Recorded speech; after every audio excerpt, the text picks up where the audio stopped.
The snow was falling heavily. The wet, cold snowflakes were not romantic at all. They were like tiny shards of ice burrowing into the nape of the neck. Changge knelt on the bluestone slab of the main peak of Xuantian Sect. His knees had long lost all sensation. But he felt it was fine. At least the biting cold could suppress the surging heat in his chest, the heat of anger. "Senior brother, how much longer are you going to cause trouble?" A cold voice came from above, tinged with impatience. Changge struggled to lift his eyelids. On the steps stood a woman. Her white robes were whiter than snow, aloof and unapproachable, and even the strands of her hair exuded a chilling air of distance. That was his master, the head of Xuantian Sect, Qianxue. And beside her spotless white sleeve, a young boy shrank back, tugging at her sleeve with red-rimmed eyes. That was the beloved junior disciple Xiaofan. "Master, am not causing trouble." Changge's voice was hoarse, as if he had swallowed a mouthful of coarse sand. It was Xiaofan who insisted on provoking that third-grade spirit beast. "I saved him and broke 3 ribs. Why? Why must I dig out my supreme bone and give it to him?" In the wind and snow his voice seemed ethereal. "Because Xiaofan's constitution is weak. He can't withstand the demonic poison entering his body." Qianxue's brows furrowed deeper, her gaze filled with a cold, matter-of-fact indifference. "You are already at the golden core stage. Losing the supreme bone will at most cause your cultivation to regress, and you'll recover in 7 or 8 years. But if Xiaofan loses this bone to suppress the poison, he will die. Die." 3 words light and airy, just like 3 years ago when she casually said she wanted to see the snow lotus bloom in the heavenly lake. Changge lay on the snowy summit for 3 days and 3 nights, nearly frozen to death, and brought back a single flower. She glanced at it and said indifferently, "It's a bit wilted. Throw it away." At that time Changge thought he hadn't done well enough. Now he understood. It wasn't that he hadn't done well enough. It was that he was never worthy. "Senior brother." Xiaofan timidly poked his head out from behind Qianxue, his voice tearful, yet laced with a sickly sweetness. "All the faults are mine. I am useless and have caused master and senior brother to argue. Master, don't force senior brother. I will go down the mountain and die so as not to worry senior brother." How considerate. How heart-wrenching. Sure enough, upon hearing this, Qianxue's originally cold face immediately showed a trace of panic. She instinctively shielded Xiaofan behind her, and when she turned to look at Changge, her eyes turned as sharp as knives. "Changge, look at your junior brother, and then look at yourself. As the senior brother, you are narrow-minded and petty. Is it just a piece of bone? Is it more important than your junior brother's life?" Several junior sisters watching nearby couldn't stand it anymore and began to whisper among themselves. "Exactly, the senior brother usually seems generous, but how can he be so selfish at a critical moment? The junior brother is so well-behaved, even crying in pain, and the senior brother is so heartless. I've called him senior brother for 10 years, and it turns out I misjudged him." Those voices mingled in the wind and snow buzzing. Changge looked at these familiar faces. They were the junior sisters he had risked his life to protect, the master he had revered as a goddess. Suddenly he felt it was all meaningless. Really, that persistence of lowering himself into the dust to please them in that instant became a complete and utter joke. Tired, Changge let out a low laugh. "Fine." He supported his knees and staggered to his feet. Having knelt for so long, his body swayed like a puppet drained of its spirit. Seeing him stand up, Qianxue's eyes flickered with disgust, as if fearing he might attack. She instinctively stepped back half a step. "So you've come to your senses. Go to the punishment hall to receive your punishment. Extracting the bone will be painful, but I will have the medicine hall leave you some pain-relieving powder." "No need." Changge interrupted her. This was the first time in 20 years that he had interrupted Qianxue. His voice was not loud, but it made the surrounding noise of accusation pause for a moment. Qianxue was taken aback. "What did you say?" "I said there's no need to go to the punishment hall." Changge raised his head. His eyes, once always warm and ingratiating, were now as hollow as 2 dry wells reflecting the boundless wind and snow. "I'll be right here. It saves dirtying the floor of the punishment hall and having to trouble the junior sisters to clean it." Before the words had faded, thud, without any warning, without any superfluous words, Changge reversed his palm and drove his 5 fingers like iron hooks straight into his own chest. The sound of cloth tearing, the sound of flesh splitting. In the silent snow it was distinct and teeth-grinding. The timid junior sisters screamed and covered their eyes. Qianxue's originally indifferent pupils suddenly contracted, and she instinctively stepped forward, shouting sharply, "Changge, have you lost your mind?" Changge completely ignored her. His face was expressionless, as if it were someone else's body. His slender fingers rummaged through the warm, bloody flesh, making a series of hair-raising crack sounds. That was the sound of bone and fascia being forcibly separated. Did it hurt? Pain to the extreme became numbness. Only warm blood dripped through his fingers, drop by drop, onto the white snow. The red was dazzling. The red was breathtaking, like clusters of red plum blossoms exploding in the snow. "Ugh!" Changge let out a muffled groan, his whole body trembling violently, cold sweat mingling with snow instantly soaking his back. But he stubbornly didn't make a sound. He bit his lip until it bled, blood trickling from the corner of his mouth, yet he didn't cry out even half a word of pain. After a few breaths, "Rise." He squeezed out a single word from his throat, and with a sudden force of his wrist he pulled outward. Rip, a bone faintly glowing with pale gold still connected by crimson blood threads, was forcibly torn from his chest cavity. Dead silence fell over the entire scene. Only the howling wind and snow could be heard.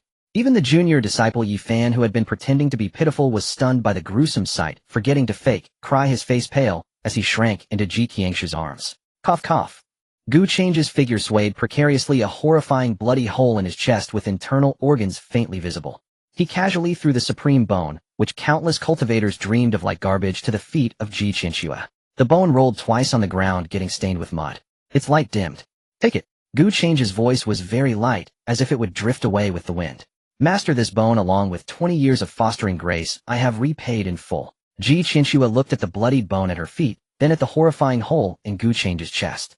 For some reason her heart suddenly twitched violently. That feeling was not like sadness, but more like a physiological discomfort. It was like losing an object that had been used for a long time, was very handy, but not particularly cherished. That hollow feeling made her inexplicably irritated. "Changge." Qianxue opened her mouth wanting to say something, but found her throat dry. She wanted to say, "Master didn't mean that," wanted to say, "Go stop the bleeding quickly," or even wanted to ask, "Does it hurt?"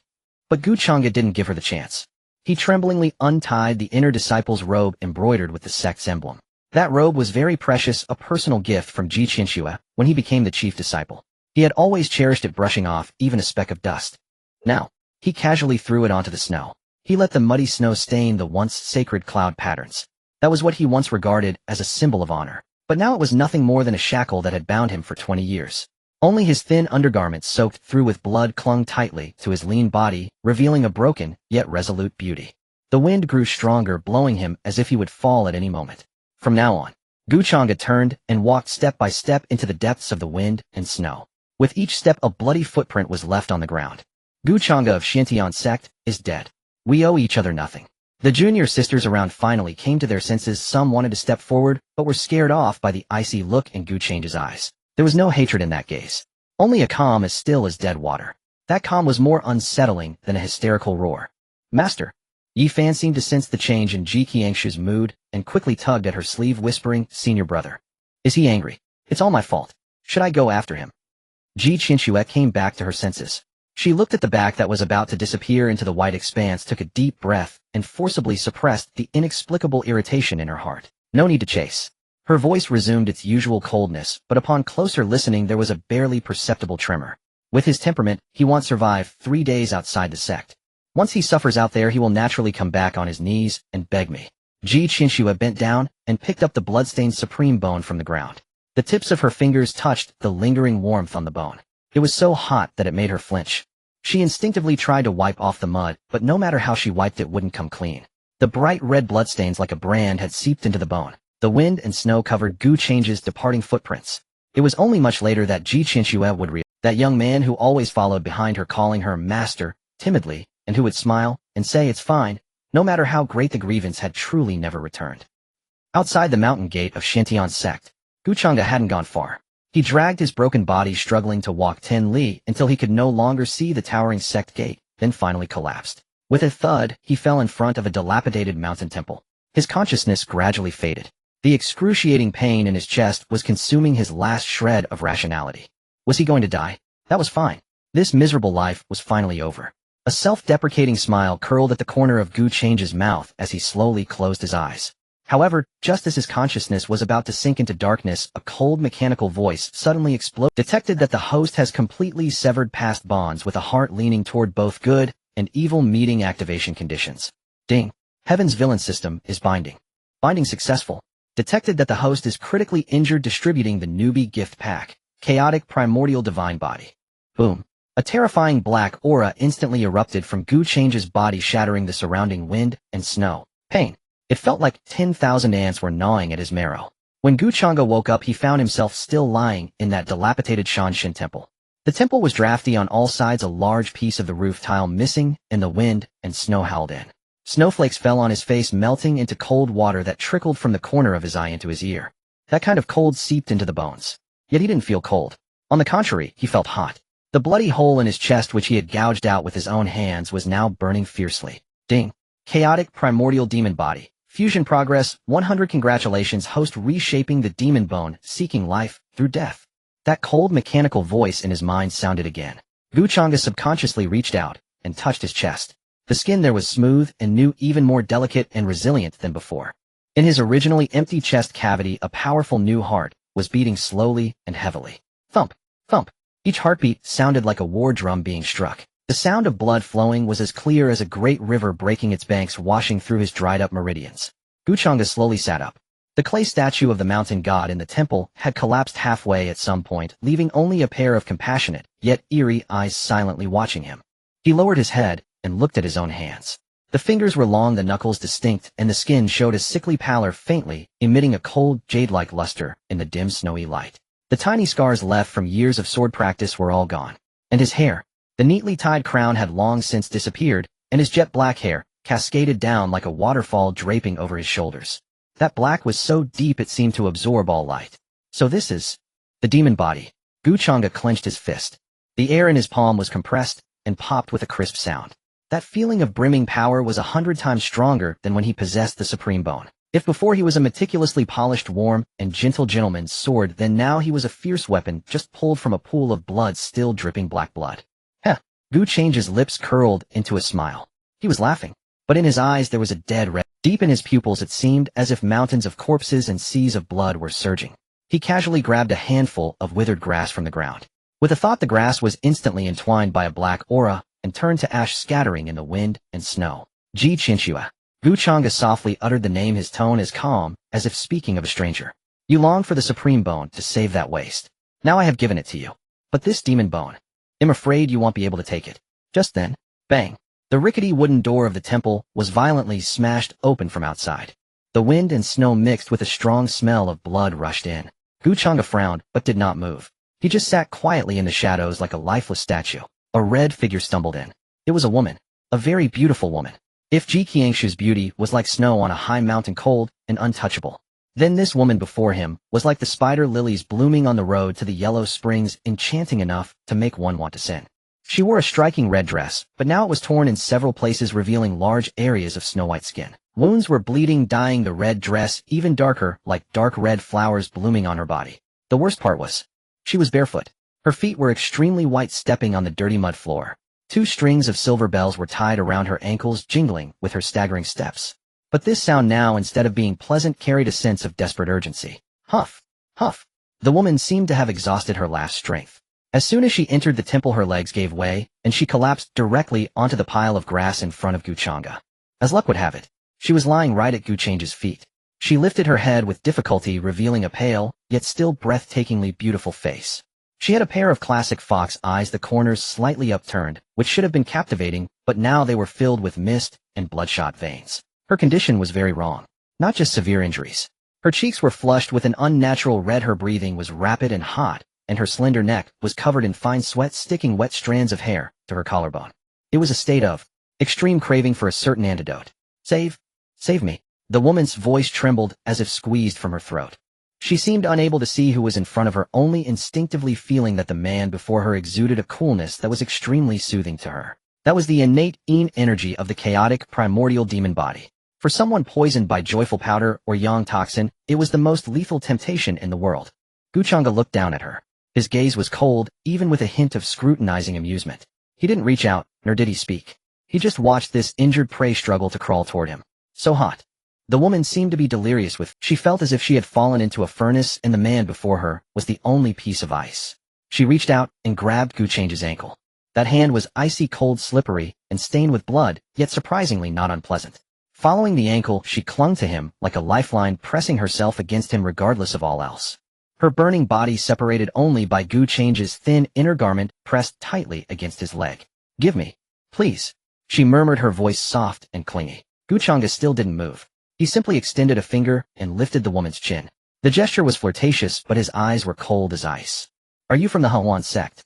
He smelled the unique fragrance on her, a mix of blood orchid and an indescribable sweet, cloying scent. The woman's glazed eyes struggled to focus. When she saw Change's crimson pupils, she instinctively shivered. It was a primal fear. The man before her was 10,000 times more dangerous than the righteous hypocrites chasing her. Who are you?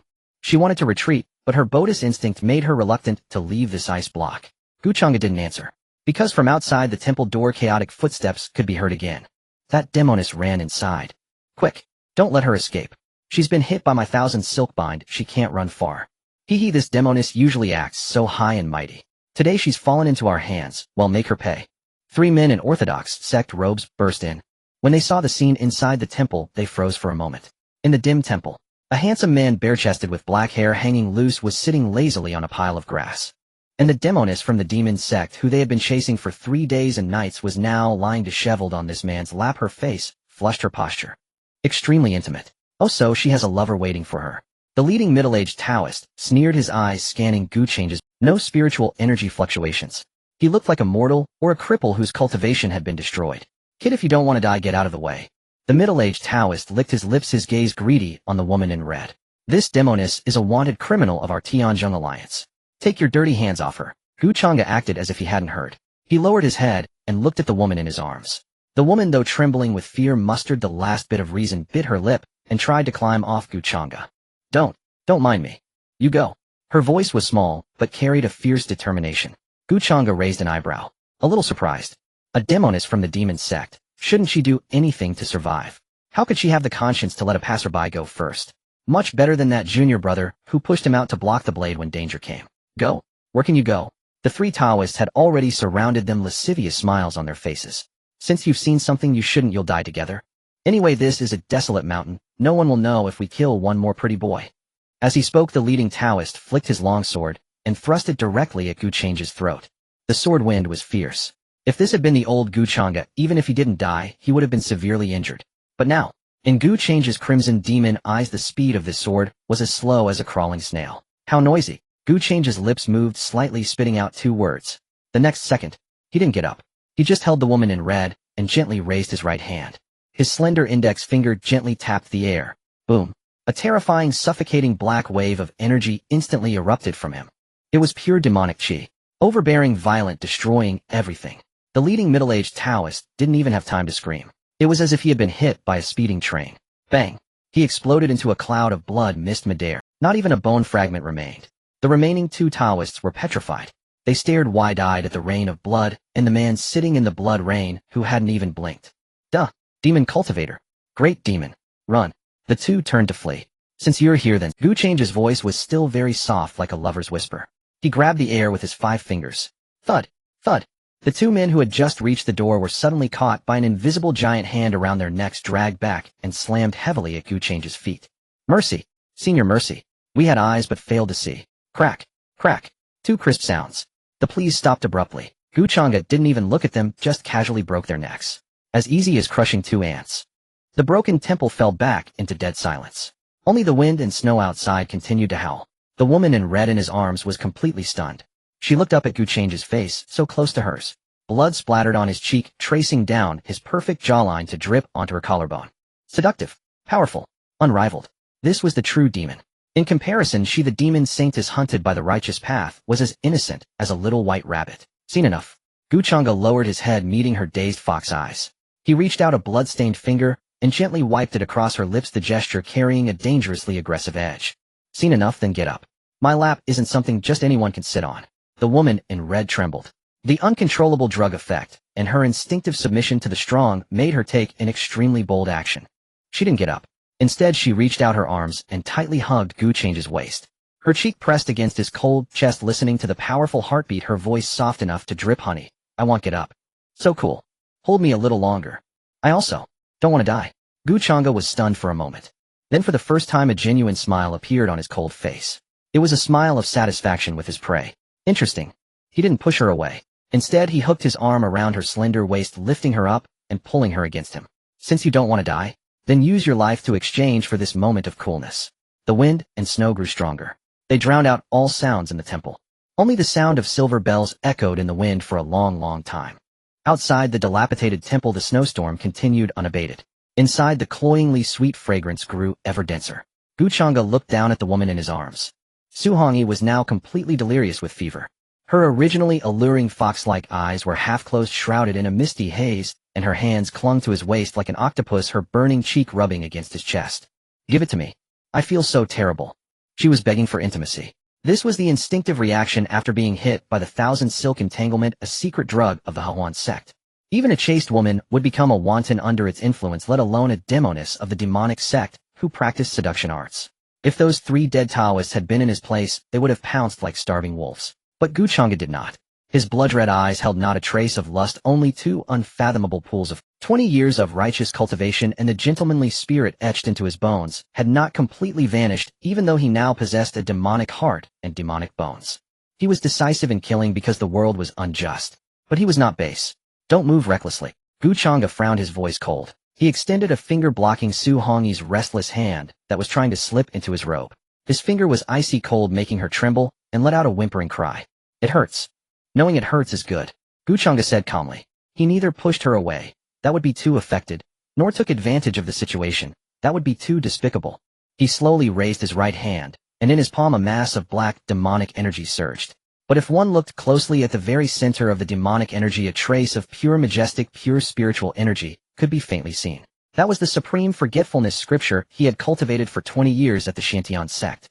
Even though his dantian was shattered and he had fallen into the demonic path, this righteous energy remained, only existing in a more domineering form.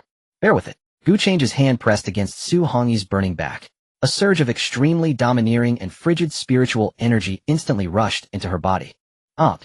Su Hongyi jerked her head back, her neck arching into a graceful curve, her long hair flying onto Changge's arm. It felt like a red-hot branding iron suddenly plunged into ice water.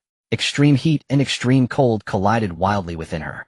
Cold sweat instantly soaked her remaining red dress, outlining her exquisite figure. Changge kept his eyes straight ahead. His gaze was unusually clear. Calm your heart, focus your mind. His voice was not loud, yet it carried a strange penetrating power, exploding directly in Su Hongyi's chaotic sea of consciousness. Hold the primordial guard, the spirit guide the qi through the Du channel. This was a righteous senior brother instructing a straying junior sister, even if that junior sister was a demoness of the demonic cult. Su Hongyi's chaotic consciousness was forcibly recalled to a sliver of clarity by this sharp command. With great effort, she opened her eyes and saw the face so close to hers through her misty tears. There was no greed, no lust. There was not even a hint of desire for her beauty. Only a kind of indifference, as if he were looking at a piece of wood, and beneath that indifference a sliver of compassion so subtle that one would not notice it without careful attention. Was he a demon cultivator? Su Hongyi was somewhat dazed. She had met countless so-called righteous heroes who spoke of benevolence and righteousness, but whose eyes seemed to want to strip her bare when they looked at her. She had also seen countless demonic overlords who treated women as playthings, seeking only to plunder their essence.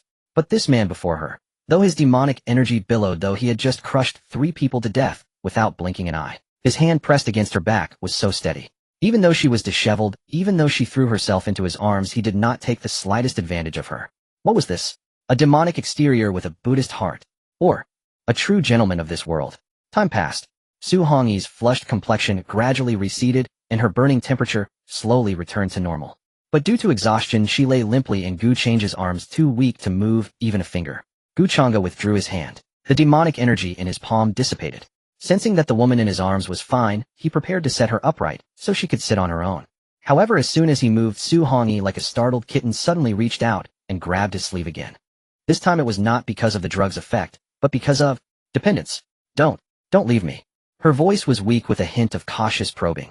I'm not dirty. Although I am the saintess of the Xuantian Sect, I cultivated the red dust path and have never been touched by a man. She didn't know why she was explaining this.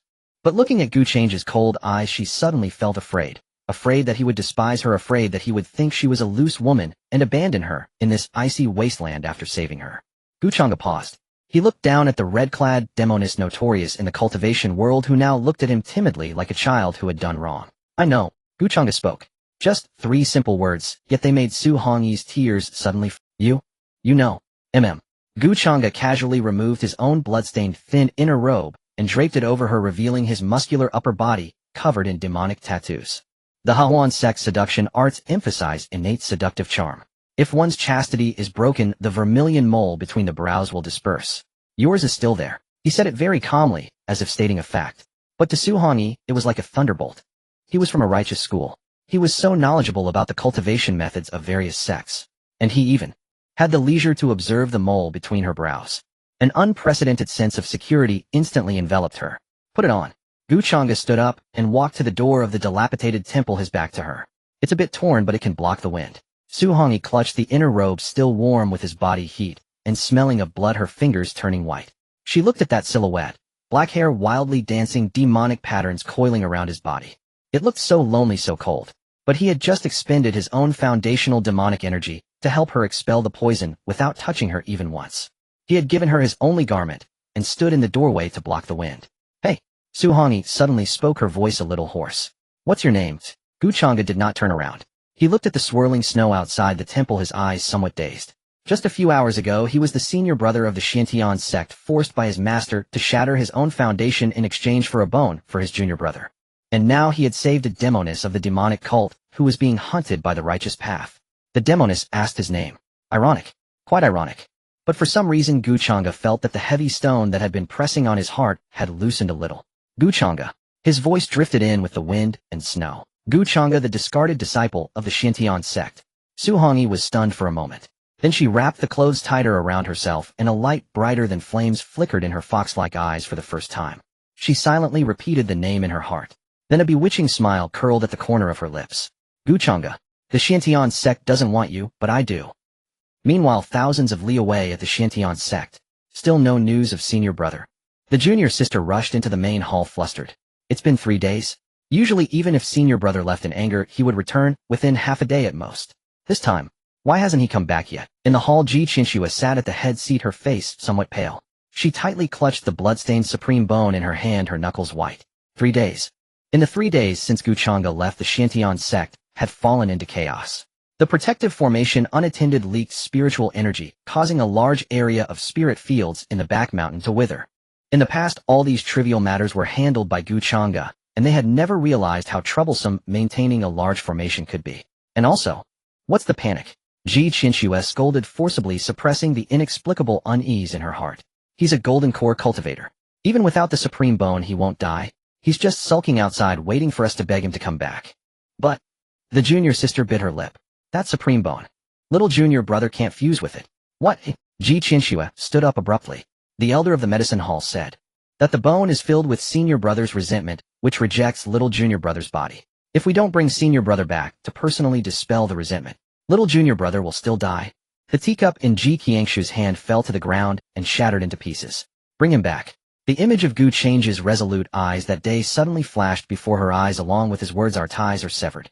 Find him. For the first time, Qianxue's voice trembled. Send people down the mountain to find him. Tell him. As long as he is willing to come back and dispel the resentment, I as his master can refrain from punishing him. She was still being stubborn, still clinging to her ridiculous dignity as a master.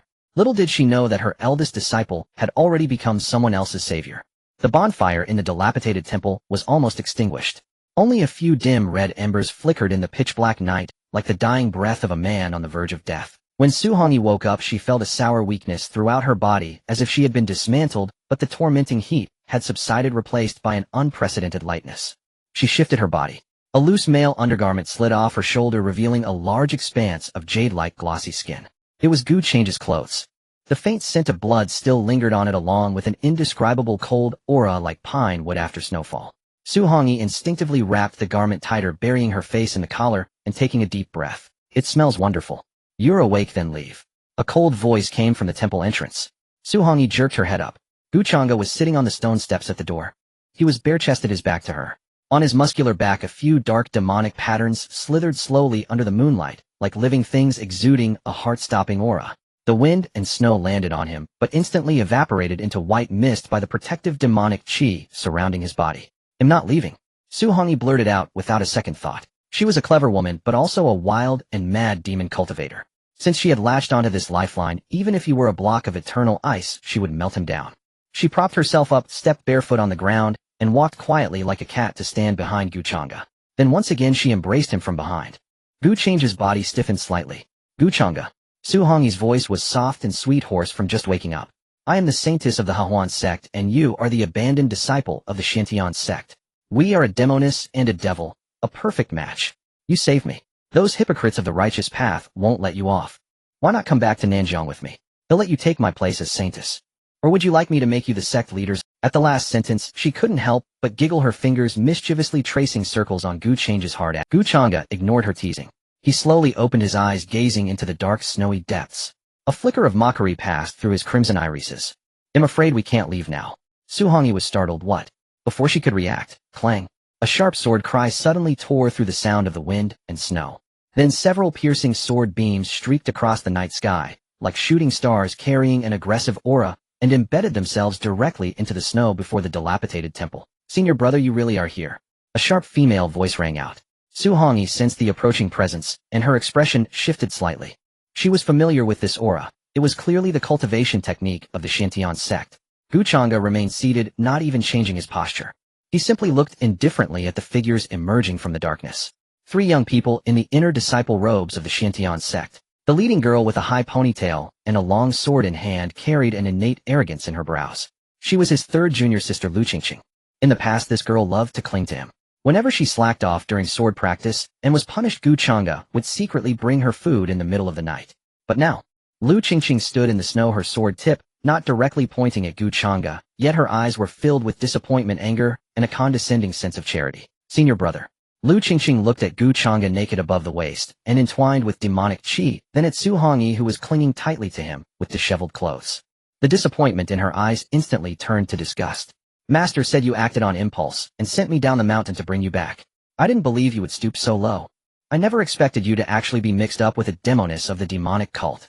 If Master knew what you've become, how heartbroken she would be at. Qianxue's voice was sharp, carrying a right. Changge listened. He found it amusing. Heartbroken. When his bones were dug out, Qianxue wasn't heartbroken. When he was forced to destroy his own foundation, Qianxue wasn't heartbroken. Now that he didn't want to die and wanted to live like a proper person, they were suddenly heartbroken. Are you done? Changge finally spoke. His voice was calm, without a ripple, as if listening to a few flies buzzing. If you're done, get lost. Qianxue was taken aback. She seemed not to have expected that the senior brother, who used to be so accommodating to her and never dared to raise his voice, would actually tell her to get lost. Changge. Qianxue's face flushed crimson, anger and humiliation burning in her. Don't be ungrateful. Little junior brother is now suffering in agony from the rejection of the supreme bone. Master said if you're willing to return and help little junior brother dispel the resentment, past matters will be forgiven, and you can even be reinstated as an outer disciple. An outer disciple. From chief true disciple to an outer menial. In their mouths, this was even considered a great favor. Heh. Before Changge could speak, Xuantian behind him laughed first. She poked her head out from behind Changge, a sarcastic smile on her stunningly beautiful face, as she looked Qianxue up and down. So this is what they call a righteous sect. You dug out his bones and drove him to the brink of death. Now that you find the bone is useless, you want to trick him back. Xuantian licked her red lips, her gaze turning icy. If I were you, I'd have found a piece of tofu to bash my head and not stand here spouting nonsense. Shut up, shameless demoness. Stung to the quick, Qianxue thrust her sword at Xuantian. You have no right to speak here. Senior brother was led astray because of your seduction. Today I'll execute justice and kill you, this scourge. Before her words faded, Qianxue's figure flickered, her long sword forming a sharp sword flower, thrusting straight at Xuantian's brow. This strike was vicious, with no intention of leaving her alive. Xuantian, just recovering from a severe poison, could not muster any spiritual power to resist. She instinctively tried to push Changge away and shield herself in front, but then a hand. A pale, slender hand, yet as firm as iron, reached out from the side. Ding! A crisp sound. Changge casually caught Qianxue's fatal sword strike with just 2 fingers. The sword tip stopped 3 inches from Xuantian's brow, completely motionless. As senior brother, Qianxue froze. She struggled to pull back her sword, but it seemed as if it had grown onto Changge's fingers, impossible to withdraw. How could this be? Hadn't his supreme bone been dug out, and his cultivation crippled? How could he, with just his physical strength, intercept a sword strike from a foundation establishment latest cultivator? Changge slowly lifted his eyelids. His crimson eyes for the first time truly looked at this junior sister he had once cherished. There was no warmth in his gaze. Only the coldness of a dead man. My woman, do you think you can touch her? As his words fell, his fingers moved slightly. Crack! The specially forged steel sword of the Xuantian Sect snapped instantly between Changge's fingers. Qianxue, hit by the backlash, split her tiger's mouth, blood streaming down. She was knocked back 7 or 8 steps, falling into the snow, utterly disheveled. Go back and tell Qianxue. Changge casually tossed away the broken blade fragments. One fragment brushed past Qianxue's cheek, severing a strand of her hair, and embedded itself deep into the tree trunk behind. That bone, since it was given to Xiaofan, is his fate. Whether he lives or dies depends on his own fortune. As for me returning to dispel the resentment. Changge stood up, his tall figure casting a huge shadow over the snow, exuding an overwhelming pressure. Dream on. Next time I see anyone from the Xuantian Sect, this broken sword will be their fate. Qianxue, clutching her bleeding hand, stared at this unfamiliar man in terror. Was this still the gentle jade-like senior brother? That surging demonic chi, that suffocating murderous intent. He had truly fallen to the demonic path. Let's go. Quickly. Qianxue, frightened out of her wits, scrambled to her feet, and along with the other two terrified disciples fled in panic into the depths of the wind and snow. They didn't even dare to look back. In front of the dilapidated temple, silence returned. Xuantian stared blankly at Qianxue's back. Those words still echoed in her ears. My woman, do you think you can touch her? Although she knew it might have been just a casual remark to intimidate the other, but her heart was beating so fast. Hey! Xuantian reached out and gently poked Qianxue's back, her voice as soft as a mosquito's hum. You just said, I'm your woman. Changge turned around. The surging demonic chi instantly receded. He looked at Xuantian, who was shivering in only an undergarment, yet still grinning foolishly, and frowned. An expedient measure. He explained lightly. Don't overthink it. With that he turned and walked into the temple, picked up some dry firewood, rubbed it between his fingers, and a black demonic flame ignited, rekindling the dying fire. Oh! Xuantian pouted in slight disappointment. But the next moment she smiled cheerfully, sidled up to the fire, and crouched beside Changge like a puppy warming herself. An expedient measure is fine too. Anyway, I'm sticking with you. In the firelight, Changge said nothing, silently adding another piece of wood to the fire. He didn't notice. In the wind and snow outside the temple, a withered old tree nourished by this strange, yet warm demonic chi quietly sprouted a tender green bud. In the main hall of the Xuantian Sect, the atmosphere was suffocatingly oppressive. The hall, usually shrouded in ethereal mist and celestial aura, was now filled with a pungent medicinal odor and intermittent, pained moans. It hurts. Master, it hurts so much. Xiaofan lay on the white jade couch, his face as pale as paper, cold sweat drenching the silk quilt beneath him. On his chest, the newly transplanted supreme bone not only showed no signs of integration, but felt like a red-hot branding iron rampaging through his flesh and blood. The wound festered continuously. No matter how many precious spiritual herbs were applied, the black blood could not be stopped from seeping out. Qianxue sat by the couch holding a bowl of freshly brewed 9 revolutions heart-protecting decoction. This decoction used to be prepared by Changge. He knew Xiaofan disliked bitterness, so he would always add 3 qian of licorice and use his spiritual power to bring the temperature to perfection. But today's bowl was hastily made by an elder from the pharmacy hall. It was scalding hot, bitter, and carried a burnt smell. Be good, Xiaofan, drink this, and the pain will go away. Qianxue scooped a spoonful and brought it to Xiaofan's lips. The moment he took a sip, he recoiled from the heat and spat it all out, splattering the spotless white long robe she wore. Hot. Master, are you trying to scald me to death? Xiaofan instinctively pushed the bowl away. Crash. The bowl shattered on the floor into pieces. Qianxue stared at the unsightly stain on her robe, her brow twitching violently. In the past, Changge would have knelt down frantically, wiping her robe and apologizing in terror. But now there were only shards of porcelain and Xiaofan's complaints laced with tears and resentment instead of, Master, I miss senior brother. Xiaofan sobbed while stealing glances at Qianxue's expression. The medicine senior brother made was never bitter or hot. Is he still angry at me? Did he leave resentment in the bone, deliberately tormenting me? These words struck Qianxue's heart like a sharp thorn. Resentment. Again resentment. How dare he? Qianxue's face darkened, her voice icy cold. If he dares to tamper with the bone, I will not let him off lightly. Just then hurried footsteps echoed outside the hall. Report. A mountain guarding disciple stumbled and scrambling. Master, something terrible has happened. Senior Sister Lu. Senior Sister Lu has returned. What's the panic? Qianxue frowned. Has Changge brought back that worthless disciple? Tell him to crawl in. First go to the punishment hall for 50 lashes, then come apologize to Xiaofan. In her mind, Changge, that spineless coward, would surely return groveling with gratitude, as long as Qianxue offered a way out. However, the disciple's face was ashen and he stammered, No. No. Senior Sister Lu. She was, what a... Qianxue shot to her feet. Before she could react, several outer disciples rushed into the hall carrying a stretcher. On the stretcher lay Qianxue, but she bore no resemblance to her usual proud peacock-like demeanor. Her hair was disheveled, her face covered in blood, the tiger's mouth on her right hand completely torn open, and her entire arm hung limp. Clearly the bones had been shattered. Beside her lay several fragments of shattered fine steel, the remains of her life-bound sword. Master. The moment Qianxue saw Qianxue, her forcibly maintained pride collapsed, and she burst into tears. Senior brother. Senior brother has gone mad. He tried to kill me. The hall fell into dead silence. Even Xiaofan, who had been feigning unconsciousness, was so startled by the sudden turn of events that he forgot to moan. Qianxue stared at the broken sword, her pupils contracting violently. She strode to the stretcher, grabbed Lu Qingqing's crippled hand, and probed it with her spiritual power. The next moment her expression changed.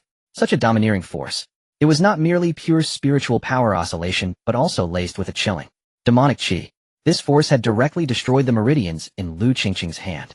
Even if healed, the hand would be forever crippled, unable to hold a sword again. Did Changge do this? Qianxue's voice trembled. She couldn't believe it. That eldest disciple, who wouldn't even step on an ant and was meek before his junior sisters, could be so ruthless. It was him. Lu Qingqing cried, her makeup ruined, tears and snot streaming. Your disciple went to persuade him to return, but senior brother not only refused, but also consorted with a demon sect vixen. A vixen? Qianxue's eyes sharpened. A red-robed vixen reeking of that seductive scent. Lu Qingqing clenched her teeth, barely concealing the jealousy in her eyes. Senior brother for that vixen not only told me to get lost, but also personally snapped my sword, he said. Lu Qingqing imitated Changge's tone, her body trembling uncontrollably. He said, my woman, how dare you touch her? Boom. Those words struck the hall like a thunderbolt. Qianxue felt a ringing in her ears, her figure swaying as she almost lost her footing. His woman, Changge. That wooden man who had adhered to the strict rules of the Xuantian Sect for 20 years, who blushed at the mere sight of a female cultivator. That disciple who once knelt before her and swore, I will only draw my sword for you, master, in this life. For a demon sect vixen, he crippled his own junior sister's hand. Absurd. Utterly absurd. Qianxue swept her sleeve violently. Slap. A nearby rosewood desk instantly turned to dust. He left the sect only 3 days ago. 3 days. And for some wild woman outside, he drew his sword against his own sect brothers? Qianxue's chest heaved violently. Her originally cold, beautiful face was now twisted with rage. It was less anger than a kind of mortified fury from betrayal. Like a dog she had raised, usually ignored, but one day that dog not only broke its chain and ran away, but wagged its tail at someone else, and even turned to bite its owner to protect that person. This disparity felt like a slap to Qianxue's arrogant pride. Master. At that moment, Xiaofan, lying in bed, rolled his eyes and seized the opportunity. He struggled to sit up, wearing a look of profound anguish. How could senior brother do this? Even if he holds a grudge against me, he should take it out on me, not hurt senior sister Lu. Moreover, he has allied with a demon sect vixen. Master, could senior brother have been colluding with the demon sect all along? Otherwise, where did he get the nerve to dig out the bone? And how could he cripple senior sister Lu? These words were lethal. Qianxue's gaze turned icy and piercing. Indeed. How could a person with his cultivation completely destroyed defeat Lu Qingqing, who was at the late foundation establishment stage? Unless he had practiced demonic arts. Perhaps he had already secretly cultivated demonic arts while still in the sect. Fine. Very fine. Qianxue laughed in fury, a laugh that sent chills down the spine. No wonder he left so readily. No wonder he dared to throw back the supreme bone. So he had already found a new patron climbing the high branch of the demon sect. She looked at the broken sword on the floor, and the last shred of master-disciple bond in her eyes was severed completely. In its place surged a murderous intent born of betrayal and humiliation. Since he has chosen to sink into depravity and become a demonic menace, do not blame me for cleansing the sect. Qianxue took a deep breath, forcing down the inexplicable irritation and a faint, well-hidden pang of bitterness. She turned to face the wind and snow outside the hall. Hear my decree. Changge, the castaway disciple of the Xuantian Sect, colludes with the demon sect, harms his fellow disciples, and betrays his master. From this day forth issue the heavenly execution order. Let every righteous cultivator see this wretch and kill without mercy. Her voice boomed, echoing across the 36 peaks of the Xuantian Sect. In the hall the disciples were silent as crickets. Only Lu Qingqing, clutching her crippled hand, had a flicker of satisfaction in her eyes. And Xiaofan, lying on the bed, hid a barely perceptible smirk of triumph. Senior brother, oh senior brother. Now you have no foothold left in this cultivation world. Yet, no one noticed. In the very moment Qianxue issued the execution order, a jade pendant hanging from her waist suddenly cracked with a hairline fissure for no apparent reason. That was the peace pendant Changge had bought for her with the contribution points from his first mission shortly after she accepted him as a disciple. Though it was merely a cheap low-grade artifact, Qianxue had worn it for 20 years, long accustomed to its presence. Crack. A faint brittle sound. The peace pendant split in two and fell to the ground. Qianxue froze. She looked down at the broken jade pendant lying lonely on the cold tile floor. For some reason, an unprecedented sense of panic surged through her like a tide, instantly drowning her fury. It felt as if some invisible bond had been completely severed. Master, are you all right? Xiaofan, noticing her daze, called out. Qianxue snapped back to reality. She stared at the broken jade, opened her mouth as if to say something, but found her throat, as if stuffed with cotton. Finally, she merely coldly stepped on the broken jade, grinding it into powder. It's nothing. Just a broken piece of jade. It broke, so be it. He'll just buy a better one later. But she did not know that some things once broken can never be mended. Even if you are a lofty, immortal sovereign, even if you exhaust everything, you can never buy back the youth whose eyes were once filled only with you. Green Cloud City. It was a gray city, nestled on the border between the mortal dynasty and the cultivation world. Because of its proximity to the 10,000 mountains, people of all kinds gathered here. There were rogue cultivators setting up stalls with broken artifacts, hunters selling beast pelts, and scions of noble families dressed in silk and satin seeking pleasure. Noisy, crowded, thick with the mingled scents of sweat, rouge, and spices. Changge walked on the bluestone pavement. His appearance turned heads without fail. Bare-chested with demonic runes flickering faintly across his muscular torso, his long hair loose. Though his face was strikingly handsome, the chilling aura of keep away forced passers-by to give him a wide berth. Beside him walked an oddity. Xuantian, the holy maiden of the joyful Xuantian Sect, was wrapped in Changge's blood-stained male inner robe. The garment was far too large for her, the sleeves were rolled up several times, the hem trailing to her ankles.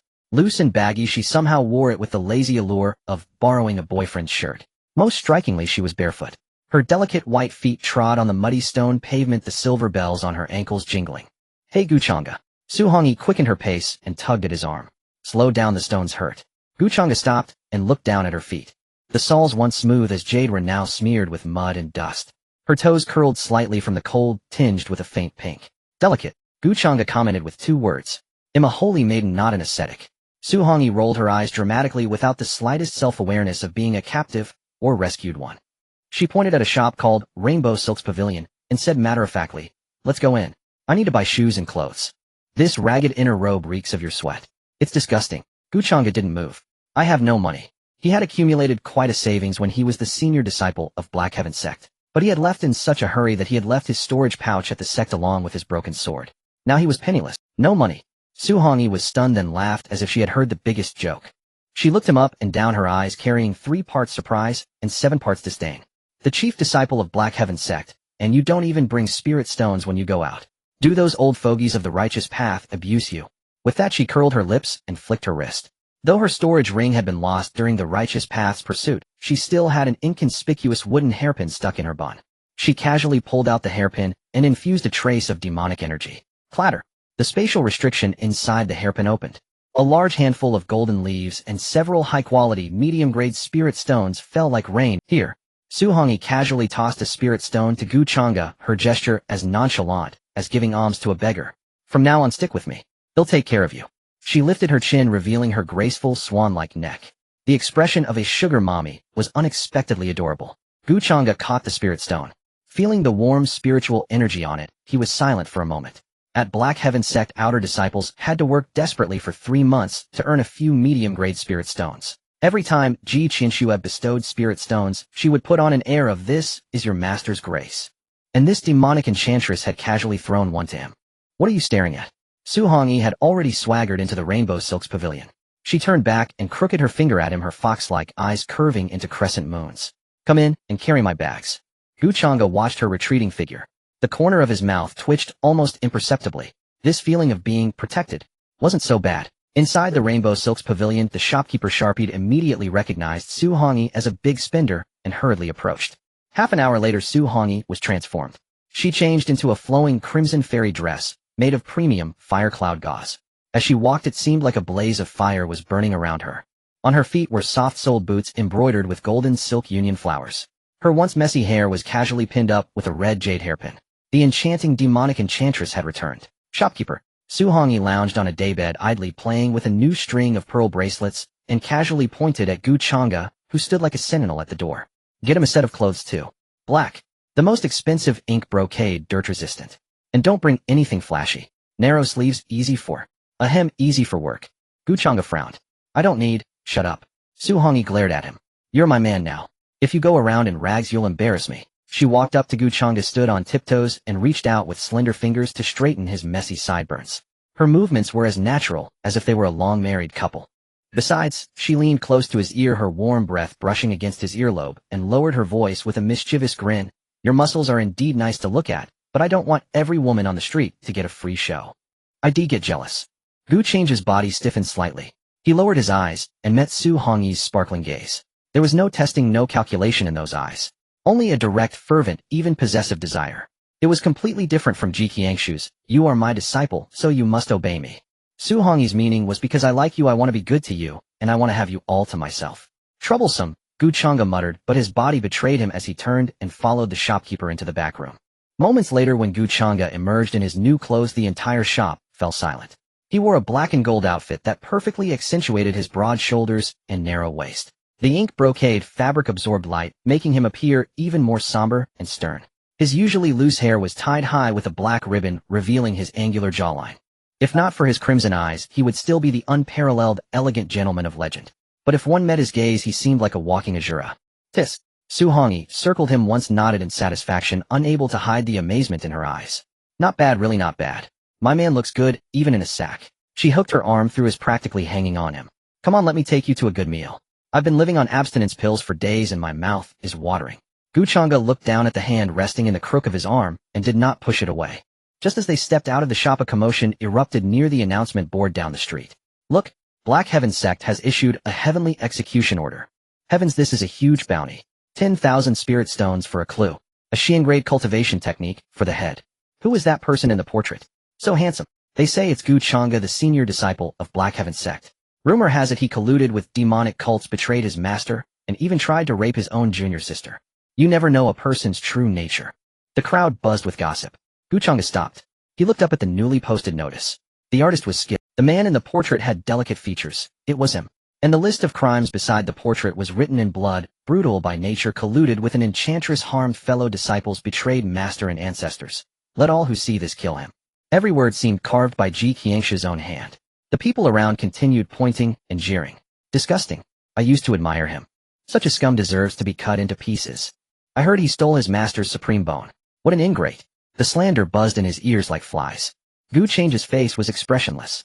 His heart had long died. These words couldn't hurt him. He even found it amusing how much Qianxue had invested to smear him. He turned to leave.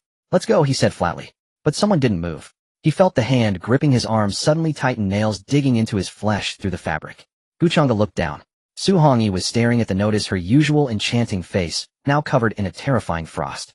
Her body trembled. Not from fear, but from rage. Unbridled rage. "How dare they?" she hissed through clenched teeth, her voice sharp with fury. "How dare that old woman write about you like this?" Others didn't know, but Su Hongyi knew. That day in the ruined temple, Changge's wounds were severe. That night in his nightmares, he had called out to his master. He had given his life to Black Heaven Sect. And in return, he got this slanderous warrant. "No," Su Hongyi released his arm, her killing intent surging. "He'll kill them. He'll tear that paper to shreds. He'll go to Black Heaven Sect and rip that old woman's mouth apart." She was about to charge forward. Demonic energy swirled around her, causing passers-by to stare and retreat in fear. A hand, a dry, warm, powerful hand, suddenly grasped her wrist. It pulled her back from the edge. "Don't be rash." Changge pulled her behind him, shielding her from prying eyes. His voice was still calm, even nonchalant. "A few barking dogs. If you understand, fine. If not, so be it. Why get angry with beasts?" "But..." Su Hongyi looked up at him, tears welling in her eyes. "But I'm not convinced. Why, Changge? Why did you give her back your bones, and she still treats you like this? Why do these ignorant fools get to curse you? You are 10,000 times better than all of them." She wept messily, like a little tiger protecting its cub, trembling with rage because someone insulted the one she cared about, wanting to bite them. Changge looked at her, at the tears sliding down her cheek.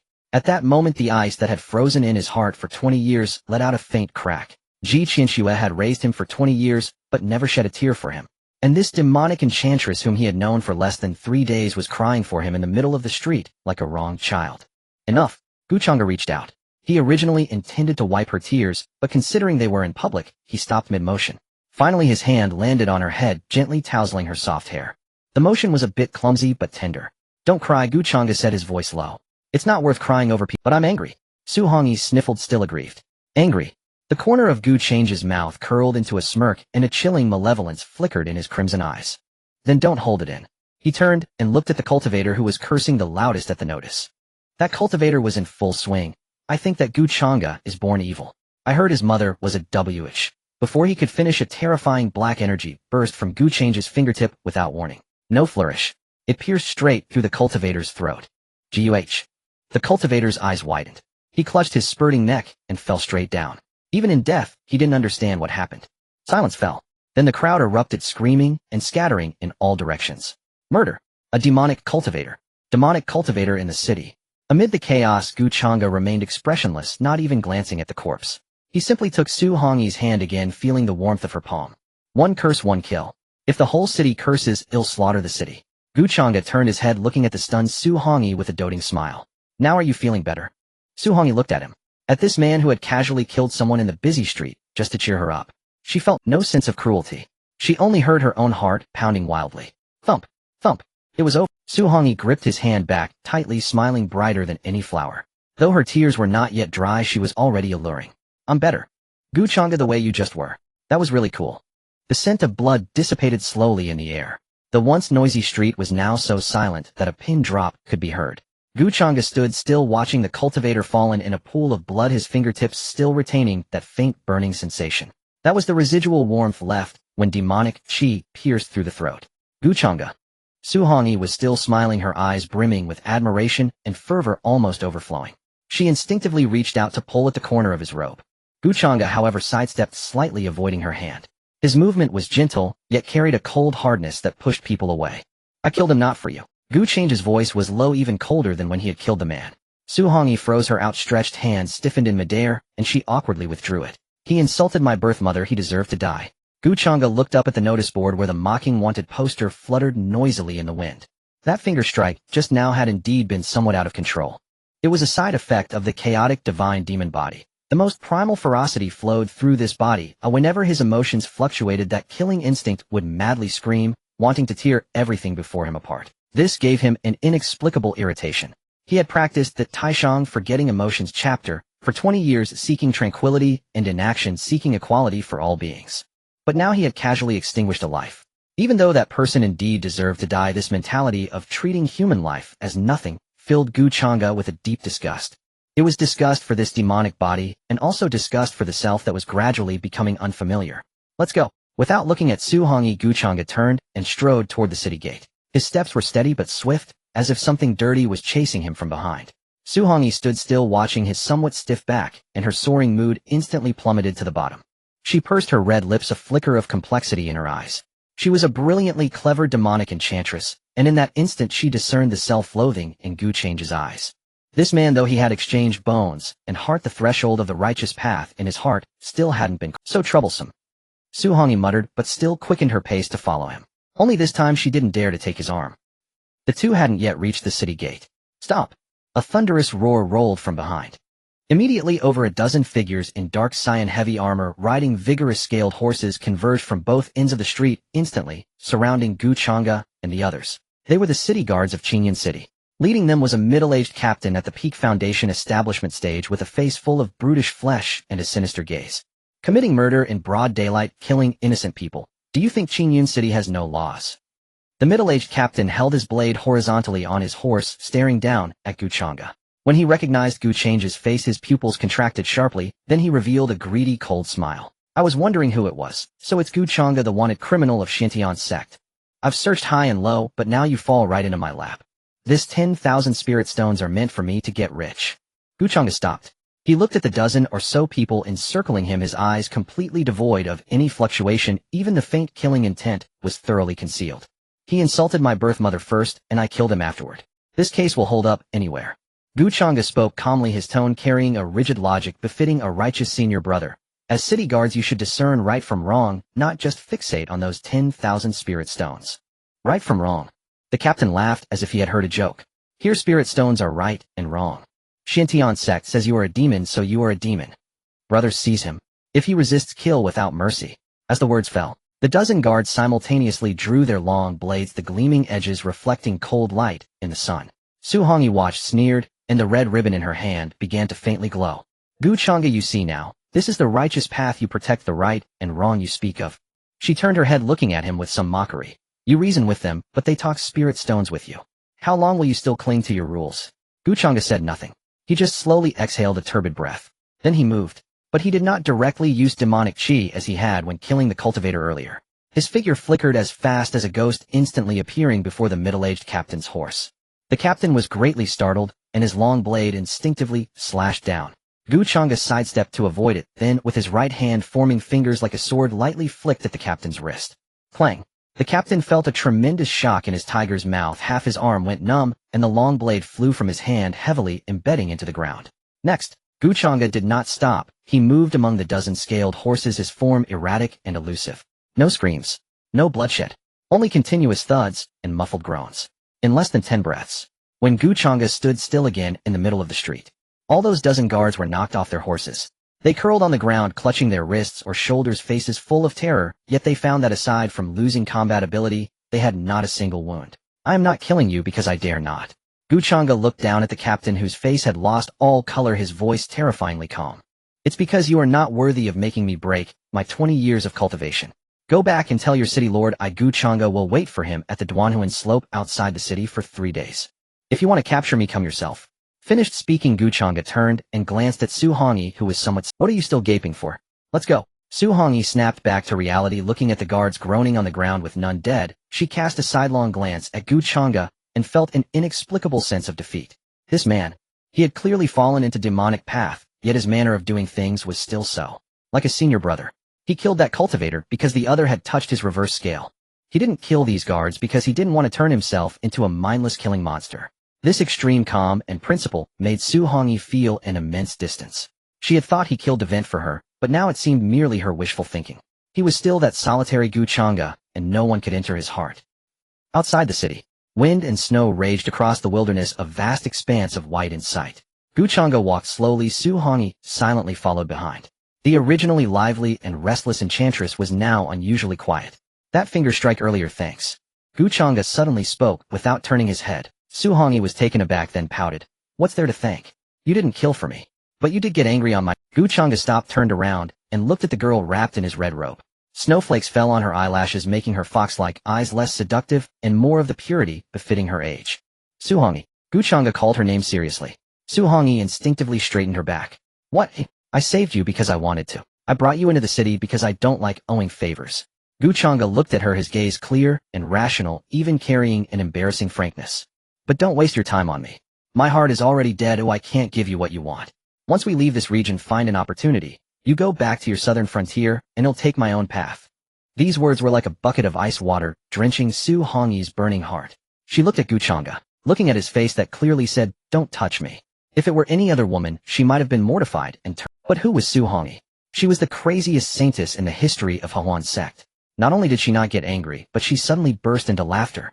She strode in front of Changge, and though she was a head shorter, she lifted her chin and stared straight into his eyes. Changge, do you think that by wrapping yourself in a shell no one can get an eye? She reached out and gently poked Changge's broad but cold chest. You say your heart is dead. Then why did you soften when you saw me about to cry for you? You killed that cultivator fiercely, not only because he insulted your mother, but also because you wanted to shut me up to stop me from crying over you, right? Changge's pupils sharply contracted. At that instant, Xuantian saw a hint of panic in his eyes. Even if it was only a fraction of a second, it couldn't escape the eyes of a Hongshan Dao inheritor. You're just a coward, Changge. Xuantian let out a coquettish laugh, her smile full of unrestrained provocation. You're afraid you might fall for me, so you're in a hurry to push me away.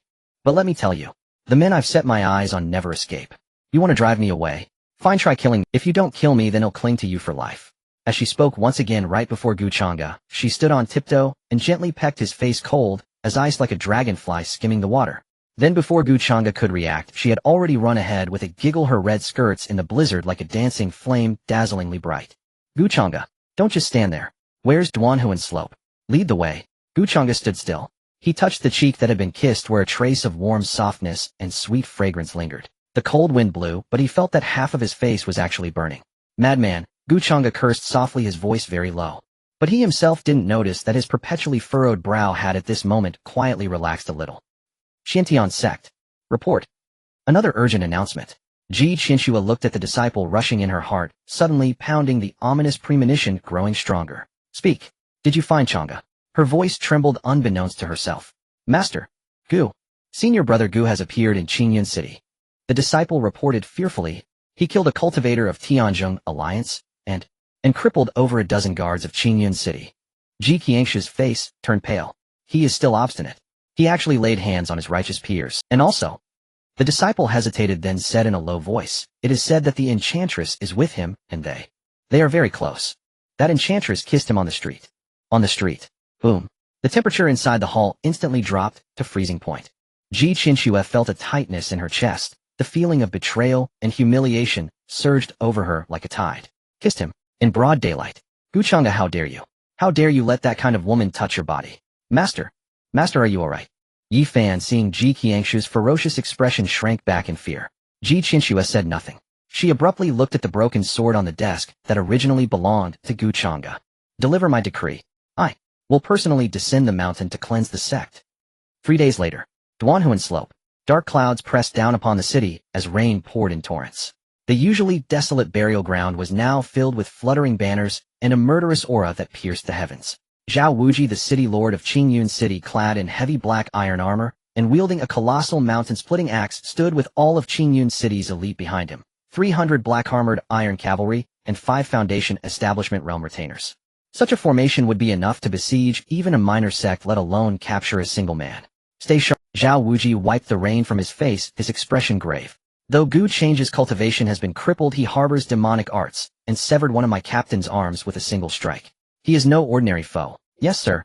The soldiers roared in unison, their voices shaking the wilderness. Zhao Wuji was tense. He had even deployed the heavenly net and earthly snare formation, in advance, sealing off the space for 10 li in all directions. Time passed slowly. Noon had come and gone.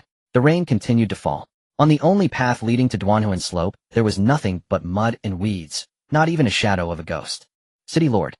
The strategist beside him wiped his sweat. The appointed hour has passed. Why hasn't the demon arrived? Could it be that he's afraid? Nonsense. Zhao Wuji snorted coldly. Demon cultivators value their promises above all, especially one newly fallen to the demonic path, arrogant and proud. If he said 3 days, it means 3 days. He must be hiding in the shadows, observing us, searching for a weakness. Full alert. Don't let a single fly slip through. The soldiers gripped their weapons once more, standing in the bitter wind and rain like fools for another 2 hours. Night fell. The rain ceased. The taut nerves finally gave way. Report. A scout galloped down from the slope holding a broken wooden plank, his face more twisted than if he had swallowed a fly. City Lord. At the top of the slope. There's no one there. Only this plank stuck in a grave mound. Zhao Wuji snatched the plank from him. By the light of a torch, they saw a crudely drawn laughing turtle on the rotten piece of wood sketched with charcoal. Beside it, a line of deeply carved characters read, "The rain is heavy and the road is slippery. Go home and fetch your clothes." Idiot. There was no trace of a demon cultivator's majesty. Only a wave of mockery straight from the streets. Gu. Zhao Wuji stared at the turtle, his chi and blood surging in fury until his vision darkened. With a crack, the mountain-splitting axe in his hand was dented by his grip. You tricked me. After him. Dig 3 feet into the earth if you have to. They'll skin him alive. His roars echoed across Duanhuan slope. But the 2 of them were long gone. 1,000 li away, on the Qianxue River, an unremarkable black canopied boat drifted downstream, hidden by the night and river mist floating into the distance like a fallen leaf. Inside the cabin, the stove fire blazed warmly. The aroma of roasted fish filled the air. Changge sat cross-legged by the fire, holding a twig as he carefully turned 2 plump fish he had just caught from the river. The firelight illuminated his face. Calm. Serene. There was no trace of a hunted fugitive. Ha ha ha. Across from him, Xuantian was rolling on the deck with laughter. She clutched her stomach with one hand and slapped the deck with the other, tears streaming from her eyes. Changge, you're too wicked. Absolutely too wicked. I can just imagine Zhao Wuji's face right now, leading hundreds of men to stand in the rain for 3 days only to find a turtle. Ha ha ha. Xuantian laughed until she was breathless. She had thought Changge was a rigid, righteous gentleman, but it turned out his mind was filled with dark schemes. The contrast was utterly to her liking. All's fair in war. Changge sprinkled salt on the fish without looking up. I'm only at the early foundation establishment stage now, while Zhao Wuji is at the early golden core stage. A heathen clash. That's what brutes do. As long as the green hills remain, there's no shortage of firewood. He tore off a piece of fish, tasted it, then handed it to Xuantian. Eat.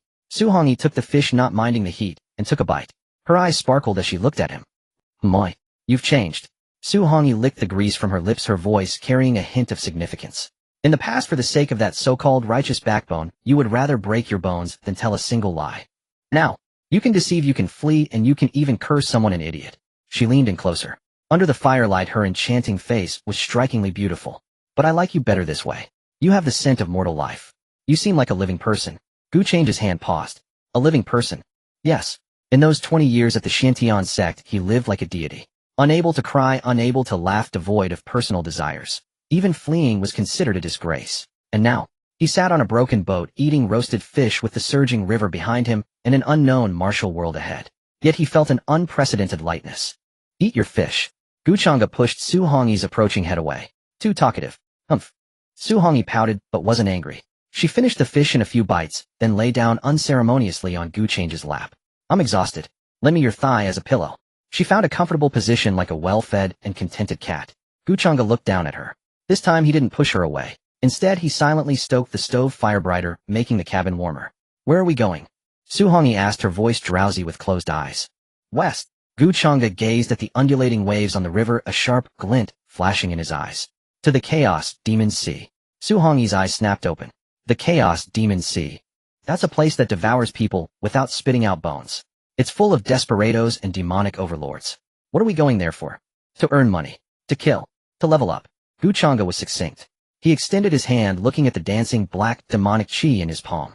Zhao Wuji was right about one thing. Right now I am indeed too weak. Since the righteous path has no place for me, I'll go to the most chaotic place and carve out a true demonic path. And when the time comes. Changge turned his head, looking in the direction of the Xuantian Sect. His scarlet eyes held no hatred, only a chilling calm. I will return. They'll collect every debt they owe me with interest. Outside the cabin, the river surged endlessly onward. Su Hongyi gazed at the man's sharply defined profile. She suddenly felt that the skies over the Chaos Demon Sea were about to change. All right. She closed her eyes again, a smile curving at the corners of her lips as her hand quietly grasped the hem of Changge's robe. Wherever you go, I'll follow. After all, you're mine. You can't escape. Meanwhile, above Duanhuan Slope, a streak of light tore through the night sky, descending into the rain with terrifying pressure. It was Qianxue arriving on her flying sword. Her white robes were soaked through, her hair disheveled, and her face deathly pale. Where is Changge? She landed, taking in the chaotic scene, and the dejected Zhao Wuji, her voice shrill and distorted. Zhao Wuji trembled in fear and knelt hastily. G sect leader. That demon has escaped. He left only this. He shakily handed over the rotten plank with the turtle drawing. Qianxue took the plank. She stared at the mockingly smug turtle. She read the line, go home and fetch your clothes. A mouthful of blood burst from her lips, staining her white robes. Qi surged to her heart in fury. She was truly infuriated. She had traveled thousands of li, even thinking that if Changge would admit his fault, she might consider sparing his life. But what was the result? He hadn't taken her seriously at all. He was mocking her for being a fool. Fine, Changge. Qianxue clutched the plank tightly, her nails digging deep into the wood as blood seeped through her fingers. All right, let's see how long you can run. Issue the order. Send the wanted notice to the Chaos Demon Sea. Whoever captures Changge, I will reward them with a piece of supreme bone. In the wind and rain, Qianxue's long hair whipped wildly, her demeanor like that of a mad demon. And behind her, Xiaofan, the green tea junior brother, who had yet to show himself, lurked in the crowd. Watching Qianxue's dazed and frantic state, a cold smile curled at the corner of his lips. Well run, senior brother. The farther you run, the crazier master will become. And then this Xuantian Sect will be mine. The river surged endlessly. A covered boat swayed in the night like a Gallipoli toy. The fish over the stove had been devoured, leaving only a pile of bones. Changge added a damp log to the fire, eliciting a crackling sound and a few sparks. Changge. Su Hongyi lay sideways on the boat deck, idly twirling the branch she had used to roast the fish, her gaze distant. Moi. Changge replied, without looking up, busy wiping the horizontal blade he had seized from the city guard. Do you think? I'm pretty cheap. Su Hongyi spoke suddenly. Her voice was soft, mingling with the rain, betraying no emotion. Changge's hand paused in wiping the blade. He lifted his head to look at the woman who had been laughing so carelessly just moments ago. Now she had shed her seductive guise, and her fox-like eyes revealed a weariness that seemed out of time. Changge asked calmly, I am the saintess of the Xuantian Sect. Su Hongyi gave a self-deprecating smile, sat up, and hugged her knees. In the eyes of the righteous, I am a demoness deserving of death. In the eyes of the demonic path, I am a high-grade cauldron waiting to be priced. I've only known you for 3 days. Yet I cling to you, pester you, hug you, kiss you, and even offer to support you. She turned her head and stared straight at Changge, a hint of probing sharpness in her eyes. In the eyes of you righteous gentlemen, isn't this nothing but shamelessness? This was a question that could doom him. It was also the deepest thorn buried in Su Hongyi's heart. She feared that Changge, like the others, might belittle her in his heart, even if he never said it aloud. Changge set down the blade. He looked at Su Hongyi at the deeply concealed inferiority in her eyes. It was hard to imagine the word inferiority could ever apply to a demonic sect saintess. But Changge understood, because just a few days ago in the Xuantian Sect he had been groveling to his master in the same way. Su Hongyi. Changge leaned back against the cabin wall, his posture relaxed. Do you know how the Xuantian Sect teaches its disciples? Su Hongyi was taken aback. How? They teach us vanquish demons and uphold the Tao, all is black and white. Changge stared into the fire, his eyes deep. They say the women of the Xuantian Sect are all trash, so, when you see one, no words are needed. Just draw your sword and kill her, and that is merit. Su Hongyi's fingers clenched the hem of her clothes, her face turning pale. So that's how it was. But, Changge changed his tone. He extended a finger and pointed at the vermilion beauty mark between Su Hongyi's brows. In these 3 days I did not see a demoness. I saw a woman who, stricken by the Qianxue Rao poison, would rather bite her own tongue bloody than seek a random man to break the toxin. I saw a fool who, though trembling with fear herself, dared to stand in front of me and curse a righteous cultivator to. I saw a madwoman who could have escaped alone but instead insisted on following a wanted fugitive to the Wanma Sea to die. Changge's voice was calm, not sentimental, merely stating facts. Su Hongyi, if this is called then what do you call those hypocrites of the Xuantian Sect who preach benevolence and righteousness while stabbing people in the back for profit? Are they worse than beasts? The cabin was silent for a long time. Only the sound of rain pattering outside. Su Hongyi stared blankly at Changge. After a long while her eyes suddenly reddened, as if someone had struck her most vulnerable spot, and all her pretenses crumbled in an instant. You know? She sniffled, her voice choked with tears. The place where I grew up in the Xuantian Sect is called Wanshi Cave. There were 1,000 girls there. Our master taught us that to survive we had to learn how to seduce men and use our bodies to trade for resources. I refused. Su Hongyi lowered her head, looking at her clean palms. I found it disgusting. But if I didn't practice the seduction arts I would die. So I practiced desperately better than anyone else, slaughtered all my peers, and climbed to the position of saintess. But I never let a man touch me even once. Because I saw through it all. She looked up, her eyes carrying a bone-chilling coldness. Those men, whether righteous or demonic, all looked at me the same way. It was the look one gives a piece of meat. They wanted to drag me into the mud, to defile me too, to prove that nothing pure exists in this world. As she spoke, Su Hongyi suddenly laughed, tears streaming down her cheeks and dripping onto Changge's hand. Burning hot. Until I met you. She reached out and gently placed her hand over Changge's, feeling its cold temperature. That day in the ruined temple, I was drugged and I felt so filthy myself that I wished I could die. But you didn't. You looked at me as if I were a piece of wood, a stone. You didn't try to drag me into the mud. You yourself were already in the mud, fallen into demonhood, yet you reached out and pushed me away. Su Hongyi took a deep breath, her gaze becoming unprecedented, resolute, and fervent. Changge, you asked me why I like you. Because in this world you are the only one who treats me as a human being. Not a demoness, not a cauldron, not a saintess. Just Su Hongyi, a living, breathing person. Changge fell silent. He looked at the woman before him, crying like pear blossoms in the rain, yet smiling so radiantly. He had always thought Su Hongyi followed him because he possessed the chaos divine demon body which could suppress her poison, or because he was strong enough. But it wasn't. It was respect.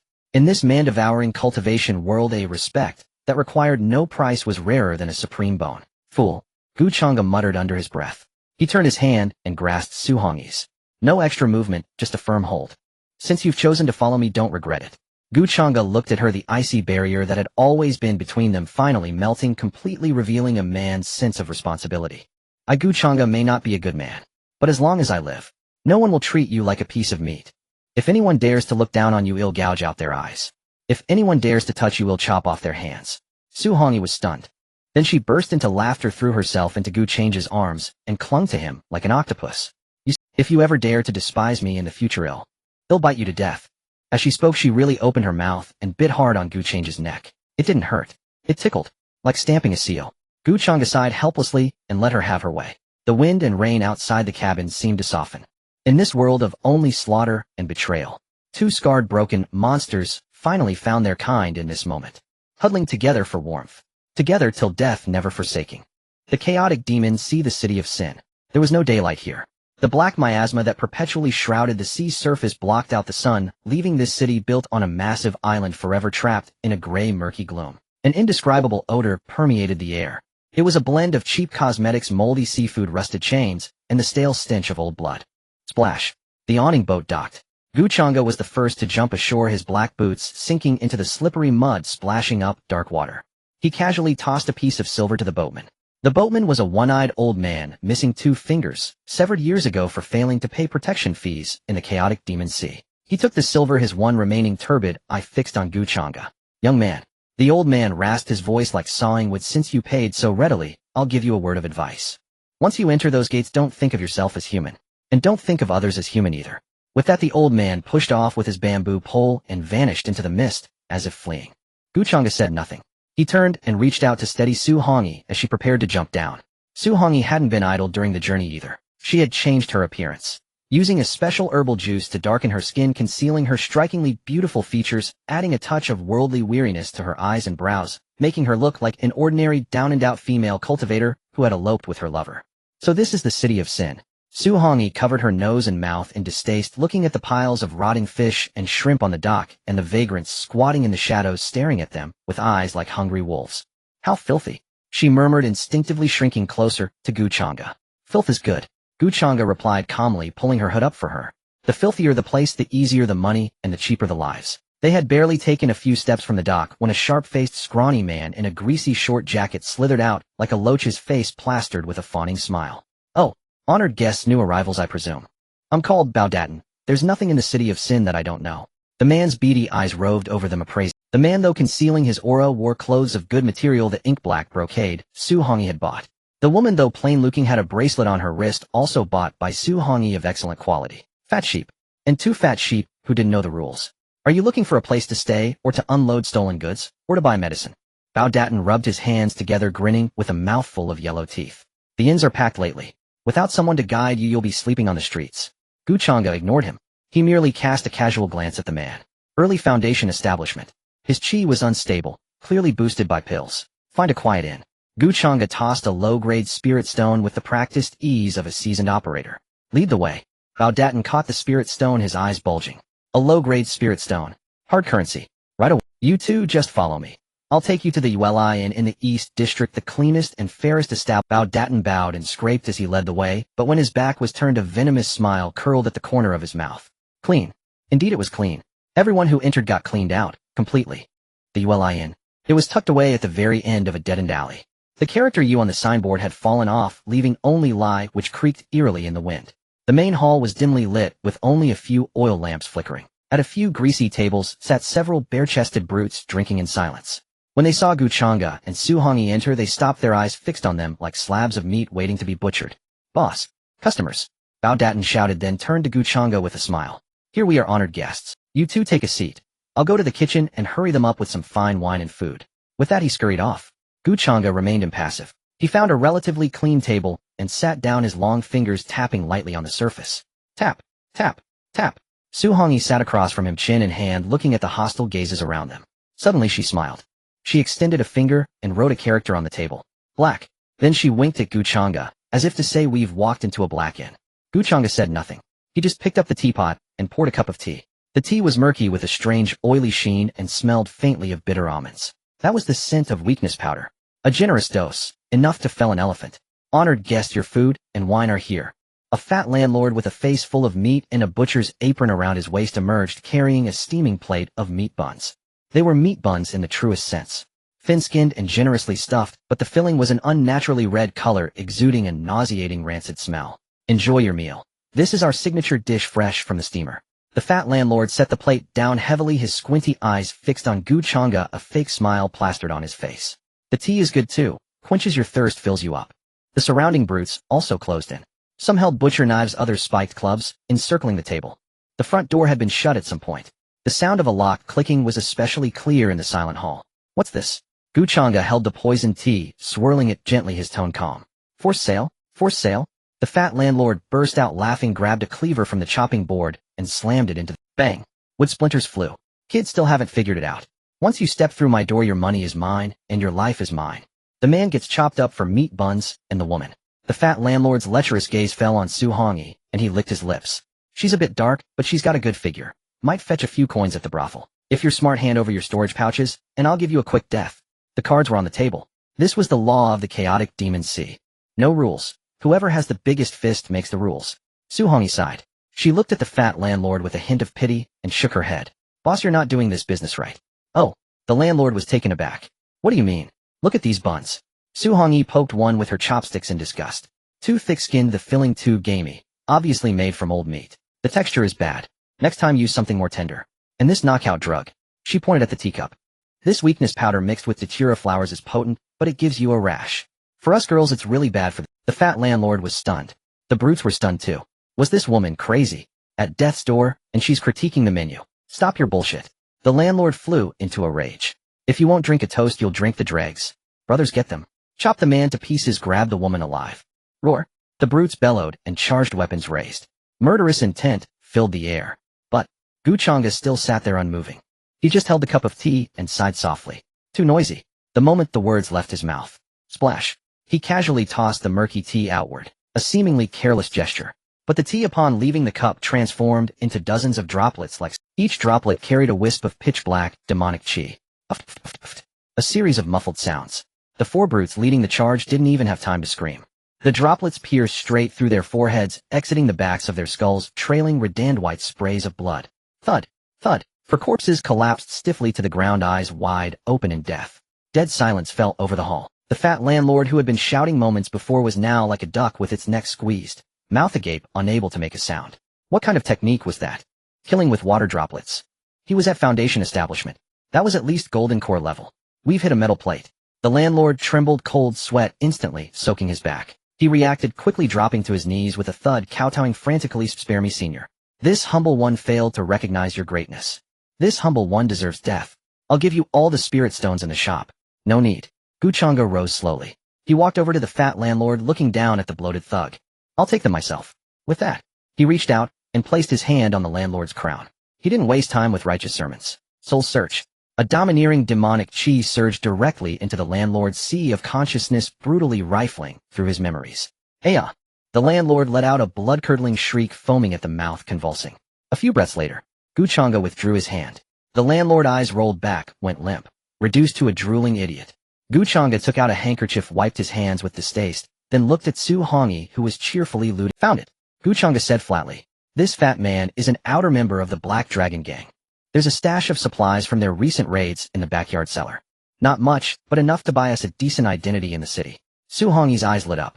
She shook the storage pouch she'd just stripped from a corpse, grinning like a little fox. Told you a black inn is a good place. Does this count as black eating black? No. Changge walked to the door, looking at the gray sky outside. He waved his hand casually. A streak of demonic fire shot out, igniting the inn. A den of sin and blood. Flames roared into the sky, illuminating his cold, sharp profile. This is called restoring market order. Changge turned and extended his hand to Su Hongyi. Let's go. With this place burned down, the city should be a bit quieter for a few days. Su Hongyi looked at him, then at the blazing inferno. She suddenly realized that no matter where this man went, even in the muck of the city of sin, he could live with a kind of pristine obsession that was impossible to ignore. He killed, robbed, and set fires. But he was still Changge. All right. Su Hongyi skipped over happily, took his hand, and asked where to next.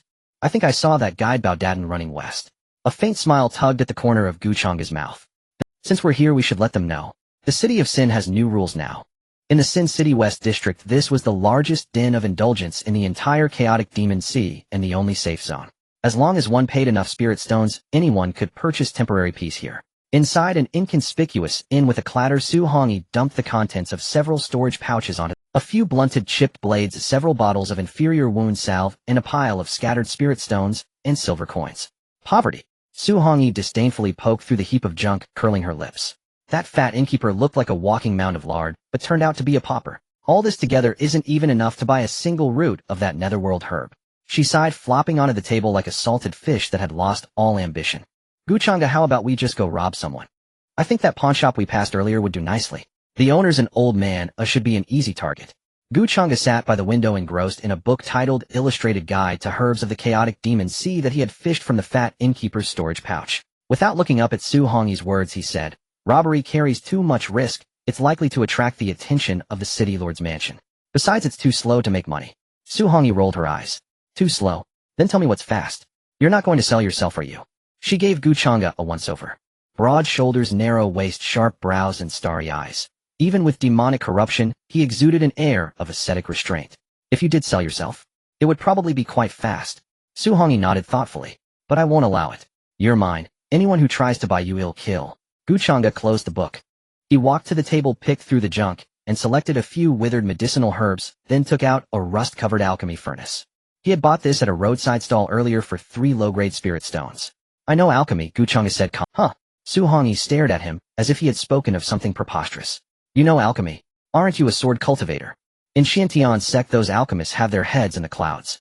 Would you waste time on alchemy instead of practicing the sword? I dabble. Changge offered no explanation. During those 20 years in Xuantian Sect, he had memorized nearly every Dan recipe in the scripture pavilion to help regulate Qianxue's body and treat the medicine addict Xiaofan. Sword training by day, alchemy by night. Back then he thought it was for the sect, now he realized he had simply turned himself into a universal caretaker. Lend me a spark. Changge placed the furnace on the floor. Though skeptical, Xuantian obediently extended her finger, and a wisp of dark red union demon fire danced on her fingertip. Is this enough? If not, I can. Before she could finish, Changge reached out and grasped her finger. The icy touch sent a shiver through Xuantian. Enough. Changge closed his eyes, activating his chaos primordial demon body. The originally wild, lust-filled union demon fire upon entering his body was forcibly subdued into docility. Then with his other hand he formed a hand seal, a perfectly standard spirit attraction seal of the Orthodox alchemy sect. Whoosh! The originally dark red demon fire instantly transformed into an eerie black gold in Changge's palm. Possessing both the domineering high temperature of demon fire and the stable control of Orthodox spiritual power. Go! Changge flicked his finger, and the black gold flame shot into the furnace. Next he grabbed the handful of seemingly moldy herbs from the table, bloodvine heartbreak grass, and bone-rotting. These were all highly toxic substances usually used to concoct poisons. But under Changge's deft butterfly-like hand movements the poisonous herbs were rapidly refined and fused. Xuantian was stunned. She didn't understand alchemy, but she understood beauty. The way Changge performed alchemy was breathtakingly beautiful. He sat cross-legged, bare-chested, the firelight illuminating his focused profile. Those eyes usually filled with hostility were now as calm as a deep pool.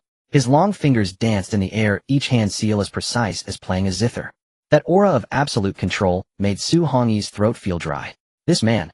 She swallowed and muttered. How can he be so seductive even when refining pills? After an incense stick's time with a hum, the old furnace vibrated violently and let out a crisp ring. A rich medicinal fragrance instantly filled the room. But the fragrance was strange, not the fresh scent of grass and wood, but a smell heavy with blood that upon inhaling made one feel hot all over and the blood boil. Done. Changge slapped the furnace. 3 blood-red pills flew out and landed on a jade plate. On the surface of the pills were 3 golden Dan patterns. What? What kind of pill is this? Xuantian leaned in to sniff it, and felt her demonic chi surge, giving her an urge to pick a fight. Bloodburst pill. Changge wiped the sweat from his forehead, speaking calmly. Bloodburst pill. Xuantian exclaimed. That cheap, desperate pill used by demon cultivators. After taking it, though, it temporarily boosts cultivation. Once the effect wears off, the meridians shatter, and one becomes a cripple. That's a defective product. Changge picked up a pill and examined it against the light. I improved the recipe. I used the Orthodox Foundation strengthening method to lock in the potency and remove the life-draining side effects. After taking this pill, a Foundation establishment cultivator can forcibly raise 1 minor realm for an hour. The only after effects are... He paused. 3 days of weakness and some excitement. Xuantian's jaw dropped. A bloodburst pill without side effects. What did that mean in the chaotic demon sea? It meant an extra life. It meant the chance to kill a foe in a critical moment. If this thing got out, every desperado in Sin City would go mad for it. Changge. Xuantian's gaze toward him changed. If earlier she was drawn to his looks and character, now she was drawn to his mind. You're a genius. If those old fossils of the Orthodox path knew about this violation of natural law, they'd probably jump out of their coffins in anger. Change's lips curled slightly. The Orthodox path forbids it, the demon path can't refine it. That's business opportunity. Half an hour later, at the center of Sin City, the Myriad Treasures Tower. This was the largest den of indulgence in the city and the venue for tonight's auction. 2 Golden Core initial stage guards stood at the entrance, coldly checking everyone who entered. Halt! The guard stopped Changge and Xuantian, who were wearing bamboo hats. Tonight's high-end auction requires an invitation or assets exceeding 50,000 spirit stones. No entry without them. The guard's sharp eyes instantly saw that these 2 had no valuable magic artifacts and were only at Foundation establishment. Beggars get lost. Don't block the road for the esteemed guests. Some people in the queue let out snickers. Xuantian's eyes turned cold. She was about to flare up, but Changge, he took a jade bottle from his robe and casually tossed it to the guard. Take this to your manager. Tell him someone's here to sell their life. The guard caught the bottle. He was about to throw it away, but on a whim he pulled out the stopper and sniffed it. The next second his expression changed. That rich blood and dan aroma caused the bottleneck in his cultivation, which had stagnated for years, to loosen slightly. This is... The guard's hand trembled, and his look at Changge turned shocked and uncertain. Please wait a moment, sirs. I'll fetch the manager immediately. His attitude did a 180 turn. Shortly, a middle-aged fat man in a purple-gold robe, shriv-faced, rushed out breathlessly. He was the chief appraiser of the myriad treasures tower Qiantong. Which master is the alchemist? Qiantong clutched the jade bottle tightly, his face trembling with excitement. Changge lowered his hat, his voice hoarse. It's me. Master. Qiantong glanced at Changge. Though he couldn't discern his cultivation, his bearing was undoubtedly extraordinary. It's not convenient to talk here. Please come. Take the seat of honor. Myriad treasures tower, top floor VIP room. Luxurious decorations, spirit tea and spirit fruits, all available. Qiantong carefully placed that improved bloodburst pill on the appraisal tray and used various magic instruments to test it for a long time. The more he tested, the more shocked he became. Perfect. Simply perfect. Qiantong looked up, his eyes fervent, at Changge. 3-pattern supreme grade. Purity of medicinal power at 99%. And truly no toxicity that damages the foundation. Master, how many of these pills do you have? The Myriad Treasures Tower will buy them all. Changge held up 3 fingers. 3 pills. Starting bid 10,000 spirit stones each. If you want to buy the recipe exclusively. He paused, his eyes under the hat revealing a merchant's cunning. I want tonight's auction item, the Netherworld Herb, plus 100,000 medium-grade spirit stones. Qiantong gasped. What a lion's opening. Although the Netherworld Herb was precious, it was the grand finale item with a starting bid of around 50,000. This man wanted to take it away and also demanded 100,000 in cash. Master, this price. Qiantong hesitated. Not selling. Changge said, nothing more, reaching for the pills. Then he'll try the black market across the street. I believe the desperados there will be more interested in this item. Don't. Qiantong panicked. If these pills leaked to the black market and were copied by rivals, though difficult, the Myriad Treasures Tower's business would suffer. More importantly, this pill could serve as the mystery grand finale tonight, sending the atmosphere to its peak. Deal. Qiantong gritted his teeth and agreed. The Netherworld Herb is yours, I'll keep it for you. The money will be settled immediately. However, I have an impertinent request. Qiantong rubbed his hands together, looking expectant. If Master creates new pills in the future, could you please give us priority? Well, offer you the treatment of an honored guest elder. Changge didn't answer directly. He stood up, his black robe billowing. Depends on my mood. A quarter of an hour later. In the auction venue, Sky Character Room No. 1. Suhongyi lay on the soft beast-hide sofa, looking at the gold card, symbolizing top VIP, and the small mountain of spirit stones. She was completely floating. Changge. She gazed at him, dazed. Do you know? That line, depends on my mood, was totally badass. I've decided. From now on, I want keep you, you'll keep me. Suhongyi rolled over, nestled beside Changge, laid her head on his thigh, and toyed with his belt. Master Gu, please take me in. Changge looked down at this frivolous enchantress, shaking his head helplessly. He was about to say something. Suddenly, a commotion arose from the auction hall below. Next, we have a special item. The auctioneer's excited voice rang out. This is a side-effect-free 3-pattern bloodburst pill, just delivered by a mysterious master. Starting bid 10,000 spirit stones. As soon as the words fell, the entire hall erupted. And among the crowd below, Changge spotted a familiar figure. A person in a black robe. But the style was unmistakably the Shadow Guard uniform of Xuantian Sect's Dark Division. That person stared at the pill on the stage, eyes cold and sinister. Unexpected to meet an old friend here in the chaotic demon sea. Changge narrowed his eyes, his fingertips tapping lightly on the table. Xuantian Sect's reach is long indeed. Suhongyi sat up, following his gaze. Who is that? Night Owl, the leader of Xuantian Sect's Shadow Guards. Changge's voice was icy. Qianxue's most loyal dog. It seems the kill order has arrived. Should we kill him? A flash of excited red light gleamed in Suhongyi's eyes. We just made money, want to hire an assassin. No. Changge's lips curled into a cruel smile. Since he's here to deliver money, let him live a little longer. After he bids a high price for my pill, then we'll send him off. Inside that pill. He made an explosion gesture with his fingers. I added a little seasoning. Specially prepared for Xuantian Sect. The night was dark and the wind howled. A perfect night for murder. The auction at Sin City had concluded. Some rejoiced, others lamented. Those who rejoiced were the Wanbao Tower. Tonight, the side-effect-free bloodburst pill had fetched a sky-high price of 80,000 spirit stones, setting a new record for pills of its grade. Those who lamented were the cultivators who had failed to secure the pill, each one slumping their shoulders and cursing as they dispersed. And as the biggest fool of them all, Yi Xiao, the Shadow Guard commander of Xuantian Sect, was now wrapped tightly in his black robe, clutching the jade bottle containing the pill with a death grip and hurrying out of the city. He was in a rush. 80,000 spirit stones. That had nearly drained all the travel funds he had brought. But the thought that this pill could save his junior brother Xiaofan in a critical moment, or even cure Xiaofan's current weakness made it worth it. As long as I bring the pill back, the chief will surely reward me handsomely. Xiao calculated in his mind, quickening his pace. Beyond the city gate lay a desolate stretch of rocky beach. The sea wind howled, carrying a salty, damp chill that pierced the bones. Xiao was a seasoned veteran after all. As he walked, he suddenly stopped. It was too quiet. Even the sound of waves crashing against the rocks had vanished. Come out, Xiao shouted coldly, his right hand instantly pressing on the short blade at his waist.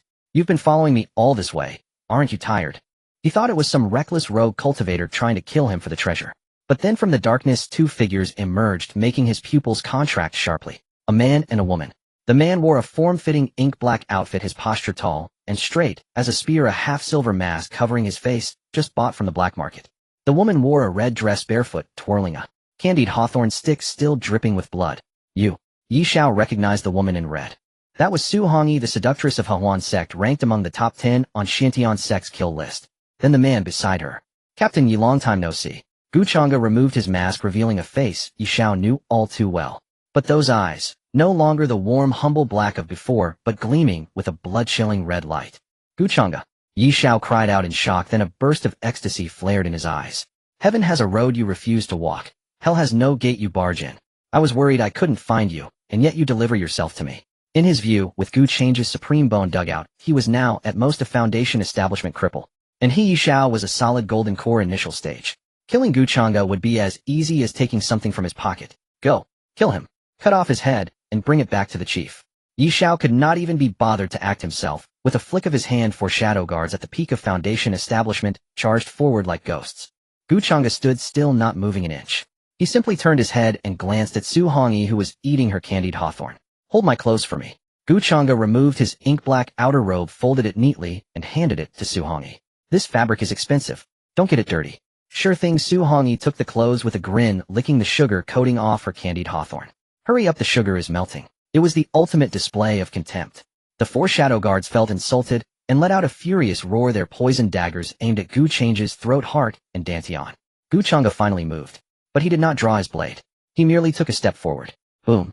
A terrifying demonic chi as black as ink burst from within him, like an awakened ancient beast crashing directly into the 4 men. No fancy techniques. Pure brute force. Thud, thud, thud, thud. For muffled sound, the 4 shadow guards did not even touch the hem of Changge's clothes before being blown away by the shockwaves, slammed heavily onto the rocky beach, their chests shattered dead on the spot. Instant kill. The sneer on Xiao's face froze. He stared at Changge in disbelief. Your cultivation. How is this possible? Without the supreme bone, how could he be this strong? This demonic chi. It's even more overbearing than a golden core stage. Captain Yi. Changge leisurely rolled up his inner sleeves, revealing his muscular forearms. Do you think I was waiting here just to reminisce? Before the words faded, Changge's figure flickered and vanished in an instant. So fast. Xiao's scalp tingled, and he instinctively raised his blade to block. Clang. Sparks flew. Changge's fist struck Xiao's short blade. The top-grade mystic tool forged from black iron actually cracked under the punch. The immense shockwave split Xiao's tiger's mouth, and he was sent flying backward over Tianzhong before barely stabilizing himself. Damn it. This kid is weird. Xiao was terrified. With just one move he knew he was no match. This Changge was a human tyrannosaurus, his physical strength absurdly monstrous. Run. He had to run. Bring this news back to the sect. Xiao made a snap decision, pulled a swift movement talisman from his bosom, slapped it on his leg, and turned to flee. At the same time, to be safe, he gritted his teeth and took out the jade bottle. It was meant for junior brother. But now I have to use it myself. 80,000 spirit stones. Xiao's heart bled, but his life was more important. He uncorked the bottle and swallowed the side-effect-free bloodburst pill in one gulp. The pill entered his stomach. Boom.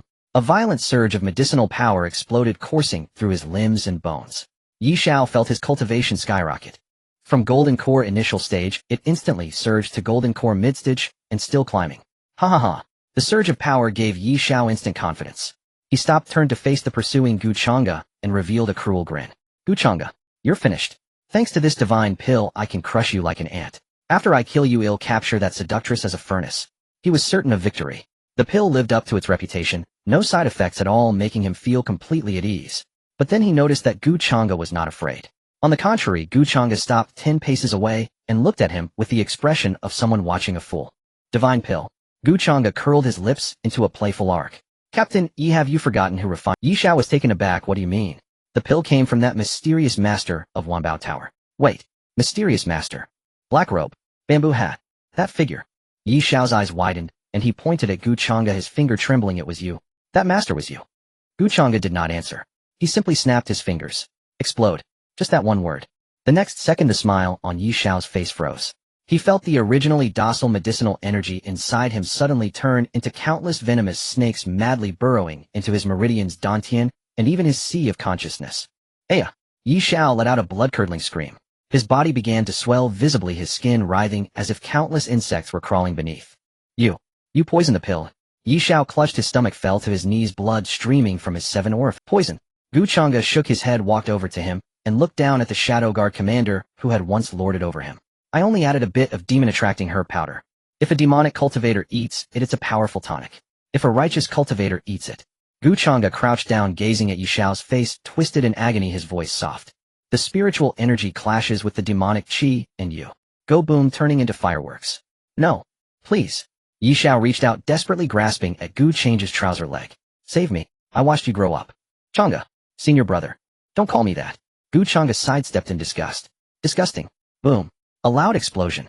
Yi Xiao's body truly burst into a cloud of blood mist, just as Gu Changge had said. Even his primordial spirit did not escape. The pill bought for 80,000 spirit stones had ultimately bought his own life. The blood mist dispersed, leaving only a lonely storage pouch on the ground. Gu Changge casually picked up the storage pouch and swept his divine sense over it. Apart from the 80,000 spirit stones which Wanbao Tower had given to Gu Changge, then Yi Xiao bought them, and now they were back in Gu Change's hands. So Yi Xiao had essentially given him 80,000 spirit stones for free. There were also quite a few healing treasures and secret manuals from Xuantian Sect. TSK. Gu Changge shook his head.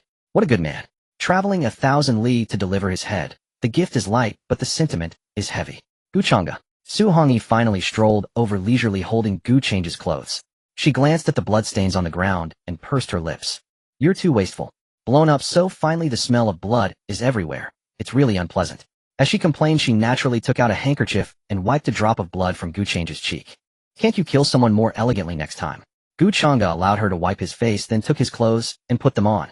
They'll pay attention next time. He looked into the distance. Over the sea, the first rays of dawn were breaking through the darkness. Let's go. Gu Changge patted the jade box containing the 9 nether herb at his waist. The ingredients are ready. Time to find a place to go into seclusion and refine the golden core. Su Hongyi's eyes lit up. Refine the golden core. Then you'll become even stronger. Then can you take me to kill that city lord? Then. Su Hongyi suddenly blushed, her voice dropping. Can we dual cultivate? Gu Changge paused mid-step. He turned to look at Su Hongyi's expectant and shy face and sighed helplessly. Su Hongyi. What? Stop filling your head with that kind of stuff. Oh, then I'll fill it with you. Their voices drifted, and though they were fugitives on the run, there was an indescribable sense of ease. Deep within the chaotic demon sea on a nameless, desolate island. The temperature at the crater of the dead volcano was extremely high. Molten magma churned underground, and the sulfurous fumes mingled with the salty, fishy sea breeze, making every breath feel scorching. Before the rocky cave, Gu Changge had transformed into a black stone cocoon. His very breathing ceased. And Tianzhong before him. Su Hongyi stood barefoot on the scorching obsidian ground. Her condition was dire. 3 days had passed. To guard this cave entrance, she had slain 13 waves of demonic beasts and 2 groups of rogue cultivators. The loose ink-black brocade robe she had worn was long since torn, leaving only the red dress beneath soaked through with seawater and sweat. The red dress clung tightly to her graceful form, outlining a breathtaking and perilous silhouette. Sweat trickled down her slender neck, flowed into her delicate collarbone, and then disappeared into her heaving chest. A jingle sounded. The silver bell on her ankle chimed once. It was not stirred by the wind, but because her legs were trembling. Her spiritual power was depleted, and her alluring body was backlashing. With every breath she took, it felt as if her lungs were on fire. Oh, what a pretty little lady, came a lecherous laugh. 3 streaks of light descended. It was One-Eyed Dragon and his 2 underlings. One-Eyed Dragon was at the initial golden core stage. The single eye gleamed with greedy light, roving over Su Hongyi without restraint. Tisk tisk, such a figure, such skin. And a top-quality beauty from the Xuantian Sect. Su Hongyi lifted her head. Instead of anger, she smiled. That smile was like a crabapple blossom, blooming, brimming with allure. She extended the tip of her tongue, lightly licking her parched red lips. Her originally icy gaze instantly became seductive and hazy. Big brother. Her voice was husky, carrying a lazy, enticing tone. Since you know little sister is from the Xuantian Sect, why not come over and help her cool down? One-eyed dragon was stunned for a moment, then overjoyed. Haha, how sensible. Big brother is coming to pamper you. He charged forward without a shred of caution. The instant he was only 3 paces away from Su Hongyi, her expression changed. The allure in Su Hongyi's eyes instantly transformed into bone-chilling murderous intent. Fool. She flipped her wrist, and the red ribbon Hunshan Ling originally wound around her waist came alive like a crimson viper instantly coiling towards One-Eyed Dragon's neck. Simultaneously, instead of retreating, she advanced. Her soft, fiery body crashed directly into One-Eyed Dragon's embrace. This was no amorous embrace. This was a killing blow. With a squelch, the dagger hidden in her sleeve stabbed swiftly, accurately, and ruthlessly towards One-Eyed Dragon's dantian. You seek death. One-Eyed Dragon, after all, was at the golden core stage and reacted with lightning speed. He twisted his body abruptly. Although he avoided the vital dantian, the blade still plunged deep into his thigh. Oh! One-Eyed Dragon screamed in agony, his rage turning to fury.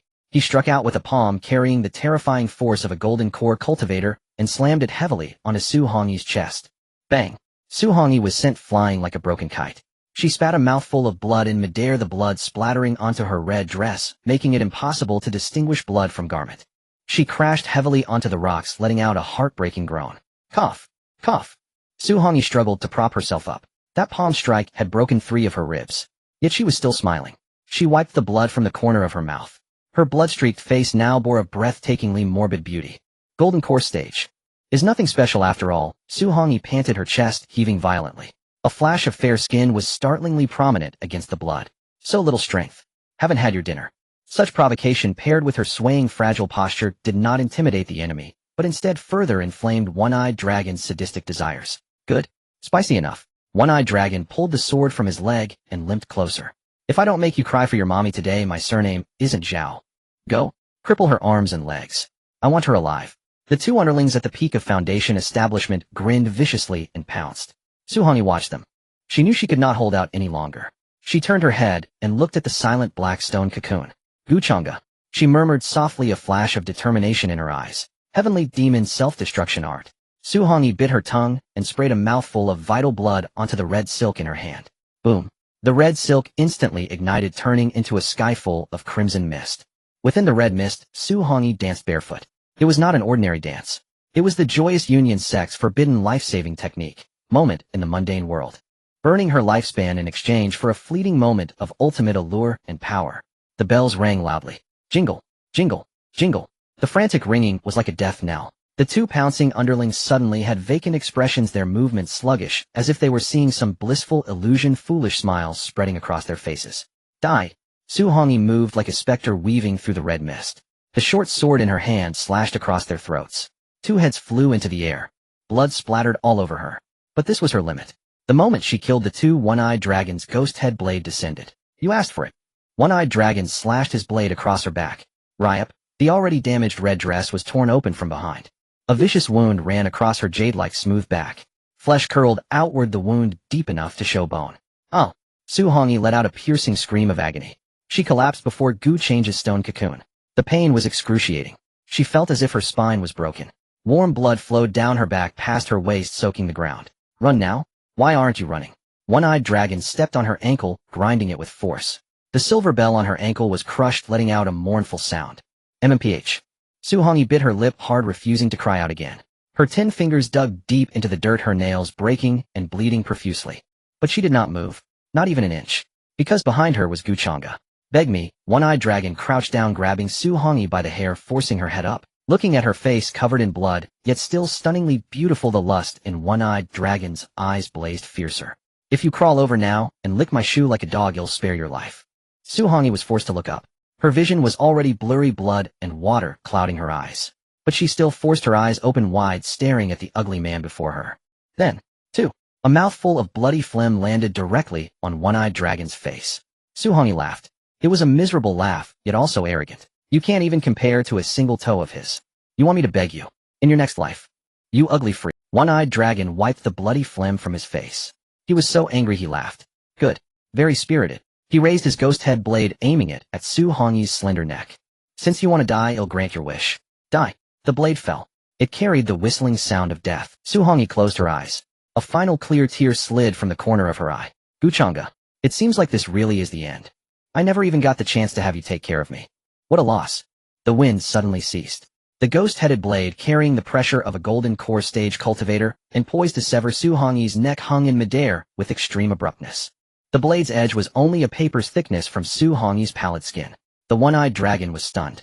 He strained to channel his spiritual energy, his face flushed crimson, veins bulging on his arms, yet the blade remained motionless, as if welded into the very fabric of space. How? Before he could finish his question, a soft sound erupted.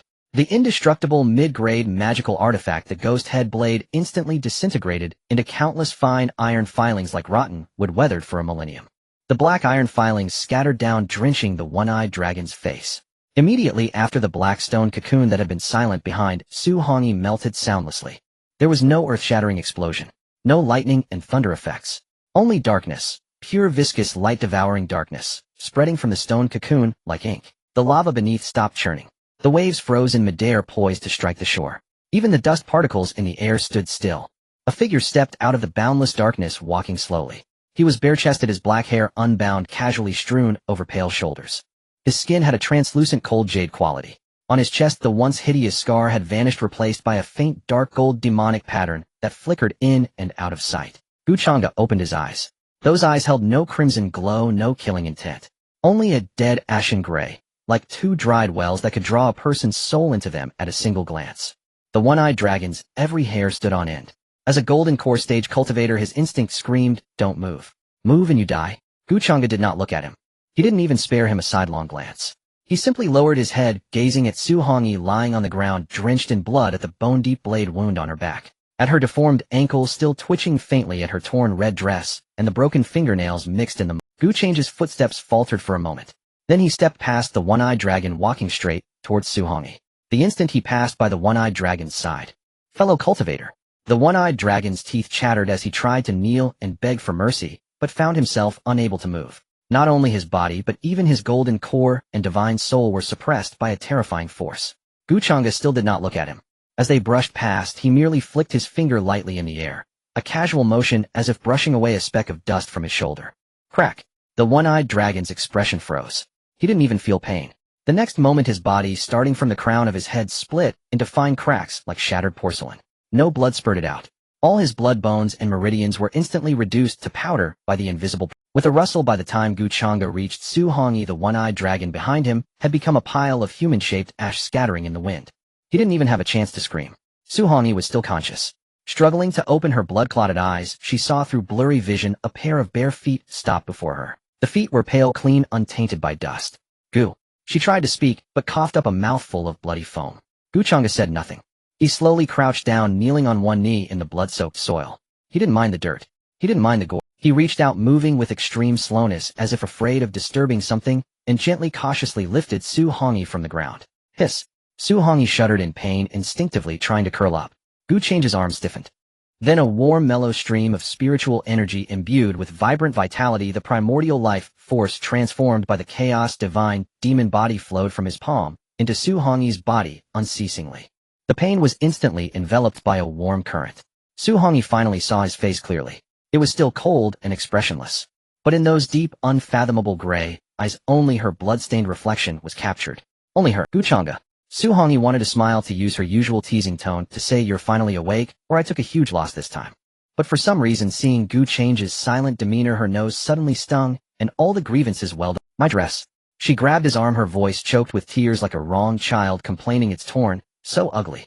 Changge looked down at the woman in his arms, who was nearly dead, yet still cared about whether she looked pretty. He still said nothing. He simply silently took off the demonic black robe he had just materialized. The black robe, like water, wrapped her tightly, covering all the shocking wounds and all the exposed skin. He held her close. So close that Su Hongyi could clearly hear his heart pounding wildly, uncontrollably against his ribs. Thump, thump, thump. Each beat seemed about to shatter his chest. Su Hongyi was stunned. She looked up and met Change's lowered eyes. He was trembling. The man who had just casually annihilated a golden core cultivator without blinking. Now holding her, his fingers were trembling uncontrollably, faintly. That was aftermath. The fear of almost losing her. Sleep. After a long while, Changge finally spoke. His voice was hoarse, as if laced with gravel, dry and low. Just those two words. "No, I will avenge you. No, I will be good to you." Those words were too light. He simply carried her and turned to walk deeper into the cave. With each step, the terrifying demonic aura around him receded, afraid of startling the person in his arms. Su Hongyi leaned against his stiff chest listening to the thunderous heartbeat. She suddenly didn't want to speak anymore. She buried her face in the cold black robe, and a faint smile curled at the corner of her lips. Ignoring the lingering pain, she closed her eyes peacefully. Even if the outside world were a hellish battlefield as long as she was in this embrace. There was heaven. Outside the cave the sea breeze began to blow again. The frozen waves once again crashed against the rocks. Apart from the pile of human-shaped ash on the ground, and the shattered blade fragments. It was as if nothing had happened. Only the dormant volcano seemed to sense the dissipating brutal aura of the one who had just ruled. The lava churned even more violently, as if trembling, as if in submission. The light within the rocky cave was dim. Only a small pile of dying embers in the corner occasionally sparked a dark red cinder casting the intertwined shadows of two figures upon the rock wall. The air was thick with a faint scent of blood and the bitter aroma of medicinal herbs. Changge sat cross-legged on the ground, with Su Hongyi lying across his knees. Her tattered red dress had been pulled down to her waist, revealing her smooth, yet grievously injured back. The knife wound stretched from her left shoulder to the dimple of her back. The flesh turned outward. Though the bleeding had stopped, the savage red contrasted starkly with her originally fair skin, creating a shocking sight. Qianxue's fingers were cold. A touch of emerald medicinal ointment clung to his fingertips. The flesh-regenerating powder he had retrieved from One Eye's storage pouch, and then refined himself. Carefully drop by drop he applied it to her wound. His movements were slow. With each application, he could feel the delicate body beneath his hand trembling slightly. Does it hurt? Changge paused, his voice low. It itches. Su Hongyi buried her face against his thigh, her voice muffled and unreadable. Like 1,000 ants are crawling on me. Bear with it. Change's tone remained calm, yet the pressure of his fingers was impossibly light. This is flesh-regenerating powder. It always itches when new flesh grows. Oh, Su Hongyi obediently replied. After a long moment, she turned her head, her fox-like eyes now regaining some luster fixed intently on Change's jaw in the darkness. Changge. Such a deep gash. It will definitely leave a scar, won't it? Change's hand applying the ointment paused. He gazed at the savage scar. Women of the Xuantian Sect prized their appearance above all else. Leaving such a long scar on her back would be more agonizing for them than death itself. No, it won't. Changge lowered his eyelids, concealing a flicker of darkness in his eyes. Once we return to the city, I will find a youth-preserving pill. Even if I have to turn the Chaos Demon Sea upside down, I will erase this scar for you. This was a promise. And also compensation. Unexpectedly, Su Hongyi suddenly laughed. She propped herself up on her elbows, heedless of her exposed front shielded by the black robe, and reached out a hand to gently grasp Change's wrist, still applying the ointment. No need to find one. She looked into Change's eyes, a bewitching curve curling at the corner of her mouth. Keep it. Changge frowned. Why? What woman would willingly keep such an ugly scar? Because. Su Hongyi's fingertip slid down his arm, finally stopping at the spot over his heart, tapping it lightly. This is the proof that you went mad for me. Change's pupils contracted slightly. Su Hongyi leaned closer, her warm breath brushing against his collarbone. Changge, do you have any idea how terrifying you looked just now? Like you were about to tear the very heavens apart. But. She extended her tongue, lightly licking her dry lips, her gaze becoming hazy and fervent. Keep this scar. Every time you see it from now on, you will remember. That woman Su Hongyi almost died and then. Her finger traced a circle on his chest, her voice turning soft and lingering, laced with an undisguised calculation. You will never be able to bear abandoning me again. This was Su Hongyi's heart attack strategy. She didn't want she wanted to be etched into his very bones.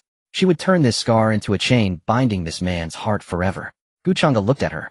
He looked at this woman, her face pale from pain, yet still employing her beauty trap against him.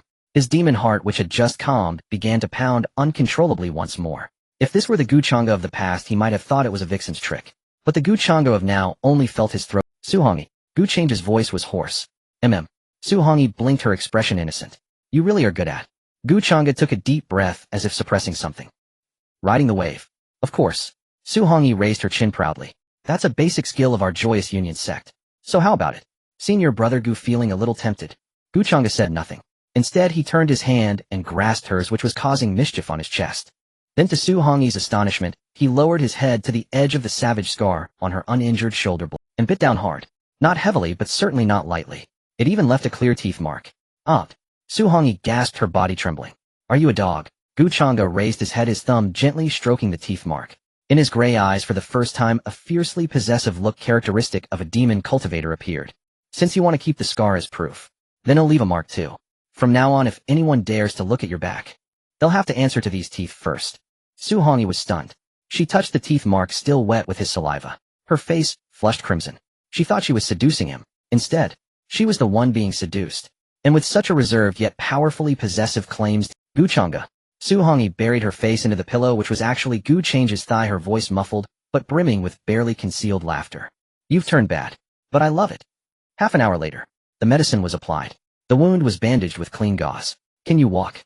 Gu Changge stood up dressed and reverted to his cold, stern demon cultivator demeanor. No. Su Hongyi lay on the ground matter-of-factly. My legs are weak, my feet hurt, I have no strength. In truth, given her foundation establishment cultivation base, though the injury was serious, it wasn't enough to prevent her from walking. She simply wanted to be stubborn.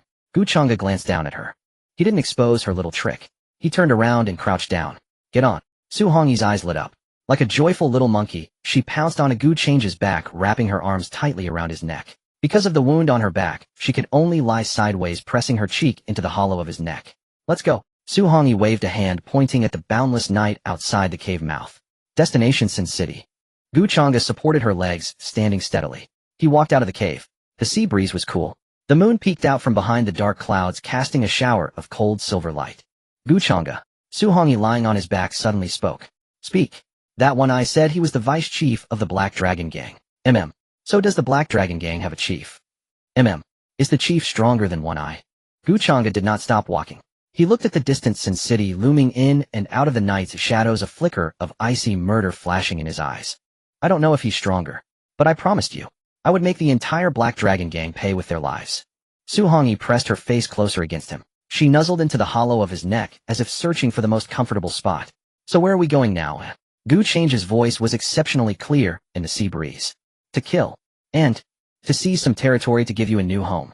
In the Sin City, the central district, stood the headquarters of the Black Dragon Gang, a fortress built from obsidian, resembling a giant skull perched at the very heart of the city. Tonight it was ablaze with light. Gang leader Lei Patian was hosting a grand banquet.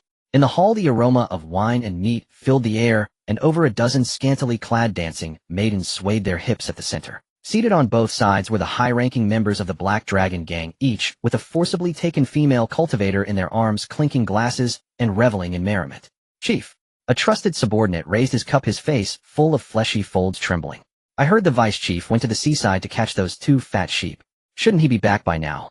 Lei Potion, a burly bald man with a ferocious black dragon tattooed on his bare torso, tore a mouthful from a roasted lamb leg in his hand, grease dripping down his chin. I trust old Second's judgment, Lei Patian said indistinctly. Those 2 fat sheep. Kill the man, and I heard the woman is a rare beauty. Perfect to bring back for the brothers to enjoy. A burst of lecherous laughter erupted in the hall. Bang! Lei Patian slammed his cup on the table, his eyes fierce. In this chaotic demon sea, no one dares to touch the prey my Black Dragon Gang has set its sights on. Whether they're a river-crossing dragon or a mountain-descending tiger here, they have to bow down to me. Before his words faded, a deafening explosion blasted without warning. The 2 massive doors weighing 1,000 gene and forged from deep-sea black iron caved in and shattered like fragile biscuits. Countless iron shards carried by a terrifying shockwave swept through the hall like a metal storm. The gang members nearest the door were instantly riddled with shards, blood spraying everywhere. Enemy attack. Screams, the clatter of overturned tables, and the shattering of cups filled the air. Amidst the swirling dust, a slender figure stepped in slowly, treading over broken iron and blood. He wore a black ink brocade robe, his long hair loose. Most striking of all, he carried a woman on his back. Wrapped in a large robe, she seemed asleep, her head buried in the hollow of his neck, motionless. Lei Patian abruptly stood, shoving aside the dancing girl in his arms, his golden core mid-stitch pressure exploding outward. Which bastard dares to barge into my Black Dragon Gang? Do you have a death wish? Gu Changge ignored. He didn't even lift his head to look at the lofty gang leader. Instead, he turned his face, slightly pressing his cheek against the woman's forehead to ensure she hadn't been disturbed. Then he raised a finger to his lips. Shoo, Gu Changge whispered. Too noisy. Just 3 words. But they were like a decree. The next second, Gu Changge moved. He didn't put down Su Hongyi or draw any weapon. He simply lifted his right foot and stomped lightly on the ground. Divine ability, Dark Domain descends. A visible black ripple spread instantly from the sole of his foot. This wasn't an ordinary spiritual energy shockwave. It was a gravitational field. The chaos divine demon body inherently controls the ultimate force. With this stomp, the gravity within 100 zhang radius increased 30-fold. A sickening crunch of breaking bones echoed densely. The gang members at the Foundation establishment stage couldn't even scream. Their bodies collapsed instantly under the terrifying gravity, their knees shattered, their forms melting like mud. Blood gushed from their mouths and noses, staining the ground red. In an instant, over half of the dozens of people standing in the hall fell. Only a few Golden Core early-stage elders remained struggling to stay upright, their faces flushed, legs trembling, unable to straighten their backs. What kind of demonic art is this? Lei Potion's eyes widened in terror. He felt a mountain-like pressure on his shoulders, making the flow of his spiritual energy sluggish. He was at the Golden Core midstage. The other party, carrying someone on his back, had suppressed the entire hall with his aura alone. Who are you? Lei Patian gripped his battle axe tightly, his voice finally trembling. My Black Dragon gang has no grievance with you, sir. Changge finally lifted his head, his gray eyes calmly fixed on Lei Patian. No grievance. Changge took a step forward. The obsidian floor beneath his foot silently crumbled to dust. Your men broke her foot. Your men tore her dress. With each word, Changge took a step forward. With each step, the suffocating gravity intensified. The few Golden Core elders who were still holding on their knees slammed into the ground, creating deep pits. Forced to kneel before Changge, their heads bowed low, as if submitting to a monarch. Since you're the chief, this debt naturally falls on you. Changge reached the center of the hall, only 10 steps away from Lei Patian. Arrogant. Driven to desperation, Lei Potion's ferocity erupted. With a roar, he burned his essence, blood forcibly breaking free from the gravitational restraint. Die. He leaped high, his battle axe blazing with blood-red light, transforming into a ferocious blood dragon, crashing down towards Change's head. This strike gathered all his lifelong power enough to cleave a small mountain. Yet Changge didn't dodge. Because he carried someone on his back, if he dodged, the force would harm her. So he extended his right hand. That hand was fair and slender like that of a scholar. But he didn't use a spiritual. Instead, he caught it barehanded. A deafening clang of metal rang out. The scene froze. Lei Potion still in his striking pose, his eyes nearly bulging from their sockets. His indestructible, mid-grade magical treasure, the battle axe, was now firmly gripped in Change's hand. Not by the handle, but directly on the sharp blade. Change's palm wasn't even scratched. The terrifying blade, upon touching the demonic patterns on his palm, sparked, as if striking the hardest divine iron in the world, unable to advance an inch. The chaos divine demon body repels all magic and is indestructible. Is this all you've got? Changge looked at Lei Potion, disappointment coloring his tone. Too weak. As his words fell, Change's 5 fingers suddenly clenched. Crack, snap. The battle axe, which had accompanied Lei Patian for years, shattered like a brittle biscuit in Change's grip. A chunk. Then Changge released his grip, turning his palm into a fist. A plain, unadorned punch. Thrown straight forward. No earth-shattering light show. Only the sonic boom cloud from air compressed to its extreme. This punch struck Lei Potion's chest. Time seemed to slow. The protective chi aura behind Lei Patian shattered instantly. The black dragon tattoo on his chest twisted and disintegrated. Then came the ribs, sternum, internal organs. A jet of blood burst from Lei Potion's back. It pierced straight through his chest. He wasn't sent flying. Because Change's punch was too fast, the force too penetrating, it went right through before his body could be flung away. Lei Patian looked down, staring at the gaping hole through his chest. You? He opened his mouth, blood and fragments of organs gushing out. A nascent soul. Even in death, he couldn't believe that a Golden Core cultivator could punch through the physical body of a same-realm body cultivator. Unless it was a disguised nascent soul old monster. Changge withdrew his hand. His fist was clean, not a drop of blood on it. The demonic chi had vaporized the blood on contact. In your next life, keep your eyes open. Thud. Lei Potion's corpse hit the ground. And so, the Black Dragon gang was completely annihilated. From entrance to finish, less than 10 breaths. Changge hadn't even used the broken sword on his back. Xuantian on his back didn't even flutter an eyelash, still sleeping soundly. A deathly silence filled the hall. The kneeling elders were now scared out of their wits. Even the chief was one-punched. What were they? Spare us. An elder stammered. Changge didn't look at him. He turned and walked to the highest seat, the tiger skin throne. He didn't sit because carrying Xuantian would be uncomfortable for her. He just stood there, back to the crowd, staring at the large character for righteousness on the wall. From today onward, Change's voice echoed in the empty hall. The Sin City has a new ruler. And he turned his head slightly, his voice turning colder. Clean the floor. I can't stand the smell of blood. With that, he carried Xuantian into the back hall, leaving behind a group of kneeling, trembling outlaws, and a terrifying legend of the demon god carrying his wife. Within the inner hall of the Black Dragon Sect's headquarters, a bedroom of unparalleled luxury lay. A thick snow-wolf fur carpet covered the floor, while warm jade embedded in the walls sealed out the damp, chilling air of the chaotic demon sea. Changge sat by the bed, gazing at the sleeping Xuantian. She slept deeply, her brow relaxed, her injured ankle had been bandaged and coated with the finest jade dew ointment. Changge reached out to tuck her blanket in. Suddenly, thump! His heart clenched violently. An excruciating, piercing pain erupted without warning from the hollow cavity in his chest. Cough! Changge clutched his chest, his body swaying as he nearly collapsed onto the bed. He gritted his teeth, stifling any sound, but cold sweat instantly soaked the stray hairs on his forehead. Pain. Such unbearable pain. Not of the flesh, but a tearing sensation deep within his soul. It was as if someone was scraping a dull blade repeatedly over the spot where his supreme bone once grew. 1,000 miles away at the Xuantian Sect. Master, will this really help us find senior brother? In the secret chamber, Xiaofan sat at the center of a formation staring at the supreme bone suspended in midair. The bone's once golden radiance had turned a sinister dark red. Qianxue stood nearby her. She looked at the bone, her eyes complex. This is the bloodline tracking art. Qianxue said, her voice trembling slightly. As long as the bone remains, no matter where he flees, we can sense his location. But what? A flicker of excitement flashed in Yifan's eyes. But this art requires burning the bone's origin essence blood. Qianxue closed her eyes. Bone and flesh are connected. He must be in great pain right now. Pain. Yifan's heart rejoiced, though his face wore a worried expression. Master, to bring senior brother back to atone this pain is for his own good. Once he returns, we can properly compensate him. Let us begin. Qianxue took a deep breath and began forming hand seals. A beam of blood-red light shot into the sky, pointing directly toward the chaotic demon sea. In the chaotic demon sea at Sin City, Changge could no longer hold back, spitting a mouthful of black blood onto the snow wolf fur carpet. His face was as pale as paper, veins bulging on the hands gripping the bed frame, his nails even digging into the hard, warm jade. Qianxue. Changge forced out these 3 words through gritted teeth. They carried a bone-chilling coldness. He could feel it. It was his bone.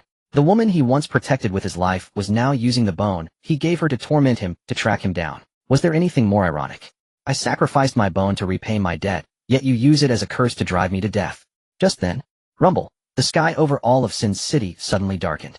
A terrifying pressure 100 times stronger than lay potions, making even the soul tremble, crashed down from the 9 heavens like a mountain. Nascent soul stage. Which junior dares to act recklessly in my territory?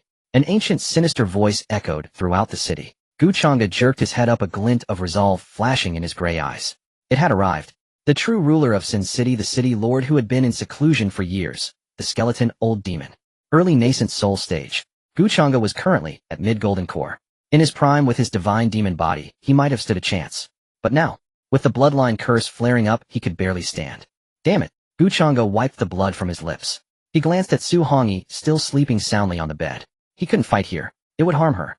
Changge's form flickered, transforming into a streak of black light that burst through the roof and soared into the sky. High above, an old man in a gray robe, gaunt as a skeleton, hovered atop the black clouds. Leaning on a human bone staff, his sunken eyes showed a flicker of surprise as he watched Changge ascend. 9-marked demon pill. The skeleton old demon licked his lips, a greedy smile spreading across his face. No wonder you killed Lei Patian. Little brat, I want your golden core. Without another word, the skeleton old demon struck. With a wave of his staff, the black clouds coalesced into a massive skeletal ghost hand that blotted out the sky, reaching for Changge with a death aura that corroded everything. This attack sealed off the space.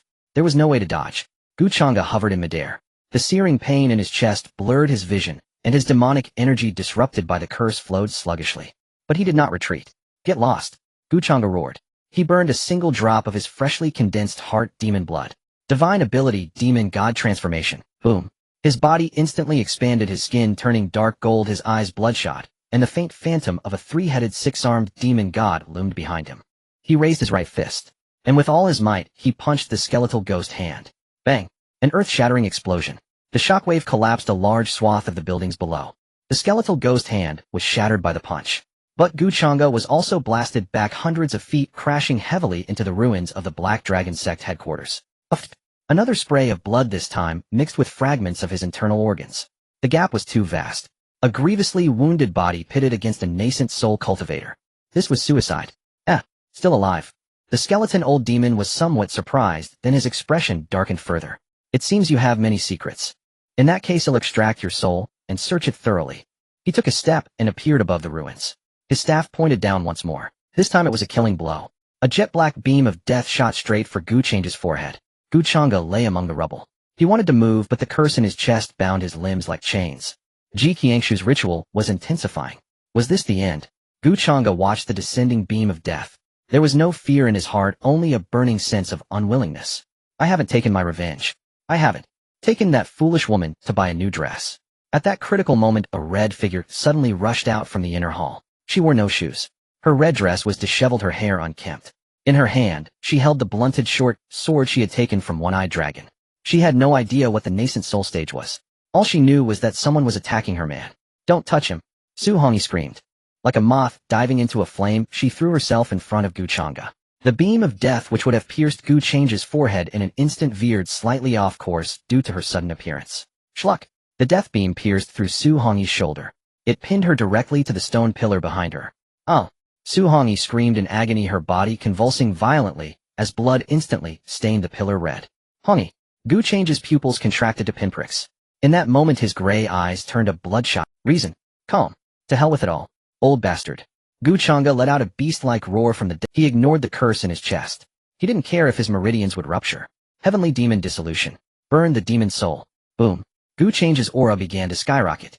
Mid-golden core. Late stage. Peak. He even vaguely touched the threshold of the nascent soul stage. But the price was severe. His skin began to crack, blood oozed from his 7 orifices, turning him into a figure drenched in blood. Die. For me. Changge's form vanished. He reappeared directly in front of the skeleton old demon. Ignoring the thick nascent soul protective shield around the old demon, he charged straight into it. Bang! The shield shattered. Changge bared his teeth in a savage grin. He sank his teeth deep into the skeleton old demon's throat. The most primal, the most brutal, and the most insane way to kill. Off! The skeleton old demon screamed.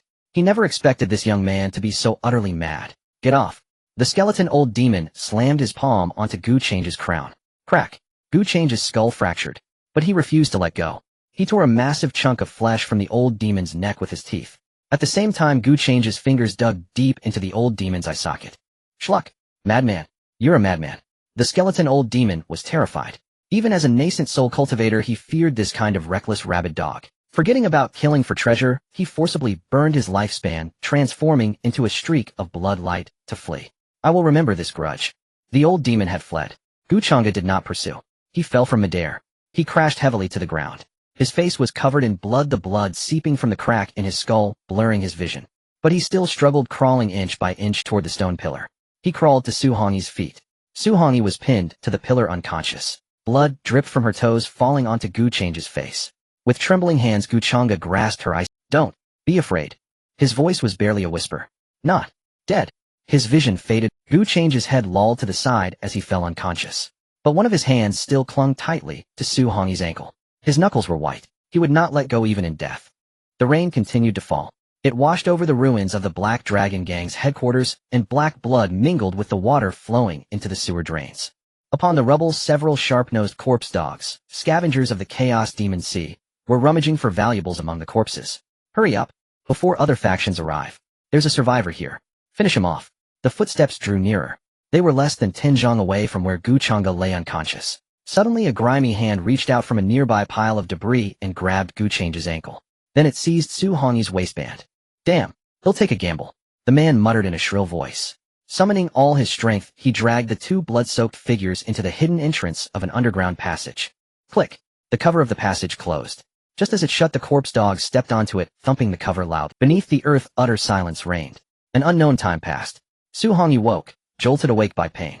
The piercing wound on her shoulder burned like fire, and each breath scraped her lungs like sandpaper.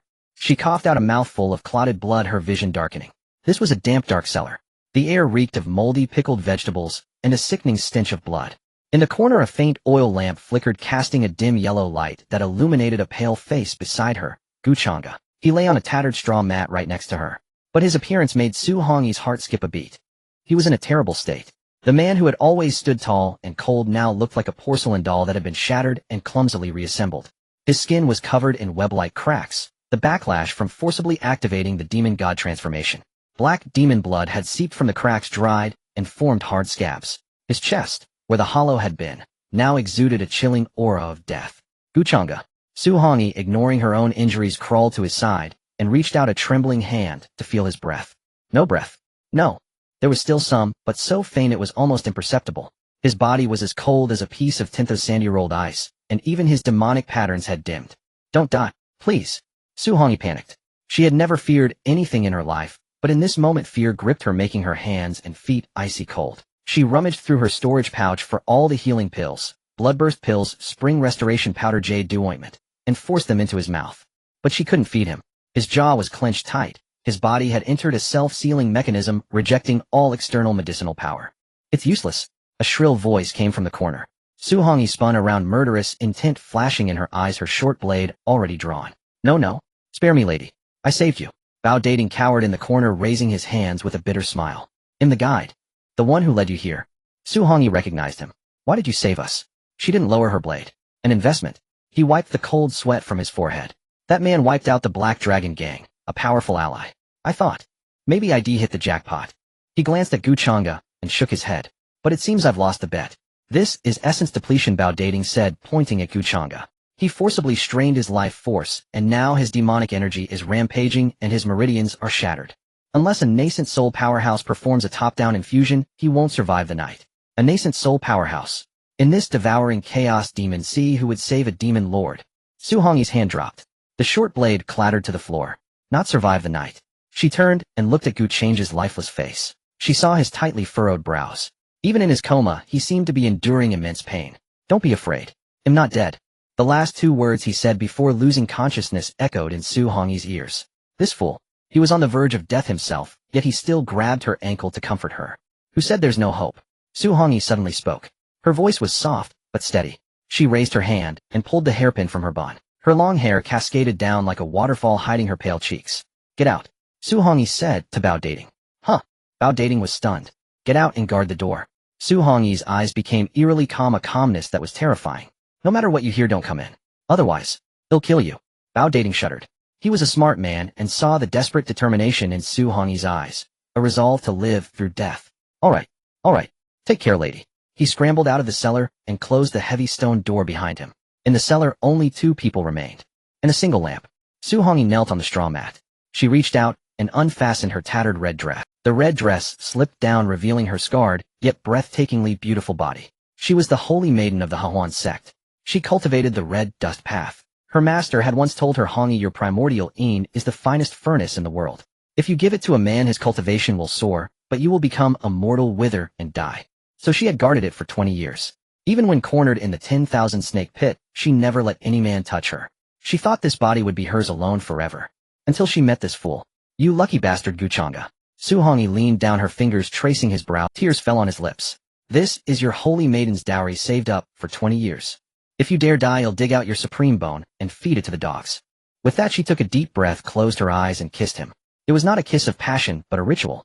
Xuantian's secret art, Phoenix seeking mate. With her body as fuel, she burned away the red dust.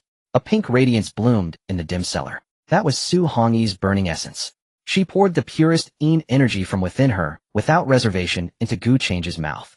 It was a gentle, immense life force. Like spring rain falling on a barren desert. Changge's ice-cold body began to warm. The cracked skin, nourished by the pink glow, began to heal at a visible rate. The rampant death energy in his chest meeting this yin essence was like boiling oil hitting ice. Instantly neutralized and soothed. But Su Hongyi trembled. As her life force drained, her face grew paler. Her once lustrous black hair, the weakness that came from being drained from the depths of her soul, made her feel like she was turning into an empty shell. So cold. So this is what it feels like to give away your life. Su Hongyi's vision began to blur. Yet she did not stop. She held Changge tightly, as if trying to merge herself into his bones and blood. Thump. Changge's heart beat strongly once. Thump. A second time. He was alive. A faint, weak smile curled Su Hongyi's lips. She felt like a candle about to burn out. Oil exhausted, the lamp flickered. Just as she was about to lose consciousness completely, a hand, a hot, powerful hand, suddenly clamped onto the back of her head. Changge, who had been passively receiving, snapped open his eyes. In those gray irises a wild flame. He was awake, but he did not push her away. Instead, he took the lead and deepened the kiss. At the same time, a tyrannical demonic energy, mixed with his newly restored chaotic essence, poured back into Su Hongyi's body through their joined lips. Dual cultivation. Not a one-sided sacrifice, but true divine demonic dual cultivation. Foolish woman. Changge's voice thundered in her mind, laced with exasperated anger. Who allowed you to die? Is my life the only one that matters? Isn't yours? Boom. The two forces cycled wildly within their bodies. Yin essence nourished the demonic body, demonic energy reforged the flesh. The cellar grew brighter and brighter. In that light, their auras mingled, no longer distinguishable.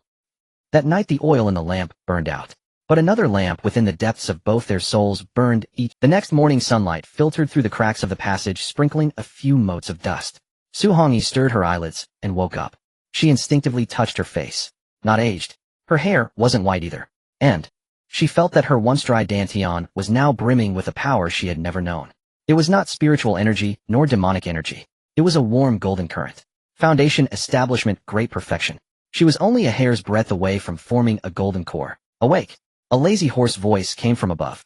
Xuantian looked up and saw Changge leaning against the wall looking at her with a half-smile. All the cracks on his body were gone, his skin was smooth as jade. He looked radiant, even more devilishly handsome than before his injury.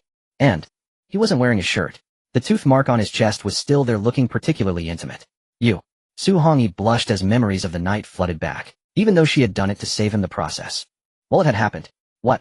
Changge raised an eyebrow, reaching out to pinch her chin, his thumb gently stroking her red lips. Weren't you quite forward last night? Even offering me your dowry. Shut up. Xuantian, mortified, opened her mouth to bite his finger. Changge didn't dodge. He let her bite. He looked at her with unprecedented tenderness. Xuantian released his finger and glared at him. I accept the dowry. Changge leaned down, pressing his forehead against hers. From now on, my life is yours, and I am yours. The air in the cellar was stifling, thick with the staleness of 3 days of isolation. Xuantian sat on the straw mat, stretching lazily as she arched her back. Change's black robe hung loosely on her figure, revealing a sliver of her creamy shoulder. After a night of nourishment, her complexion was astonishingly radiant. Her once pale cheeks now bloomed with a healthy pink luster, and her fox-like eyes held a seductive watery gleam. Stretch out your foot. Change's voice came. He was already fully dressed in an ink-black brocade robe cinched at the waist with a matching wide belt accentuating his lean, powerful frame. His hair was half up, secured with a simple wooden hairpin, giving him a clean, refreshing aura, as if he had just bathed. Xuantian blinked and obediently extended her injured left foot. The bruise on her ankle had faded, leaving only a faint pink trace. Changge sat cross-legged and placed her foot on his knee. In his hand was a string of silver bells, the same ones that had been crushed by the one-eyed man.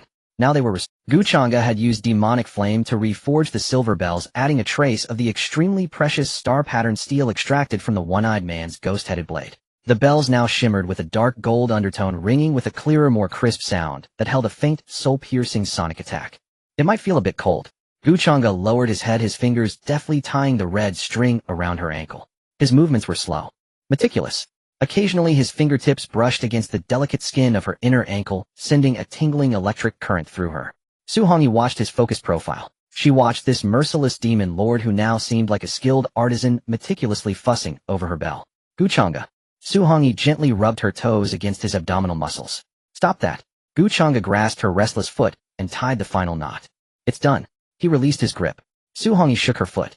Dingling. A crisp, pleasant sound laced with a subtle, barely perceptible killing intent. It sounds wonderful. Xuantian grinned at him. Even better than the old one. Senior Brother Gus's craftsmanship is indeed excellent. It's not just about the sound. Changge stood up, brushing the dust from his robes. I've engraved 3 defensive formations inside. Next time someone tries to step on your foot. A cold gleam flashed in his eyes. Their leg will break first. Xuantian was stunned. Then she burst into laughter, jumping up to cling to him. Changge, you're wonderful. But she leaned close to his ear, her breath warm and fragrant. What if I want to step on you? Changge turned his head, looking at the enchantress so close. He reached out and supported her lower back, steadying her. As you wish. 2 words. Utterly indulgent. Rumble. The heavy stone door was pushed open. Long missed sunlight, though even the sun over chaos sea was grayish, streamed in. The air carried the dampness and fishy smell unique to post-rain. Cough, cough. Dating, who had been waiting at the door, coughed from the dust. He was huddled in the corner with 2 huge dark circles under his eyes. When he saw the 2 emerging, his eyes nearly popped out. Were these the same people who were nearly dead? The man's aura was deep as the sea. Though his specific cultivation realm was imperceptible, the oppressive pressure was even stronger than before. The woman was radiant, her skin as smooth as a peeled egg with no trace of injury. And the atmosphere between them had changed. Previously there was a distant partner-like detachment. Now, that unspoken sticky intimacy that sparked at a glance was blindingly obvious. Hey, you haven't run away yet. Xuantian peeked out from behind, Changge greeting him cheerfully. Lady. Dating forced a smile, his heart pounding. Since I placed my bet, how could I give up halfway? For these 3 days I have been glued to this spot. Changge glanced at Dating and casually tossed him a storage pouch. A reward for you. Dating fumbled to catch it, and with a sweep of his spiritual sense he nearly fell to his knees. 5,000 spirit stones. That was more than he could earn in 10 years. Thank you, master. Thank you, master. Dating trembled with excitement. Don't thank me yet. Changge said calmly. Now that you have the money, do me a favor. Just say the word master. They'll go through fire and water. No need for that. Changge smoothed his sleeves, his tone as placid, as if he were commenting on the weather. Go spread a message in the city. Say that I'm the one who destroyed the Black Dragon gang. I Changge am right here. Bao Dating froze, his face turning pale. Master, you mean to throw yourself into the lion's den? The entire city was searching for the murderer, especially the city lord's mansion. Although the withered bone old demon was injured, he still had 3 golden core protectors under him. Just do as you're told. Su Hongyi toyed with a strand of hair, adding with a smile, what? Afraid we can't handle that old skeleton. No. Bao Dating looked at Su Hongyi's smiling eyes that held a cold edge and swallowed hard. Right away. Watching Bao Dating scramble away, Su Hongyi turned to Changge. Are you sure you want to be this flat? That old skeleton lost an eye, but he's still at the nascent soul stage. Your current body, although dual cultivation had healed the injuries, crossing major realms in battle was still a near-death gamble. Changge didn't answer. He looked up at the tallest black spire in the city center, the city lord's mansion, the lair of the withered bone old demon. He's wounded now is his weakest moment. And Changge touched his chest. There the curse left by Qianxue, though suppressed, still pricked like a thorn. Without eliminating the withered bone old demon and obtaining the nascent soul stage soul infant fruit, he couldn't completely eradicate the curse. Some debts lose interest if you wait too long. Changge took Su Hongyi's hand. His hand was warm and strong. Let's go. To the city lord's mansion. What for? To collect a debt. Half an hour later, Sin City exploded.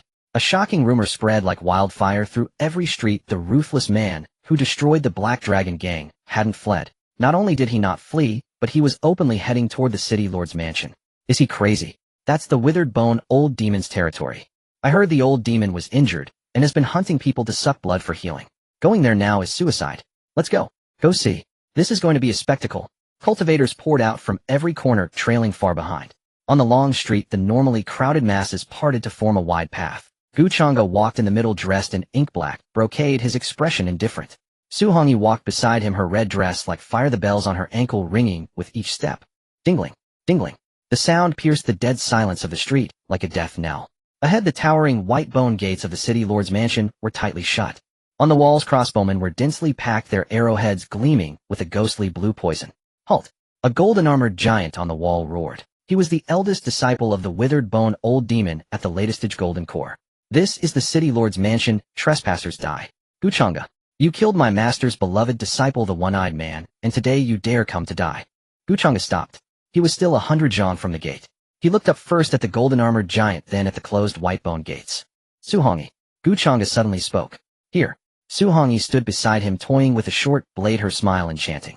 I don't like talking to people while looking up. Changge said flatly. Got it.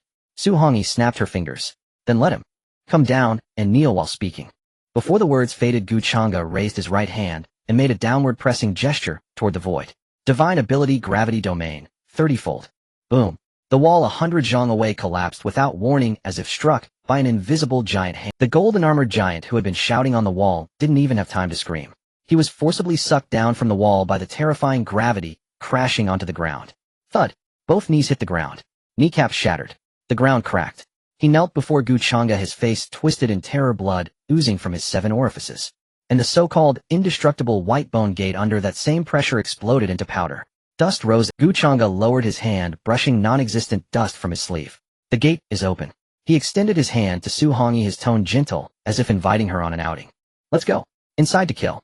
Deep within the city lord's mansion, the underground blood palace. The air here was thick enough to choke, and the walls were draped with blood-dripping human skins. At the center, a massive pool of blood bubbled and gurgled. The withered bone old demon sat cross-legged in the center of the blood pool, only half his body exposed above the surface. The neck that Changge had bitten raw had stopped bleeding, but a large chunk of flesh was missing, revealing the stark, white bone beneath, making him look especially grotesque. Damned. Damn. The withered bone old demon was frantically devouring the essence blood from the pool to heal his wounds. Once this old man recovers, he'll flay that pair of dogs alive. Turn that demoness into a cauldron for cultivation day and night. Boom. A thunderous crash echoed from above. Then the 3-hang-thick dome of black iron was stomped through like paper. Rubble flew, dust billowed. A beam of light shot down through the hole, illuminating the center of the blood pool. 2 figures descended from the sky against the light. Changge, clad in ink-black robes, wore an indifferent expression.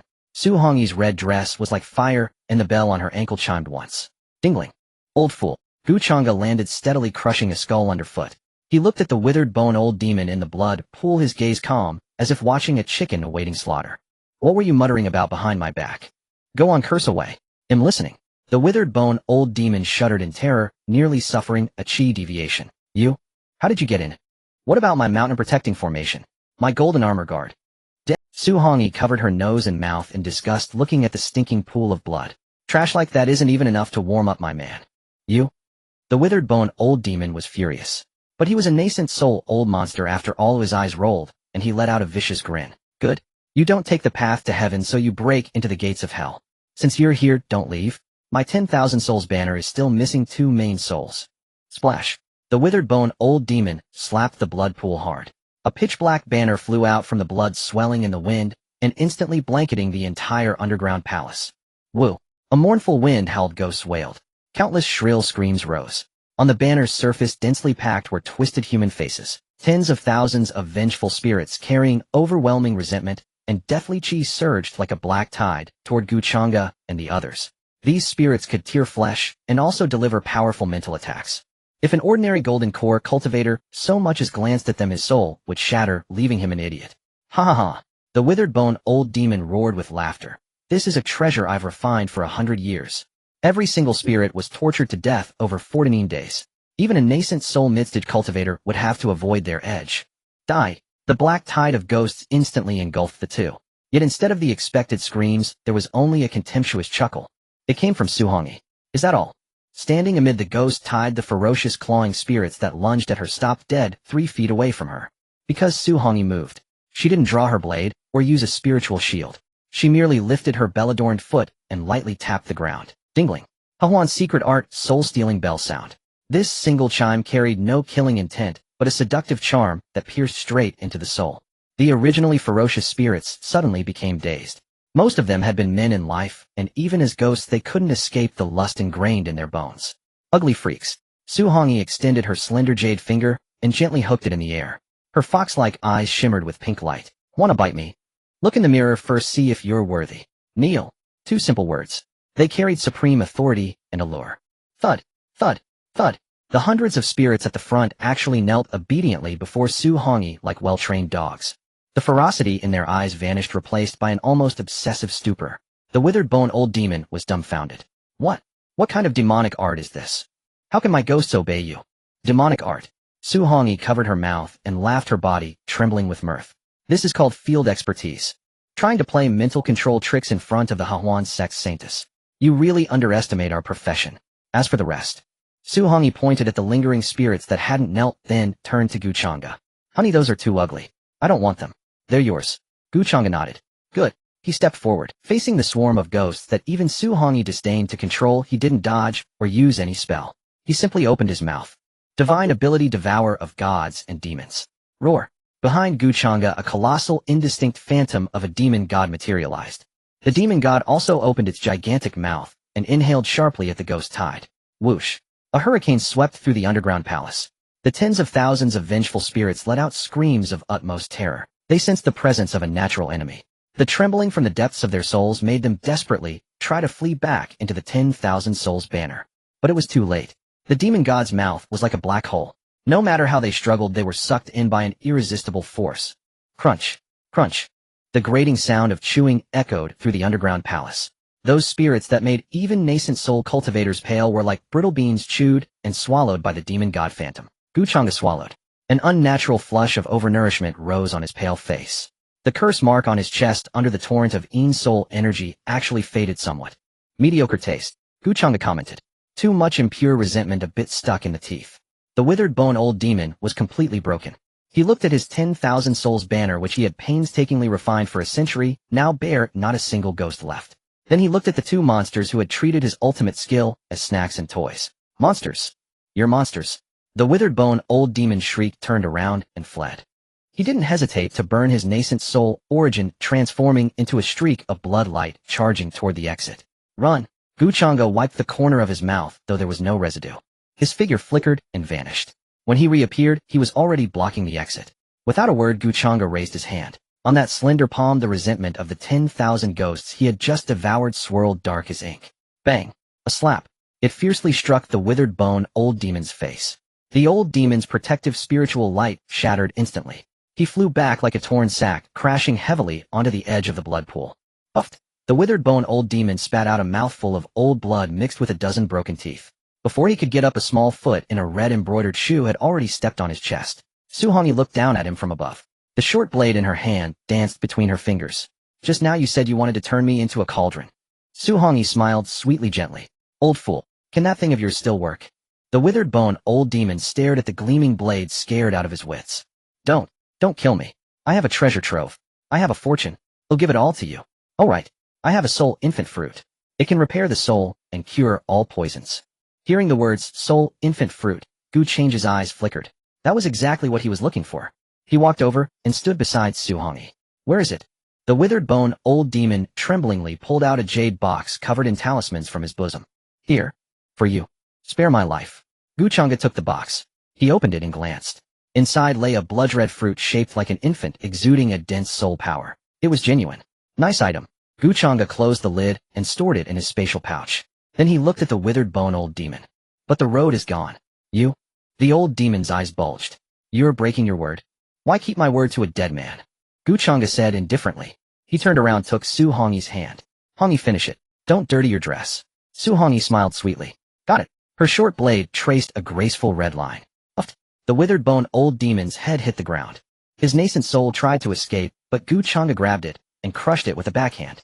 Thus the overlord of the chaotic demon seed died in his own underground palace. He died without dignity, almost comically. Half an hour later, in the city lord's mansion's main hall, Changge sat on the bone throne that symbolized supreme power. He toyed with the jade box in his hand. Xuantian, like a lazy cat, lay on his lap, counting the storage rings looted from the old demon's treasury. We're rich. We're rich. Xuantian's eyes sparkled. That old geezer was loaded. There are tens of thousands of top-grade spirit stones alone. And so many treasures. Changge, can we just walk sideways in the chaotic demon sea from now on? Changge said nothing. He opened the jade box and took out the soul infant fruit. Hongi, moi, guard me. Changge looked at the fruit, a fierce glint flashing in his eyes. I will use this fruit to completely sever Qianxue's blood curse. Then, he looked out the window toward the direction of the Xuantian Sect. It's time to make that woman bleed a little. In the secret chamber of the city lord's mansion within Zui City, the spiritual energy was the most abundant and the security the tightest. The walls, forged from deep-sea cold iron, were covered with defensive formations. Changge sat cross-legged on the central white jade platform. His upper body was bare, and the dark red mark left by the curse on his chest writhed like a living thing, exuding a deathly aura that chilled the soul. I'm about to begin. Changge looked at the soul infant fruit in his hand. The fruit was blood-red and emitted an enticing exotic fragrance.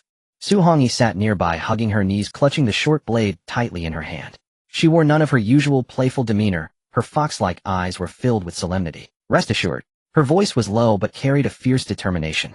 No one will disturb you unless I die. Changge gave her a deep look. No need to die. When I wake up, I'll take you to eat roast duck east of the city. With that, he tilted his head back and swallowed the soul infant fruit. Boom.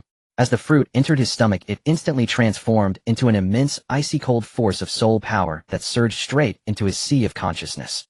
Changge grunted, his body trembling violently.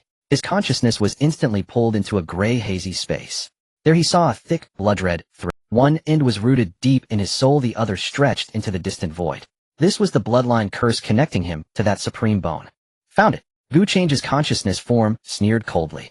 An ordinary person would only think to sever the thread to save themselves. But Changge possessed the divine demon body. In his dictionary there was no defense, only offense. Chaotic demon flame ignite. With a thought from Changge. In his sea of consciousness, the massive demon god phantom suddenly opened its mouth and spewed a jet-black flame with a golden outer corona. The flame instantly caught fire along the blood thread. Follow this path and find your master. 1,000 miles away, in the forbidden chamber of the Xuantian Sect, the atmosphere was serene. Qianxue sat cross-legged on a cushion, channeling spiritual energy into the formation to maintain the curse's operation. Master, it's been 3 days. Senior brother must be about to collapse, right? Xiaofan sat nearby, staring at the supreme bone, suspended in midair. The bone was crystalline and translucent, radiating a soft golden light that seemed sacred. Xiaofan's eyes were filled with greed. As soon as Changge died, the resentment in this bone would dissipate, and then this supreme bone would be his. He could become a true genius, replacing everything Changge once had. Soon, Qianxue opened her eyes, a smile of total control curling at the corner of her lips. I can sense his life force fading. That rebellious disciple, after all, cannot escape my grasp. Once I drag him back, he'll cripple his demonic arts, lock him in the cliff of reflection. Qianxue's eyes flickered with a complex, vindictive pleasure. Let him spend the rest of his life in repentance. Just as the master and disciple were envisioning a bright future, the supreme bone hovering in midair suddenly trembled violently. What's happening? Xiaofan was startled and instinctively leaned in to look. Is there a problem with the formation? Qianxue frowned. Don't panic. He might be making his final struggle. Before she could finish, a sudden change occurred. The supreme bone, which had been glowing with golden light, began to turn black at a visible rate.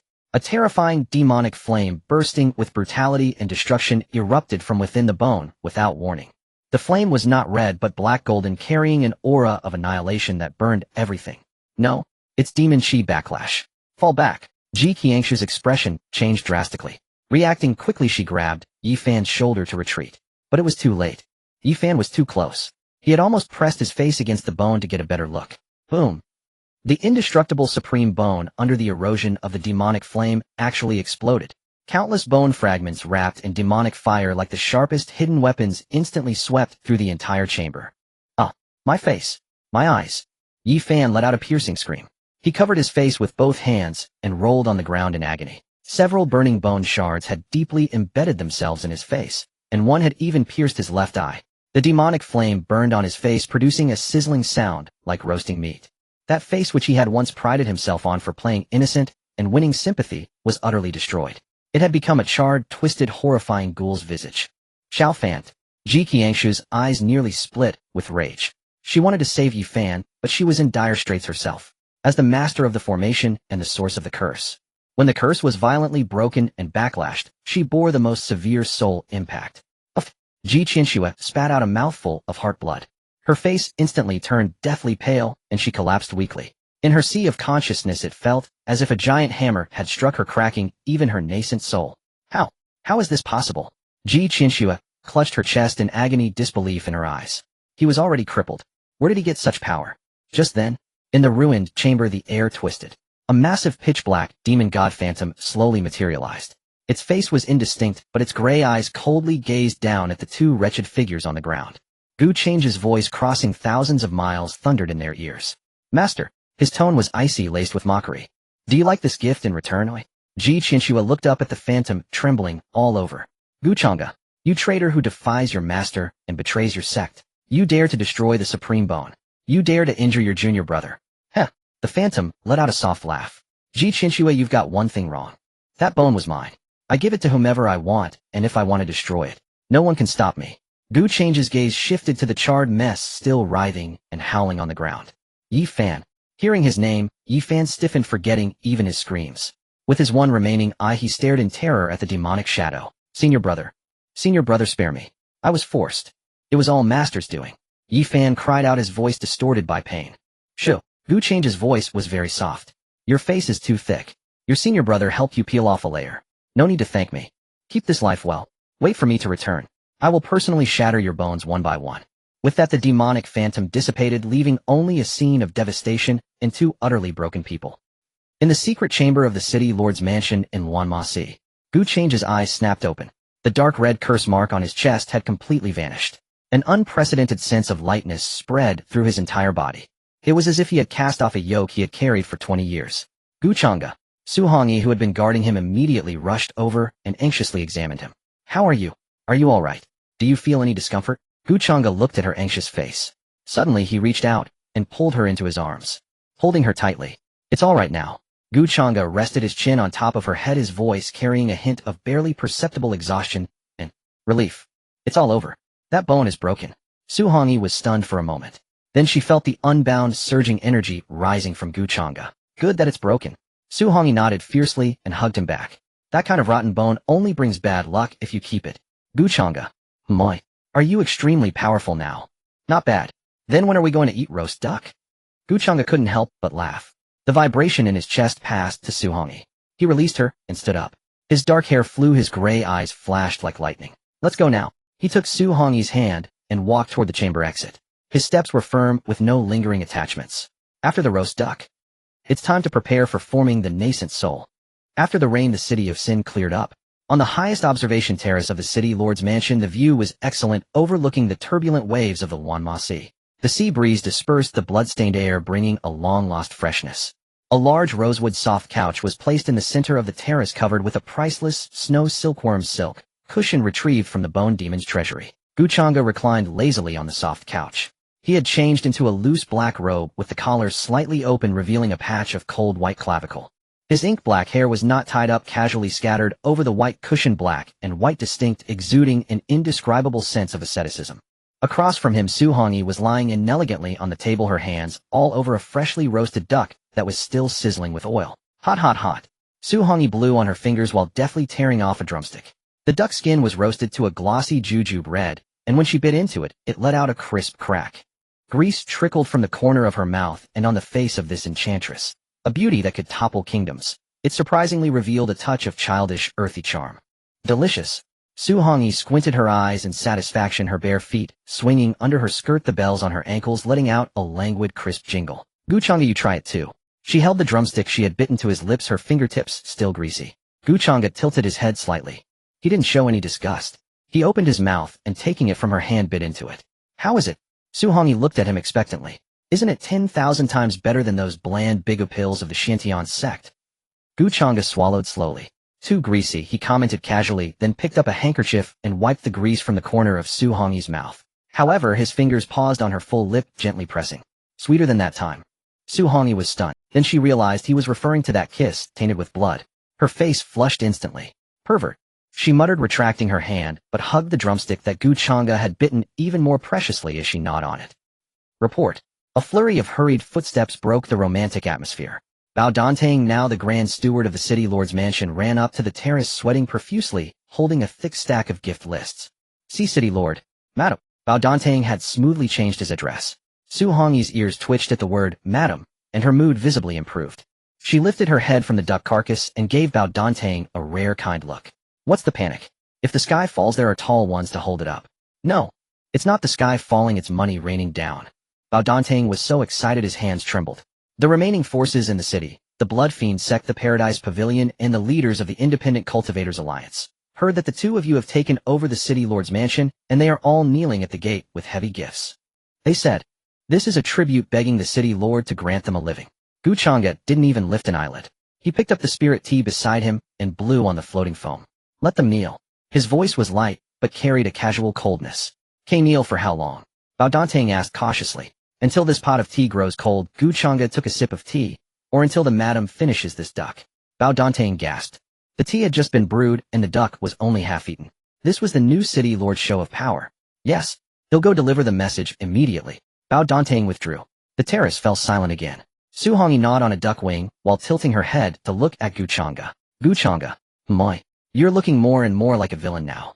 Before, in the Xuantian Sect, when your junior disciples made mistakes, you always punished them by copying texts, and you'd even soften up to plead for them. Now, Xuantian pointed at the Lan Ma Si, big shots kneeling under the scorching sun downstairs. You make them kneel as if you're punishing a few dogs. Changge put down his teacup. He turned to look at Xuantian. His gray eyes reflected the vast sky of the Lan Ma Si. I used to want to be a good person, but I found that good people have to endure grievances. He reached out and tucked a stray strand of hair behind Xuantian's ear. His fingertips were cool, the touch gentle. Now I'm a villain. Villains don't have to endure grievances. Villains only need to make others endure grievances. Xuantian looked at him. She looked at this senior brother who had once been bound by countless rules, now finally living his true self. That unbridled spirit, that domineering attitude, that relaxed indifference to everyone. Really, too captivating. Changge. Xuantian suddenly threw away the duck bone in her hand. She didn't care about the grease on her hands, and directly pounced over, straddling Changge's lap. Oh, your clothes are dirty. Changge frowned slightly, watching her greasy hands press against his expensive black brocade robe. So what if they're dirty? Xuantian said with righteous indignation, holding Changge's face in her hands, her fox-like eyes full of cunning light. You have those people kneeling down there. So what are we doing up here? What do you want to do? Changge raised an eyebrow, his hand naturally rested. I want to. Xuantian leaned close to his ear, her voice low, like a little hook. Try out the warm jade bed in the Bone Demon's collection room. I heard that bed can automatically adjust temperature, warm in winter and cool in summer. I want to try just how cool it is. This was blatant seduction. It was also a code that only the two of them understood. Changge looked at the enchantress in his arms. He suddenly smiled. A smile that came from the heart with a hint of wickedness.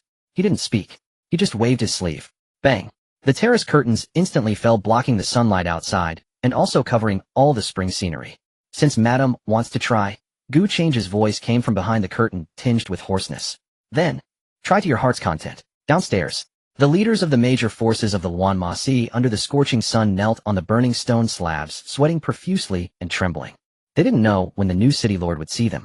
They only knew that this lord was even harder to serve than the bone. Upstairs, only the occasional crisp jingling of bells. Dingling, dingling. That was the new symphony of this city of sin. The city of sin has now been renamed.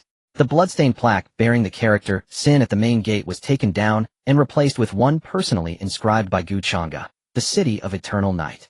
Night fell. The entire city was no longer shrouded in the lifeless darkness of before, but blazed with lights. Countless night pearls were embedded along both sides of the streets, and red lanterns hung from the tall buildings. It no longer resembled a ghostly realm, but rather a bustling imperial capital that only opened late at night.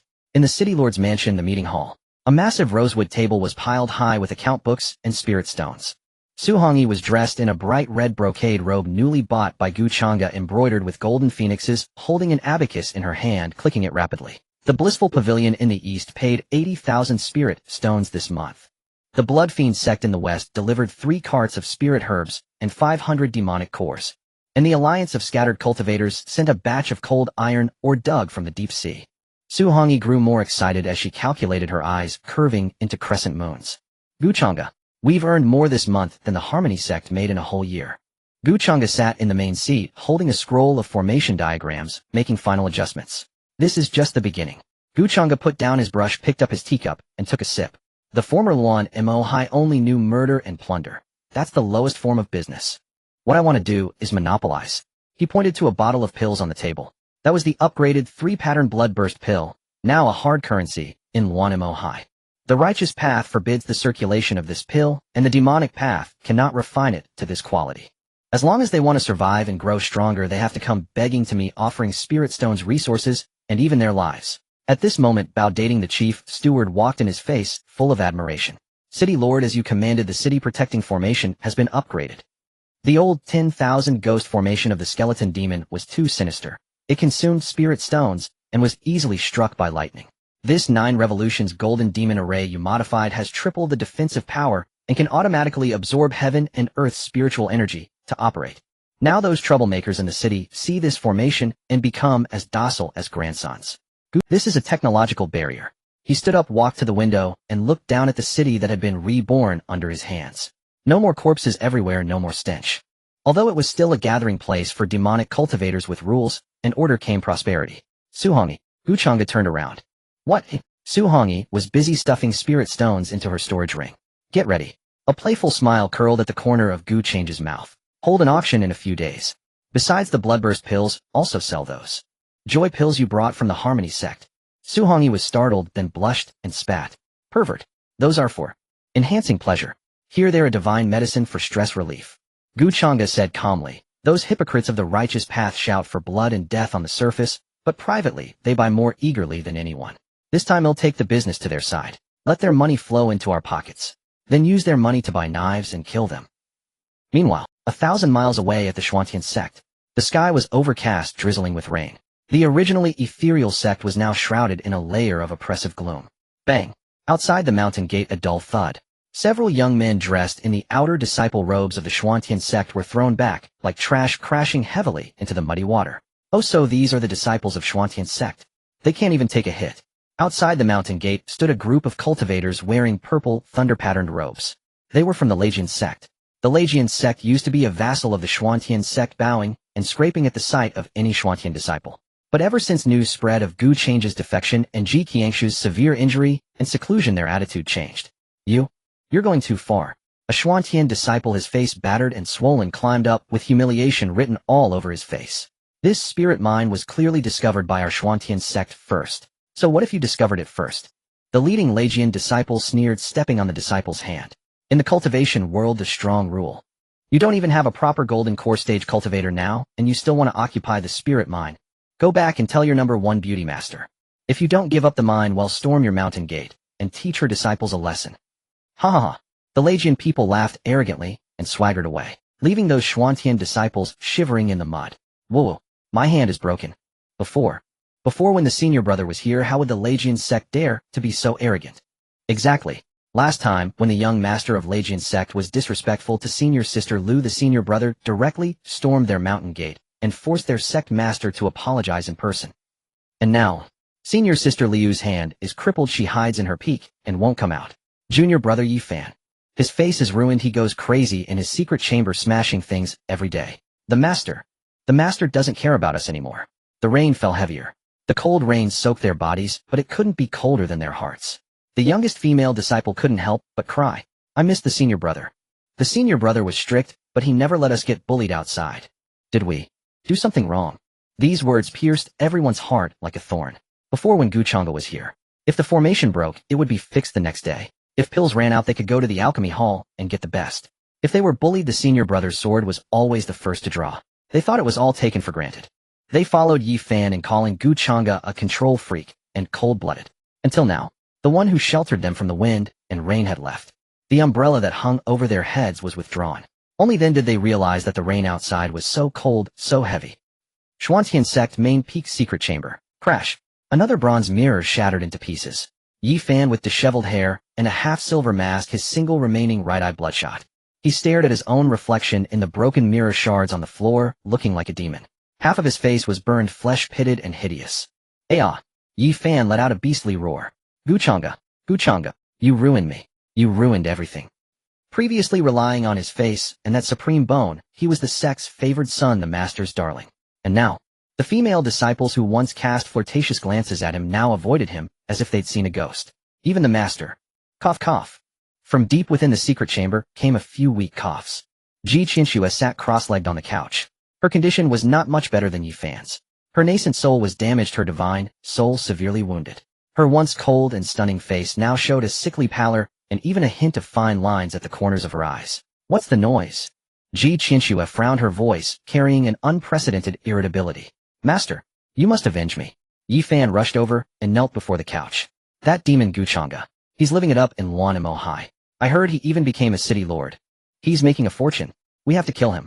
We must kill him. Qianxue looked at this hysterical disciple.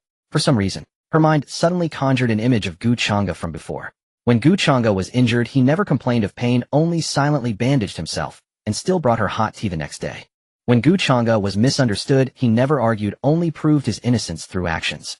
And Xiaofan, besides crying, besides throwing tantrums, besides demanding things, what else could he do?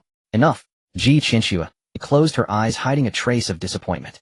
Your master is still severely injured. How can I seek revenge? And besides, she touched her empty storage ring.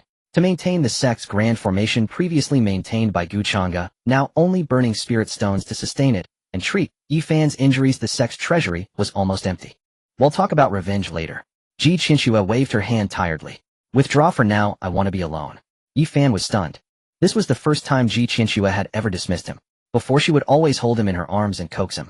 Master, do you despise me? Xiaofan touched his disfigured face, his voice sharp. Is it because I've become ugly too? Are you just like— How dare you? Qianxue's eyes snapped open, and the pressure of her nascent soul stage, though weakened, still forced Xiaofan back several steps. Get out. Xiaofan gave Qianxue a venomous look. Fine. Fine. You all bully me.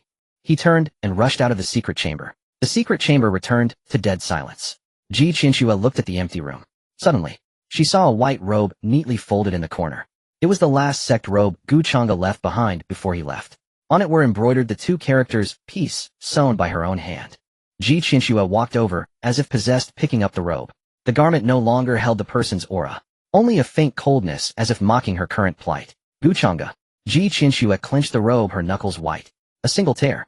Unbidden it fell on. Was it regret? Or resentment? She didn't know. She only knew that the sky above Xuantian Sect had collapsed. And the only one who could mend the sky had been driven by her own hand to become the most fearsome demon. In the city of Evernight within the Lord's Manor, the Prodigy Tournament, Su Hongyi held a gilded invitation in her hand, as if she had just witnessed a joke, and tossed it carelessly onto the table. These righteous cultivators are truly amusing. They preach detachment from worldly desires all day, yet the moment they hear of a supreme spirit vein source emerging, they scramble for it even more fiercely than we demonic cultivators. She peeled a grape and fed it into Changge's mouth, her fingertips stained with purple juice.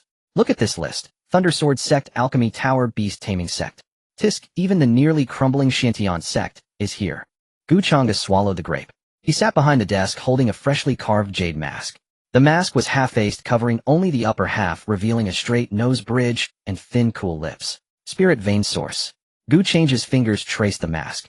The guardian array of the city of Evernight is exactly missing this, as its core. With it, even a late nascent soul cultivator would have to kneel at the city gates.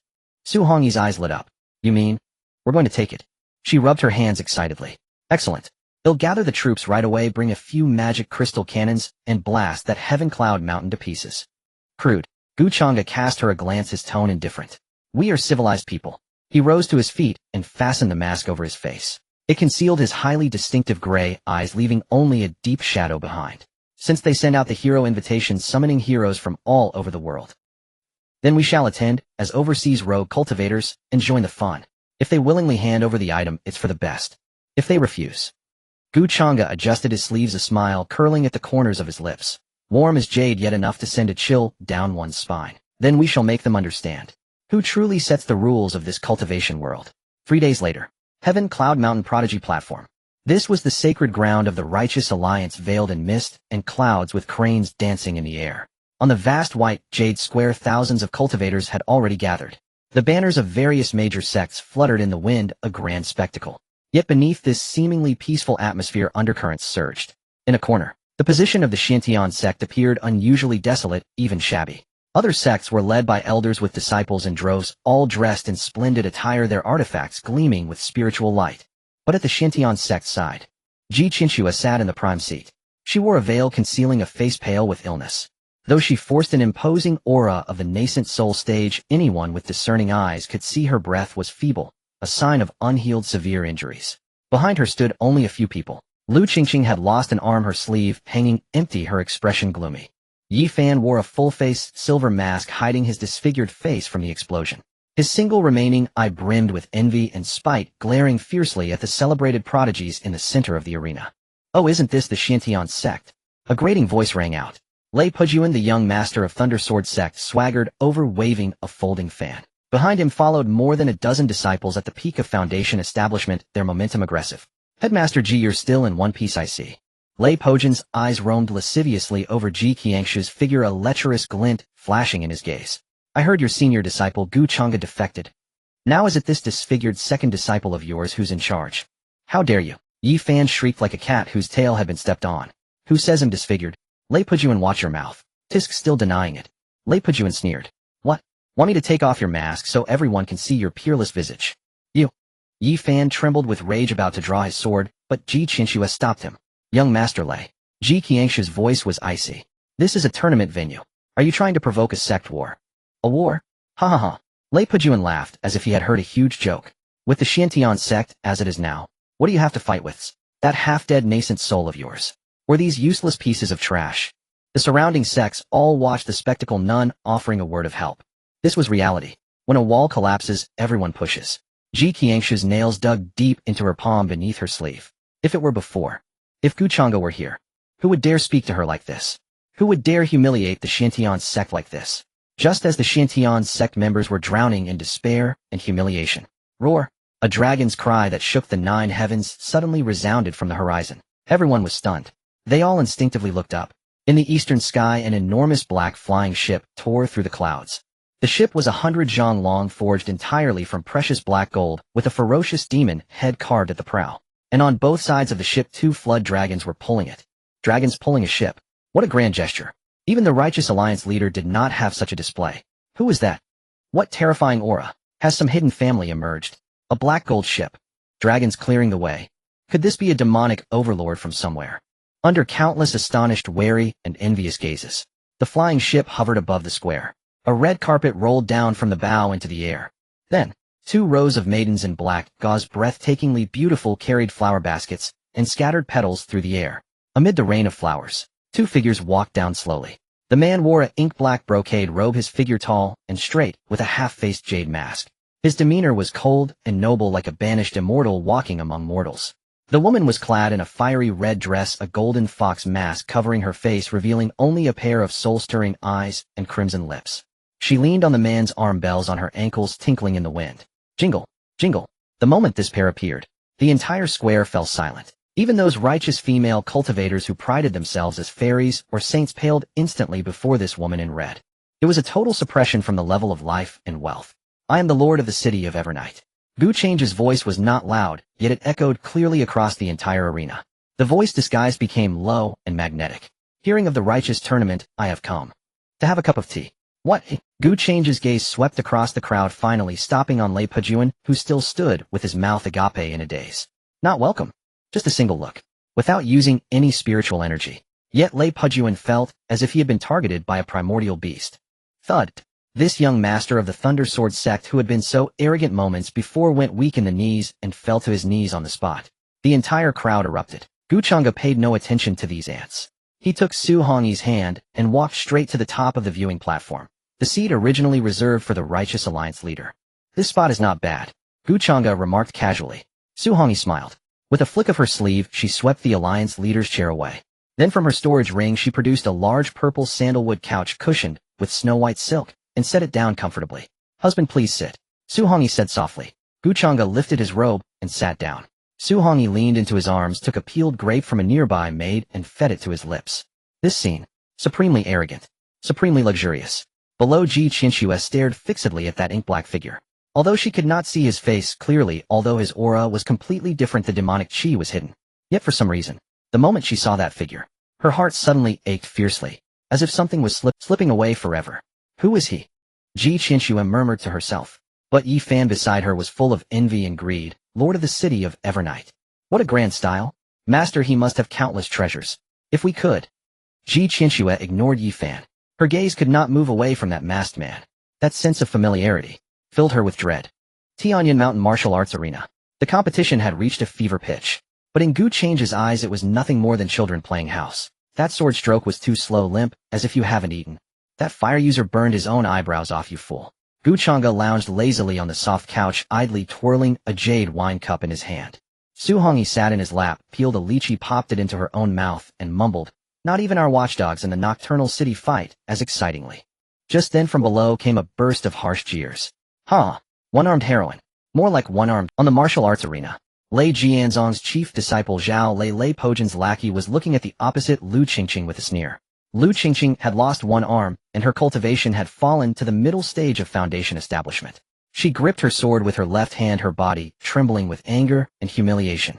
Her Taoist robe had been slashed in several places by sword qi, revealing the blood-stained inner garment beneath.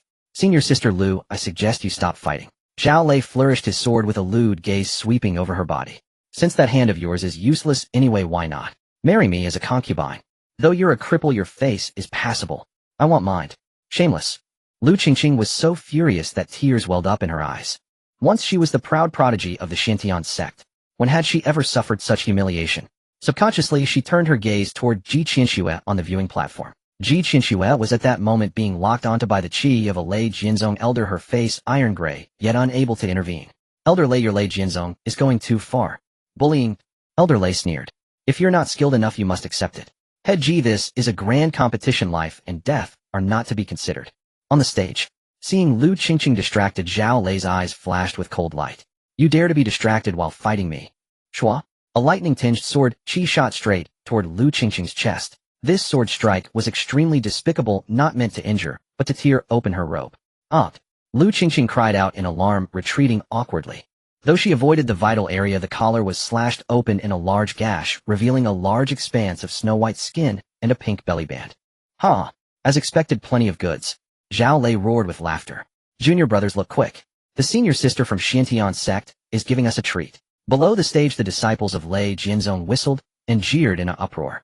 On the Xuantian Sect side, Xiaofan hid behind, not daring to utter a word, while the other disciples were even more humiliated and wished they could die.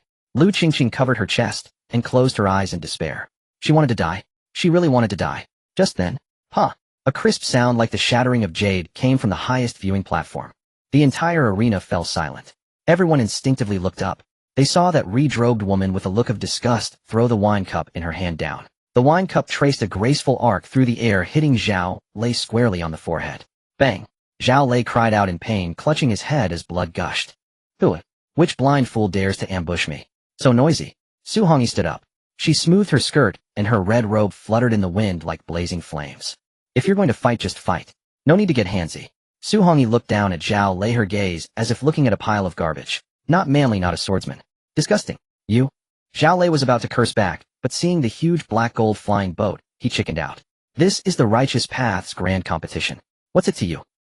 Su Hongyi ignored him. She turned around and looked at Changge, who was still sipping tea. Husband. Her voice turned sweet and coquettish. That fly is too noisy. I want to go down and swat him to death. And stretch my muscles. I ate too much just now and feel stuffed. Changge set down his teacup. He glanced at the disheveled Lu Qingqing below, his eyes utterly devoid of emotion, as if she were the most unfamiliar stranger in the world. Go ahead, Changge said calmly. He reached out and adjusted the fox mask on Su Hongyi's face. His movements were gentle, but his tone carried a chilling dominance. Don't play too long. The tea will get cold. Alrighty, Su Hongyi gave a sweet smile. The next second, she leaped into the air, 100 zhang high. She didn't ride a sword or use any magical artifact. Like a red butterfly, she drifted down gracefully. Dingling, dingling. A clear bell sound rang in everyone's ears. The moment her red embroidered shoes touched the martial arts arena, an invisible wave of allure and killing intent instantly swept the arena. Nocturnal City, Su Hongyi. She stood there, one hand on her hip, while the other casually toyed with a short blade. Hey, weren't you barking quite loudly just now? Su Hongyi crooked her finger at Zhao Lei. Come, let Annie teach you what bullying really means. Zhao Lei looked at this woman, exuding an aura of wickedness, his heart wavering. But in front of so many people he couldn't back down. Playing tricks. Him at the late stage of Foundation establishment. I don't believe. Zing. Zhao Lei drew his sword and charged. Lightning sword chi erupted with a terrifying momentum. However, Su Hongyi didn't even lift an eyelid. When the sword tip was only 3 inches from her, she moved. She raised her leg. Her movement was as fast as a red lightning bolt. Bang. Her small foot, still in its embroidered shoes, slammed viciously into Zhao Lei's face. No fancy techniques. Just a simple unadorned kick. Pooh. Zhao Lei flew out like a spinning top, twisted 3 times in the air, and crashed heavily to the ground. Half of his face was swollen like a pig's head, teeth shattered all over the ground. Too slow. Su Hongyi wiped her shoe sole on the ground in disgust. And this is called a swordsman? I'm embarrassed for the sword. The entire arena was dead silent. One kick. A late Foundation establishment prodigy sent flying with 1 kick. Vixen, don't be arrogant. The Lei Jinzong side couldn't sit still. Lei Pujuan flew into a rage and waved his hand. Junior brothers attacked together. Formed the Heavenly Thunder Sword formation. Kill this woman who doesn't know her place. Schwalala. More than a dozen elite disciples of Lei Jinzong rushed onto the stage, instantly surrounding Su Hongyi. Sword chi crisscrossed, lightning flashed. That's more like it. Facing the encirclement, Su Hongyi not only wasn't afraid, but instead smiled. She smiled seductively, smiled arrogantly. Fighting one by one wastes too much time. Since you're all trash. Dingling. The bell on her ankle suddenly rang loudly. A pink sonic wave rippled outward instantly. The disciples who had been fierce suddenly had dazed eyes, and their swords slowed by half a beat. In that half beat, Su Hongyi's figure vanished. Her red skirt fluttered. Like a ghostly crimson afterimage, she darted through the crowd. Smack! Smack! Smack! Smack!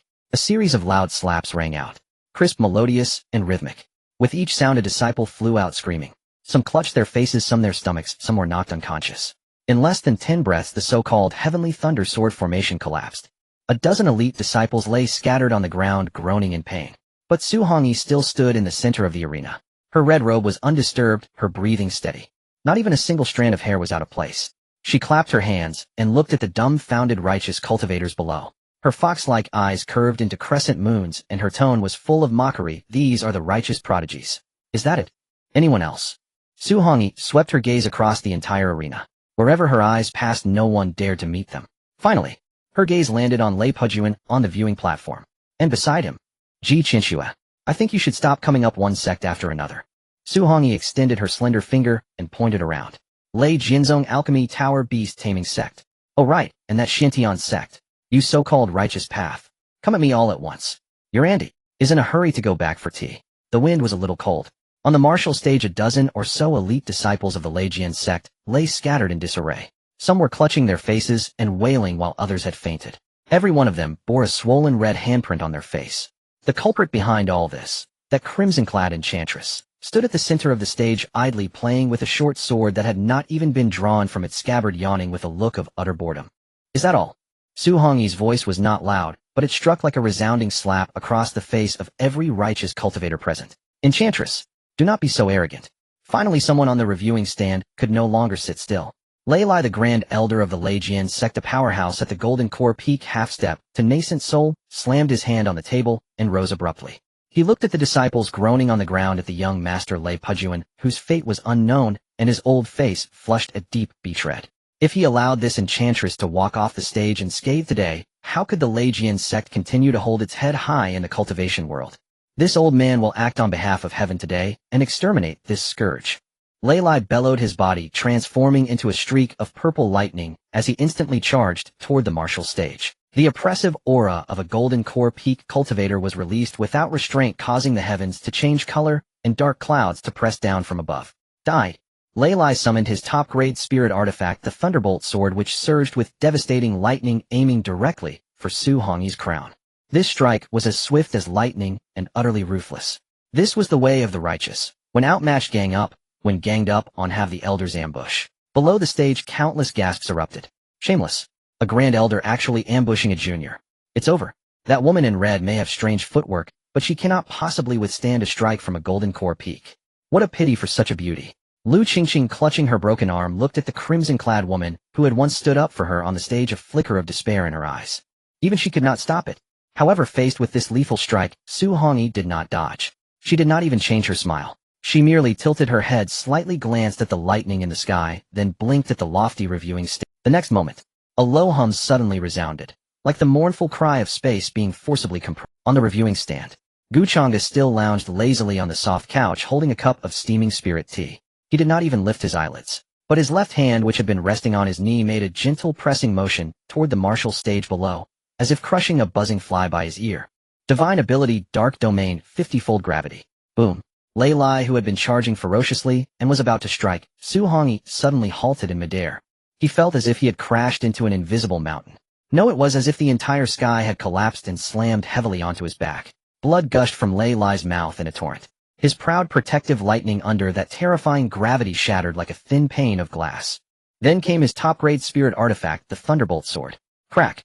A crisp sound, and it snapped into 3 pieces. Finally, it was his entire body. Thud. A heavy crash. Lei Lai, like a flattened toad, slammed heavily onto the ground before Su Hongyi. The indestructible white jade martial stage was smashed into a bottomless pit. Debris flew, and the once arrogant Grand Elder of the Qianxue Sect now lay embedded in the pit, his bones shattered, blood seeping from all 7 orifices, unable to move even a finger. Only his turbid old eyes were filled with terror and disbelief. The entire venue fell into a death. Everyone gaped at the suddenly appearing pit, and Lei Lai, who lay in it like a dead dog. In that moment, their worldview crumbled. What kind of technique was this? No spiritual energy clash, no magical treasure duel. Just a single gesture, and a Golden Core Peak powerhouse was smashed into the earth like a fly. Oh dear. Su Hongyi brushed the dust off her skirt, walked to the edge of the pit, and looked down.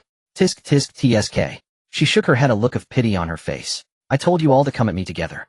But you insisted on coming one by one. At your age, why are your bones so brittle? Is this what the Qianxue Sect calls tough bones? I say it's osteoporosis. Her words cut deeper than any slap. Killing with words, Su Hongyi's remark was more vicious than the blow itself. She turned to face Changge on the reviewing stand and smiled sweetly. Husband, you were too heavy-handed. You broke the ground, and now I'll have to pay for damages. Changge set down his teacup. The tea inside hadn't even rippled. No need to pay. His voice was cold and clear, echoing across the deathly silent plaza. From today onward, this Tianyun mountain belongs to the Gu family. Arrogant. Reckless. But at this moment no one dared to refute, because absolute power is absolute truth. Changge stood up. His ink-black brocade robe flowed, and his eyes, hidden behind the mask, swept across the crowd like an abyss. Finally his gaze landed on the position of the Xuantian Sect. It fell upon Qianxue, who wore a veil and trembled stiffly. Xuantian Sect. Changge spoke slowly. Qianxue shuddered all over. She looked at that figure. That familiar feeling surged like a tide, almost drowning her. That silhouette. That tone of voice. Even the way he had just pressed down the teacup lid. How could it be so similar? How could it possibly be so similar? Sir, who are you? Qianxue stood up, her voice trembling. She stared intently at Changge's mask, trying to see through to the true face behind it. Who I am is not important. Changge said indifferently. What matters is that I find your Xuantian Sect very displeasing to the eye. Before he finished speaking, Changge took a step forward. In an instant he teleported from the 100 Zhanghai reviewing stand directly in front of Qianxue. Spatial compression. Qianxue's pupils contracted sharply. Too fast. So fast that even she, a nascent soul cultivator, could not react in time. They were now only 3 feet apart. Changge looked down at this woman whom he had once revered as a deity, at her pale face, at the panic and weakness in her eyes. Was this the once lofty and arrogant master? Now she was so pathetic, so fragile. What do you intend to do? Xiaofan, though terrified, still forced himself to stand in front of Qianxue. This is the righteous path grand tournament. How dare you touch my master? Slap. Changge backhanded him without a word. He sent Xiaofan flying with a single slap. The silver mask on Xiaofan's face shattered, revealing his hideous, demonic-like, burned face. He screamed, clutching his face and rolling on the ground. Noisy. Changge shook his hand in disgust, as if he had touched something dirty. Then he looked at Qianxue again. Sect leader Ji. Changge's voice carried a hint of subtle mockery. I heard that your senior disciple Changge is a traitorous demon who killed his master and annihilated his clan. I heard that he plucked out his junior brother's bones to cultivate demonic arts. Qianxue's face turned deathly pale. You? How do you know? This was the internal scandal of the Xuantian Sect. Although rumors circulated, only those inside knew the details. Heh. Changge let out a soft laugh. He leaned slightly closer to Qianxue's ear. In a voice only the two of them could hear, he whispered, because I also think that a sect which cannot distinguish right from wrong and reverses black and white not only deserves to be destroyed, but also deserves to be utterly extinguished root and branch. Boom. Qianxue's mind felt as if a thunderbolt had exploded. This voice, this tone, and this bone-deep hatred. Changge. Qianxue suddenly looked up, her eyes filled with shock, and a hint of joy she herself hadn't noticed. Is it you, Changge? She instinctively reached out to grab Changge's sleeve, but he avoided her as if dodging a plague. He stepped back. His eyes returned to the cold indifference of a stranger. Sect leader Ji, you must have mistaken me for someone else. I am the Lord of Bai City, not your worthless disciple who used to grovel at your feet. With that, Changge turned around. His black robe swept past Qianxue's fingertips, bringing a chill wind. Hongi, let's go. The tea has gone cold. Coming. Su Hongi skipped over, and in front of Qianxue, she linked her arm, with Changge's practically hanging on him. She even turned back to make a face at Qianxue. Old woman, stop dreaming. Such a good man is mine. Under the complex gazes of countless onlookers, the two boarded the black gold flying boat. The flood dragon roared, pulling the boat into the clouds, leaving behind a scene of utter chaos. And Qianxue, who seemed to have lost her soul. Qianxue stood motionless, her hands still frozen in the gesture of grasping at nothing. The wind blew. She felt cold. A bone-chilling cold. It was him. It must be him. Qianxue murmured to herself, tears streaming uncontrollably down her face. That person had returned. But he no longer called her master. He would not even allow her to touch him. That heartache was 10,000 times more painful than when his supreme bone had shattered. Xuantian Sect, the main peak. The night was deep and the rain continued to fall. It seemed the rain had not ceased since the day Changge left. Qianxue stumbled back to her sleeping quarters like a wandering soul, tottering and unsteady. She was drenched through her white robe, a symbol of the sect leader's dignity, smeared with mud, yet she could not bother to clean it. Master, where have you been? Xiaofan, his face disfigured by burns, rushed out from the side hall. His tone was anxious but tinged with greed. The tournament is over. Where are the compensations those sects promised us? And spirit stones. My face hurts so much. I need to buy the best jade skin powder. Get lost. Qianxue halted. She did not turn around. Her voice was hoarse as if scraped across sandpaper. Master. Xiaofan was stunned. What did you say? I said. Qianxue spun around abruptly, her bloodshot eyes fixed on Xiaofan. The pressure of a nascent soul stage cultivator, though weakened, exuded a suffocating chill. Get back to your kennel, and don't let me see you. Xiaofan was terrified. He had never seen Qianxue like this. The master who used to dote on him, who would be heartbroken over a mere scratch, now looked at him, as if he were nothing but trash. Yais. Yes. Xiaofan fled in panic, his legs weak. Qianxue did not return to her chambers. She was inexplicably drawn to the servant quarters at the back mountain. That was where Changge had lived. Even though he was the chief disciple to conveniently care for her, and Xiaofan brewing medicine, repairing formations, he had voluntarily moved to the most humble servant quarters closest to the main peak. She pushed open the door. A musty odor assailed her. The room was tiny, containing only a hard bed and a broken desk, missing one leg. This was the place where the once-renowned gentle as Jade senior brother of Xuantian Sect had lived for 20 years. Qianxue's hands trembled. She walked to the desk and gently brushed her fingers across the surface. A thick layer of dust. No one had cleaned it. Since he left, it had been like a forgotten tomb. Lord of the Sleepless City. Changge. Qianxue murmured to herself. In fact, during the tournament when Changge uttered those words, may your lineage be cut off, she had already confirmed it. That kind of hatred could not be feigned. The gravity divine ability that slammed the Thunder Sword Sect elder into the ground, though it had turned black, The starting gesture was unmistakably Gu Changge's old habit when sword training, his left hand pressing down in the void. And that bottle of pills. Qianxue pulled a jade bottle from her bosom. It was a special product of the Sleepless City she had bought at a high price from the black market on her way back, the improved bloodburst pill. She uncorked the bottle and poured out a pill. The fragrance of the pill was rich yet tinged with a strange bloody scent. But beneath that bloody odor there was an extremely faint, orchid fragrance. That was Gu Changge's peculiar habit when refining pills. Because Qianxue disliked the smell of medicine, he would always add a touch of orchid grass at the end to neutralize the medicinal odor. Even the pills for demon cultivators carry this habit. Qianxue stared at the pill and tears, plop. A tear landed on the pill. Suddenly, she went madly rummaging through the things on the desk. She wanted to know what he had been doing behind her back all these 20 years. How could he refine such pills? Why would he rather fall into demonhood than stay? Rustle. A pile of yellowed manuscripts was uncovered. Qianxue's trembling hands picked up a thick notebook. On the cover were 4 characters, Xiaofan's medical records. She opened the first page. 3rd day of the 3rd month, the little junior brother complained of heartache. Consulted ancient texts, suspected congenital heart meridian damage. Need to find 9 sun herb for medicine. Note this herb grows on Tenthasanshang cliffs, oh beware of demon birds when picking. A small line beside it, left arm scratched by a demon bird, bandaged it myself. Do not let master know lest you worry. Qianxue's heart clenched. That day, she only remembered that Xiaofan felt better after drinking the medicine, but she never knew why Gu Changge had worn long sleeves all day, claiming he had tripped and fallen. She turned to the 10th page. 5th day of the 5th month, the little junior brother's cultivation went into a demonic deviation. In truth, he had secretly practiced the extreme Yin art, which clashed with his own techniques. Master blamed me for not watching him properly. Punished with 3 days of kneeling. No matter. As long as the junior brother is fine. Beside it, there was a blood-stained knees bruised from kneeling. In rainy weather rheumatism flares up. Painful. She turned to the 50th page. 8th day of the 12th month. The little junior brother wants my supreme bone. He says with it he can become a peerless genius and master will be happier. Should I give it to him? The handwriting grew chaotic here, filled with deep confusion and agony. She turned to the last page. It was the day before he left. The handwriting was scrawled as if written with the last of his strength. Master said I harmed the little junior brother. She said I was a selfish and despicable person. So 20 years of dedication cannot outweigh a single tear from Xiaofan. I am tired. Give the bone back to her. From now on, we owe each other nothing. Thud. The notebook fell to the floor.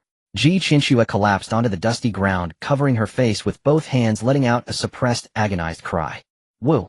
The truth. This was the truth. So the so-called lord of the Sleepless City, that murderous demon, before falling into demonhood, had once loved this sect, and her as master, so humbly and carefully.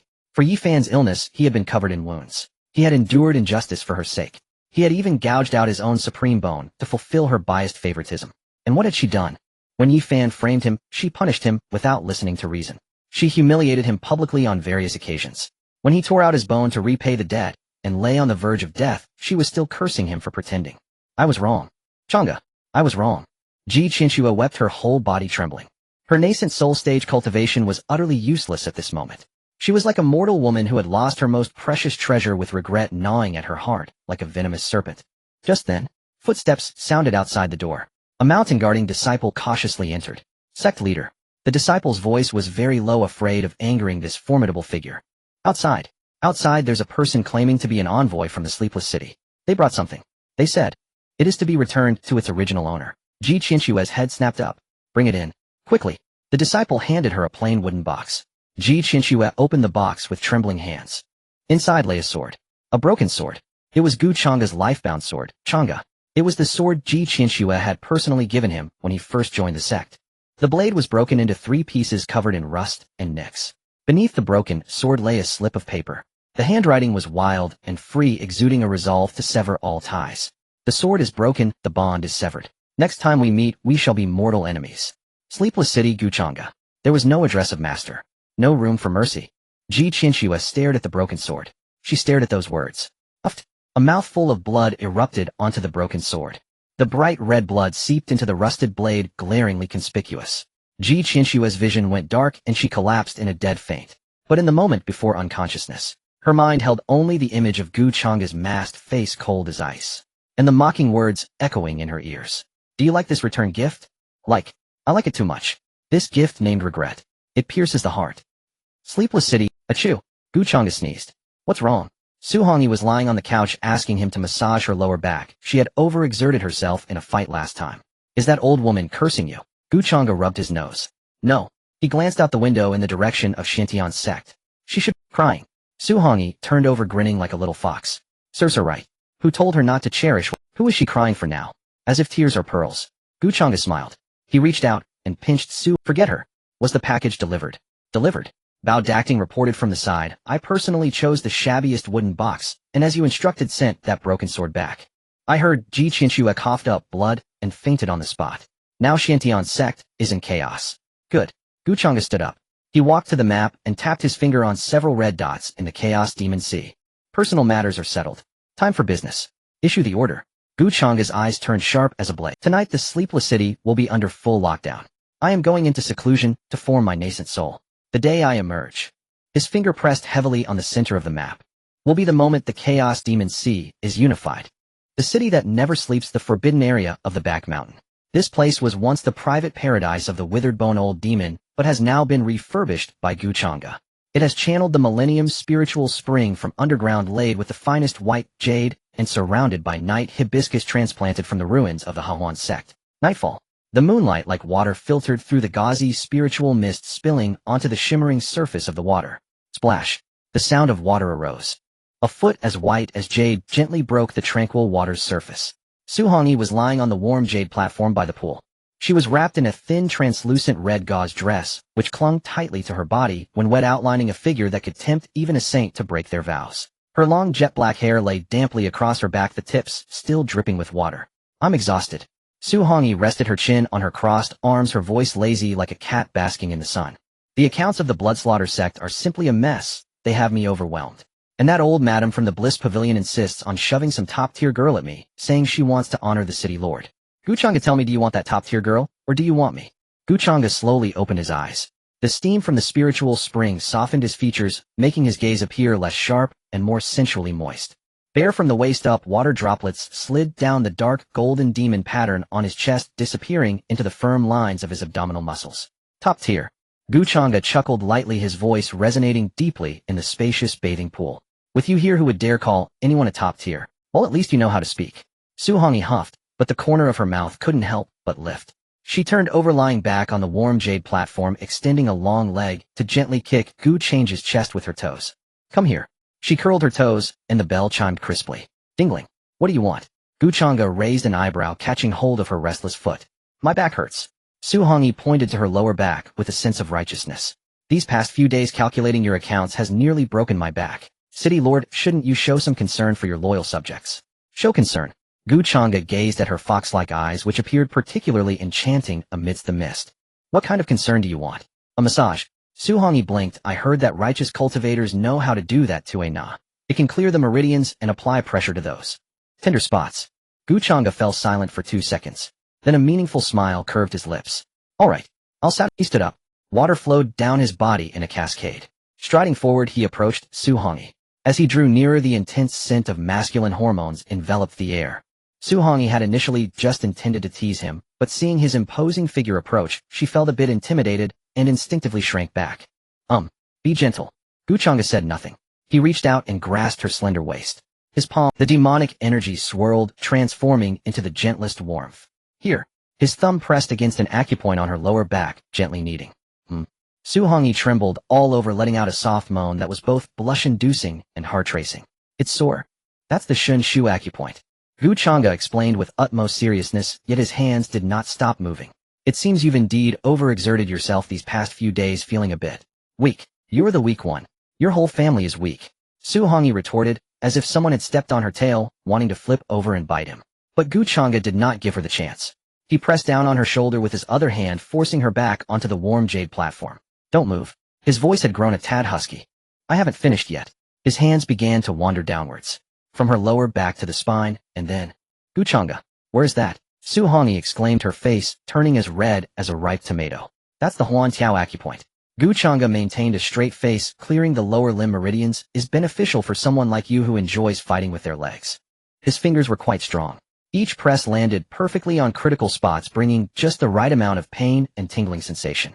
At first, Su Hongyi tried to hold her ground, but soon enough, she became a puddle of water. Be gentle. That spot doesn't work. It's too ticklish. Huh. Changge, you're doing this on purpose. The mist swirled around them. An ambiguous atmosphere fermented in the air. Changge gazed at the woman beneath him, whose eyes sparkled with allure and were misty with tears.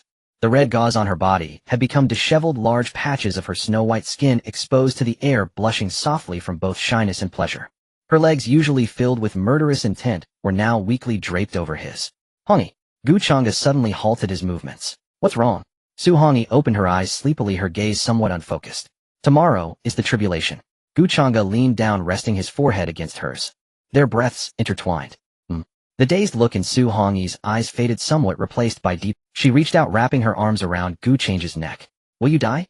The 9-9 catastrophe. I've heard no one has ever survived. Changge looked into her eyes. Are you afraid he'll die? Of course. Hongi sniffled, her voice laced with a whimper. If you die, who will take care of the money in the city that never sleeps? Who will fix my broken bell? Who will buy me a new dress if it gets dirty? And she buried her face into his neck, her voice barely a whisper. If you die, I'll be an orphan again. This statement pierced Changge's heart like a needle. He tightened his arms, pulling her close to him. Water splashed everywhere. I won't die. Changge's voice was as firm as iron. Because I have too much money left to spend. And too many grudges left to settle.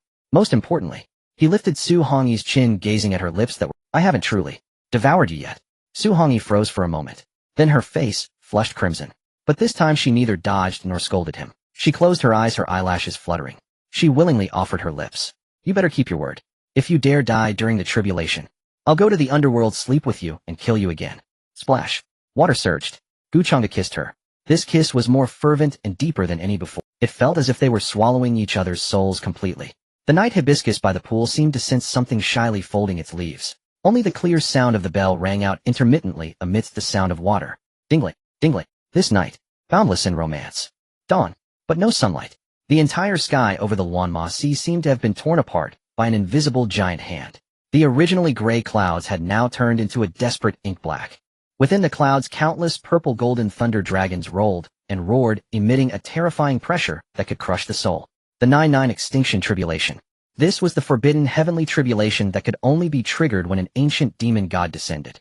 On the city wall of Bai City, the howling wind swept up thousands of snow waves. The city protecting Grand Formation, the 9 Revolutions Golden Demon Formation, was operating at full power. The golden light shield trembled under the might of heaven, emitting a creaking sound of strain.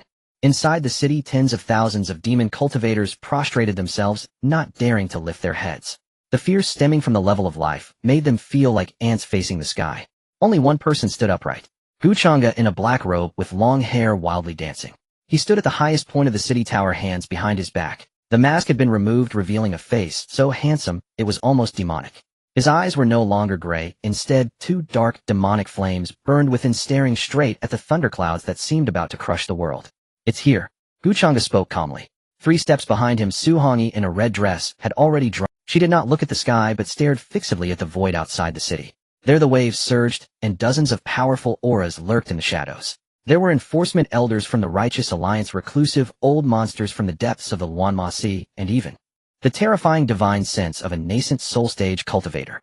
They were all waiting for the moment when Changge would be half dead from the lightning tribulation, then they would swarm in and devour his flesh. Changge. Hongi's fingers gripping the blade turned white, her voice tense.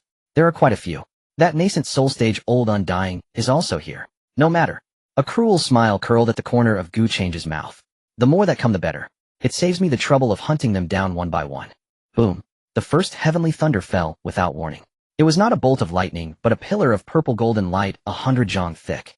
With the will to destroy everything, it crashed fiercely onto Changge's crown. Die.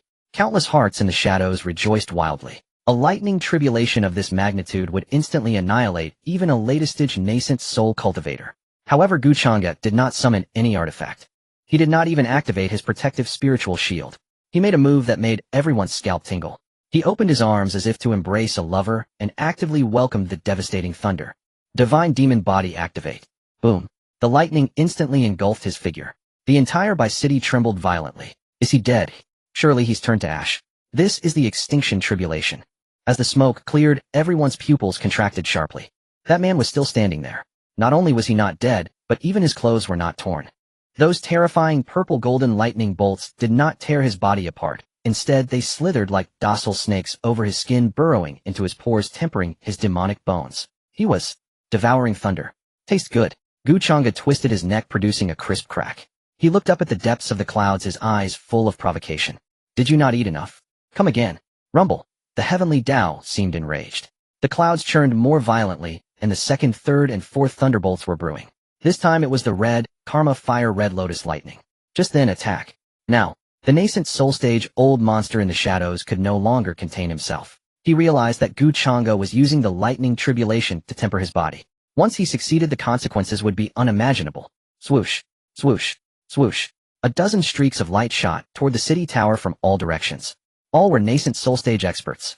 Leading them was a clone of that nascent soul stage old monster, holding a black poisonous hook aimed directly at Changge's dantian. Want to steal the fruit? Su Hongyi's eyes flashed with fierceness, and she was about to burn her essence blood to rush forward and fight to the death. Hongyi stepped back. Changge's voice suddenly sounded in her ear. The next second, Changge moved. He did not dodge those killing moves. Instead, he stomped his foot and turned into a black lightning bolt, actually charging right into the center of the ambushers. Seeking death. The nascent soul clone rejoiced and stabbed down with the poisonous hook. But just as the hook was about to pierce Changge, he smiled. He smiled with extreme malice. He pointed upward. Gentlemen, have you never heard the saying? Don't act cocky, or you'll get struck by lightning. Before the words faded, rumble. The long brewing second wave of lightning tribulation descended. But a full 81 karma fire red lotus lightnings. Because Changge had charged into the crowd, the heavenly Tao judged these people as helpers or interferers, and the power of the tribulation instantly multiplied tenfold. What was originally a tribulation only for Changge now became an indiscriminate carpet bombing covering a radius of 10 li. No, madman. You're a madman. Run. This is a mutated tribulation. The dozen nascent soul experts were terrified, their livers and gallbladders bursting, and they turned to flee. Run. Changge stood in the center of the thunder sea. Bathed in the sky full of red lotus karma fire, he resembled a blood-soaked Azura. He stretched out his hands and grabbed the void fiercely. Divine ability, dark domain, hundredfold gravity. The space within 10 li instantly solidified. Those nascent soul cultivators who wanted to escape were like flies stuck in a spider web, their movements becoming extremely sluggish. Since you're here, stay and be my lightning rods. Boom, boom, boom, boom.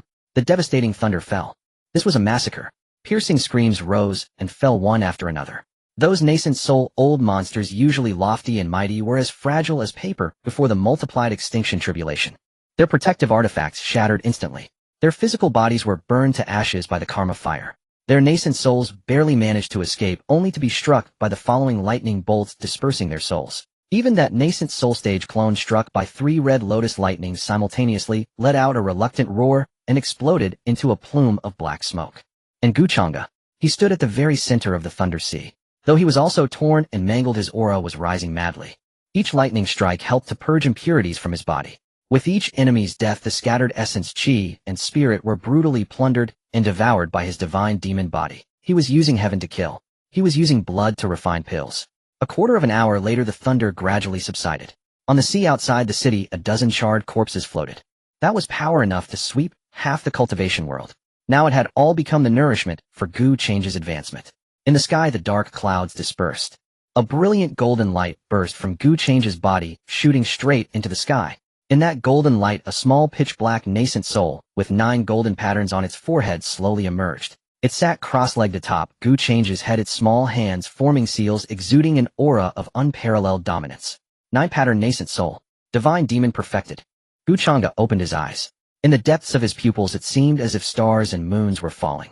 He slowly exhaled a turbid breath, causing the surrounding void to tremble.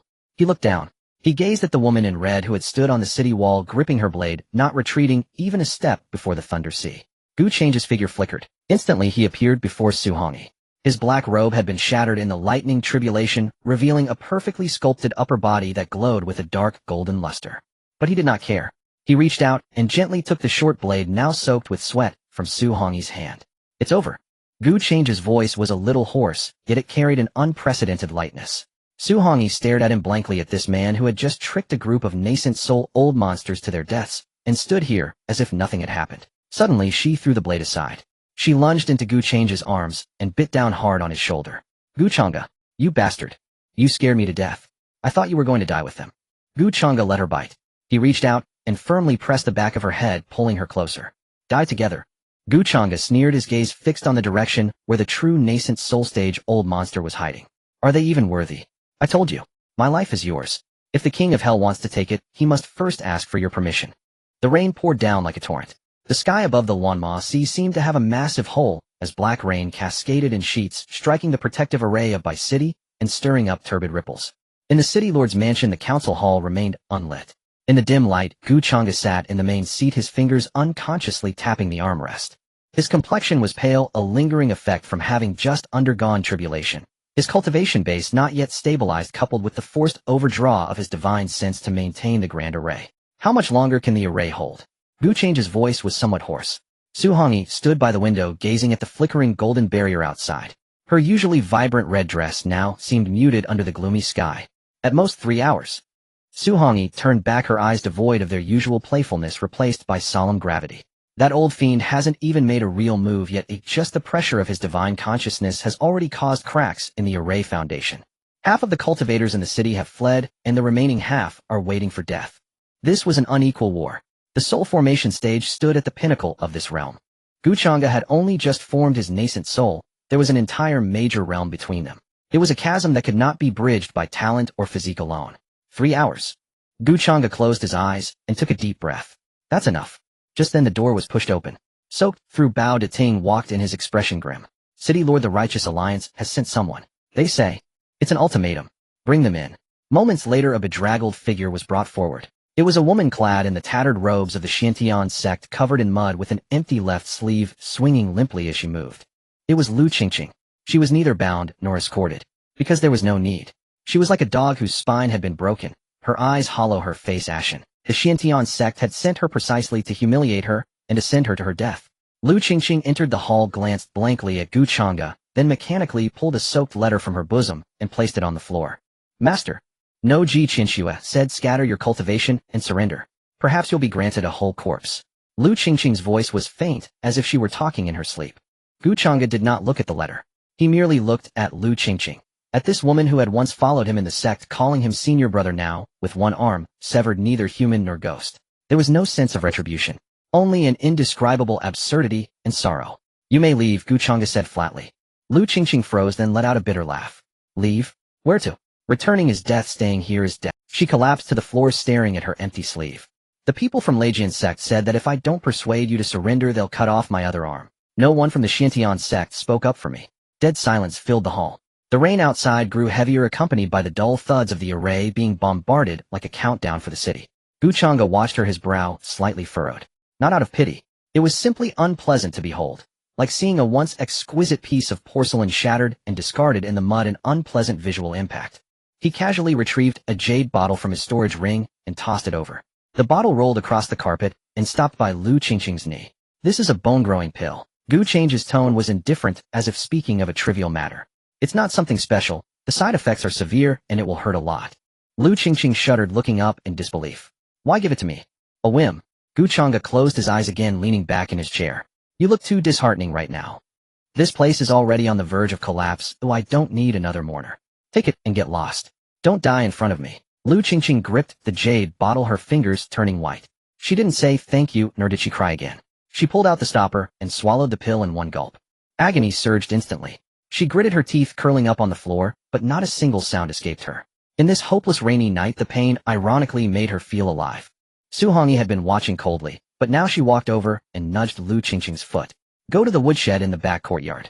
It's lulling. When the array breaks, you might survive a quarter-hour longer. Qianxue struggled to her feet, cast a deep glance at Changge, and stumbled out. Only Changge and Xuantian remained in the hall. That old bastard is getting serious. Change's eyes snapped open, sharp as a blade. A deafening roar echoed. Boom. Above, a massive crack appeared in the protective array's light barrier. A colossal black hand pierced through the clouds, slowly descending. It was the Dharma aspect of a soul formation cultivator. Run? Xuantian asked. Her hand clenched, the short blade palms slick with sweat. She was not afraid to die, but she didn't want Changge to die. Run where? Changge stood up and walked to the map. The sea surrounds us on all sides, filled with sea beasts. Above, the flying ships of the Righteous Alliance. That old man's divine sense has locked onto the entire Thessaly radius. It's a hopeless situation. Xuantian bit her lip, a flash of ruthlessness in her eyes. Then we fight to the death. I could burn my soul maybe. Fighting to the death is the stupidest move. Changge cut her off. His finger traced across the map, finally stopping on an inconspicuous black. That spot was directly beneath Bai City. It was the foundation of the island and a legendary forbidden zone in the Wanma Sea, the Ci. To be cornered may not guarantee survival, but at least it's better than being slaughtered like a chicken. Changge turned to face Xuantian. Do you dare to jump? Xuantian froze for a moment, then smiled. In this moment of life and death, her smile was extraordinarily radiant and heartbreakingly beautiful. She stepped forward, taking Changge's cold hand. As long as I'm with you, even the 18th level of hell, I'll treat it like a stroll through the back garden. Changge tightened his grip on her hand. Good. Issue the order, disperse the array, open the city gates. Let those who want to kill me come in. Xuantian was startled. You mean to? A gleam of wild cold light flashed in Changge's eyes.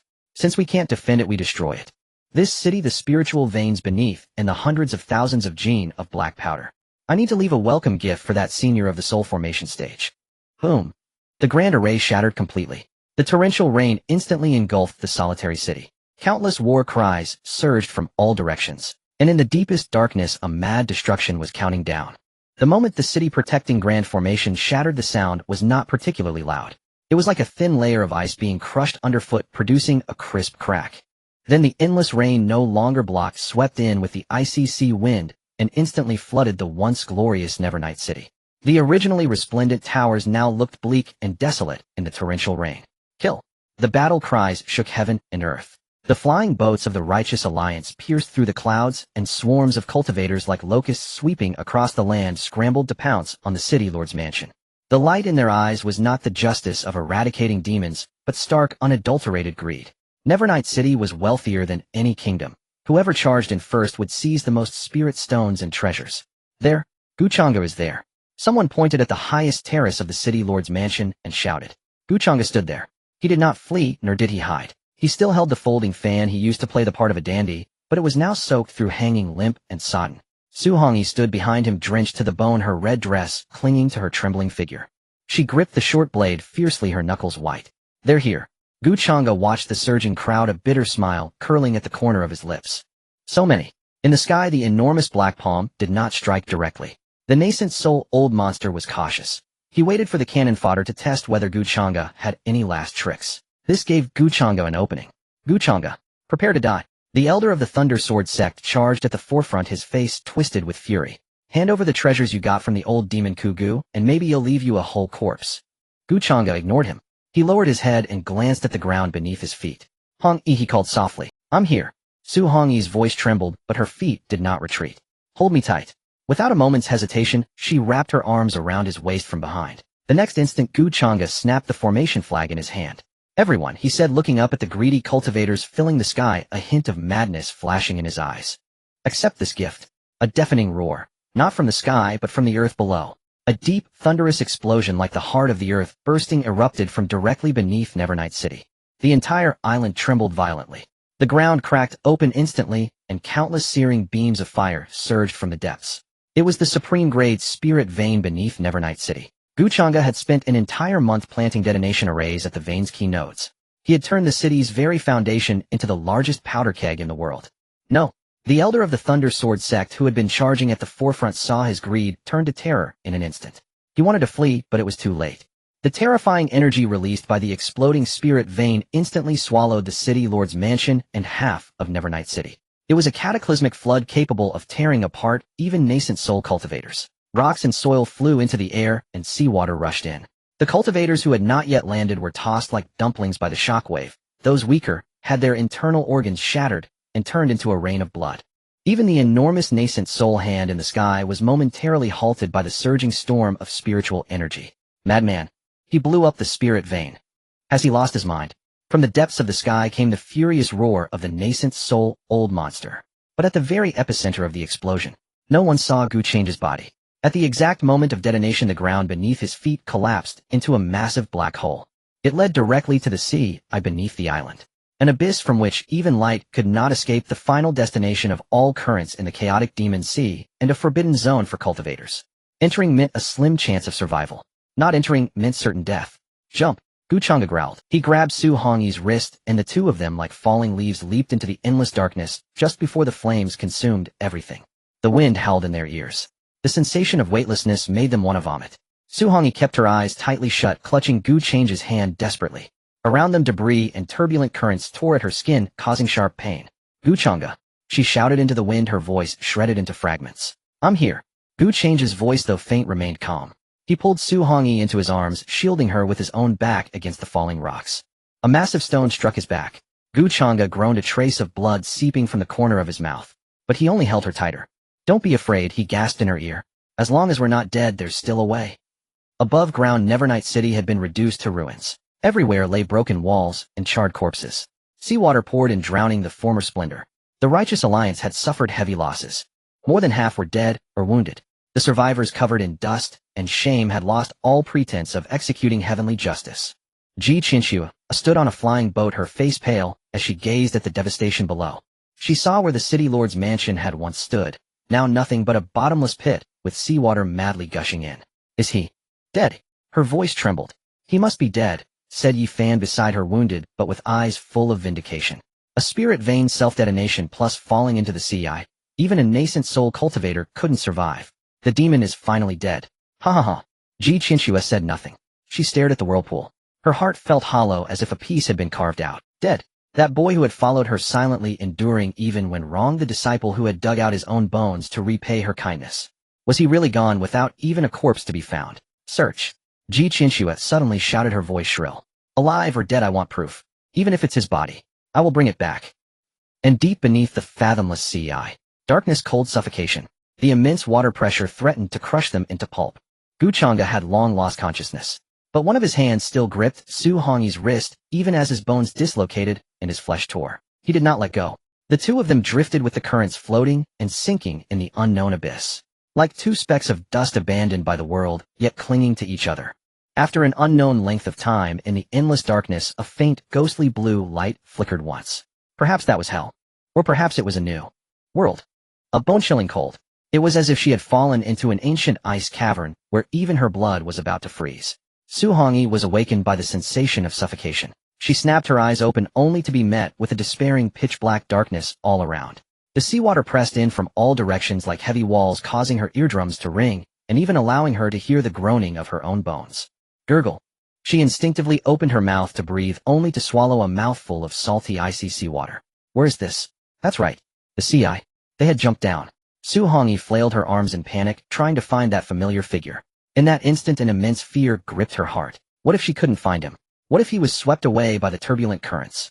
Just then a sharp pain shot through her. Someone was gripping it tightly, so tightly that it cut into her flesh as if to crush the bones. Su Hongyi felt along that hand. She touched a soaked, tattered robe. She touched a broad, yet stiff back. And then the uneven wounds within reach, flesh mangled by falling rocks. Changge. He was right beside her, but he was motionless. During the fall, he had used his back to shield her from all the impact, and used his spiritual energy to protect her heart meridian. As for himself, he was now like a heavy stone sinking unconsciously into the depths. My. Su Hongyi let out a silent scream underwater. She couldn't let him sink. This was the sea eye of the Luanma Sea. The deeper one went, the greater the water pressure. Even a nascent soul stage cultivator's body would be crushed into pulp. She desperately paddled with her only remaining intact arm, though it was injured in the previous battle. It wasn't broken, and kicked her legs hard against the water. She wanted to pull him up, but he was too heavy. Changge was now completely unconscious, and with the suction of the current, Su Hongyi felt as if she were dragging a mountain. Her lungs began to burn, and the dizziness from oxygen deprivation made her vision go dark in waves. Her spiritual energy had long been exhausted in the previous battle. Now she was relying solely on instinct and willpower to endure. Let go. If you let go, you can still live. In the darkness, a voice seemed to tempt her. Get lost. Su Hongyi roared in her heart. Not only did she not let go, but she burned her last drop of essence blood. A faint red light glowed at her. By that faint light, she saw a dim blue patch not far below. Was that a cave enclosed by or the eye of some deep-sea beast? No time to think about that. That was the only chance of survival. Su Hongyi bit her tongue, using the pain to keep herself awake. She wrapped her arms around Changge's waist, pressed her face against his cold chest, and swam desperately toward that light like a dying fish. 10 zhang. 5 zhang. 3 zhang. The water pressure increased, and blood began to ooze from her 7 orifices. Just as she was about to lose consciousness, she crashed into the blue light membrane with Changge. Pop. There was no impact as she had imagined. The light membrane was like a barrier that kept the seawater out. The two passed through it, and fell heavily onto the hard rock ground. Cough, cough, cough. Air. Though it carried a musty, moldy smell, it was long-lost air. Su Hongyi coughed violently, spitting out mouthfuls of salty water and bloody foam. Ignoring the excruciating pain all over her body, she crawled on hands and knees to Gu Changge's side. Gu Changge, Gu Changge. She slapped his face, her voice trembling with tears. By the faint glow of the luminescent moss on the cave ceiling, she finally saw his current state. His black brocade robe was in tatters, his back a bloody mess, and even a section of his white spinal column. His face was as pale as paper, his lips purple, signs of hypothermia and severe injury. His breathing was so faint it was almost imperceptible. Don't die, please. Su Hongyi panicked. Trembling, she tried to channel spiritual energy into him, but found her dantian completely empty, unable to squeeze out even a wisp of qi. What to do? There were no pills, no spiritual energy, only the cold wind and stones. Cold. His body was growing colder. Su Hongyi gritted her teeth. She made a decision. Without any hesitation, she reached out and unfastened her soaked heavy red dress. Then her undergarments, until she was completely naked. In this cold underground cave she was bare, but felt no shame. She struggled to peel off the wet, tattered strips of cloth from Gu Changge's body. Then like an octopus, she pressed herself tightly against him. She used her warm skin to fit against his cold body, using her own body heat to warm the heart that was about to stop beating. Gu Changge. Su Hongyi buried her head in the crook of his neck, tears streaming down her cheeks and dripping onto his wounds. Wake up. Didn't you say you'd take me to eat and drink well? Didn't you say you were a bad guy? Scoundrels live 1,000 years, how can you die here? She cried as she kissed his face and lips, trying to transfer the last bit of warmth from her mouth to him. She didn't know how long passed. Perhaps an hour, perhaps the whole night. Su Hongyi felt she was about to freeze stiff. Just as her consciousness began to blur, the person beneath her, who had been as stiff as a corpse, suddenly twitched a finger. A cough. An extremely soft cough. Though faint in the silent cave, it sounded like celestial music. Su Hongyi jerked her head up. She saw Gu Changge's eyelashes tremble, and then he slowly and laboriously opened his eyes a slit. Those eyes were still dull and unfocused. He seemed not to have recognized who was before him, nor understood the situation. He only felt something soft and warm holding him. Hong. His voice was hoarse like two rough stones grinding together. I'm here. Su Hongyi was so excited she babbled, tears streaming down onto his face. I'm here. I knew you wouldn't die. You bastard. Gu Changge breathed laboriously. The rise and fall of his chest pulled at the wounds on his back, causing him to frown in pain. But he didn't cry out in pain. His hand rose extremely slowly and touched Su Hongyi's smooth back. It was icy cold to the touch. Put on clothes. Gu Changge forced out a few words intermittently. No. Su Hongyi hugged him tighter, her voice stubborn and tearful. I won't put them on. I'm going to warm you. Let me freeze to death. The corner of Gu Changge's mouth struggled to lift into a faint smile. He had no strength to speak anymore. Nor did he have the strength to push her away. He could only let this foolish woman share her life with him in the most primitive and clumsy way, giving him half of hers. Outside the cave was the endless deep sea, terrifying water pressure, and unknown giant beasts.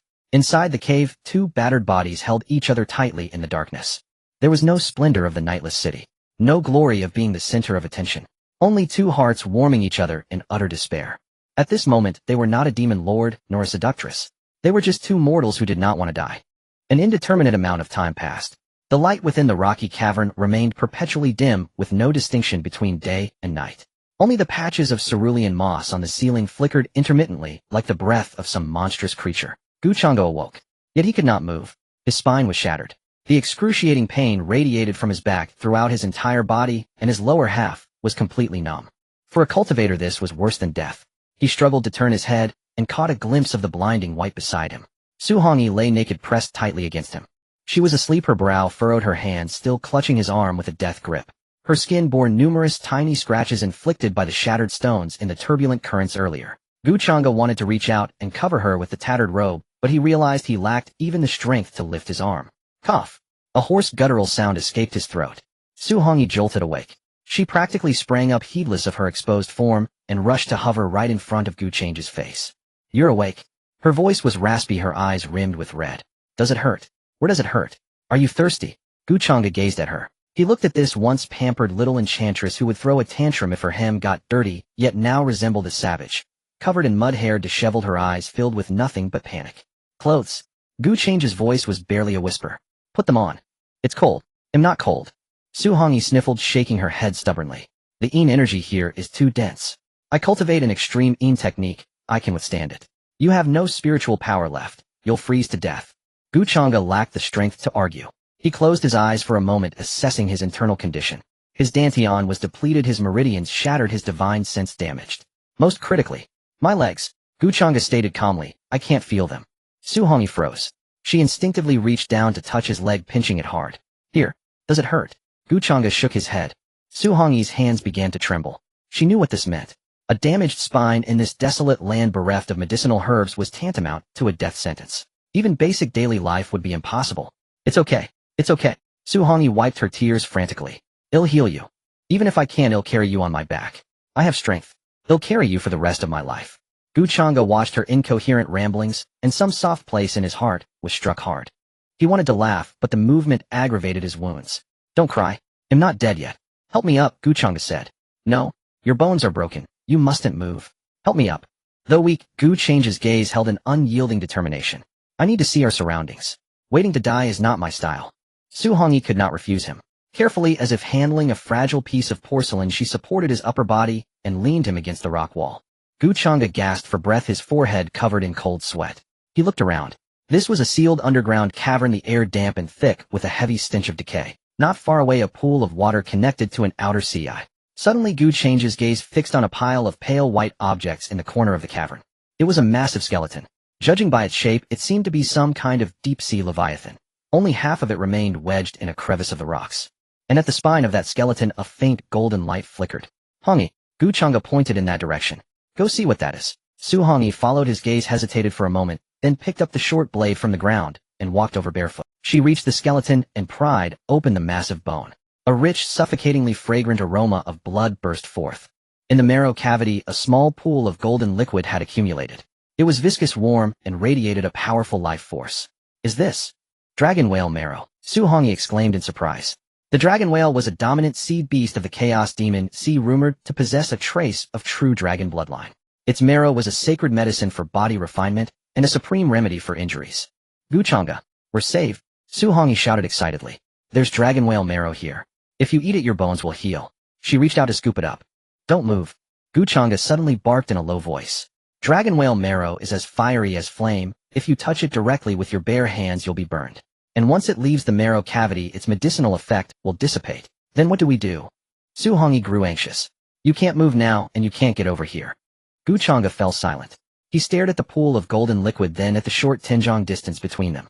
In the past, that distance was traversed in the blink of an eye, and now it was an insurmountable chasm. Su Hongyi understood his silence. She gritted her teeth, a flash of resolve in her eyes. I have a way. She picked up a sharp stone beside her and slashed it viciously across her own wrist. Blood gushed out. What are you doing? Changge's pupils contracted. Su Hongyi ignored him. She wrapped her wrist with spiritual energy, walked to the skeleton, and let her blood drip into the pool of golden dragon whale marrow. The originally turbulent golden liquid, upon meeting her extreme blood, emitted a sizzling sound, and its color softened somewhat. My blood is of extreme attribute. It can neutralize its fierceness. Su Hongyi's face was pale, but she smiled with a hint of smugness. Changge, you always said I was a cauldron physique, only good for harvesting. Today let you taste that this saintess blood is also a great tonic. She leaned down and directly took a mouthful of the dragon whale marrow mixed with her own blood. Blazing hot. Even after neutralization, it still scalded her mouth, raising blisters. But she did not spit it out. She hurried to Changge, knelt before him, and cupped his face in her hands. Open your mouth, she mumbled indistinctly. Changge looked at her. At the bloodstains at the corners of her lips, at her eyes that still blazed with startling brightness even in this desperate situation. He opened his mouth. Su Hongyi pressed against him. She transferred the warm, iron-tasting liquid imbued with powerful medicinal properties into his mouth. Boom. The liquid went down his throat like a ball of fire, burning its way into his stomach. Then the heat surged toward his shattered spine. Pain. The itching and excruciating agony of bones regrowing made Changge grunt, his whole body trembling. Su Hongyi did not stop. She went on mouthful after mouthful, even as her lips swelled and blistered from the heat, even as blood loss made her dizzy and faint. She was like a bird feeding its young, tirelessly shuttling between the skeleton and Changge, until the last mouthful was fed. Su Hongyi collapsed weakly into Changge's arms. How is it? She asked feebly. Your legs? Can you feel them? Changge closed his eyes, enduring the agony within. After a long while, his toe twitched, an extremely subtle movement. Yes. Changge opened his eyes. They were now filled with a complex mixture of emotions. He reached out with an arm that had regained a little strength and pulled the foolish woman in his arms tightly against him. This time it was no longer the embrace of possession from before. It was a trust that entrusted one's life to another. Suhongi. Gu Changge's voice was hoarse. When we get out of here, let's get married. Suhongi was stunned. In this cold, damp, rotting cave between these two battered and broken bodies, she heard the most beautiful love words in the world. She laughed, and as she laughed, tears streamed down her face. All right, but the bride price can't be skimped. I want the entire Chaos Demon Sea. I want this whole realm to spread red bridal decorations for us. Agreed. Gu Changge lowered his head and kissed away the tears at the corner of her eyes. Whatever you wish. In the cave there was no concept of time. Only the dripping sound of water measured the passage of life. When Gu Changge woke up he felt as if his whole body had fallen apart. Although the dragon whale marrow had saved his life and allowed his broken spine to begin healing, the state of paralysis was not immediately lifted. His lower body still had no sensation, like a heavy log attached to his waist. Cough. His throat was parched as if smoking. Awake. A voice sounded slightly weary yet brimming with vitality. Suhongi walked over from a pool deeper inside the cave. She was wrapped in that tattered robe of Gu Changge's, which being too long she had tied with a grass rope at her waist. Her once delicate red fingernails were now worn beyond recognition, and her hair was casually pinned up with a twig. But her eyes were very bright. In her hands she held a large piece of raw meat. It was still dripping blood. It was the meat of some kind of deep-sea blind fish, translucent and emitting a faint sweet fishy smell. Here. Suhongi plopped down beside Gu Changge and held the raw meat to his lips. Just caught fresh. This Haiyan is full of these eyeless stupid fish, easy to catch. Gu Changge stared at the raw meats. As a man of refined taste who insisted on drinking pre-rain Longjing tea, his stomach turned. I'm not. Gu Changge turned his head away, his voice weak but stubborn. Not eating. Suhongi raised an eyebrow. Lord Gu, do you think this is by city? Want roast duck or spirit wine? We can't even start a fire here, too damp. If you don't eat this you'll starve to death. Gu Changge kept his mouth shut with an expression that said, a scholar may be killed but not humiliated. Suhongi laughed in exasperation. Fine, you won't eat, huh? Without a word she tore off a strip of raw fish, stuffed it into her mouth, and chewed a few times. Then she suddenly leaned down, grabbed Gu Changge's chin, and forced open his mouth. She fed him mouth to mouth. Warm lips pressed against his, carrying the fishy sweet taste of raw meat and her own scent. Gu Changge's eyes widened. He was forced to swallow. Want me to feed you again? Suhongi released him, licked the bloodstain at the corner of her mouth, and grinned like a female bandit. I don't mind taking advantage of you a few more times. Gu Changge. He sighed helplessly and finally opened his mouth. I'll eat it myself. After finishing, the most awkward moment came. Gu Changge felt sticky all over. He had been soaked in the sea, sweated, and now blood and sand from his wounds were mixed together. For someone with a cleanliness obsession, this was worse than death. He tried to move his arm to wipe his face, but found even lifting his hand difficult. Uncomfortable. Suhongi had been watching him. Seeing his frown, she immediately understood. Wait. She stood up and ran to the pool. No towel. She looked at the only robe she wore, Gu Changge's, and couldn't tear it. Then she glanced at the red dress fragments on the ground, already torn into strips.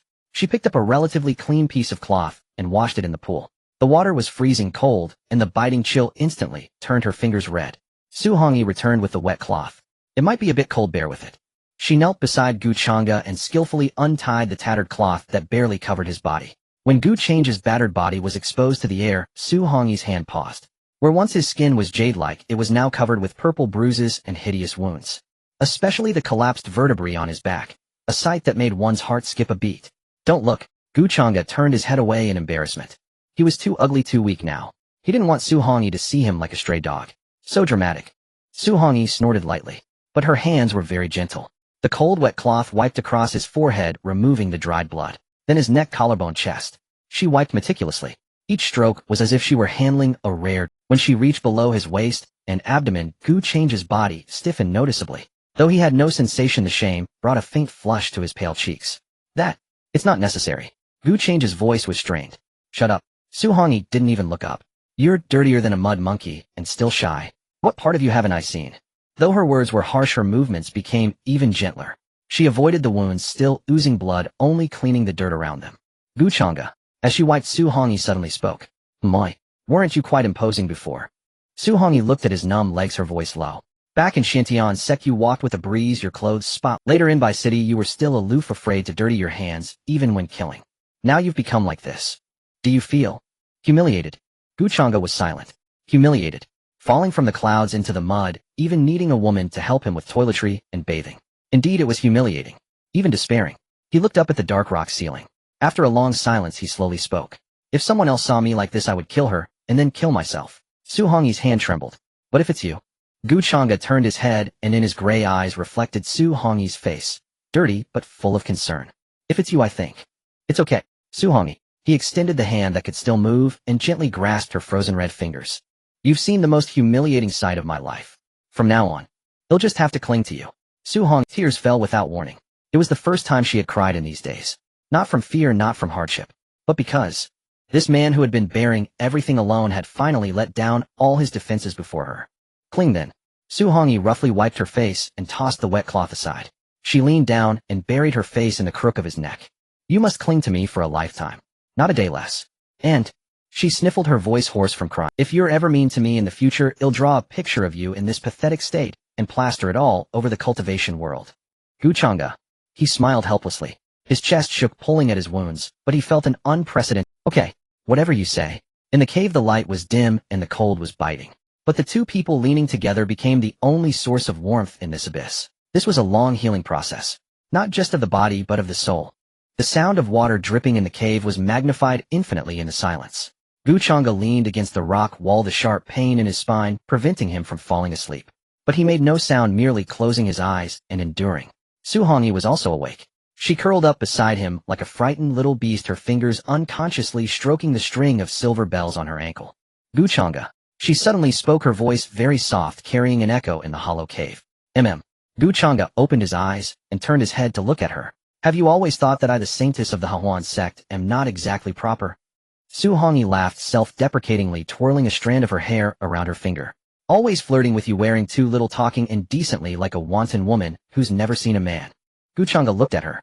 He looked at her eyes, which were exceptionally clear in the dim light, yet concealed deep. No, Gu Changge said calmly. You're just pretending. Su Hongyi's hand paused. Then her eyes reddened. Yeah, I am pretending. She buried her head in her knees, her voice muffled. Actually, my name is... I have no name. Gu Changge didn't interrupt her, just listened quietly. He knew this was the first and only time she would ever bare her heart to him. When I was 5, my parents sold me. Su Hongyi's voice sounded distant, as if she had returned to that snow. For a bag of coarse rice and 2 jin of pork. The buyer was a toothed woman from the Xuantian Sect. Because I have a pure body, the best material for a furnace vessel. There were 300 girls bought along with me. We stayed in a place called the Death Pit for 10 years. Su Hongyi lifted her head, her eyes revealing a chilling coldness. Do you know how the Xuantian Sect chooses its saint? Out of 300 people, only one can survive. If you don't want to be drained to death as a furnace vessel, you have to kill. Kill everyone around you, climb over their corpses. She pointed at the bells on her ankle. The silver bells that Gu Changge had once carefully repaired. These bells weren't originally magical artifacts. They were slave bells the toothed woman put on us. If we tried to run or disobeyed, they would ring the bells, and we would suffer splitting headaches wishing we were dead. Later, Su Hongyi's gaze grew hazy. Later, to survive, I used a sharpened stone to kill the 3 sisters who shared my room in one night. That was the first time I killed. Blood splattered all over me, dyeing my tattered hemp clothes red. That night, I cried as I tore off the bells from their feet and strung them together. I swore that from then on only I would ring bells to make others die, and no one would ever control me again. Out of 300, only I remained. I walked out of the death pit wearing that bloodstained dress. An elder asked me my name. I said my name is Su Hongyi, because my fate is red, the color of blood. By this point, Su Hongyi was trembling all over.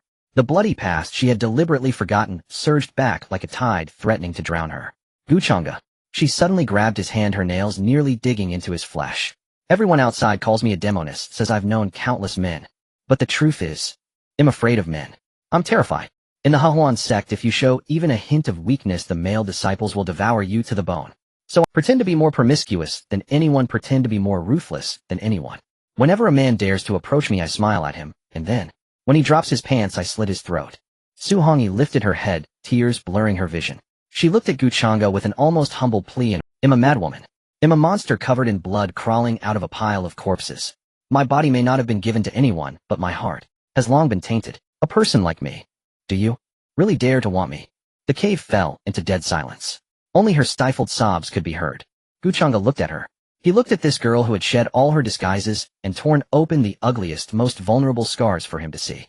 He didn't speak. He simply raised his only mobile hand with effort. Gently, he placed it on the top of her head. Then he slid it down along her long hair to the nape of her neck. With a firm pull, Gu Changge drew her toward him, pressing her forehead against his. Fool. His voice was soft, but resolute. You're tainted.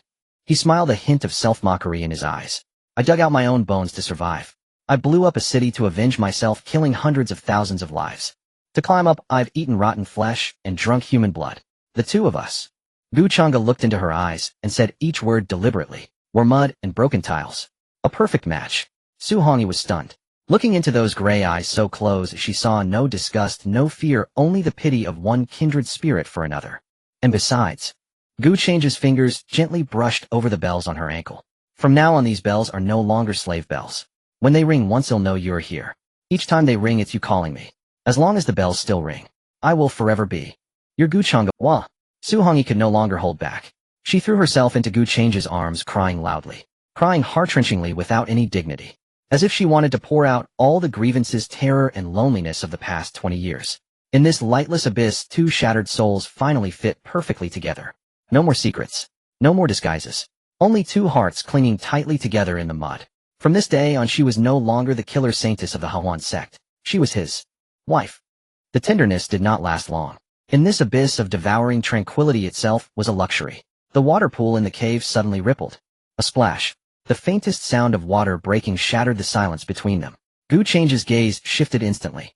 Though his body was immobile and his divine sense severely damaged, his instinct for danger, honed through years of surviving in the Wanma Sea, remained terrifyingly sharp. Changge. Changge lowered his voice, his fingers lightly tracing down Xuantian's bare back. Xuantian stiffened. She didn't ask why, nor did she look back. In the darkness, she fumbled for the tattered robe of Changge, slipped it on quickly, and tied the sash haphazardly. Then, gripping the short blade in her hand, she stood before Changge like a protective leopardess guarding her prey. A faint rancid odor crept into the air. It was the smell of long-rotting flesh. A hiss. A massive, ghastly white creature crawled silently out of the water pool. It resembled a salamander magnified 100-fold, its skin slimy and slick, eyeless, with only a gaping maw lined with jagged teeth and two constantly twitching antennae. It was sniffing the lingering fragrance of dragon whale marrow and the scent of fresh human flesh and blood. It's a corpse salamander. Change's voice was soft but steady. These creatures usually move in packs. This one is likely a scout. Its hide is thick. Ordinary blades can't cut through. The weak spot is the soft flesh under its jaw or the red line along its back. Xuantian tightened her grip on the short blade, her palms slick with cold sweat. At her peak, she could slay Foundation establishment beasts like this with a single strike. But now her spiritual energy was depleted, her stamina drained, and she had to protect the immobilized man behind her. No matter what it is, she gritted her teeth, her eyes blazing with ferocity. If it wants to eat us, it had better have a strong enough jaw. The corpse salamander lunged. Its speed was astonishing. A pale white lightning bolt, jaws gaping straight at Xuantian. Left sidestep. Change's voice cut through. Her body reacted faster than her mind. Bang. The creature's massive tail slammed into the spot where she had stood, sending gravel flying. Slice its left forelimb joint. Another command from Changge. Xuantian dropped low, her short blade arcing like a streak of cold light. Thud. The claw, still mid-retraction, was severed cleanly at the joint as she struck the gap with precision. Roar. The corpse salamander howled in agony, thrashing wildly, its enormous tail sweeping wildly to crush the two insignificant insects. The cave was narrow with little room to dodge. Xuantian was backed into a corner with no escape. Behind her lay Changge. Forget about me, strike its jaw. Changge saw her hesitation and barked. She watched the stinking maw rush toward her. If she dodged, Changge would die. If she didn't, a flash of ruthless determination crossed her eyes. She wouldn't dodge. Instead of retreating, she charged forward, meeting the gaping jaws head. Just as the jaws were about to clamp shut, she thrust her left hand against the upper jaw, holding it firm even as teeth pierced her palm. With her right hand, she drove the short blade deep into the soft flesh of its lower jaw. Thud! Foul black blood sprayed across her face. Die! Xuantian roared, twisting her wrist and wrenching the blade. The corpse salamander convulsed violently, then its massive body crashed to the ground and lay still. Silence reclaimed the cave. Only Xuantian's heavy breathing broke the stillness. She pulled out the blade, shook off the blood, and turned to look at Changge. Her face was smeared with black blood, her hair disheveled, the tattered robe hanging loosely, revealing patches of blood-stained skin. She was utterly disheveled. But in Change's eyes, she was breathtakingly beautiful. Are you hurt? He looked at her still dripping left hand. Just a scratch, a little skin. Xuantian wiped her hand carelessly on her clothes. This beast's meat seems edible, better than those blind fish. We can't stay. Changge shook his head, his expression grave. The scent of blood is spreading. Corpse salamanders are pack animals, more larger ones will come soon. We have to leave. Leave? Xuantian hesitated, glancing at his paralyzed legs. They'll carry you. She said it with unwavering resolve. Before Changge could refuse, she helped him up, then crouched in front of. Get on. He looked at her slender back. It was covered in small scars. For a man to let his woman carry him to safety, it was not just a physical burden but a torment to his pride. But he didn't hesitate, because hesitation meant death, and he wanted to live with her. Changge leaned onto her back, his arms wrapped around her neck. Am I heavy? Terribly. Xuantian shifted him upward. I don't know what you ate growing up. You look thin but you're heavy as a pig. Her words were dismissive, but her arms locked firmly around his useless legs, afraid he might fall. Then she picked up the short blade, and with him on her back stepped out of this temporary refuge. The outside world was darker and more dangerous. The ground was covered in slippery moss and jagged rocks. Stalactites hung overhead ready to fall at any moment. In the distance, the low growls of unknown monsters echoed faintly. Xuantian walked slowly, each step steady and deliberate. Changge lay on her back, hearing her heartbeat clearly, a rhythmic, life-filled drumbeat. Turn left, he whispered in her ear. The wind is slightly stronger that way. There might be an exit. Okay. There's a puddle ahead, watch out. I know you're so chatty. And so, like a blind man carrying a cripple, they trudged through this hellish abyss. After about half an hour, Xuantian was drenched in sweat, the tattered robe clinging to her back. Though immobile, Changge had been using his remaining divine sense to scout the path for her, a huge drain. Changge pulled out a piece of dragon whale marrow he had stashed in his sleeve. He had deliberately saved some, and held it to her lips.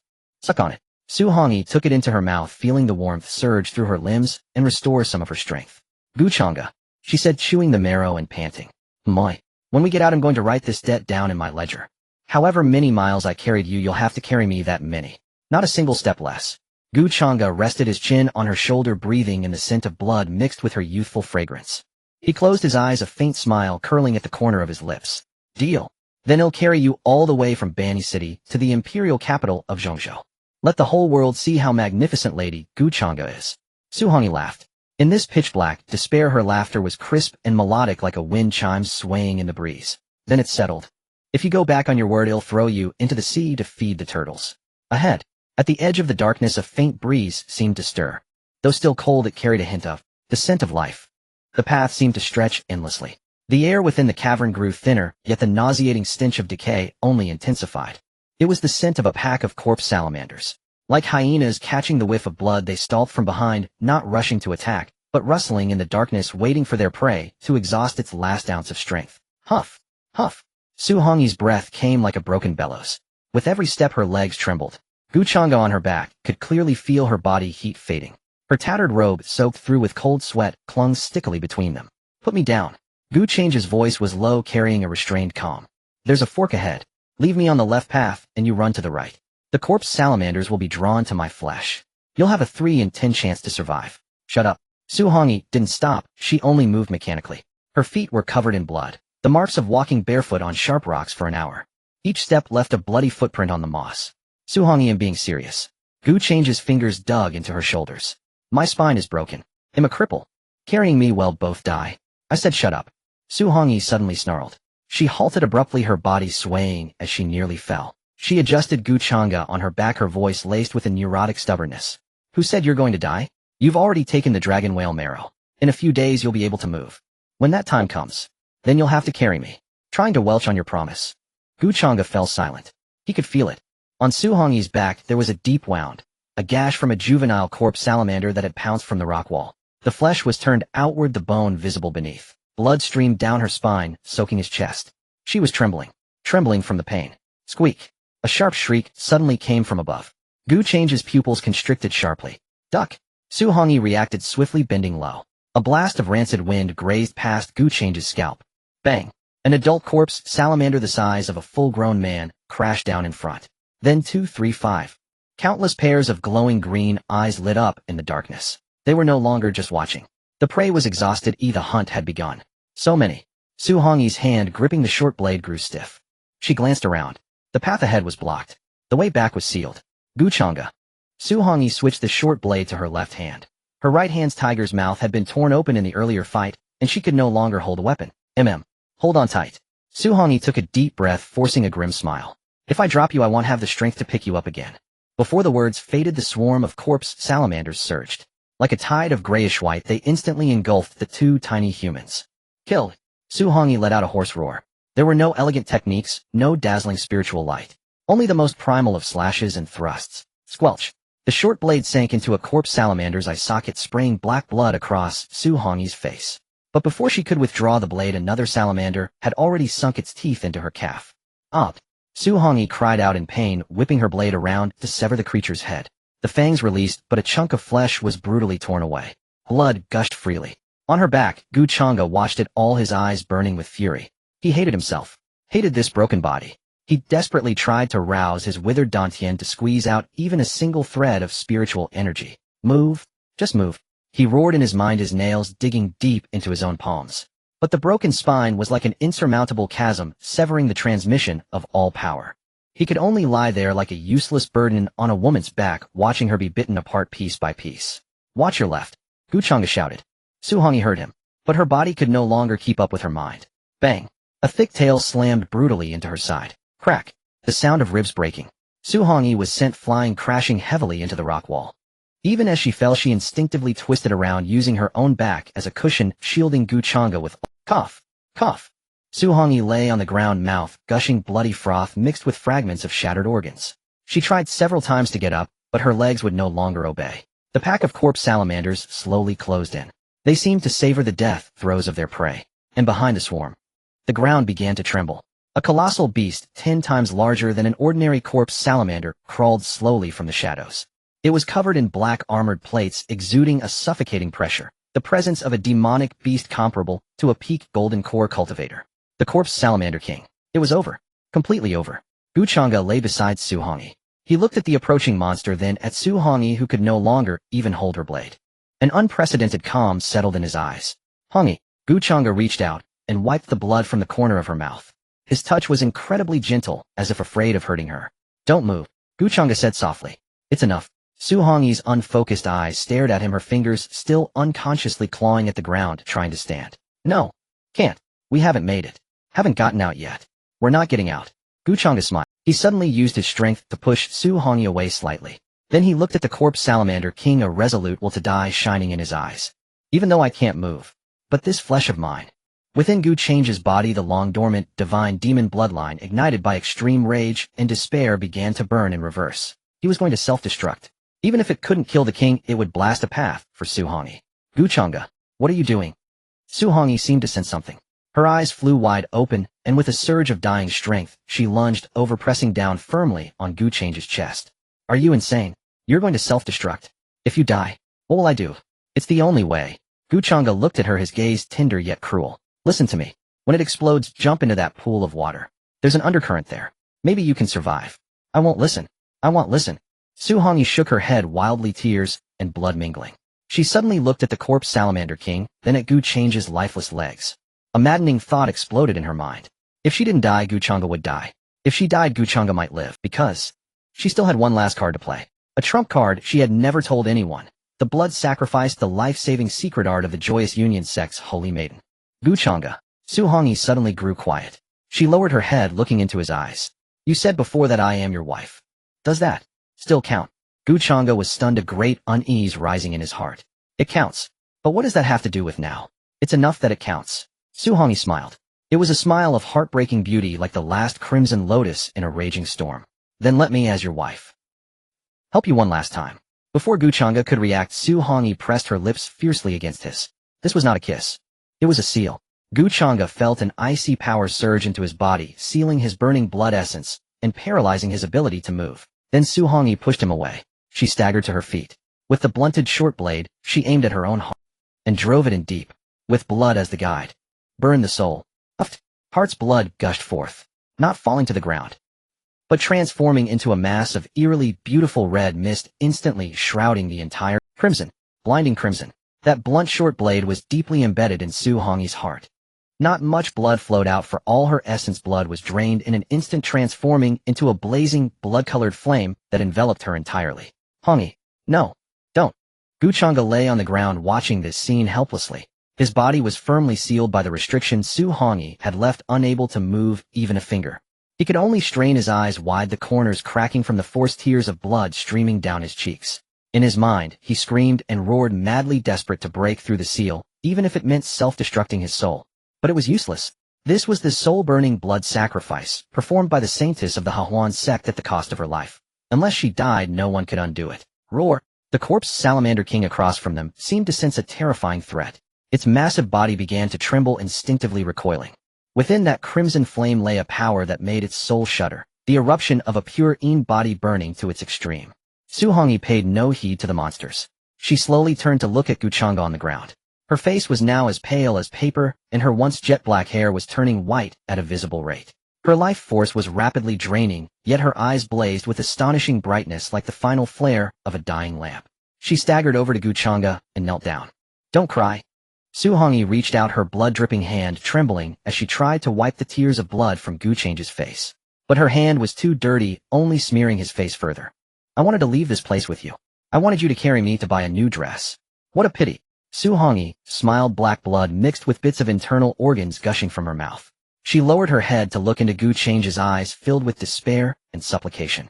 "Changge." Her voice grew fainter like a candle flickering in the wind. "This saintess has saved 20 years of primal Yin along with all my cultivation and essence blood. I was planning to keep them for cultivation." She suddenly leaned down, her blood-stained lips brushing against his ear, her voice tinged with the slyness and sorrow unique to a seductress. "Changge, you've really gotten a bargain." Before her words faded, Su Hongyi pressed her hand firmly against Changge's chest. Boom. The blazing blood-colored flame on her body like a crimson, furious dragon surged through her palm and wildly poured into Changge. It was not just spiritual energy. It was the medicinal power of dragon whale marrow, the essence of a pure Yin body and the soul force she had burned to ashes. "Oh." Changge let out an agonized groan. It was too immense. This power was too overwhelming. It tyrannically forced open all the blockages in his body, savagely repairing his severed meridians. Especially the broken spine. Nourished by this life essence, it emitted sharp cracking sounds and began to reassemble and heal at a terrifying speed. He was growing stronger. Stronger at an unprecedented rate. But the price of that strength was watching the woman he loved wither away before his eyes. "No. Give it back. I don't want it." Changge's throat emitted a beastly whimper. He would rather be paralyzed for life than accept this blood-soaked gift. But Su Hongyi did not stop. Her body grew lighter, more translucent, until the last wisp of red light left her and sank into Changge's body. "Enough." Su Hongyi released her hand. She collapsed limply onto Changge, as if her spine had been removed. Now she was white-haired and withered like a flower that had instantly wilted. And in the moment she fell, the restriction on Changge shattered. Boom. A terrifying aura that could shake heaven and earth erupted from Changge's body. His spine was healed. His dantian was full. His cultivation, propelled by that pure Yin essence, directly broke through the bottleneck of the early nascent soul stage and soared all the way to the late nascent soul stage. But he felt no joy, only overwhelming hatred and murderous intent. Roar! The corpse salamander king, seeing the red light vanish and the dreadful woman, seemingly dead, reverted to its ferocity, opening its massive maw to swallow both of them. "Get lost." Changge jerked his head up. His originally gray eyes were now a bloody red. He did not use any spells. He simply raised his hand and clenched it fiercely toward the void. Divine art, god-demon annihilation. The entire space of the cavern seemed to be crushed by an invisible giant hand. No screams. No struggle. The corpse salamander king, with its peak golden core strength, couldn't even flee before it was squeezed into a pulp by the terrifying spatial gravity. Then came the countless corpse salamanders. Bang, bang, bang, bang. Like popping balloons, they all burst into clouds of blood mist. Within 100 zhang radius. Except for Changge and the person in his arms, there was nothing alive. The cavern fell silent. A deathly silence. Changge let out a frenzied howl. "No, no, don't die, Hongyi, don't die." His hands trembling, he held the person in his arms who was as light as a feather. "Hongyi, Hongyi." He called her name softly, as if afraid to wake her, or afraid she would Su Hongyi did not respond. Her breathing had stopped. Her heart had stopped too. Those fox-like eyes, always filled with mischief and smile, were tightly shut. "Liar." Changge's fingers trembled as they brushed her pale cheek and that glaring white hair. "You said you'd let me carry you. You said you'd watch the Bai city covered in red bridal decorations. How could you break your word?" Tears dripped one by one onto her face.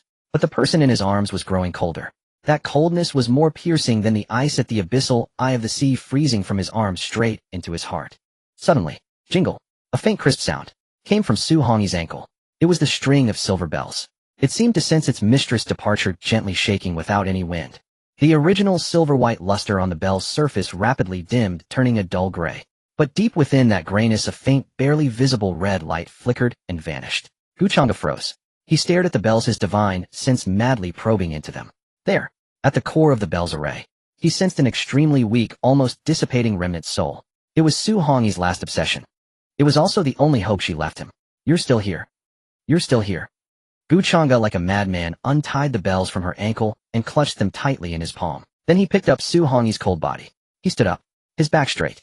His ink-black hair wildly danced behind him, and his dark robe billowed without wind. He was no longer the gentle and refined senior brother, nor the strategizing city lord. Now he was a vengeful ghost crawling back from hell. Hongyi, don't be afraid. Changge lowered his head and kissed her cold forehead. They'll take you home. Deep within the sea, the storm had ceased. Changge sat amidst the rubble holding Su Hongyi in his arms for a long time. So long that the bloodstains on his body had dried, so long that the person in his embrace had turned completely into a block of ice. He looked down at her. Even in death her brows were still slightly furrowed, as if she were still worried about whether he was in pain. Her hair, turned white from burning her life force, scattered across his arms, stinging his eyes. It's dirty, Changge said softly. He raised his hand, condensing the purest spiritual energy into water, and carefully bit by bit wiped away the blood and mud from her face. His movements were as slow as if he were polishing a rare treasure. You said you wanted to buy a new dress. There's none here. But I remember you love cleanliness the most. After cleaning her face, he began to smooth out her tangled white hair. Without a comb, he used his fingers. Having done all this, Changge looked up and gazed at the pool at the depths of the cave, still emitting cold air. That was the extreme cold core of the sea. Hongyi, Changge stood up holding her. At this moment his back was straight, with no trace of the previous stoop or dejection. The terrifying pressure of the late nascent soul stage made the few remaining small demon beasts tremble, and some even exploded from the sheer force. He walked to the edge of the pool. Without hesitation, he jumped straight in. The piercing cold instantly assaulted him enough to freeze a golden core cultivator to death. But Changge didn't even frown. His current body, reforged by Su Hongyi's original source, was no longer mortal. At the bottom of the pool, he found a massive piece of Tenthassandier mystic ice. It was the essence condensed over eons in the deep sea, transparent as crystal, indestructible, and capable of preserving the flesh and preventing the vitality from extinguishing. Clang! Changge used his finger as a sword. On that massive mystic ice he began to carve. Ice chips flew. Every stroke carried his extreme hatred for this world and his ultimate tenderness for her. Half an hour later, an ice coffin, perfectly transparent and emitting a faint blue cold aura, took shape. Changge gently placed Su Hongyi inside. The moment he closed the lid, his hand trembled. Through the transparent ice layer, she lay quietly inside. Her tattered red dress appeared especially poignant within the ice coffin. The silver bells on her ankle quietly clung to her skin. That was the resting place of her soul. Sleep. Changge's fingers traced the cold lid, outlining her brows and eyes. It's cold here, I know you fear the cold. But only like this can you wait for me. Wait for me to kill all the... Wait for me to find a way to wake you up. Then I'll take you out to bask in the sun. Changge hefted the heavy ice coffin onto his shoulder with one hand. The cold from the coffin eroded his shoulder, but he felt at ease with this weight. He turned around, looking up at the pitch-black, immeasurably thick rock layers and seawater above. That was the mortal world, and also where his enemies dwelled. Su Hongyi. Changge's voice was hoarse, echoing in the abyss. Let's go. To collect debts.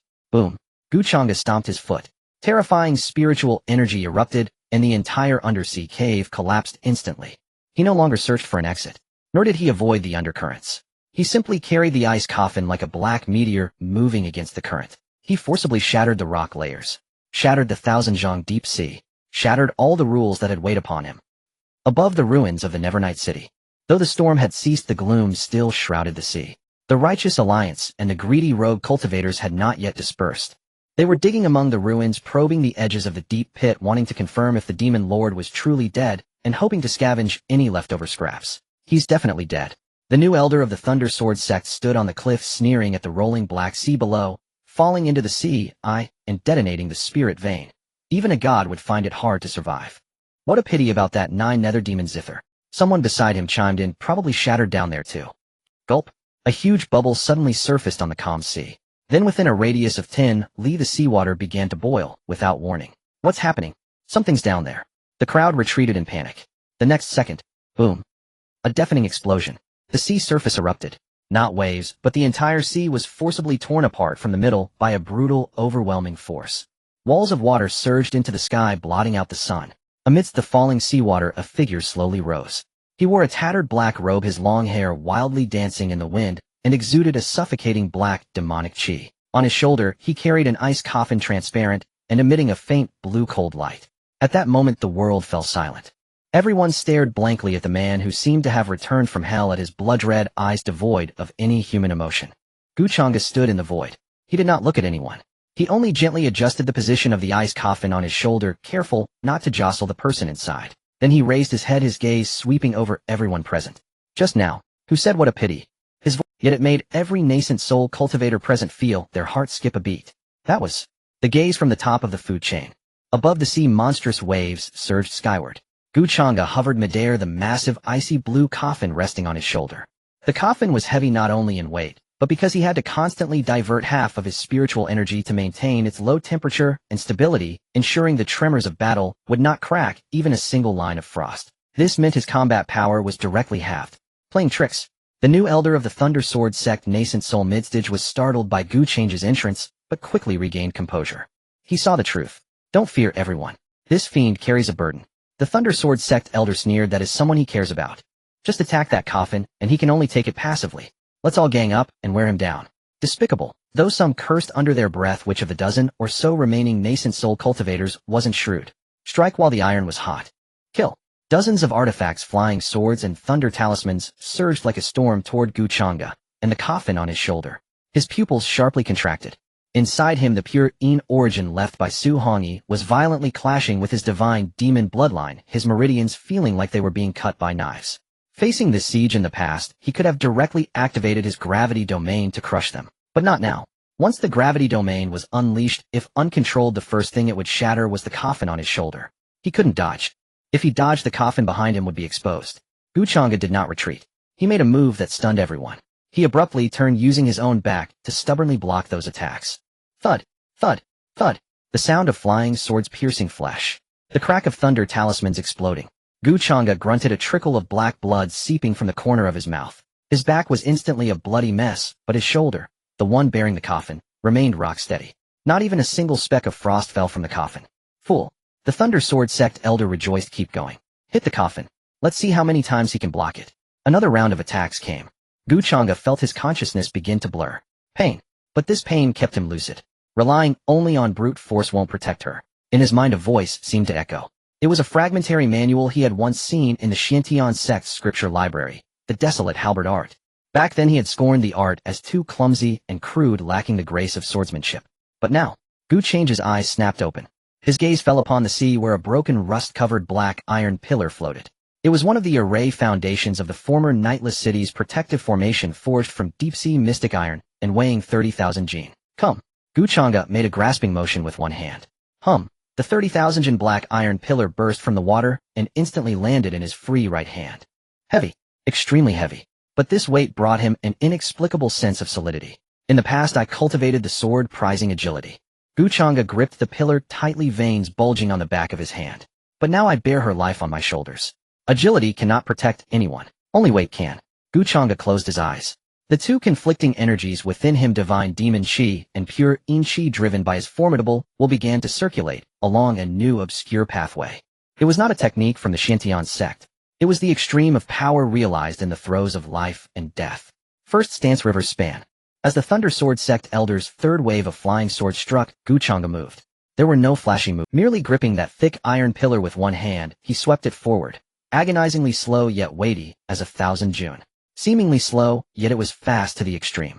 Because it was so heavy, even the air was compressed into a solid wall. Clang, a sound like a great bell being. The dozen or so top-grade spirit-level flying swords, upon colliding with the iron pillar, were like eggs hitting a stone. They weren't deflected. Instead, they were directly smashed into iron pancakes by that terrifying brute force. A dozen nascent soul cultivators simultaneously spat blood. Their lifebound artifacts destroyed, their divine souls wounded. Thighs. What kind of brute strength is this? The Thunder Sword Sect elder turned pale with fright. Wasn't he a sword cultivator? Changge did not answer. He held the blood-dripping, tainted with the flying sword's blood, aura iron pillar in one hand. The coffin on his shoulder remained as steady as Mount Tai. His condition was terrible. His back was covered in wounds, his internal energy was in chaos, and every swing of the iron pillar placed immense strain on his meridians. Yet he felt as if he had pushed open a new door. Heavy weapons. Using strength to overcome skill. One force subdues 10 techniques. Again. Changge's voice was hoarse, carrying a chilling stillness. He took a step forward. The void beneath his feet groaned under the strain. Second stance. Changge raised the iron pillar high. No spiritual energy leaked out. All the power was contained within the pillar. Mountains ruin. Boom. The iron pillar came crashing down. Its target was the Thunder Sword Sect Elder. Block it. Block it now. The Elder summoned all his defensive artifacts, shields, bells, talismans, layered upon layered. But before that iron pillar, all defenses were like paper. Crack, crack, crack. Shield shattered. The spirit bell collapsed. Finally, the sound of a skull breaking. Bang. The Thunder Sword Sect Elder couldn't even let out a scream. His entire body was smashed into a pulp by that single blow. Even his nascent soul couldn't escape, reduced to dust by the terrifying vibrational force. A dead silence fell over the scene. The remaining cultivators looked at the man standing with a staff in one hand and a coffin on his back, their legs beginning to tremble. Was this even cultivator combat? It was like a primeval beast wreaking havoc. That pure, violent, unreasonable sense of crushing dominance was more terrifying than any divine ability. Cough. Qianxue coughed up blood. The tiger's mouth of his right hand was split open, blood streaming down the iron pillar. But he did not let go. He could feel that the restless divine demon blood within him through these repeated swings was being suppressed by this heavy weapon, beginning to slowly merge into his bones and muscles. This was his path. Bearing the heaviest coffin, wielding the heaviest weapon. Changge lifted his head, his scarlet eyes sweeping across the scene. Who else wishes to touch this coffin? Come and try. He stomped the iron pillar heavily against the void. Hum. An invisible ripple spread out. It was momentum. A heavy halberd momentum, uniquely his. From this day forth, the world would have one less white-robed sword cultivator Changge. And one more. Coffin-bearing demon. The wind over the sea suddenly ceased. Changge, supporting himself with a single hand on the already bent and deformed iron pillar, knelt, half kneeling in the void. His blood had already drained away. The recovery speed of the divine demon body ultimately could not keep pace with the rate of consumption. The ice coffin remained steadily on his shoulder, but the void beneath his feet had already begun to collapse. Changge. A trembling call pierced through the boundless rain of blood. In the distance, a white silhouette stepped on clouds and approached. It was Qianxue. She gazed at the man before her, who looked like a demon drenched in blood, and at the glaring ice coffin on his shoulder, her heart feeling as if it were fiercely gripped by a hand. You? How did you become like this? Qianxue's eyes were red, and in her hand, she held the Qianxue sword, symbolizing the authority of the Xuantian Sect's leader, but she could not draw it no matter what. Changge slowly raised his head. His scarlet eyes, upon seeing Qianxue, flashed with extreme disgust. Scram. Only one word. Hoarse, cold, devoid of any emotion. Come back with me. Qianxue grew anxious, sensing several auras of the divine transformation stage approaching. If we don't leave now, it will be too late. I will beg the ancestors, I will use the sect's supreme treasure to cleanse your demonic qi. Cleanse my demonic qi. Changge laughed. He laughed so hard that he coughed out fragments of internal organs. He patted the ice coffin on his shoulder. Then can you cleanse my wife's life back? Qianxue was stunned. She looked at the ice coffin and saw the white-haired woman inside. At that moment, jealousy, regret, and pain intertwined, driving her to lose her reason. She is just a demoness. Is it worth it? I am your master. I raised you for 20 years. Am I not even comparable to a dead woman? Qianxue finally drew her sword. She didn't intend to kill Changge, she wanted to shatter that coffin. She stubbornly believed that as long as this demoness was gone, Changge would return to the obedient senior disciple he used to be. Give her to me. Qianxue swung her sword. The sword chi of a nascent soul peak cultivator shot straight toward the ice coffin. You dare. Changge let out a miserable roar. He didn't use the iron pillar to block it because the pillar couldn't stop the Qianxue sword. He simply turned around and used his own chest to meet the blow. The sound of the blade cutting into flesh was clearly audible. The Qianxue sword pierced through Changge's heart, the tip emerging from his back, stopping just an inch away from the ice coffin. Blood dripped along the blade. It fell onto the ice coffin, blooming into clusters of strikingly beautiful plum blossoms. Qianxue was stunned. She released her grip, staggered back, her face as pale as paper. No. No. Why didn't you dodge? Changge paid her no heed. He didn't even glance at the sword in his chest. He only gently lowered his head and used his blood-stained hand to wipe away that drop of blood on the ice coffin. It's dirty, he murmured. Around him, the attacks of the divine transformation stage old monsters finally descended. A destructive pillar of light fell from the sky. Changge knew he couldn't escape, but he absolutely could not let the woman in red fall into their hands. System. Changge awakened in the deepest part of his consciousness that final trump card of the transmigrator that he had always scorned to use. The one that required sacrificing the host's life to activate. Reincarnation reset. Ding. Host life is critically endangered. Strong obsession detected. Do you wish to activate reincarnation? Cost cultivation, lost talent, reset memory, sealed partially. Activate. Changge silently recited in his heart. But I want to take her with me. Merge her remnant soul into my soul. Ding. Warning: one body with two souls is extremely unstable and will result in the new host having extremely poor talent. Stop the nonsense. Do it. Boom. Qianxue's body suddenly ignited with black flames. That was the soul burning. He took one last look at this world. He looked at Qianxue, who was crying and collapsed on the ground. Qianxue. Qianxue's voice was very soft, yet it spread across the entire Wanma Sea. This sword strike counts as repaying your nurturing kindness. If there is a next life, don't meet again. So disgusting. Boom. Changge, holding the ice coffin, self-detonated under the gaze of the gods and Buddhas. There was no splattering of flesh and blood. Only a ray of light mingled with black and red tore through the void in an instant, sweeping up the faint remnant soul from the ice coffin and vanished into the vast sky and earth. In the Wanma Sea it began to snow. That was the powder of the shattered ice coffin. Qianxue knelt in the void, clutching the blood-stained Tianya sword. She won. The demon was dead. But she knew she had lost. Lost completely, thoroughly. Changge, a remote borderland. Xuantian town, the dilapidated old residence of the Gu family. Winter. Outside the window snow fell heavily, inside the charcoal fire was faint. Cough, cough, cough. A heart-wrenching coughing sound came from the bed. A 16 or 17-year-old boy struggled to sit up from the bed. He had a delicate appearance, but his face was pale to the point of being nearly transparent, and his figure was so thin it seemed a gust of wind could blow him over. He was the well-known sickly boy of Qingyun town, and also the only useless young master of the Gu family, Changge. Young master, take your medicine. The old steward entered carrying a bowl of dark medicinal soup and sighed. This is the heart-protecting herb bought with the last money of this month. If your health doesn't improve. Changge took the medicine and drank it down in one gulp. Bitter. So bitter it numbed the root of the tongue. He put down the bowl and looked at the snow outside. His mind was somewhat chaotic. He always dreamed a dream. In the dream there was a black sea, a blue coffin, and a woman in red whose face he couldn't see. Every time he woke up his heart would ache inexplicably. Who am I? Changge looked at his pale palm. In this world that revered martial arts, he was born with a waste 5-element spiritual root, blocked meridians, destined to be a useless cripple unable to cultivate. Just then a voice suddenly sounded in his mind. It was not the mechanical voice of the system, but a woman's voice. Very soft, very weak, carrying a hint of just woken up laziness and seductiveness. So cold. Husband, why aren't you wearing clothes again? Changge was startled, nearly falling off the bed. Who's speaking? The old steward was startled. Young master. What's wrong? There's no one in the room. Changge paid no attention to the steward. He closed his eyes, and his consciousness sank into the sea of consciousness that had been silent for 16 years. There, amidst a gray mist, floating was a small, somewhat illusory, red bell, and beside the bell, curled up, was a palm-sized, translucent little figure in red. She seemed to sense Qianxue's gaze. Rubbing her eyes, she dazedly lifted her head. They were a pair of familiar, soul-stirring fox eyes. When she saw Changge, his spiritual sense, she was startled. Then that little figure actually floated over and directly hugged the thigh of Qianxue's spiritual sense, though she was very small.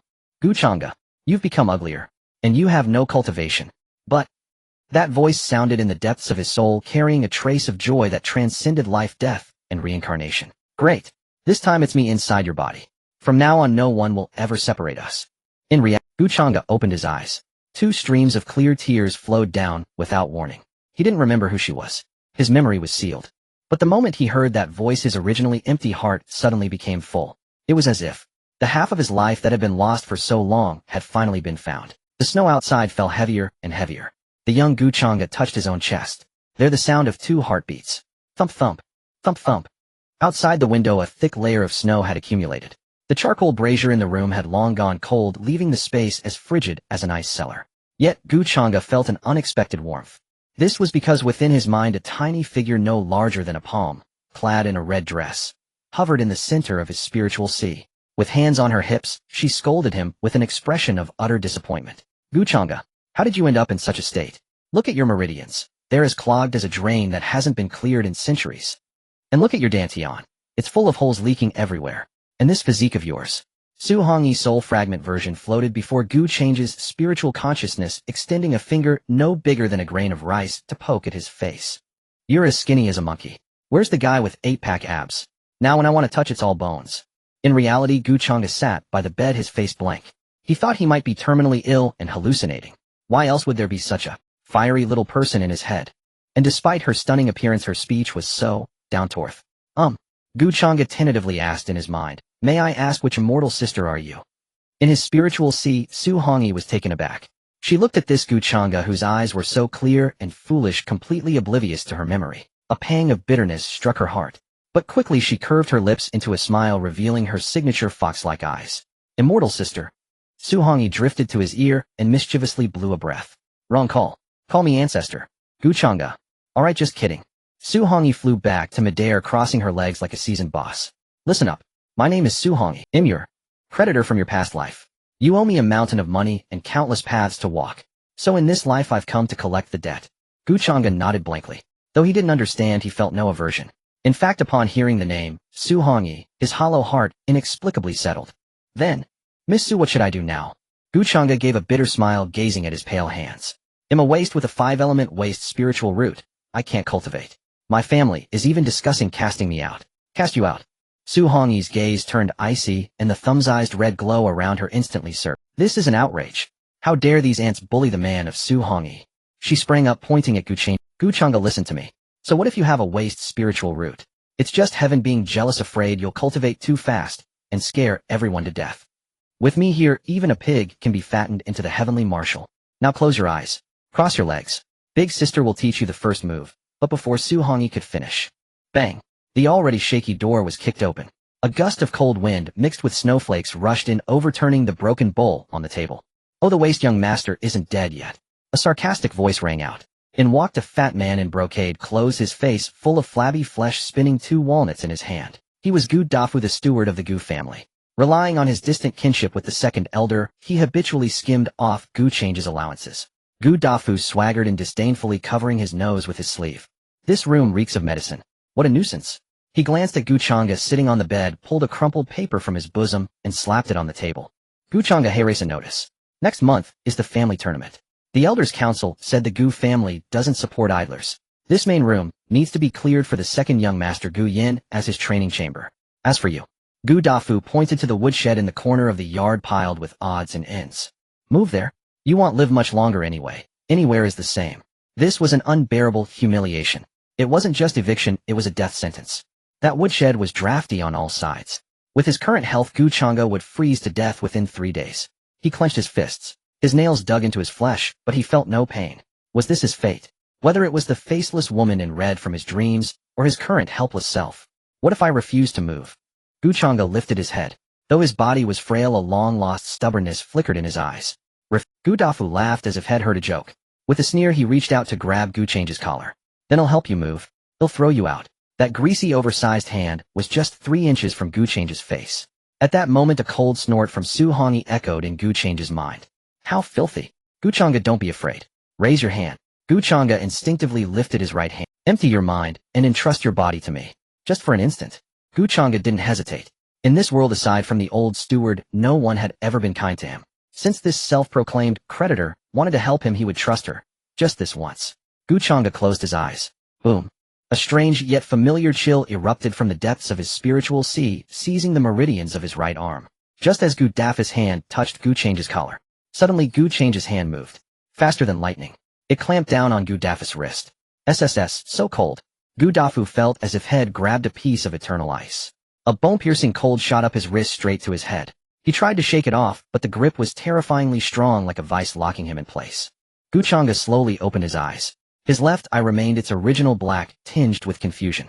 But his right eye had inexplicably turned a sinister dark red. The corner of his mouth curled into a smirk that Gu Changge would never have. Mocking and cruel. Who are you going to throw out? It was Gu Change's voice, but the tone had completely changed. Languid, domineering, and laced with a lofty contempt. You. Gu Dafu stared at that heterochromatic eye, his legs trembling with fear. Ghost. A ghost. Ghost. Gu Changge, Su Hongyi in control, let out a light laugh. I'm your great-aunt. Gu Change's right hand suddenly exerted force. In his palm, an extremely tiny yet rapidly spinning black vortex materialized out of nowhere. Heaven-devouring demon, art-modified star-attracting hand. Aya! Gu Dafu let out a pig-like scream. He felt his spiritual energy, and even his blood and chi frantically draining from his wrist, surging into that waste body. His cultivation, originally at the Foundation Establishment initial stage, plummeted to the chi refining stage in an instant. And it kept dropping. Mercy! Young Master, mercy! Great-aunt, mercy! Gu Dafu begged desperately, the fat on his face quivering. Too greasy, not tasty. Gu Changge frowned, with a casual flick. Bang! The Tuandrejing Gu Dafu was flung away like a torn sandbag, smashing through the window and landing on the snowy ground in the yard. He passed out cold. Inside the room, Gu Changge's body swayed. The red light in his right eye faded, reverting to black. He panted heavily, staring at his right hand in disbelief. Did I do this? Of course you did. In his spiritual sea, Su Hongyi's tiny figure seemed exhausted, its once solid form growing somewhat translucent. She collapsed onto a bell, waving her hand weakly. How was it? Satisfying. Gu Changge felt the newly absorbed warmth inside him, faint yet real. That was spiritual energy. The very energy he had dreamed of for 16 years. Satisfying. Truly satisfying. Satisfying. Gu Changge's face flushed with excitement. Miss Su, what technique is this? Can I learn it too? Of course you can. Su Hongyi yawned, her eyes full of affection. This is a soft rice hard-eating art tailor-made for you. From now on, if anyone bullies you, drain them dry. If you can't beat them. Su Hongyi paused, a mischievous grin spreading across her face. Then call out something sweet. Big sister will log in and fight for you. Outside, the wind and snow continued. But inside, the young man, touching his burning chest, felt for the first time that this winter might not be so cold after all.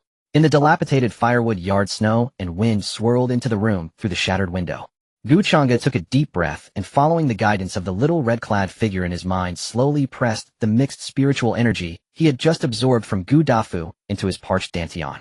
It felt like a long drought finally meeting rain. His meridians, which had ached like rusty gears, finally gained a trace of warmth and vitality under the nourishment of spiritual energy. Huff! Gu Changge exhaled a turbid breath tinged with white mist. A rare hint of color returned to his originally pale paper-like face. In his sea of consciousness, Su Hongyi, no larger than a palm, sat cross-legged on the red bell, propping her cheek with one hand as she watched the flow of spiritual energy within Gu Changge's body, pouting with disdain. So stupid. Su Hongyi's voice rang in Gu Changge's mind, carrying a coquettish tone of frustration over his lack of progress. That fatty spiritual energy is all piled up from eating low-grade pills. It's full of impurities, and you swallowed it all. What about the refined, the pure, discard the dross technique I just taught you? That's for you to eat, not to use as a trash can. Gu Changge scratched his head awkwardly. Miss Su, I haven't cultivated in 16 years. My meridians are far too rusty. I lost control for a moment. Still calling me Miss Su? Su Hongyi floated in front of his spiritual nose, hands on her hips. Call me Hongyi. Or, call me wife, I'm not picky. Gu Changge's ears reddened slightly, and he coughed to cover it up. Hongyi, senior. Su Hongyi rolled her eyes dramatically, about to tease him further. Bang! The already crumbling wooden door of the yard was brutally kicked open, the planks shattering and scattering onto the snow. Gu Changge, you useless piece of trash, get out here. Accompanied by an arrogant roar, a young man dressed in luxurious fur with a face full of malice strode into the yard. It was the second young master of the Gu family, Gu Yan. Behind Gu Yan followed several burly servants, dragging the still trembling steward Gu Dafu, who had been thrown out by Gu Changge earlier and had just woken up. Second young master. It's him. That waste used some demonic technique to drain my cultivation. Gu Dafu pointed at Gu Changge in the house, sobbing and sniveling.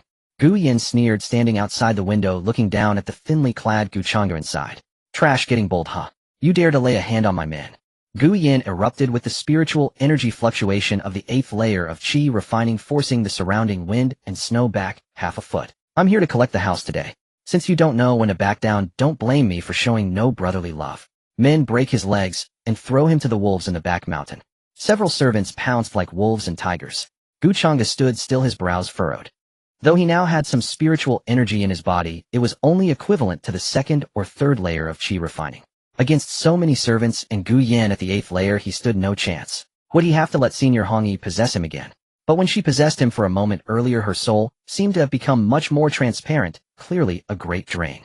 Just as Gu Changge was about to fight to the death. Leave it to me. In his sea of consciousness, Su Hongyi rubbed her little hands together excitedly, her eyes gleaming. I haven't fought in ages. Gu Changge, relax your body and do as I say. Your big sister here is going to teach you what top-tier micromanagement is all about. Gu Changge was stunned for a moment, then without hesitation, he emptied his mind and focused entirely on the voice in his head. That big guy on the left, his lower stance is unstable. Slide left and kick his right knee's inner side. The servant in front threw a punch at Gu Changge's face. Gu Changge's body instinctively dodged narrowly, avoiding the fist's wind, while his right leg shot out fiercely. Crack! Ouch! The servant screamed in pain as his right knee dislocated and his massive body thudded to his knees before Gu Changge face-planting into the mud. Beautiful! Su Hongyi clapped and cheered in his sea of consciousness. The one on the right with the stick, don't retreat. Duck, get inside and hit him in the 3rd rib on his chest with your elbow. Gu Changge moved as if guided by a divine hand. He had no foundation in martial arts, yet every move was terrifyingly precise. Su Hongyi's eye was too sharp. These low-level cultivators had more flaws than a sieve in her view. Thud. Another dull sound. The servant with the stick was knocked over by an elbow strike, clutching his chest and gasping for breath. In less than 10 breaths, all 4 burly servants lay in the snow wailing. Changge stood there panting heavily, his chest aching from the exertion, but his eyes blazed with an astonishing light. So this is how fighting could be. Yan outside the yard was dumbfounded. He rubbed his eyes in disbelief. This sickly weakling who could barely walk without panting had taken down 4 mid-stage Qi refining servants in a few moves, and using only those low-life street brawler tricks. Fine. So you've secretly learned some heretical arts. Yan was humiliated into rage. How could he, the genius of the Gu family, be intimidated by a waste with a crippled spiritual root? Blazing flame palm. Yan roared, his palms blazing with fiery red light, carrying a wave of scorching air as he charged straight into the house, striking at Changge's chest. This was the Gu family's profound ranked martial technique. With Changge's current frail body, a direct hit would be fatal. Can't dodge. This move has too wide a range. Changge cried out in his mind. In his sea of consciousness, Su Hongyi snorted coldly. Dodge. In the dictionary of Su Hongyi students, there is no such word as dodge. Changge meet it Hedon. Use the spirit-absorbing hand. I just taught you to grab his wrist's pulse point. Meet a blazing flame palm from the 8th layer of Qi refining Hedon. This was sheer madness. But Changge didn't hesitate. He trusted her. Instead of retreating, Changge advanced. Just as the flames were about to engulf him, his right hand shot out like a viper's tongue, incredibly accurately piercing through the layers of palm shadows and clamping onto Yan's right wrist. You're asking for death. Yan grinned savagely, intending to burst his spiritual energy and shatter Changge's arm. Absorb him. Su Hongyi shouted in his mind. Boom. The tiny black vortex reappeared in Changge's palm. Yan's savage grin froze instantly. He was horrified to find that his proud blazing flame's spiritual energy, the moment it touched Changge's palm, gushed out wildly like a breached dam. Not only that, the sensation of being forcibly drained of spiritual energy accompanied by a bone-piercing chill made him tremble all over. What have you done? Let me go? Yan struggled desperately, but found Changge's hand clamped like iron, impossible to break free. As the spiritual energy flooded in, a blush rose on Changge's pale face. He felt his parched dantian rapidly filling up. 3rd layer of Qi refining. 4th layer. 5th layer. Enough. Su Hongyi quickly called a halt. This kid's fire-attributed spiritual energy is too hot. Your meridians can't handle much more, or you'll burst. Kick him out. Changge immediately cut off the absorption and at the same time lifted his foot and kicked Yan hard in the bang. Yan flew backward, crashing into the snow in the yard and rolling several times before stopping. His cultivation, originally at the 8th layer of Qi refining, had plummeted to the 6th layer. My cultivation. Yan lay on the ground, feeling the emptiness in his meridians, scared out of his wits. He looked up in terror at the thin, ghostly figure standing at the door, all his previous arrogance gone. Get lost. Changge stood on the threshold looking down at them. His voice was low but carried a long-lost authoritative pressure of a superior. Yan shivered, too scared to utter a single threatening word. He fled the yard with his servants, and Gu Dafu scrambling and stumbling. The yard fell silent again. Only the sound of snowflakes landing could be heard. Changge closed the broken door, turned around, leaned his back against the door panel, and let out a long sigh of relief. He raised his hands, feeling the abundant power within his body. Senior Hongyi. Changge called out softly. What is it? Su Hongyi sat lazily on the bell, swinging her legs. This free meal. Changge's lips curled into a genuine smile. Tastes really good. Su Hongyi was taken aback for a moment, then burst into laughter in his sea of consciousness, rocking back and forth. You're teachable. Truly teachable. Changge, listen to me carefully. From today on in this Qinyan town, no, in this central province. You handle the quacking, and I'll handle the slaughter. The moment he closed the dilapidated courtyard gate, the composure on Changge's face instantly vanished. A mouthful of charred black blood sprayed violently onto the snow. Scalding. Where the blood stained the snow, it hissed and sizzled, instantly melting a hole. Changge slid down against the door panel, his entire body trembling uncontrollably. He felt as if hundreds of red-hot knives were scraping through his meridians. Yan's fire attribute spiritual energy at the 8th layer of Qi refining was nothing short of a lethal poison to his body, which had long been depleted of Qi and blood and clogged in meridians. In his sea of consciousness, Su Hongyi, who had been proudly swinging her legs, immediately grew anxious. You idiot. The little red figure zipped over to Changge's consciousness form, hopping in desperation. I only told you to absorb a little to scare him. Who told you to suck in his original fire spiritual energy? This broken body of yours can't withstand such a domineering attribute. Ahem. Changge clutched his chest in pain. At the time I felt Once the suction started, it was like a starving person seeing meat. I couldn't control myself. This was actually the devouring instinct of his divine demon body deep in his soul. Even if he lost his memory, even if he changed bodies, that greed for power was still etched into his bones. Su Hongyi looked at his pale, pained face, her heart aching and her teeth clenched, but her words didn't soften. You're a glutton. Quick, do as I say. Sit cross-legged, focus on the spiritual platform. Changge endured the excruciating pain and sat cross-legged on the cold snow. You righteous. Know you people of this mundane realm all guide spiritual energy into the Dantian. Su Hongyi's voice turned serious, carrying the authority of a grand master of the demonic sect. But you have a 5-element waste spirit root. Your Dantian is like a leaky broken jar, and your meridians are blocked like stones. If you follow their path, you'd have exploded by now. Then, what path? Changge asked through. Don't go through the meridians, don't enter the Dantian. Su Hongyi snorted coldly. Since it's a leaky broken jar, simply smash the jar. Direct this fire spiritual energy into your flesh, bones, and skin. Use the body as a furnace, smelt all things. This is a concept I learned from an extremely powerful old friend. Listen carefully. It'll teach you the foundational technique of the great wilderness body forging art. As Su Hongyi recited, an obscure and profound mantra illuminated in Changge's mind. Without a shred of doubt, he immediately followed it.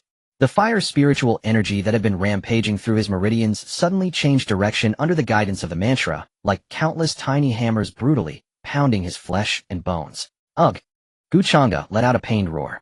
The agony of forcibly pressing the violent spiritual energy into his flesh was no less than being sliced by 1,000 knives.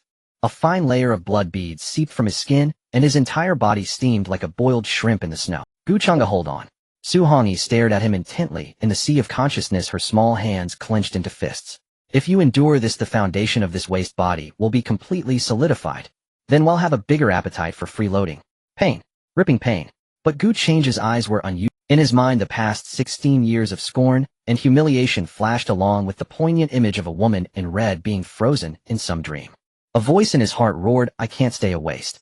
I must become strong.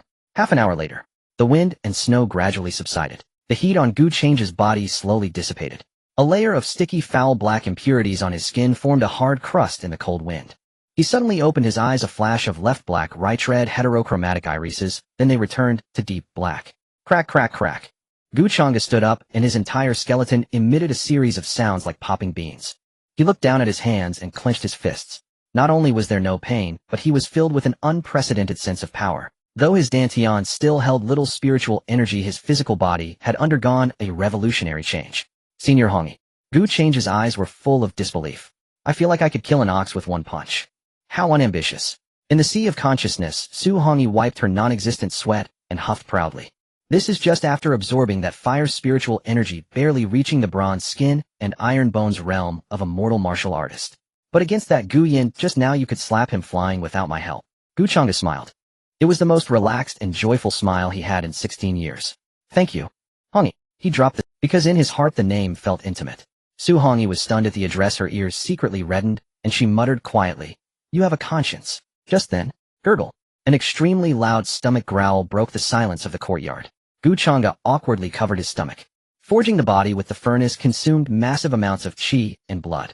He was now so hungry, he could almost devour a whole roast lamb. Hungry, huh? Su Hongyi asked with a grin. But there's not a grain of rice in this broken yard of yours. What to do? Dafu had cut off his food rations, and he hadn't had a full meal in 2 days. Who says there's nothing? Changge suddenly curled his lips, turned his wrist, and pulled out an exquisite silk pouch from his sleeve. It was a storage pouch. When did you swipe that? Su Hongyi's eyes widened. When I threw Dafu out, just... Changge weighed the pouch in his hand, his movements extremely practiced, as if he had performed such looting 10,000 times in a past life. He's a steward, but he's embezzled a lot of family resources. There should be plenty of good stuff inside. Changge forcibly wiped away the faint spiritual imprint on the pouch, and opened it. Inside were dozens of low-grade spirit stones, 2 bottles of qi condensation pills, and several hundred taels of mortal silver. Let's go. Changge stuffed the silver into his bosom, a glint flashing in his eyes.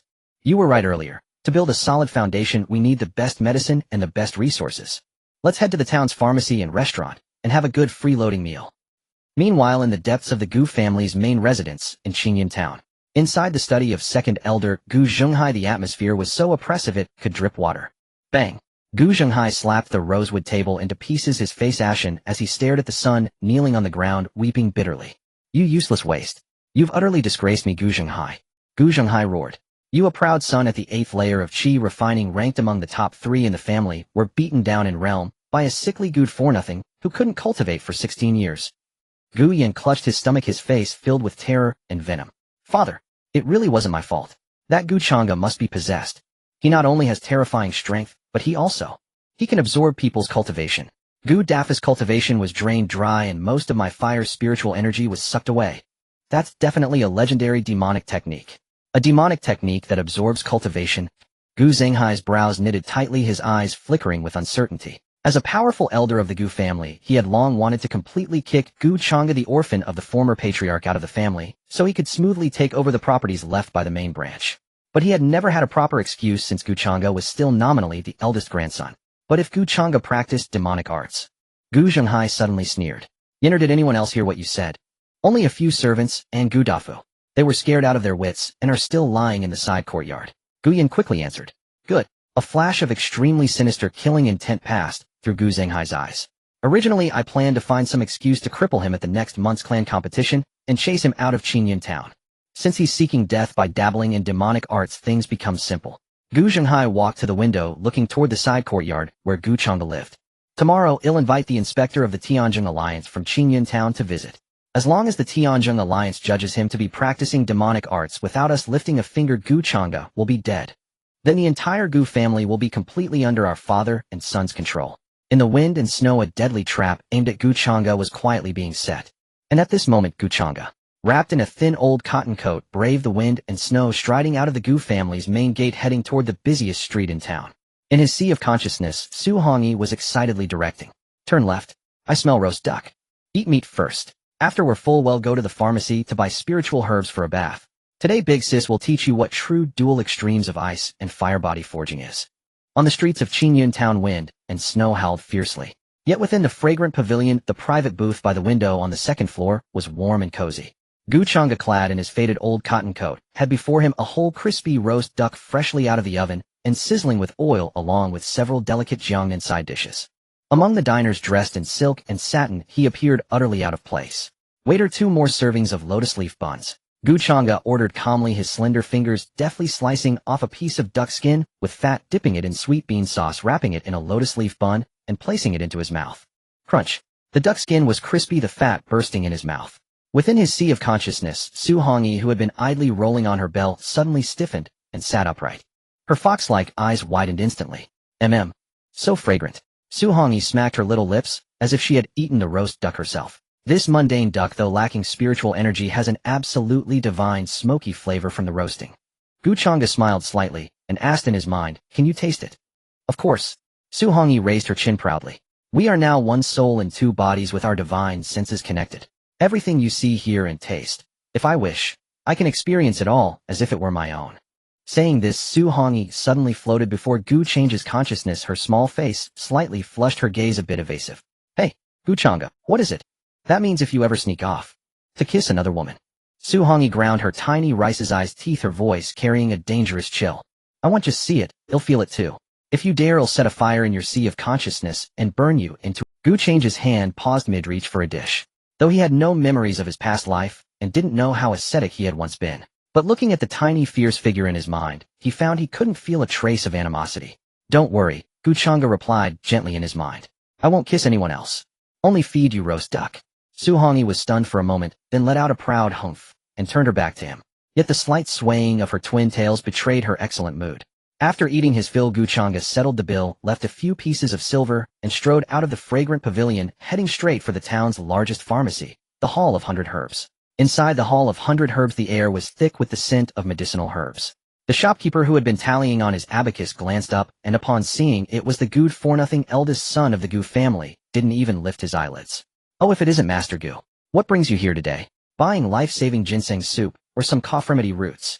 Gu Changge ignored his sarcasm and slapped a low-grade spirit stone onto the counter. 3 stalks of blazing sun grass, 3 stalks of ice thorn. The best years you have. The shopkeeper's eyes lit up at the sight of the spirit stone, but when he heard the names of the herbs, he frowned. Blazing sun grass and ice thorn. One is fire, the other ice. Their properties are extremely violent. Even a cultivator at the late Qi refining stage wouldn't dare mix these 2 together. That's not your concern, shopkeeper, Changge said calmly. Wait. Just then Su Hongyi suddenly called out to him in his sea of consciousness. Changge looked to the left. In that dusty bamboo basket in the corner, that black root-like thing. Pick it up. Changge turned nonchalantly and walked to the bamboo basket in the corner. That was where the Hall of 100 Herbs dumped discarded dregs and dead roots. Changge reached in and pulled out a pitch-black thorny stone-hard withered root. Shopkeeper, what is this? Changge asked. The shopkeeper glanced at it and waved his hand dismissively. Oh, that's a dead crow blood vine. It was used for bruises and sprains, but it's been sitting too long. All its medicinal properties are gone. I was about to throw it away as firewood. Bullshit, crow blood vine. In his sea of consciousness, Su Hongyi was jumping with excitement. That's the companion root of the two poles, yin-yang wood. Though it's withered, it contains incredibly potent yin and yang energy. Using it as the catalyst for the ice and fire dual cultivation body forging method is absolutely perfect.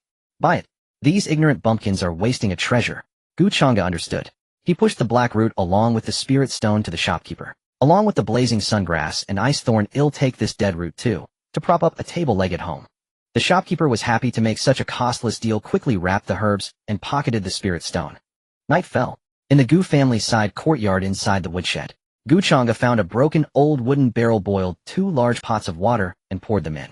The entire room was instantly filled with thick, white steam. Hongyi, what's next?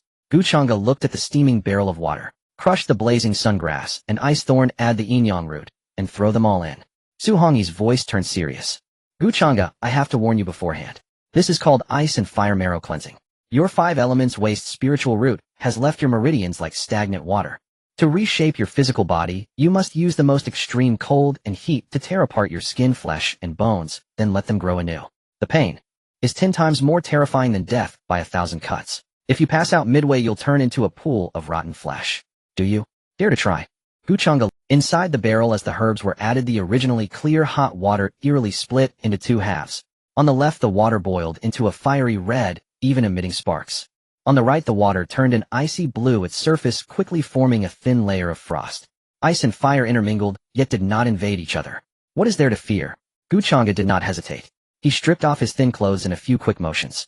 His pale, gaunt body, weakened by years of malnutrition, exuded a fragile, broken quality under the flickering candlelight. But his eyes were resolute. Without a second thought, he stepped into the barrel. Hiss! The moment he entered the water, Changge gasped sharply, his eyes instantly bloodshot. Pain. Indescribable pain. The left half of his body felt as if it were being fried in a cauldron of oil, his skin and flesh seeming to melt. The right half felt as if it had plunged into a bottomless icy abyss, even his marrow freezing into ice shards. These 2 extremes of agony clashed and tore through his body madly. Ugh! Changge bit his lips so hard that blood trickled from the corners of his mouth. His hands clenched the edges of the barrel, his nails splitting from the sheer force. Every muscle in his body spasmed.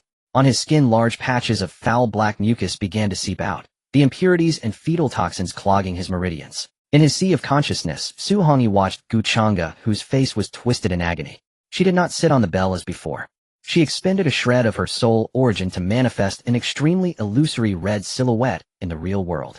That faint red figure gently sat on the edge of the steam-filled barrel. Changge, look at me. Su Hongyi's voice was no longer a mental transmission, but truly sounded in Changge's ear, carrying a hint of tenderness and unshakable resolve. Changge opened his eyes with difficulty. Through the hazy steam, he saw the phantom figure in a red dress with silver bells. Though he could not make out her face, the deep bond between their souls gave him a lifeline to cling to amidst this. Guard your spiritual platform. Su Hongyi extended a phantom hand and gently placed it over Changge's painfully furrowed brow. Though there was no physical touch, Changge felt a coolness that soothed his agitation. I saved your life, so I won't let you die in a broken barrel. Push through it. Big sister will take you to trample this world underfoot. Changge looked at her. His bloodshot eyes suddenly blazed with an astonishing will to survive and a fierce, all right. He squeezed out a single word from his throat. Changge closed his eyes and began to frantically circulate the great wilderness body forging art. He no longer resisted the pain. Instead, he opened every pore of his body and actively drew the violent ice and fire energy into himself. No destruction, no creation. Destruction must precede creation. Crack, crack, crack. From the barrel came a series of hair-raising sounds of bone shattering and reforming. That night, steam rose from the woodshed in the side courtyard for an entire night until dawn broke. 1 month later, Qingyan town welcomed the last heavy snow of early spring. Today was the Gu family's triennial clan competition. It was not only an internal assessment, but but also a brutal contest that determined the allocation of family resources and even the fate of the younger generation. It was said that this year, even the steward of the town's dominant force, the Tianjung Alliance, would personally attend. The entire Gu residence was festively decorated except for the remote woodpile courtyard, which was as desolate as a grave. Gu Changge. The competition is starting. Outside the courtyard gate, Gu Dafu along with several servants shouted with a cold sneer. Second elder has ordered that all Gu family members must be present. Even if you're a cripple, you have to go to the training ground today and have your name struck from the family register in front of the whole town. Gu Dafu's eyes gleamed with malice.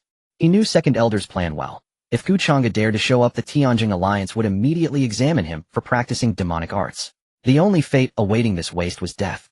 Creak. The broken wooden door of the woodshed slowly opened. Gu Dafu's prepared insults caught in his throat the moment he saw who emerged. Stepping out of the door was still the same Gu Changge in his old cotton coat. But something was different. The pale, sickly, frail figure was gone. Before him stood a young man, straight and tall as a pine tree. Though still lean beneath the not a thick cotton coat, the outline of muscles brimming with explosive power was faintly visible. His skin had taken on a lustrous cold white hue. His once cloudy eyes were now deep as a frigid pool, occasionally flashing with a sharp light that stung the eyes of those who met his gaze. He had secluded himself in the woodshed for a month. After 30 rounds of ice and fire marrow cleansing, his physical body had reached an inconceivable level. What's the hurry? Gu Changge looked at the dumbfounded Gu Dafu, a faint smile curling at the corner of his mouth. He took a step out of the woodshed. Bang! The hard flagstone beneath his foot cracked into a web of fissures without warning. It wasn't that he had used spiritual power. It was simply that his current body was too heavy, his strength too great, and he had not yet fully learned to control it. Lead the way. Gu Changge straightened his sleeves, his tone as calm as if he were speaking of something trivial. It's time to collect some debts. In his sea of consciousness, Su Hongyi sat on the bell playing with a wisp of demonic energy, smiling like a fox that had stolen a chicken. Let's go. Go and slap their faces swollen. The martial arts arena of Qingyun town is shrouded today in a thick layer of lead gray clouds.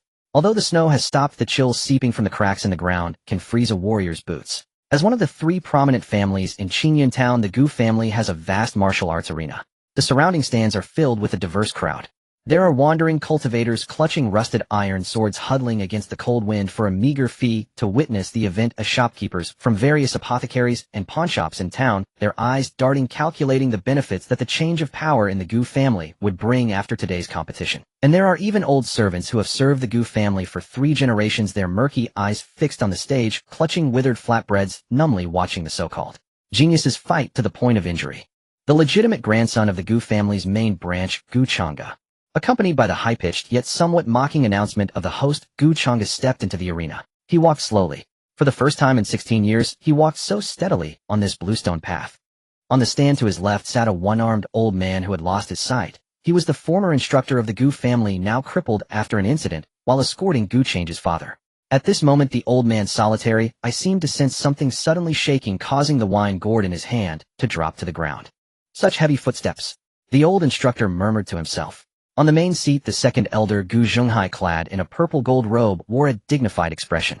Beside him, in addition to Zhao Gang from the Tianjung Alliance, sat a cold-faced elder, the head of another prominent family in Qingyun town, Lin Xiao of the Lin family. Gu, I heard that your family's main branch's young lad has been possessed. Lin Xiao, with a smile that did not reach his eyes, rubbed the jade ring between his fingers, said, if he truly is unclean, my Lin family has brought a demon-exposing mirror today. Let's not allow a waste to disrupt the feng shui of our town. Lin, you jest, Gu Zhenghai replied, his sharp gaze fixed on Gu Changge below. If the feng shui is ruined, we can simply demolish and rebuild it. The grand competition officially commenced. This time, it wasn't just Gu Changge fighting alone. The myriad faces of the Gu family's younger generation were on display at this moment. The first match was between Gu Qin, a side branch disciple of the Gu family, and Gu Ming, a side branch member from the second house. Coming from a poor background, Gu Qin, in pursuit of the reward of a few condensation pills, had swallowed a forbidden drug the night before, and now his eyes were bloodshot, engaging in brutal combat that left the stage drenched in blood. In the stands below, Gu Qin's mother clutched her clothing tightly, sobbing silently. This is the underbelly of the cultivation world. Lacking talent, one can only expend their life. Gu Changge sat quietly in a corner of the waiting area, his gaze calm. In his sea of consciousness, Su Hongyi's voice had rarely turned earnest. Do you see, Gu Changge? This is the path of mortals in cultivation. If you do not fight, not only will you perish, but those who care for you will also suffer. I understand, Gu Changge quietly responded in his heart. Soon as the rounds of fierce competition progressed, the atmosphere reached a climax. Gu Zhenghai's eldest son Gu Yan, who had previously had his cultivation absorbed by Gu Changge, had consumed a massive amount of family secret medicines, and astonishingly, he had returned to the 6th layer of qi refinement. Gu Changge, get up here and die. Gu Yan leaped onto the martial arts platform, wielding a rather valuable low-grade spirit weapon sword, pointing it threateningly at Gu Changge. Gu Changge rose, brushing off the dust from his old cotton coat.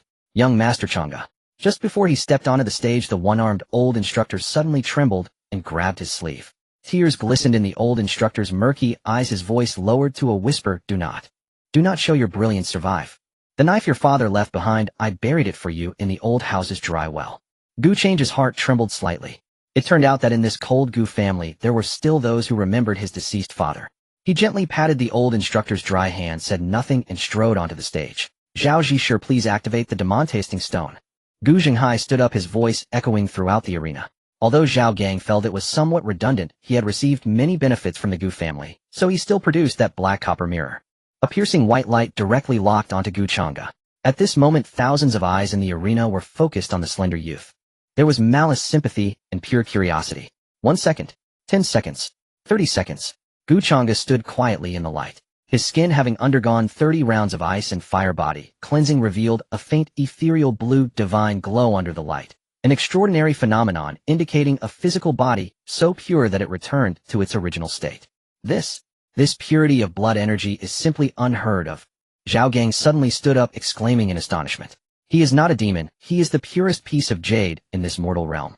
Gu Zhenghai's face instantly turned a shade darker than pig liver. Meanwhile, Gu Yan on the stage, overwhelmed by fear and jealousy, wore an extremely twisted expression. No, he must be a monster. Unable to endure this stark contrast, Gu Yan shouted wildly, and the spirit sword in his hand transformed into 3 blazing fire serpents, lunging directly for Gu Changge's throat. Gu Changge looked up. At this moment, deep within his pupils, the red glimmer belonging to Su Hongyi fused perfectly with his own steadfast determination. He did not use any flashy techniques. Faced with the fire serpents capable of incinerating steel, he simply took a straightforward step forward. This step was as heavy as a mountain. This step directly shattered all of Gu Yan's pride. Gu Changge extended his hand, and at the moment the fire serpent engulfed him, his fingers curled, and he surprisingly grasped the tip of the low-grade spirit sword with his bare hands. Creak! The harsh sound of friction made many spectators with lower cultivation levels cover their ears in pain. Gu Changge looked at the horrified Gu Yan, a gentle, yet chilling smile appearing at the corner of his mouth. Second brother, this sword is too hot. Let me cool it down for you. As soon as he finished speaking, a surge of extreme cold and extreme heat erupted from Gu Changge's palm. It was a pure physical shock. Bang! That spirit weapon capable of slicing through iron was crushed into countless fragments under Gu Changge's grip, as if it were cheap porcelain. The shattered sword tip grazed Gu Yan's cheek, drawing a line of blood. Just as the entire arena fell into a deathly silence, a long crane cry suddenly echoed from the sky, and an ice-blue flying chariot descended like a miracle. Yun Qingwan, the saintess of the ethereal palace, appeared with the marriage contract that could determine Gu Changge's fate. Meanwhile, Gu Changge simply shook off the remnants of the sword hilt, his gaze passing over Yun Qingwan to the corner of the stands where the one-armed old instructor was already in tears. This debt isn't paid off yet. The wind in the training ground seemed to have frozen in place because of that ice-blue flying carriage. Yun Qingwan stood there. She wore a flowing celestial gown of immaculate white, her skin as fair as snow, her features as delicate as a painting. That lofty ethereal aura cultivated from countless heavenly treasures made every Gu family disciple present lower their heads in shame, not daring to breathe loudly. Piaomiao Immortal Palace. It's actually the Holy Maiden of Piaomiao Immortal Palace. The second elder Gu Zhenghai trembled with excitement, ignoring his crippled son scrambling forward to make a deep bow. Gu Zhenghai, acting head of the Gu family, pays respects to Fairy Yun. Your arrival brings glory to the Gu family. Even the steward Zhao Gang of the Tianjin Alliance stood respectfully aside, not daring to act presumptuously. Piaomiao Immortal Palace was a true colossus in the central prefecture. Even a random inner disciple could walk sideways in this remote town, let alone the Holy Maiden. However, Yun Qingwan did not even spare them a sidelong glance. Her gaze from beginning to end fell upon the youth standing amid the rubble of shattered swords, his clothes thin and tattered. Gu Changge. Yun Qingwan's vermilion lips parted slightly, her voice cold as striking jade, yet carrying an undeniable sense of condescending charity. Years ago your grandfather rendered a favor to our sect, and we agreed to a betrothal. But we cultivators seek the path of longevity. You are born with a crippled spiritual root destined to turn to dust in 100 years, while I will have a lifespan of 1,000 or 10,000 years. She raised her delicate chin slightly, as if pronouncing the fate of a mortal. This marriage is a torment for both of us.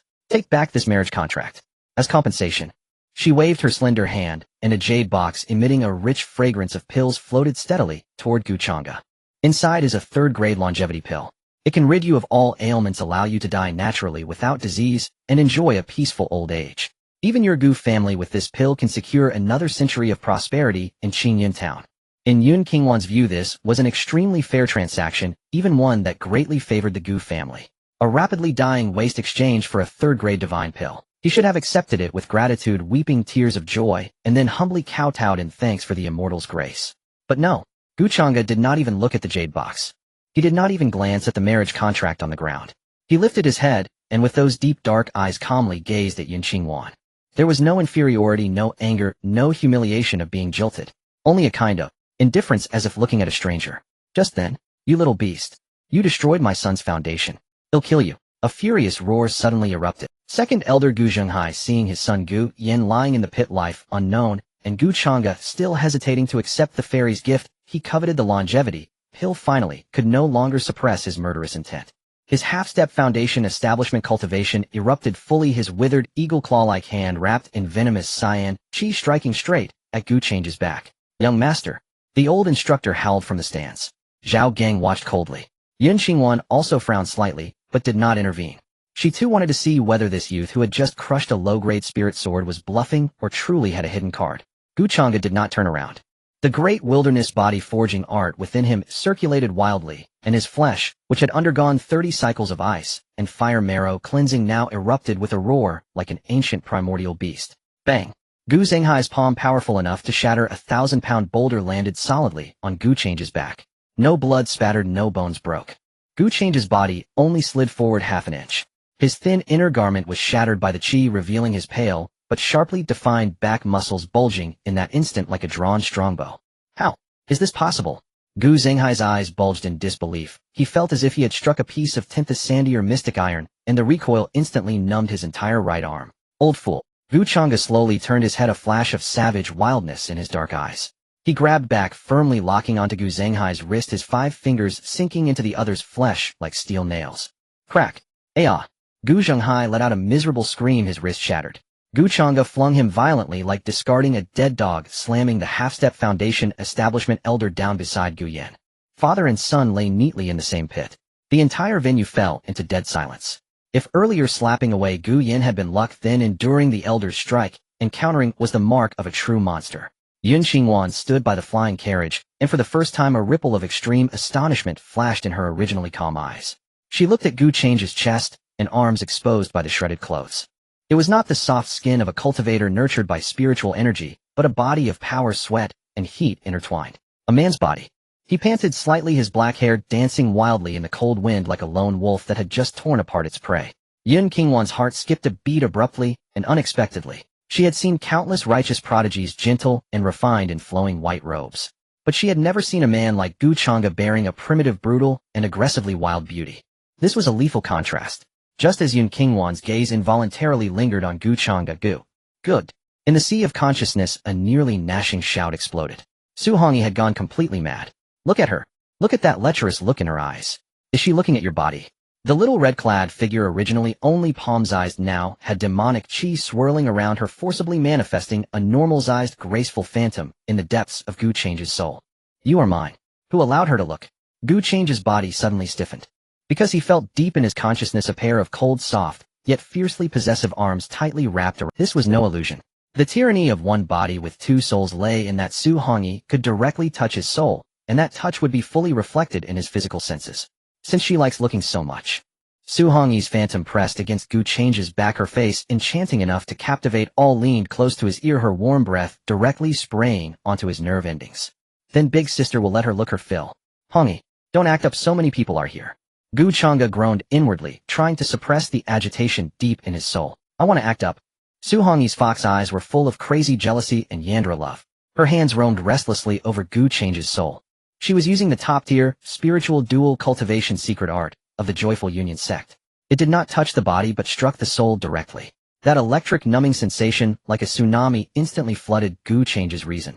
In reality, no one understood what was wrong with Changge. The youth who had just been as cold as a demon god suddenly stood still. His head was slightly lowered. On his fair neck and exposed collarbones a tempting blush was visibly spreading. His breathing grew abnormally heavy, his Adam's apple rolling violently up and down, as if he was desperately suppressing some extreme pain. Or ultimate pleasure. Most devastatingly, his originally dark eyes now faintly glowed with an eerie watery light and red gleam.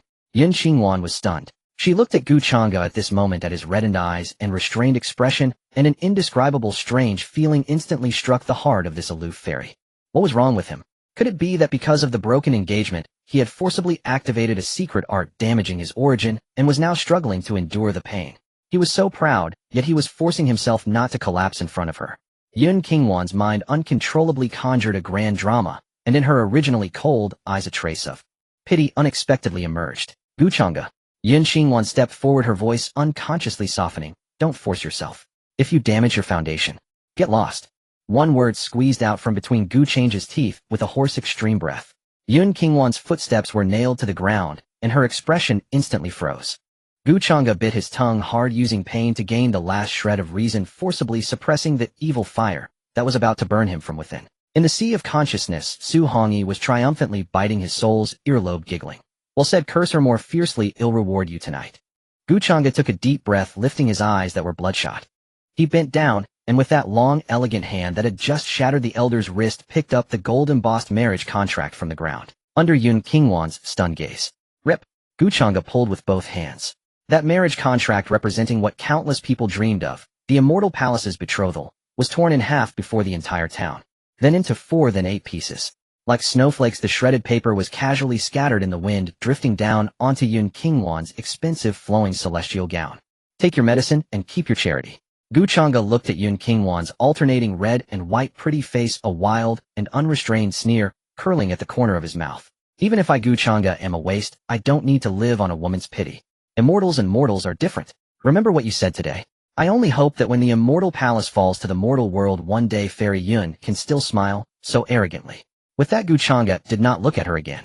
He turned around, dragging his body, which was still slightly warm from the spiritual dual cultivation, and under the dead silence of the entire venue walked step by step toward the corner of the stands. He walked to the one-armed old instructor who was stunned with shock and extended that clean hand. Grandpa instructor. Changge's voice returned to gentleness, as if the demon from moments ago and the person now were not the same. This family is rotten to the core. Let's go to the old mansion to dig up my father's blade. The old instructor, tears streaming down his aged face, tremblingly grasped Changge's hand. Good, young master. This old servant will take you to get the blade. An old man and a young man, under the gaze of the 3 great families of Qingyun Town and the Holy Maiden of Piaomiao Immortal Palace, walked out of the training ground openly. No one dared to stop them. No one could stop them. In the cold wind, Yun Qingwan looked down at the shredded marriage contract paper on her skirt. She recalled Changge's reddened eyes, heavy breathing, and the shocking decisiveness when he tore the marriage contract. This pure and holy maiden felt for the first time in her life emotions called frustration and regret, growing wildly in her heart like weeds. Is he really that disgusted with me? At the same time, Changge, walking in the wind and snow, was painfully begging in his heart, Hongyi, ancestor, the people are gone, can you take your hands off me? In the sea of consciousness, Su Hongyi smiled like a seductive demon, her red lips slightly parted. Take them off? Dream on. You stared at that fox spirit for 3 whole seconds. The wind and snow gradually diminished, leaving a thick layer of white upon the streets of Qingyun Town. The one-armed old master walked ahead, his figure stooped, yet his steps were swift, as though he feared the youth behind him might reconsider and return to that devouring family. Changge followed behind. His strides were somewhat stiff. Within his sea of consciousness, that one-sided spiritual punishment had finally ceased.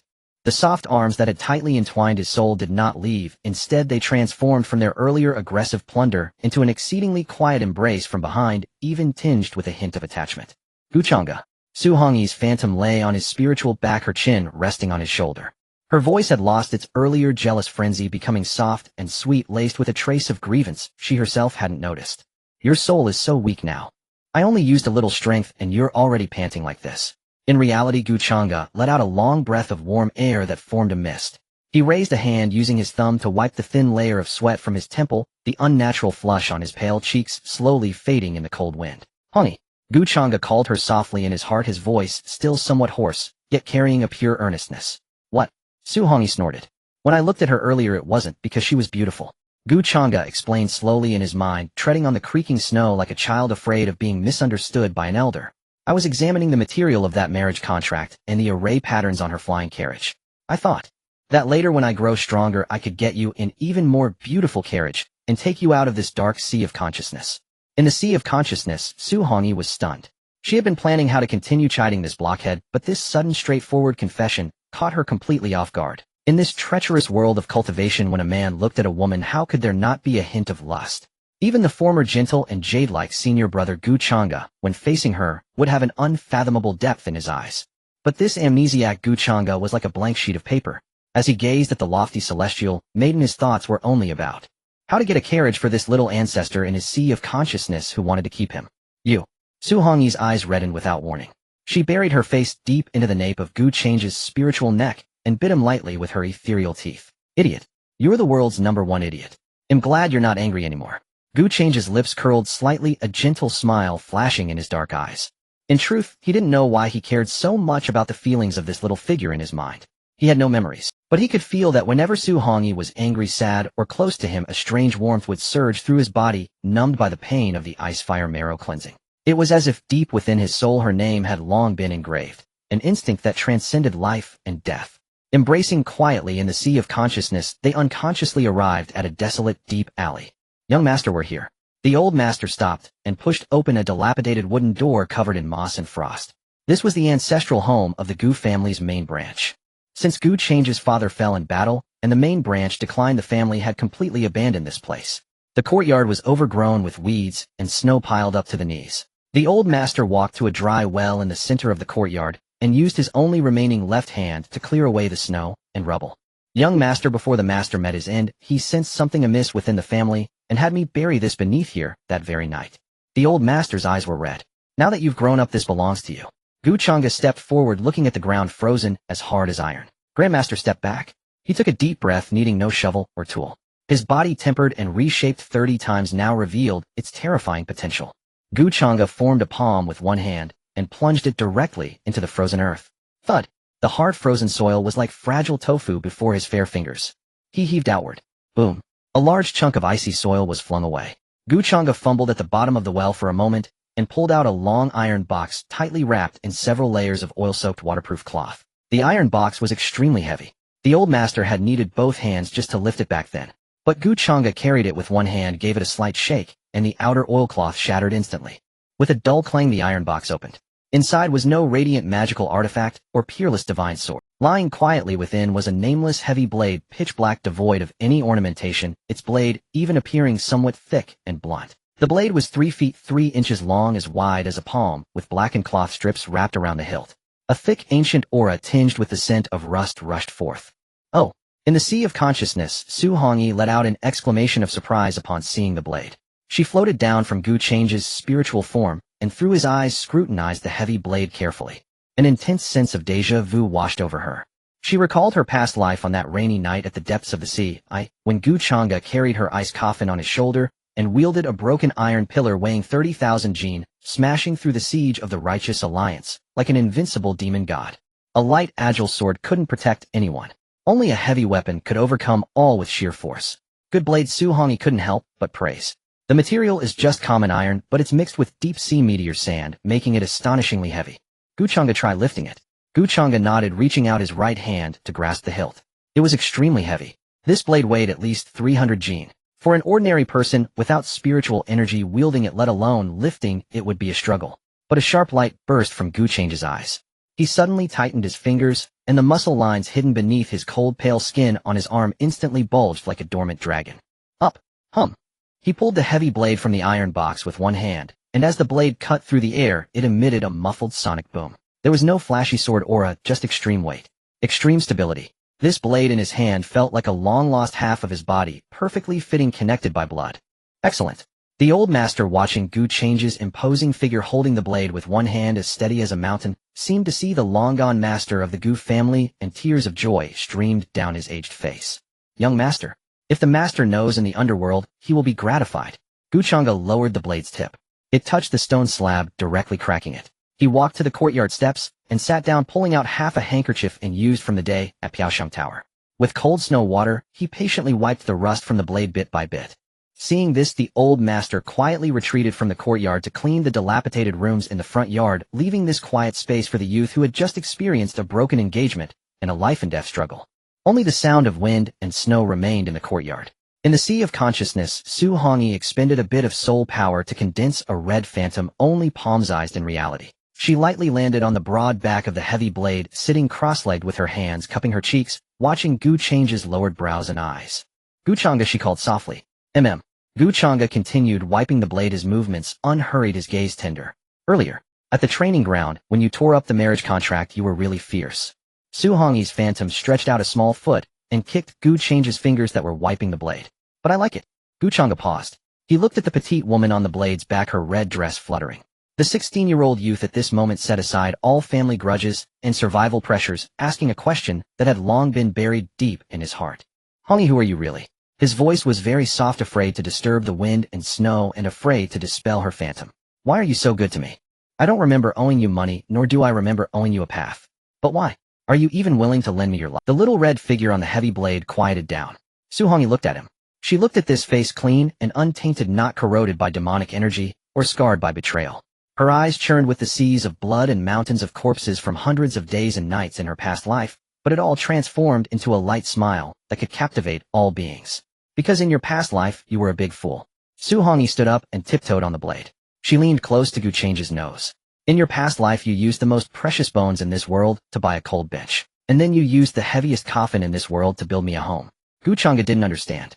But as he looked into Xuantian's eyes, which seemed to hold an entire galaxy, a corner of his heart collapsed heavily. So, Xuantian extended her ethereal finger and gently touched Qianxue's brow. In this life, Big Sister will teach you to be a clever man. I want you to eat the best soft rice, cultivate the most domineering techniques, and trample all those who look down on you into the mud. Changge listened quietly. After a long while, he smiled. That smile was like snow melt in early spring. Clean, pure, yet carrying a stubbornness uniquely his own. All right. Changge gripped the heavy black blade firmly. He'll eat your soft rice. This blade will only be drawn for you from now on. In the snowy night at the old residence, the youth sat with the blade across his knees, his shoulders covered in white snow. And on the blade's back, a little red-clad figure swung her silver-belled legs, smiling brighter than the spring breeze. This was their second life. Everything was just beginning. Night fell. In the Gu family's eldest branch's old residence, only a dim oil lamp was lit.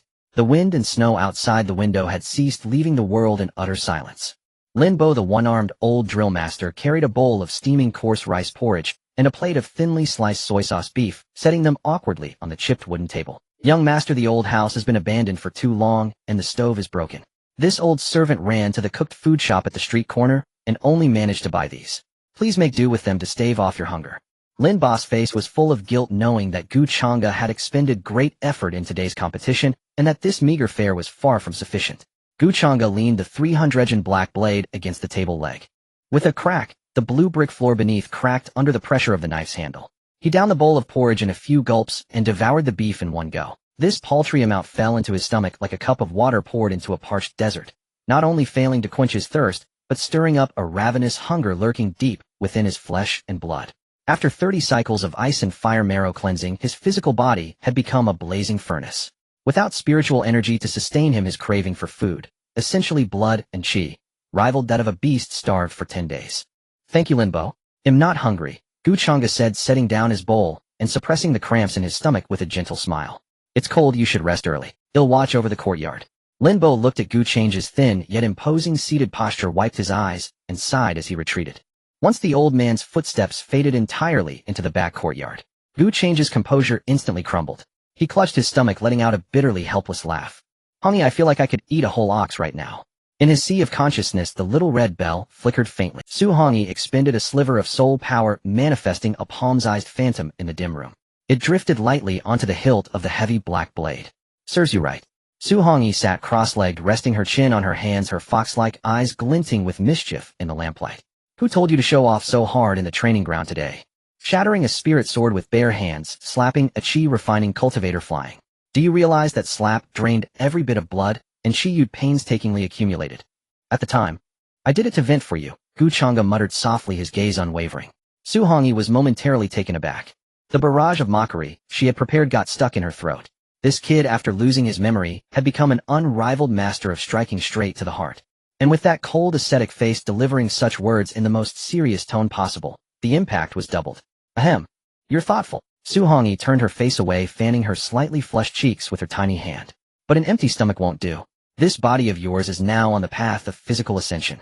Mundane rice and flour are useless. You must eat demon beast meat rich in spiritual energy or top-grade medicinal cuisine. She floated up, circling the 300 black blade, her gaze sharpening. Changge, take the blade. Since hunger keeps you awake, get up and train. Changge rose his right hand. His arm muscles trembled slightly from hunger. Don't use brute force. Su Hongyi's phantom suddenly flew before Changge, extending her ethereal hands, capable of touching his very soul, and pressed them onto his right arm. Your spiritual roots are ruined. You can't release sword chi externally. This blade is absurdly heavy. If you swing it like an ordinary martial artist using your wrist, your tendons will snap in 3 moves. Under Su Hongyi's guidance, Changge felt his consciousness overtaken by another force, domineering. In the depths of his sea of consciousness, Su Hongyi synchronized perfectly with his senses. Close your eyes. Feel my movements. Her voice whispered in his ear, carrying a hint of moist warmth. The blade isn't swung with the hand. It's swung with the waist.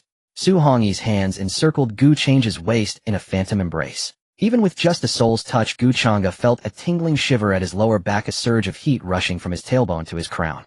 Drop your shoulders. Sink your elbows. Channel the blade's weight into your spine. Then from your spine down to your heels. Yes, just like that. Breathe deeply.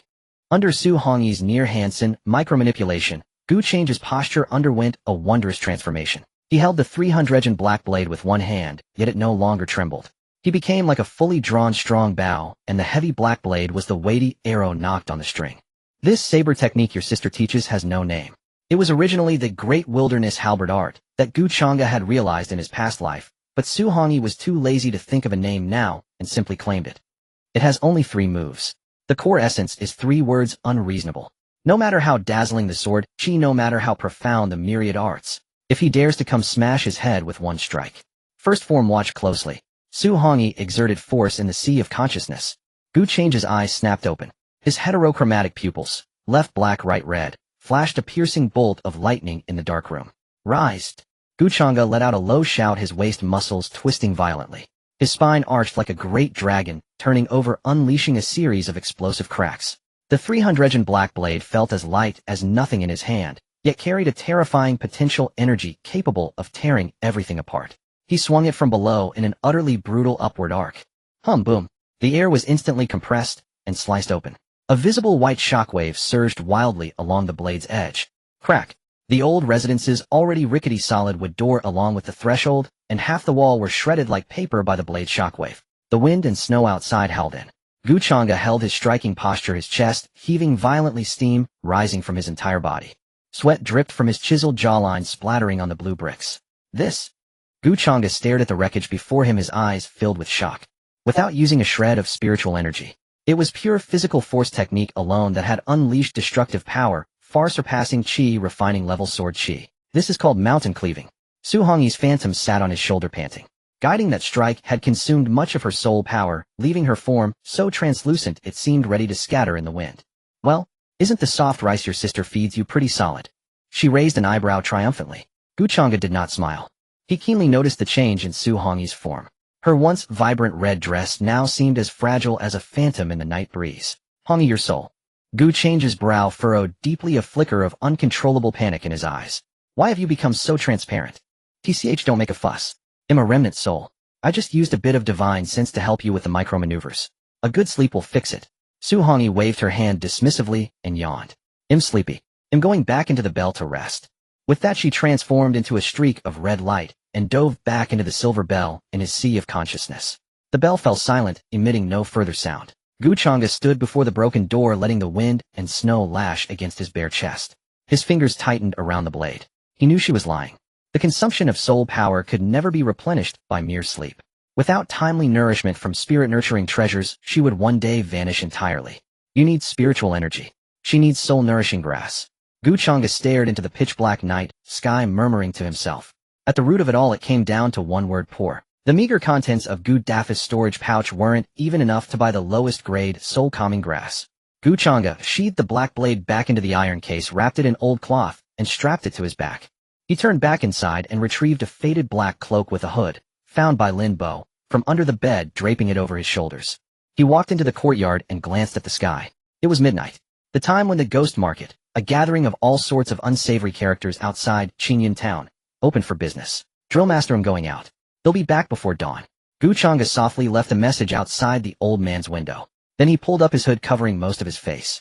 With the coffin-like heavy blade on his back, he plunged into the vast wind and snow. Since legitimate means couldn't bring in money, then he would go to those unclean places and do some unreasonable business. At the same time, deep within the Gu family's main residence in Xuantian town, second elder Gu Zhenghai lay on his bed. His right wrist, crushed by Changge, was wrapped in bandages like a dumpling. Yet the venom in his eyes was colder than the blizzard outside. Supervisor Xiao. Gu Zhenghai gritted his teeth at Zhao Gang, the supervisor of the Heavenly Justice Alliance, who was sipping tea at the table. That little beast is definitely hiding something. That's no mortal strength. Why didn't you let me summon the family shadow guards and kill him on the spot today? Zhao Gang set down his teacup with a cold sneer. Elder Gu, if you had acted in the training ground today, what would the holy maiden of the ethereal immortal palace think? She may have broken the engagement, but she would never allow such a dirty act of kinslaying before her eyes. So we just let him go? Gu Zhenghai roared. Let him go. A glint of extreme greed flashed in Zhao Gang's eyes. Didn't you notice?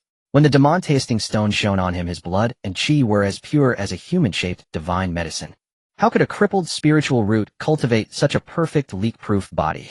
He must be hiding some earth-shattering treasure on him, or in the eldest branch's old residence. Zhao Gang stood and walked to the window, gazing toward the old residence in the wind and snow. I've already sent Heavenly Justice Alliance spies to watch the old residence. Since that little beast has shown his strength, he'll need massive resources to sustain it. He'll definitely go to the ghost market or the edge of the mist forest to sell off his father's relics. Once he leaves the Xuantian town barrier. Zhao Gang made a throat-slitting gesture. Kill him, take the treasure. Then we split the secrets on him half and half.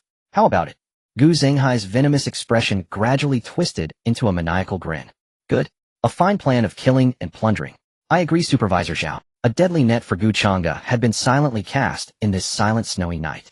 And at this moment the youth carrying the black blade into the ghost market had no idea that his first deal of the night was already coming to him.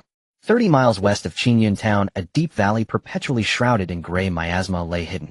At the stroke of midnight, eerie green lanterns would flicker at the valley's bottom, drifting like ghostly flames. This was the underground black market favored by cultivators and desperados for 100 miles around, the so-called ghost market. The snow and wind were blocked by the miasma above the valley, while inside a pungent mix of blood and herbs permeated the air. Changge wore a large black cloak, his face hidden in the shadow of a deep hood. On his back, the nameless black blade weighing 300 jin was tightly wrapped in layers of tattered cloth, disguised as a somewhat bulky sword case. Though he deliberately restrained his aura after undergoing 30 sessions of ice-fire marrow cleansing, his physical density had reached an astonishing level. With each step, the hard frozen soil beneath his feet silently sank, leaving a trail of deep footprints that exuded a suffocating, forbidding pressure. In his sea of consciousness, the silver bell had been unusually quiet today. Are you alright? Changge asked softly in his mind. He could clearly sense that after the possession-assisted micromaneuver at the training ground that day, her soul power was rapidly declining. Once lively and domineering in his sea of consciousness, she now lacked even the strength to condense a phantom clinging weakly to the bell. I want die. Her voice echoed faintly in Changge's mind, tinged with undisguised exhaustion and hoarseness. It's just so cold, colder than beneath the eye of the chaos demon sea. Changge's heart twitched with pain. He pressed his pale lips together, tightened his cloak, and quickened his pace toward the deepest part of the ghost market. Hold on. Tonight, no matter what'll get you a top-grade, soul-nourishing herb. Changge's tone left no room for doubt. Changge, she suddenly called softly. I'm here. I don't want to be called Su Hongi anymore. In the sea of consciousness, her voice turned eerily calm. That calm was like a sharp blade severing and peeling away the unbearable past. Changge stopped beneath a swaying green lantern. He said nothing, merely listening. Su Hongi is the saintess of the Xuantian Sect. She is the madwoman who killed all her companions to survive in a pit of corpses steeped in blood, living only by disguise and slaughter. That blood-soaked woman is dead in the abyss. Along with those nauseating, filthy memories, I want none of them. She seemed to be laughing, though the laugh was weak, yet carried an unprecedented relieved release. Since it's a fresh start, since fate, let me begin a new, clean, and pure living inside your body. Remember, from today on, my name is Sun Yan. Nian, as in a single thought of Changge. From now on, I'll be only your Sun Yan.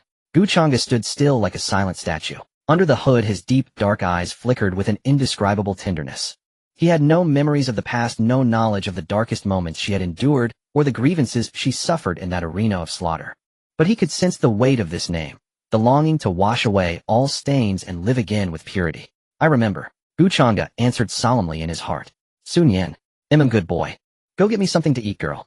I want a top-grade soul-nourishing herb of at least third rank. Anything less I can't stomach. Sun Yan muttered with a hint of petulance, her voice fading until she sank into deep slumber. Changge took a deep breath and resumed his steps. He knew he was utterly broke. The few low-grade spirit stones he had lifted from the steward wouldn't even buy the scraps of the cheapest calming soul herb. In the ghost market, a place that devoured people without spitting out bones, obtaining a top-grade spiritual medicine without revealing his identity or inviting a mob attack required brains, not brute force. Changge raised his head, his gaze sweeping like a hawk over the bustling stalls and shops lining the market. His eyes settled on an imposing, brightly lit, three-story black pavilion, the Wanbao Pavilion. This was the greatest den of consumption in the ghost market, the most deeply established trading house. At that moment, the first floor of the Wanbao Pavilion was packed with layers of people, noisy and agitated, as if some troublesome matter had arisen. Changge quietly squeezed to the edge of the crowd. In the center of the hall stood a massive stone platform carved from thousand-year-old cold jade. On the platform lay a lone fruit the size of a fist with a strange purplured hue. The surface seemed to flow with magma, yet the aura it emitted made people within 10 yards shiver, their breath turning to frost. Everyone quiet down. A plump steward of the Wanbao Pavilion stood sweating beside the platform, striking a brass gong. This Qianxue creation fruit is a rare treasure our shop risked 3 foundation establishment cultivators to retrieve from the deepest part of the misty forest. It is the core ingredient for refining 4th-grade foundation establishment pills and can even help reshape one's spiritual root. Unfortunately, the fruit's medicinal nature is too violent. The ice and fire, 2 opposing types of spiritual energy, form an extremely fragile perfect balance inside the shell. Any attempt to use spiritual power to break or cut it will instantly disrupt the balance, causing the fruit to self-destruct and lose all its potency. The steward pointed to several second-grade alchemists nearby who were disheveled and blackened from explosions, shaking his head. We've already invited 3 master alchemists, all of whom fail. Today our master has put out a reward if any esteemed expert here can, without using spiritual power or perfectly cut open this fruit to extract the creation core. The Wanbao Pavilion will immediately offer 2,000 low-grade spirit stones plus the freedom to choose any top-grade spiritual medicine from our second floor as a reward. This announcement drew gasps from the crowd. 2,000 spirit stones. Enough to buy a medium-sized family in Qingyan Town. And the optional second-floor spiritual medicine. Those were priceless treasures that could incite bloodshed. Great rewards always bring bold takers. Immediately, several cultivators confident in their cultivation stepped forward to try. A cultivator practicing ice techniques tried to freeze the peel with extreme cold, but the moment his hand touched it, the fruit's backlash sent him flying backwards, spitting blood, his entire arm covered in frost. Another sword cultivator attempted to use a sharp flying sword, but as the blade energy grazed the surface, the purplured fruit began to swell dangerously, emitting a red glow, forcing the steward to activate the protective array to suppress it. No, absolutely not. Any trace of spiritual energy fluctuation will trigger its self-destruction mechanism. An elderly alchemist stroked his beard, shaking his head repeatedly. This is an unsolvable deadlock. Unless a peerless nascent soul elder arrives using absolute divine sense to forcibly suppress its internal turmoil, no one in the mortal world can solve this. Hearing this, the crowd sighed and began to disperse. Just then, let me try. A low, calm voice tinged with the unique hoarseness of an adolescent male in voice change rang out abruptly amidst the clamor. Everyone turned to look. A mysterious figure in a black cloak carrying a battered sword case slowly stepped out of the crowd. The fat steward sized up Changge. Shrouded by the hood, he couldn't see the face, but he keenly sensed that Changge emitted not a wisp of spiritual energy fluctuation, which made him frown. Fellow Taoist, this is no joke, the steward warned coldly. Once this Qianxue creation fruit fully self-destructs, its power is comparable to a full-force strike from a late foundation establishment cultivator. You don't even have a spiritual shield. If it explodes, you'll be reduced to ashes. That's my concern, not your steward. Changge ignored the mockery and doubt, walking straight to the 1,000-year cold jade platform. He made no unnecessary movements, nor did he produce any earth-shattering artifact. He simply lowered his head, staring intently at the purplured fruit. Lack of memory did not mean he had lost the ability to think. On the contrary, once the layer of a cultivator's blind reliance on spells was stripped away, Changge relied entirely on his body, which had undergone 30 sessions of ice-fire marrow cleansing, to perform the most primal, precise physical perception. His eyes narrowed slightly. To an ordinary person or a common cultivator, it was merely a glowing But in Gu Changge's perception, which approached the flawless body, he clearly saw the internal structure of it. Was not some ethereal fusion of ice and fire, but rather on the inner wall of the hard shell 9 extremely fine natural channels. Fire spiritual energy flowed clockwise, ice spiritual energy counterclockwise.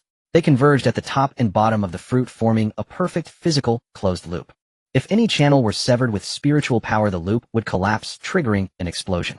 I see. Gu Changge smiled silently under his hood. This extreme tug-of-war between ice and fire. Wasn't it exactly the same feeling he had when soaking in the wooden tub enduring the marrow cleansing? Cultivators always thought of suppressing it with stronger spiritual power, ignoring the physical principle that all things mutually generate and overcome. Fellow Taoist, have you looked enough? If you can't do it, don't waste everyone's time with showing off, the failed alchemist beside him urged impatiently. Bring me an ordinary iron knife, Gu Changge suddenly said. The more common the better. No trace of formations or spiritual power. A butcher's cleaver would be best. The entire hall was stunned, breaking into an uproar. Though the steward was full of doubts, and even thought this man was insane for the sake of that 1/10th, he ordered his subordinates to retrieve a greasy, heavy meat cleaver from the kitchen, one used for slaughtering low-tier demon beasts. Gu Changge took the reeking butcher knife, weighing it in his hand. He still did not activate any technique, nor did he mobilize a single strand of blood and qi. He merely extended his pale, slender left hand slowly, bringing his index and middle fingers together, and with extreme precision, gently tapped a slightly indented node on the very top of the yin yang creation fruit. What is he doing? Is he trying to die?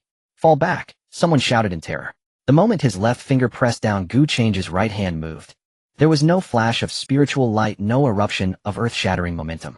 Only pure extreme muscle control and terrifying physical explosive force. A flash of the blade. Thud. The heavy knife back struck the very bottom of the fruit with extreme precision and ferocity. With a deep muffled roar, the explosion everyone expected did not occur. It was a form of violently brute physical oscillation. Through the strike of the knife's back, the shockwave instantly penetrated the fruit's hard shell. The node Gu Changge had firmly pressed with his left hand was precisely the array where the ice and fire energies converged. Through the physical shock at the bottom and the obstruction at the top, the 9 spiritual energy meridians inside the fruit, without any external spiritual energy intervention, let out an extremely crisp crack due to the instant imbalance of internal pressure. Plop! That invincible purplured fruit skin, like a peeled boiled egg, split perfectly and evenly into two halves, falling to either side. And in the center of the fruit lay a creation fruit core, radiating a warm, translucent, white glow, crystal clear, exuding an enticing medicinal fragrance. No explosion. No loss of spiritual energy. A perfect cut. The entire hall of 10,000 Treasures Pavilion fell into a deathly silence. So quiet you could hear a pin drop. Everyone's eyes widened as they stared at the black-clad figure holding the butcher knife like he was a monster. This? What kind of divine craftsmanship is this? Without using a shred of spiritual energy, he actually shattered the yin-yang array pattern with brute force. That elderly alchemist, disregarding his dignity, rushed to the counter and trembled with excitement as he looked at the perfectly intact fruit core. Miraculous. It's like a master butcher dissecting an ox. His control over force and his insight into the texture of all things have reached the utmost precision.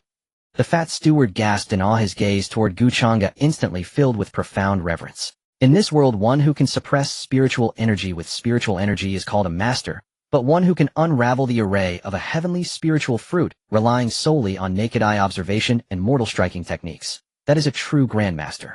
May I dare ask the esteemed senior's name? The steward immediately switched to a fawning demeanor, bowing deeply. Hand over the bounty.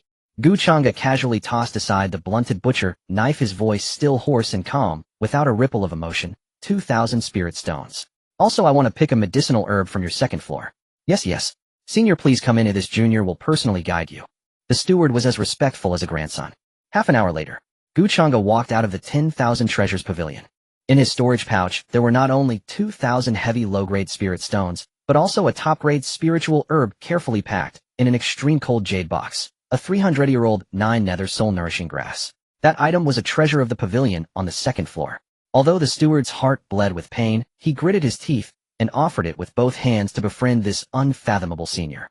Gu Changge did not linger in the ghost market for a moment longer.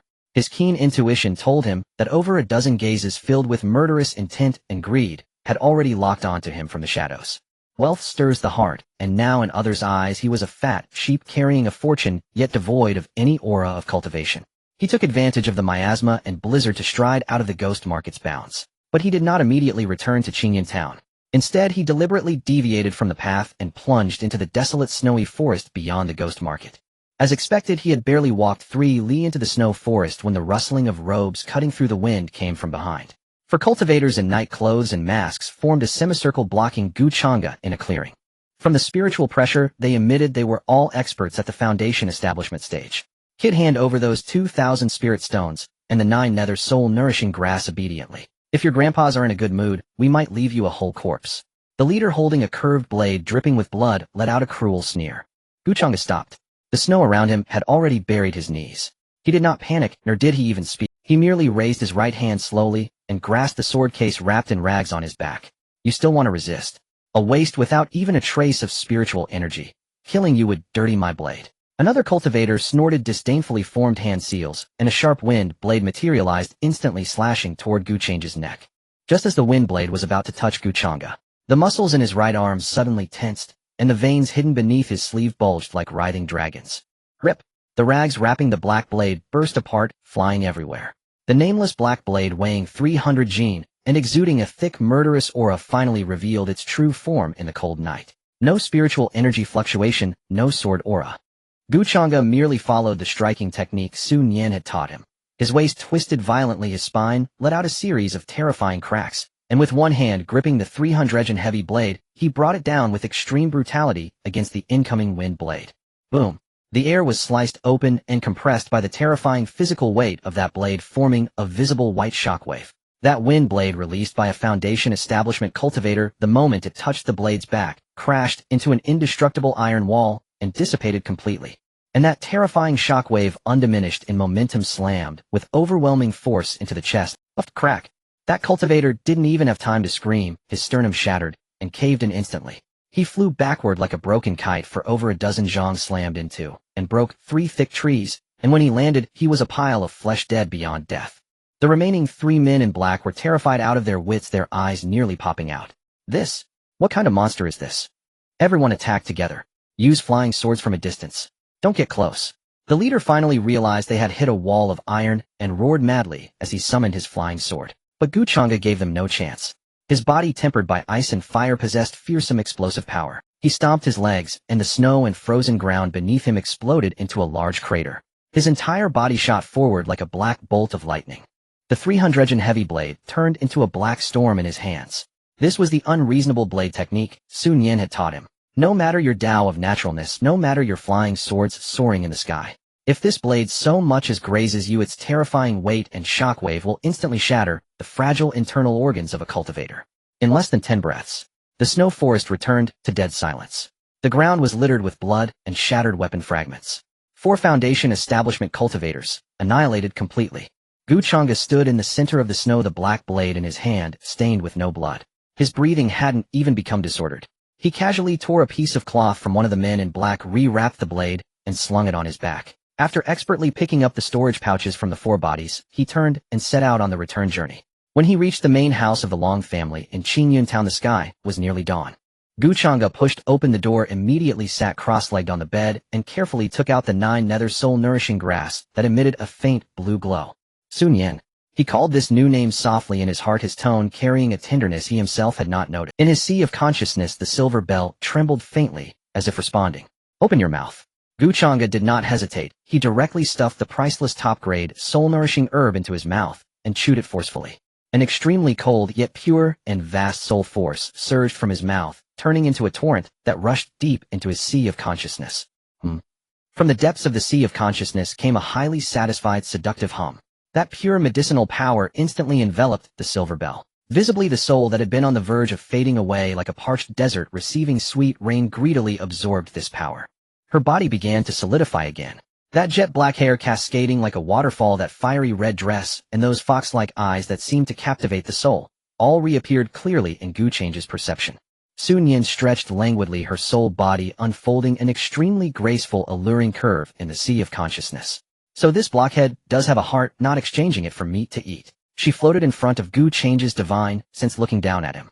Though her tone still carried that familiar arrogance, the moist gratitude and smile in her eyes could not be hidden. I said I would take care of you. That was never a joke. Changge wiped the medicinal juice from the corner of his mouth, his dark eyes fixed earnestly on her. Sun Yin looked at the stubborn, almost foolish young man. She suddenly lowered her head, and with extreme gentleness and profound tenderness kissed Qianxue's divine sense on the forehead. No punitive spiritual dual cultivation, only a pure soul-entwined warmth. Changge. She called his name, her voice as light as a feather, yet as heavy as 1,000 June. Thank you for remembering my new name. From now on, whoever wants to bully you will have to step over my corpse first.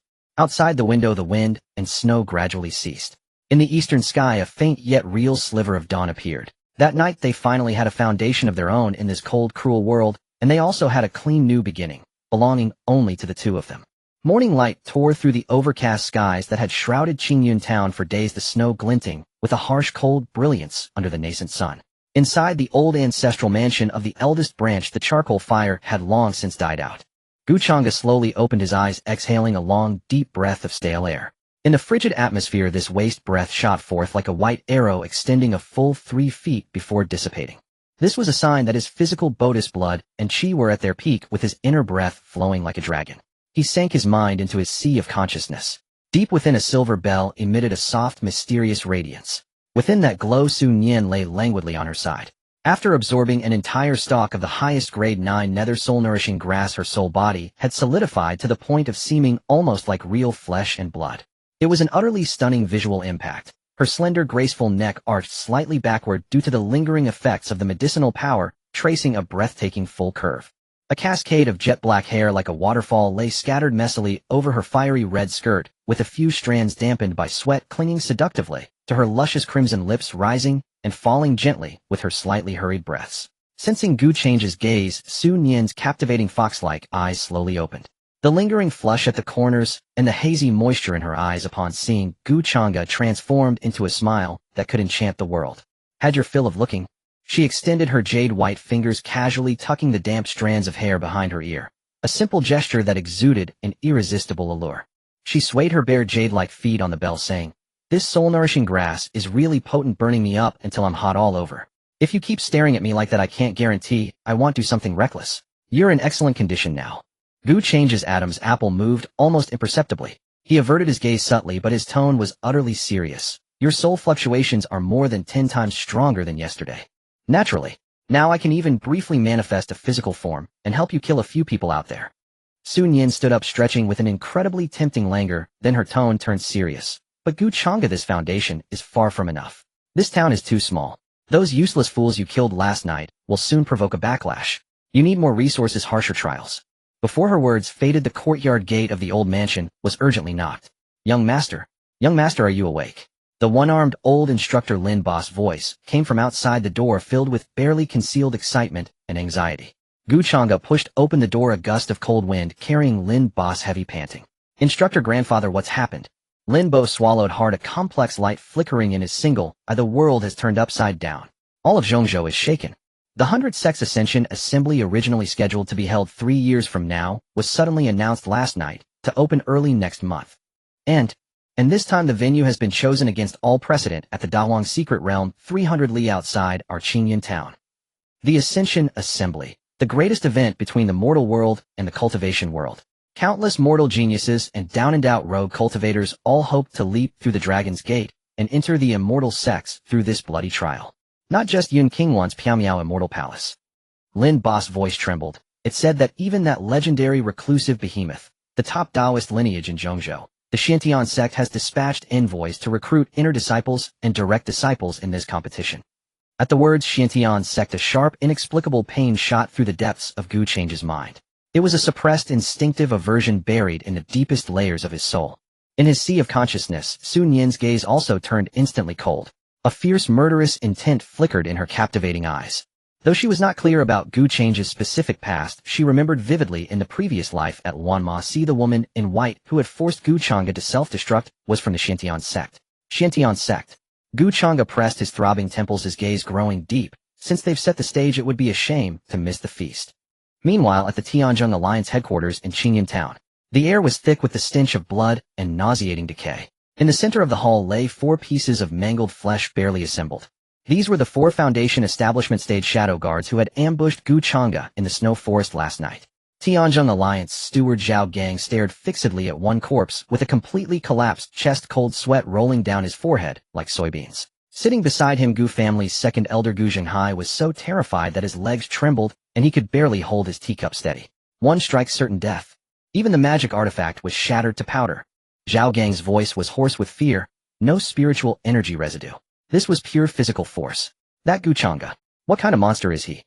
Gu Zhenghai's face was ashen. Steward Zhao, if that little wretch finds out we sent the men, he'll definitely come for revenge. 4 Foundation establishment cultivators, and he killed them like chickens. How can our Gu family withstand that? Stop panicking. Zhao Gang slammed the table, forcing himself to calm down. No matter how strong he is, he's still a brute, without a spiritual root. Now that the 100 Sects competition is advanced, Qingyan Town will soon gather all the geniuses of the world. The envoys of Piaomiao Immortal Palace and Xuantian Sect will arrive any day. As long as we find a way to force that little wretch into the trial grounds of the Dahuang's secret realm within that deadly array, we can bribe a few sect prodigies and crush him inside with impunity. Zhao Gang's eyes glittered with a venomous light. The tree that towers above the forest is the first to be felled by the wind. He has a waste spiritual root, yet possesses such earth-shaking combat power. Do I need to teach you the lesson of the innocent man covets a jewel? Just spread the word, and there will be plenty of sects coveting the secrets he carries. A grand open conspiracy against Gu Changge began to brew feverishly amidst the fear and greed of these petty figures. In the far, far north, this was the main peak of the Xuantian Sect, the foremost Taoist lineage in Zhongzhou. Eternal snow and wind howled like blades, shrouding the entire peak in a suffocating, deathly silence. Every Xuantian Sect disciple knew that this main peak was forbidden ground. For living here was the most terrifying and pitiful madwoman in all of Zhongzhou, the Xuantian Sect's Grandmaster Qianxue. Inside the main hall of the peak, there was not a trace of warmth. In the center of the hall sat a massive formation of 10th sandy-year-old profound ice. Qianxue wore a thin white robe. Her once exalted, untainted, peerless beauty now bore a pallor and sickness that struck fear into the heart. Her hair hung loose, her eyes bloodshot and lifeless. 16 years. Since that man had self-destructed before her, turning into a flurry of snow. She had become a walking corpse. She had traversed the 9 heavens and 10 earths, broken into the underworld, even sacrificed 500 years of her lifespan to use the forbidden soul-searching technique, all in search of even a single fragment of Gu Change's soul. But there was nothing. Now Qianxue knelt on the icy floor, clutching a broken sword blade to her chest. A fragment of the Tianya sword that had once pierced Gu Change's chest, still stained with his dried, blackened blood from 16 years ago. Changge, Changge. She pressed her cheek against the blood-stained blade, murmuring like a madwoman who tears slid down her pale cheeks, falling onto the ice and instantly freezing into beads. Master. Outside the hall, a richly dressed, handsome young man knelt trembling in the snow. That was Xiaofan, once the favored little junior brother. But now before Qianxue he lived worse than a dog. Because whenever Qianxue saw the supreme bone inside him, which originally belonged to Gu Changge, she would fall into a frenzy of violence. Get out. Qianxue didn't even turn around. A terrifying divine transformation stage pressure sent Xiaofan flying 10 zhang away, spitting a mouthful of blood. Master, please calm down. This disciple came to report an important matter. Xiaofan ignored the blood at the corner of his mouth and shouted in despair, the Tianji Pavilion's soul-calming compass has moved. Boom. The hall's doors were instantly shattered by a gust of wind. Qianxue appeared before Xiaofan like a specter, her icy-cold hand gripping his throat, lifting him into the air. Her once lifeless eyes now blazed with a terrifying, sick obsession. What did you say? The soul-calming compass has moved. Qianxue's voice trembled uncontrollably. Yeist. Xiaofan gasped painfully. Last night. The southern border, Qingyan Town. The compass detected an extremely faint, yet utterly pure fluctuation of divine demon blood. It appeared only for an instant. But it was exactly like the aura of senior brother back then. Bang. Xiaofan was hurled heavily into the snow. Qianxue stood still, staring blankly at her trembling hands. 16 years of despair in that moment condensed into a flame of obsession that could burn the heavens and earth. Qingyan Town. Qianxue suddenly laughed. The smile was exquisite, yet it carried a suffocating madness and paranoia. She lifted her head, letting the wind and snow fall on her sickly face. Transmit my decree. Her voice resounded throughout the Xuantian Sect with an authority and brutality that brooked no refusal. The 100 Sects competition, Xuantian Sect enters. I will personally go to Qingyan Town. Changge, no matter what you've become, even if you're a ghost. She clenched the bloodstained sword blade, her nails piercing her palm, blood dripping onto the snow, a shocking sight. This time, even if I have to fill it with the lives of everyone in this world, I will bind you to my side. In the dilapidated courtyard of the old residence, the morning mist had yet to dissipate. Gu Changge stood bare-chested amidst snow that buried his knees. Gripping the heavy blunt black blade with both hands, he tirelessly repeated the unloading ridge starting stance that Su Nian had taught him the previous night. No spiritual energy radiated outward, only the purest sound of muscle twisting and bones grinding. With each swing, a low sonic boom erupted in the air. 999. Changge gasped, heavily, sweat sliding down his chiseled chest and rippling abdomen dripping into the snow and instantly melting small pits. He craved power with an insatiable thirst. Though he had crushed the 4 Foundation establishment cultivators last night, with pure physical might, he knew that once he encountered a golden core cultivator, one who could fly and wield high-tier spells, his blade would never even touch their robes. Just as he prepared to swing the 1000th strike, his heart convulsed violently, without warning. In the next instant, an extremely savage, icy black current, as if from the deepest abyss of the 9 hell, suddenly seeped out from the marrow of his bones. This was not the blood-anki force he had tempered through ice-fire marrow cleansing, but a terrifying instinct he could not control, a hunger to devour all things in heaven and earth. Ugh! Changge groaned, dropping the black blade with a clang. He fell to his knees in the snow, clutching his... The black current rampaged wildly through his parched meridians, cracking every channel it touched. His eyes instantly turned pitch black, even the whites consumed by dense demonic energy, as a primal urge to slaughter surged into his mind. Just as this force was about to shatter his sanity and form a demonic omen over Qingyun town, Changge, calm your heart. Seal your meridians. Within his sea of consciousness, Su Nian's voice rang out with stern urgency. In the next second, Changge felt his soul seized by an icy soft hand. In reality, a blazing red phantom appeared without warning amidst the wind and snow. Su Nian did not float in midair as usual, but knelt directly in the snow before Changge. Her cascading black hair was slightly disheveled from anxiety. Leaning forward, her slender swan-like neck, she reached out, without hesitation, cupping Change's face, now covered in black demonic runes and twisted with fury. Look at me. Su Nian's voice carried an irresistible authority. Change's pitch-black eyes locked onto her, a beastly growl rumbling in his throat, as if he wanted to tear apart every living thing before him. Su Nian did not flinch. Biting her tempting red lips, she leaned forward and pressed her cool, smooth forehead fiercely against his burning brow. A vast and supremely pure medicinal power from the 9 nether soul-nourishing herb, mixed with Su Nian's intrinsic soul pressure, poured like ice water into every limb of Changge. Their breaths intertwined madly in the narrow space. Changge could clearly feel the trembling of her ethereal skin, and the strands of hair stuck between their lips quivered with his heavy gasps. Suppress it. Now. Su Nian stared into his violent eyes, commanding each word with deliberate force. The absolute dominion of their soul contract finally instilled fear in the black current within Change's marrow. It receded like a tide, retreating into the depths of his spine. The demonic runes faded and Change's eyes cleared. Drenched as if pulled from water, he collapsed in the snow, greedily gulping the cold air. What was that? His voice was hoarse and terrifying. In that moment, he felt himself turn into a monster that only knew how to devour humans. Su Nian's phantom had also dimmed from forcibly suppressing the power. She did not rise immediately, but remained kneeling beside him. Her captivating fox-like eyes looked down at him from above, harboring a complex undercurrent.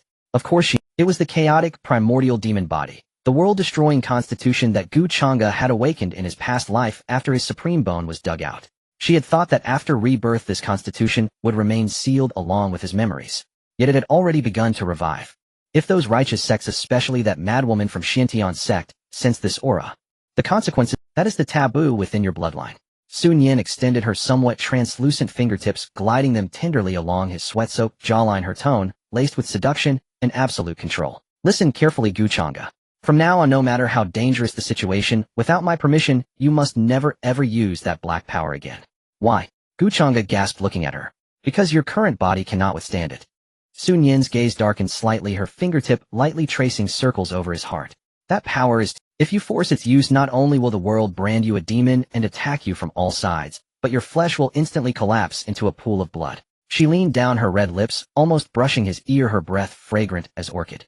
I saved this life of yours. This body is meant only to hold what I teach you. It must not be devoured by any other force. Understand? The faint, elusive fragrance and domineering declaration stirred an inexplicable heat in Change's body, which had been numbed by pain. Staring at the slender fair neck, so close, he swallowed hard. I understand. I won't use it. But red. No, Su Nian, if I don't use it, how can I survive the upcoming 100 Sect tournament? My spiritual root is crippled. I can't retain even a trace of spiritual energy. Hearing him call her new name, the corners of Su Nian's mouth curled into an irresistibly beautiful arc. She rose from the snow, her fiery red skirt rustling in the wind. Who told you that a five-element waste spiritual root is necessarily useless? Xuantian looked down at him, her eyes blazing with unprecedented fervor. Fools of the mortal world only know that a single-element heavenly spiritual root cultivates fastest. They don't know that true top-tier body cultivators dream of a waste spiritual root like yours, one that encompasses all five elements. Changge was stunned. All five elements. Exactly. Xuantian paced in the snow like a demonic empress commanding the world. The five elements generate and overcome each other. Your meridians are blocked because the five attributes repel one another. But what if you find a way to treat your physical body as a massive smelting furnace using the five-element waste spiritual root as the flame at its base? A lightning bolt seemed to strike Change's mind. You mean, not to unblock the meridians, but to directly ignite the five-element spiritual root. Clever. Xuantian snapped her fingers, her eyes dazzlingly bright. The great wilderness body tempering art was just the first step, giving you a tough foundation.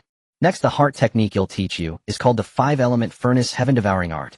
Changge, I want you to channel all the heavenly spiritual energy you absorb, not into your dantian, but entirely to burn your spiritual root and nourish your flesh. Once this flesh furnace is ignited, when others use flying swords, you will shatter their swords with your fists. When they cast spells, you will crash straight through them. No need for a divine demon body or supreme bone. This mortal shell of yours will crush all the flashy tricks in this world. Change's heart surged with excitement. He struggled to sit up from the snow. How do I ignite it? Xuantian's phantom floated back before him, her smile turning dangerously alluring. Simple. It requires vast resources: the extreme cold of ice essence, the extreme heat of fire marrow gung metal chi wood essence, and thick earth source. With your current empty purse, you couldn't afford even one of them. Changge gave a bitter laugh. Indeed, cultivation was all about resources. But Xuantian bent slightly, a few strands of hair brushing his nose, her expression sly. In the upcoming Great Wilderness Secret Realm, these treasures abound. And not just rare herbs. There will also be those money-giving children from the 100 sects of the central continent. Changge, have you sharpened your blade? He looked down at the nameless black blade lying in the snow. He gripped the hilt with one hand and lifted it with steady composure. The black blade reflected a heavy, chilling luster under the early morning sun. It has been hungry for a long time.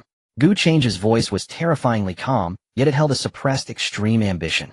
Deep in her sea of consciousness, Xuantian watched this youth gradually shedding his innocence, his sharpness fully exposed, and felt a morbid sense of satisfaction. This piece of peerless raw jade was being polished bit by bit into the sharpest blade in the world according to her will. And that white-robed woman far away. You would never imagine that the person you have been desperately searching for is now under my guidance, preparing to uproot the very sect you hold dear. The snow in the courtyard of the old residence had been trampled into a muddy mess by Changge. He thrust the heavy black blade into the frozen earth beside him, burying it halfway. He sat down on the ground, leaning against the sword hilt, his brows tightly knitted. Though his physical exhaustion was rapidly recovering under the nourishment of the medicinal power, the faint unease in his heart only grew. Xuantian, Changge called softly in his mind. In his sea of consciousness, the silver bell let out a crisp ring. The next moment, Xuantian's graceful phantom slowly coalesced in the air beside him. She seemed to like the snow. Her bare feet as white and cold as jade stepped lightly on the snow without leaving any trace. Today she was not wearing the floor-length red dress, but a very tight dark crimson smoke gauze that perfectly outlined her slender waist and breathtakingly voluptuous curves. She leaned down slightly, her waterfall of black hair cascading down her snow-white neck, a few strands playfully brushing against Change's nose, carrying a faint, elusive fragrance. What's wrong? Practicing the blade until you went dumb. Xuantian extended her slender finger, as delicate as a spring onion, and naturally poked Change's solid chest. Feeling the scorching warmth through her fingertip, a hint of satisfied amusement flickered in her eyes. Changge didn't flinch from her touch. He looked up, his eyes filled with earnest curiosity. You said earlier to use the five-element waste spiritual root as the furnace flame to ignite the physical body. But if I only cultivate the body and give up releasing spiritual energy, what do I do against enemies who fly through the sky on swords? What about spell cultivators who can wash the ground with massive frost and fire? I can't just smash everything with my blade, can I? Hearing Change's question, Xuantian was momentarily stunned, then burst into a silvery laugh covering her mouth. She laughed so hard her whole body trembled, the proud curves of her chest heaving with each breath, dazzling the eyes. What are you laughing at? Changge sighed helplessly. Xuantian finally managed to suppress her laughter. She naturally sat down beside Changge, her slender shoulders almost touching his arm. Changge, who told you that once you ignite the five elements furnace you can't use spells? Xuantian tilted her head slightly, her moist fox-like eyes teasing him. I told you not to enter the dantian, because your broken dantian can't hold energy right now. But I never said you can't channel the heaven and earth's spiritual energy. Changge turned his head abruptly, their faces suddenly close. He could even see clearly the long curled lashes of Sun Yan and the tempting sheen on her red lips. The five-element spiritual root is called a waste root because in this world most cultivation techniques are. Sun Yan's voice became soft, carrying a mesmerizing magnetism. She slowly raised her right hand palm up. A cultivator of fire who inhales water's spiritual energy will go into Qi deviation. So having a spiritual root with 5 elements, when absorbing the spiritual energy of heaven and earth, the 5 elements restrain each other, canceling out, resulting in a cultivation speed that is 5 times, even 10 times, slower than a single element root. That's why others call you a waste. At this point Sun Yan's tone shifted, her eyes sharpening. But restraint can also give birth to mutual generation. Give me your hand, Sun Yan commanded softly. Changge obediently extended his large palm. Sun Yan's ethereal hand naturally interlaced with his fingers, 10 fingers intertwined.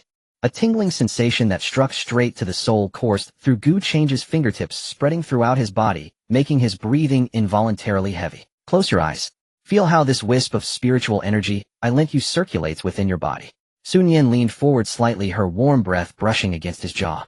Changge suppressed the turmoil in his heart and closed his eyes. He clearly felt the infinitesimal wisp of attributeless spiritual energy that Sun Yan sent into his body. It did not flow to his dantian, but directly sank into his 5-element spiritual root, which was like a furnace. Wood generates fire, Sun Yan whispered in his mind. That wisp of spiritual energy nourished by the wood element spiritual root instantly transformed into a flame. Fire generates earth, earth generates metal, metal generates water. The flame spun wildly through the 5 roots, each cycle causing a terrifying metamorphosis and compression. The originally extremely faint wisp of spiritual energy, after completing the perfect cycle of mutual generation, had turned into an extremely heavy mercury-like viscous, gray-white, true Qi. Is this Hunyuan Qi? Changge's eyes snapped open, incredulous. Yes, Sun Yan said, releasing his hand, and leaning back languidly against the black sword hilt. Her long legs crossed the hem of her skirt, slipping slightly, to reveal a tantalizing glimpse of her snowy white calf. Having all 5 elements really does make cultivation slower than a turtle, and consumes resources that are astronomical. But if you can endure this slow torment, the Qi you refine within is the most primordial 5 elements mixed Yuan Qi in this world. Sun Yan extended her fingertip and casually drew a very simple low-level spell rune in the air. Now try using that drop of mixed Yuan Qi you just refined to release a basic fireball spell. Changge nodded. Imitating Sun Yan, his finger traced swiftly in the air. Boom. With a deep air explosion, a flame burst forth in his palm. But it was not the usual crimson flame released by fire element cultivators. It was a ball of eerie pure white fire with a faint blue light leaping at its core. Though only the size of a fist, the moment it appeared, the snow within 3 yards instantly did not melt into water, but was directly vaporized into nothingness by the terrifying heat. This temperature. Changge stared at the quiet yet extremely dangerous white flame in his palm, sensing its devastating, world-shattering energy. See, Sun Yan leaned close to the white flame, its light casting an enchanting glow on her bewitching face, revealing a breathtaking beauty.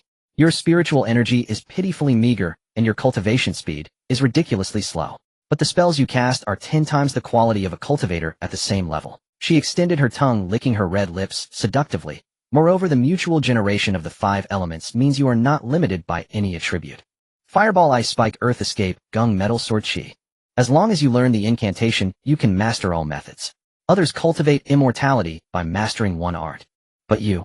Sun Yan suddenly reached out, cupping Changge's face.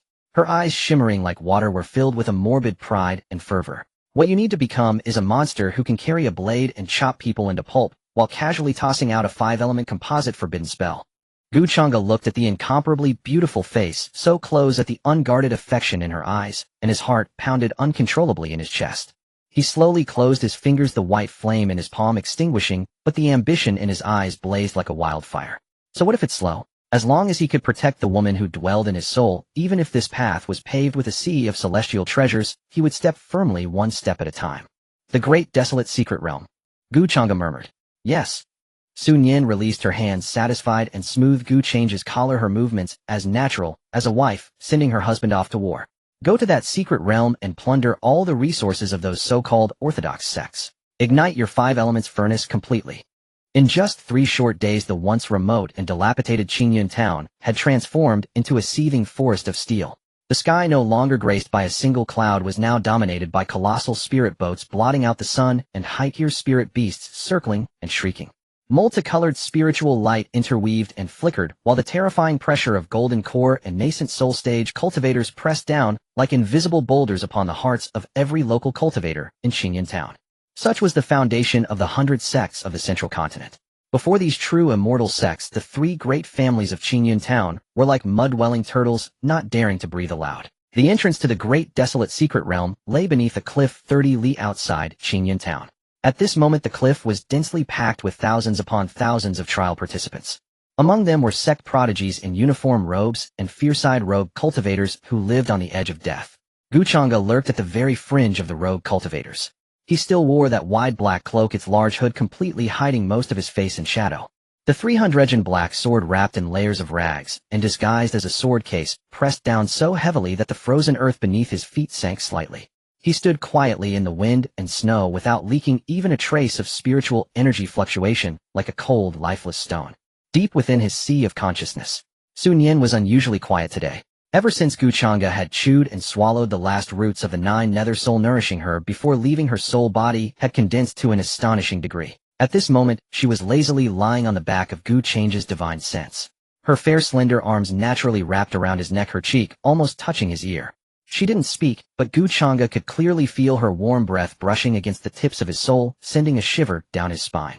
A few strands of silk-like hair slid down with her movements, entwining intimately in Changge's consciousness. Changge silently asked her if she was feeling unwell, why she was so quiet today. Sun Yin's voice, seductive to the bone, slowly echoed in his mind, tinged with a lazy drowsiness. She said that the so-called sect prodigies outside reeked too heavily of makeup and medicinal pills, giving her a headache. She preferred the clean, cold scent of his flesh and blood. Changge helplessly twitched the corner of his mouth under his hood, letting her have her way in his sea of consciousness. Just then, above the cliff, the spiritual energy already chaotic from the hovering spirit boats suddenly came to a halt, without warning. Immediately after, the temperature plummeted at a terrifying speed. The sky no longer dropped snowflakes, but razor-sharp icicles. A divine transformation stage, pressure enough to freeze one's soul, poured down like a celestial river, instantly enveloping the entire entrance to the great desolate secret realm. The noisy cliff front fell into instant dead silence. Thousands of cultivators, whether arrogant rogue cultivators or haughty sect prodigies, all trembled under this pressure. Many low-level cultivators even went weak at the knees and knelt on the icy ground. The clouds were torn apart by a brutally powerful force. A colossal spirit boat carved entirely from Tinto's sandy-rolled ice and engraved with a massive winter totem descended slowly from the 9 heavens. The Xuantian Sect, the foremost orthodoxy of the central continent, had finally arrived. Everyone's gaze was filled with awe and fervor fixed on the icy giant vessel. On the deck of the spirit boat, a figure in white as pure as snow slowly emerged. She was a woman, breathtakingly beautiful, yet cold to the point of despair. Qianxue.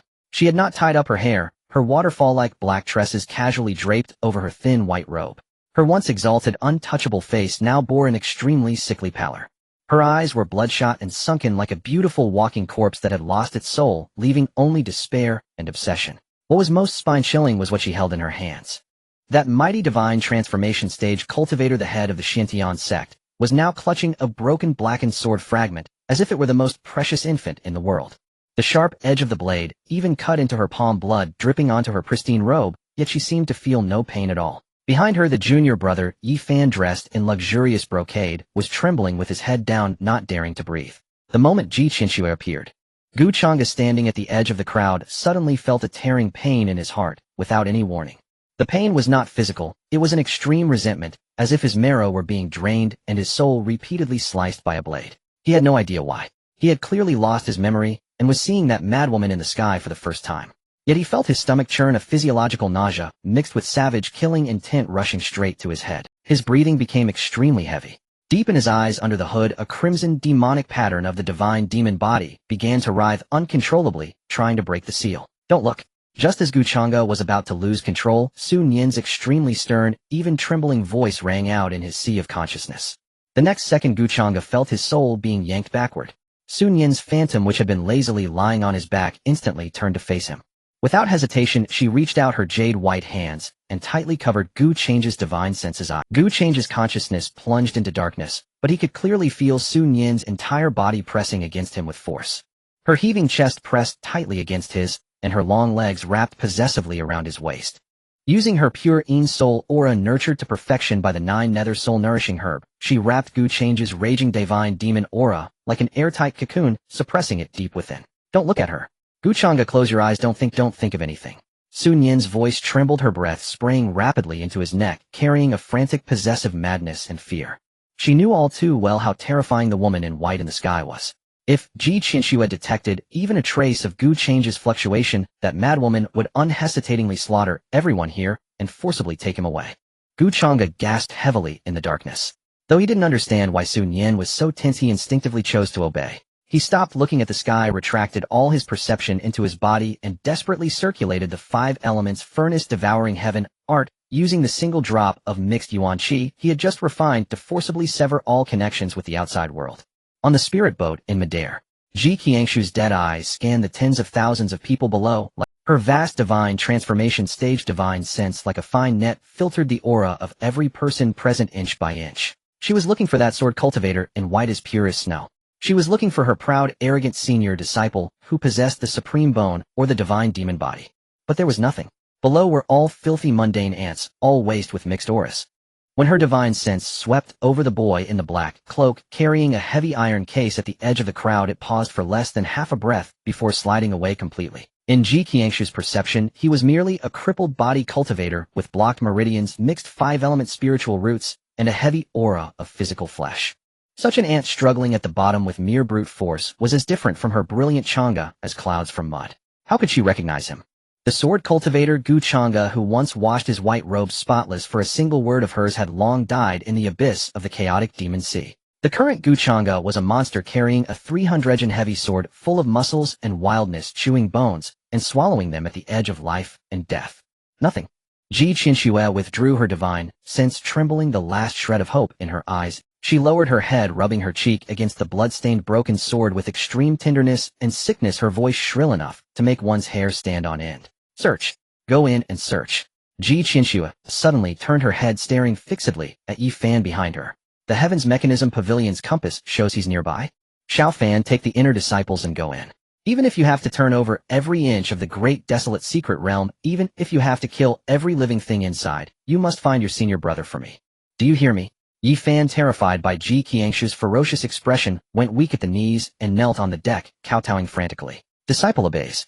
Disciple will definitely bring senior brother back. Rumble.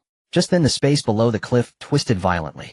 A massive bronze light gate 100 zhang tall and radiating ancient desolate aura slowly tore open through the snow and ice. The great desolate secret realm had opened. The elders of various sects immediately directed their prodigy disciples to swarm into the light gate like locusts. Rogue cultivators with red eyes also charged madly forward for a chance to change their fate. Changge stood still, waiting until the terrifying divine transformation stage divine sense completely withdrew from this area. In his sea of consciousness, Sun Yan's hands, which had been tightly covering Changge's eyes, finally released. As if exhausted, she slid off him weakly and slumped beside the silver bell. The close-fitting dark red soft smoke gauze was soaked with cold sweat, clinging to her skin and outlining her exquisite curves.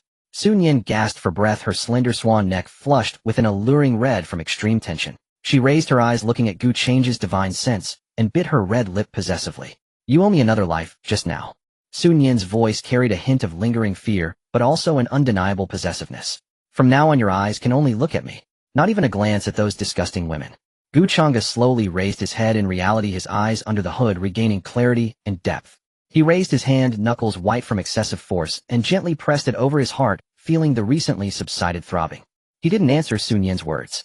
Instead, he took heavy steps facing the biting wind, and walked one step at a time extremely resolutely toward the bronze light gate radiating desolate aura. Let's go. Changge's voice was hoarse, yet carried a calm that promised to turn the world upside down. Let's go light that 5 elements furnace. Then let those lofty big shots in the sky see what it means to be unreasonable. The moment he passed through the bronze light gate, an intense sensation of weightlessness and dizziness struck him. When Changge's feet touched solid ground once again, he was met not by the biting ice and snow of Qingyun town, but by a humid foul wind mixed with ancient decayed leaves and heavy miasma. He had arrived at the great wilderness secret realm. He looked around. It was a vast ancient primordial forest that obscured the sky and sun. The treetops above resembled gigantic umbrellas, fragmenting the sunlight into disarray. The soil beneath was extremely soft and moist. As soon as Changge landed, the terrifying weight of the 300-pound black blade behind him sank his legs into the mire up to his ankles. The surroundings were eerily quiet with no sight of other trial takers. The teleportation array of the secret realm was random, scattering tens of thousands into this vast perilous land, like tossing a handful of sand into the ocean. Changge expressionlessly pulled his legs out, leaving a pool of black sludge beneath his feet. He took a deep breath, feeling the exceedingly rich and somewhat violent spiritual energy in this realm. A good place. Changge's throat slightly moved. In his mutated body, which had undergone 30 rounds of ice and fire purification, the surrounding spiritual energy felt like a lavish feast. His 5 elemental waste spiritual roots were like piles of dried firewood shriveled for countless years, now frantically clamoring to ignite. In the sea of consciousness, Xuantian's ethereal figure slowly emerged. The environment here seemed to make her feel extremely comfortable. She wasn't wearing shoes, her feet, as white as cold jade, casually rested upon the silver bell. The dark red soft smoke gauze, due to the surrounding humid spiritual energy, slightly exuded a layer of fine fragrant sweat clinging tightly to her breathtaking curves. She lazily stretched her long arms, her swan-like elegant neck tilting slightly back with strands of hair dampened by sweat sticking to her enticing lips. Her fox-like eyes, which seemed capable of captivating souls, were half-closed, accompanied by a satisfied sigh.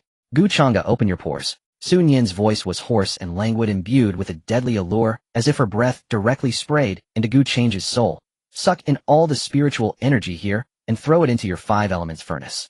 Sister wants to see you ignite this forest. Changge closed his eyes, offering no rebuttal. The 5 elements furnace devouring heaven formula roared into operation.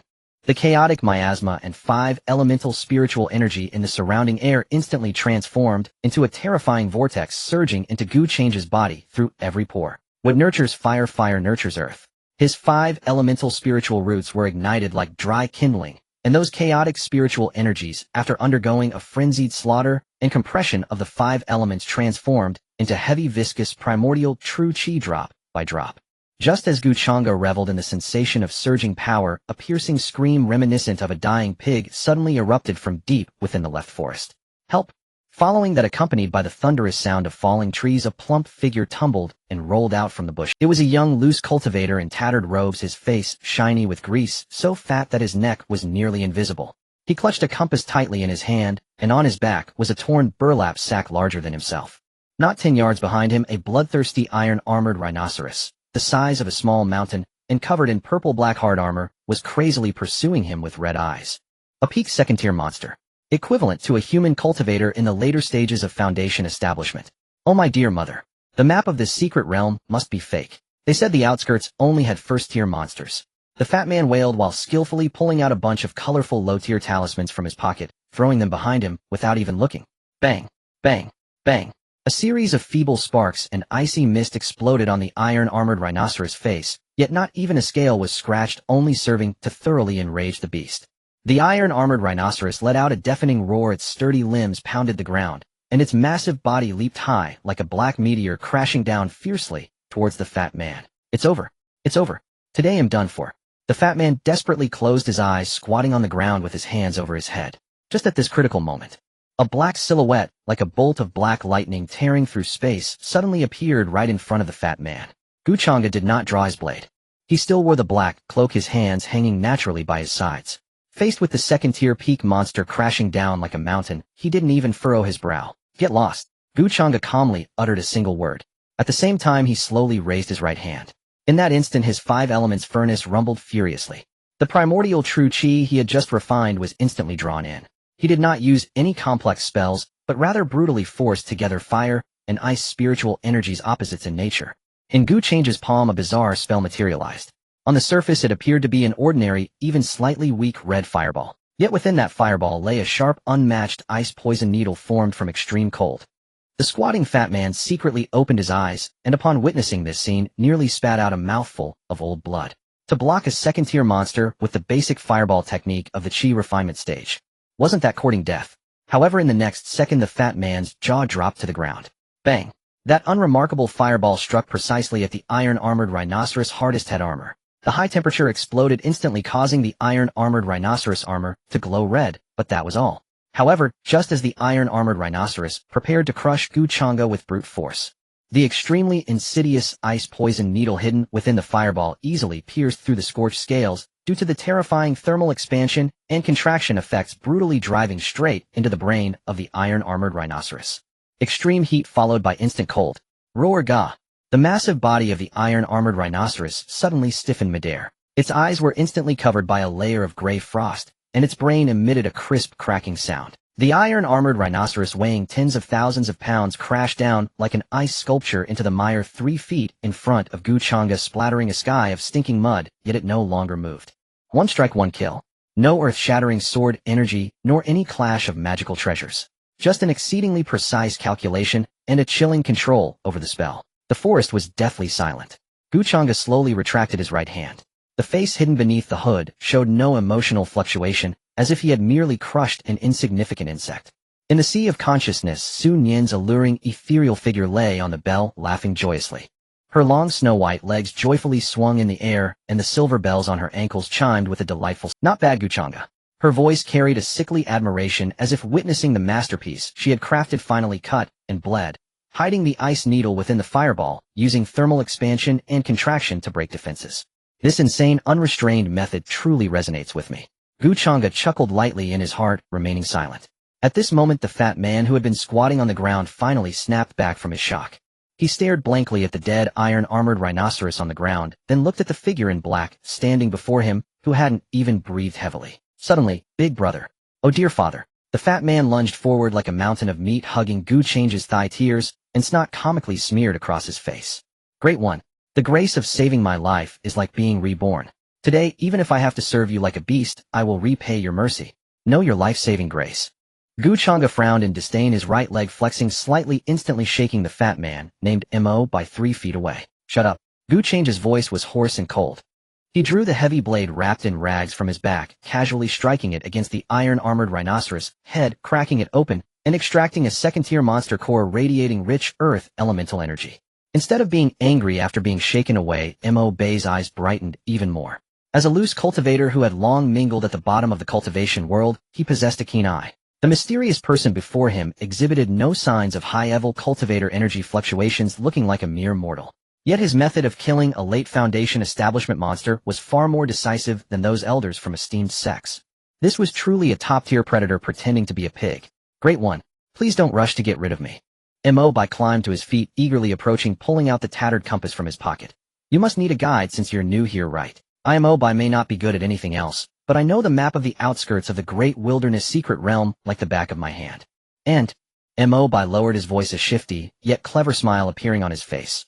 "I know of a valley less than 30 miles from here, where a top-grade fire spirit mushroom grows that can directly ignite one's vital essence. That iron-armored rhinoceros just now was something I accidentally attracted while scouting." Top-grade fire spirit mushroom.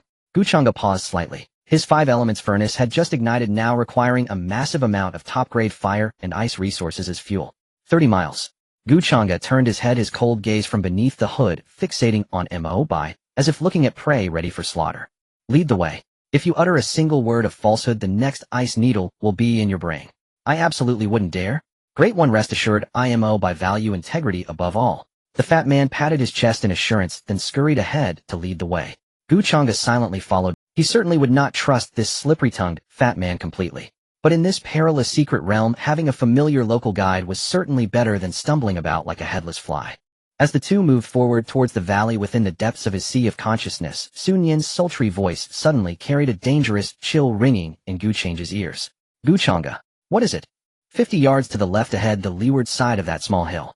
Su Nian's eyes darkened, her long pale finger lightly tracing across Changge's soul's throat. "There are a few annoying flies. They carry the disgusting scent of noble sects. Moreover, one of them has a smell so hypocritical that it makes me nauseous." Changge suddenly halted in his tracks. A hypocritical scent. Although he had no memories upon hearing those words, his heart in his chest began to beat uncontrollably, a surge of murderous intent mixed with brutality and destruction nearly breaking through the 5 elements furnace's suppression. Xiaofan, the little junior brother from Xuantian Sect, who possessed the supreme bone from his past life.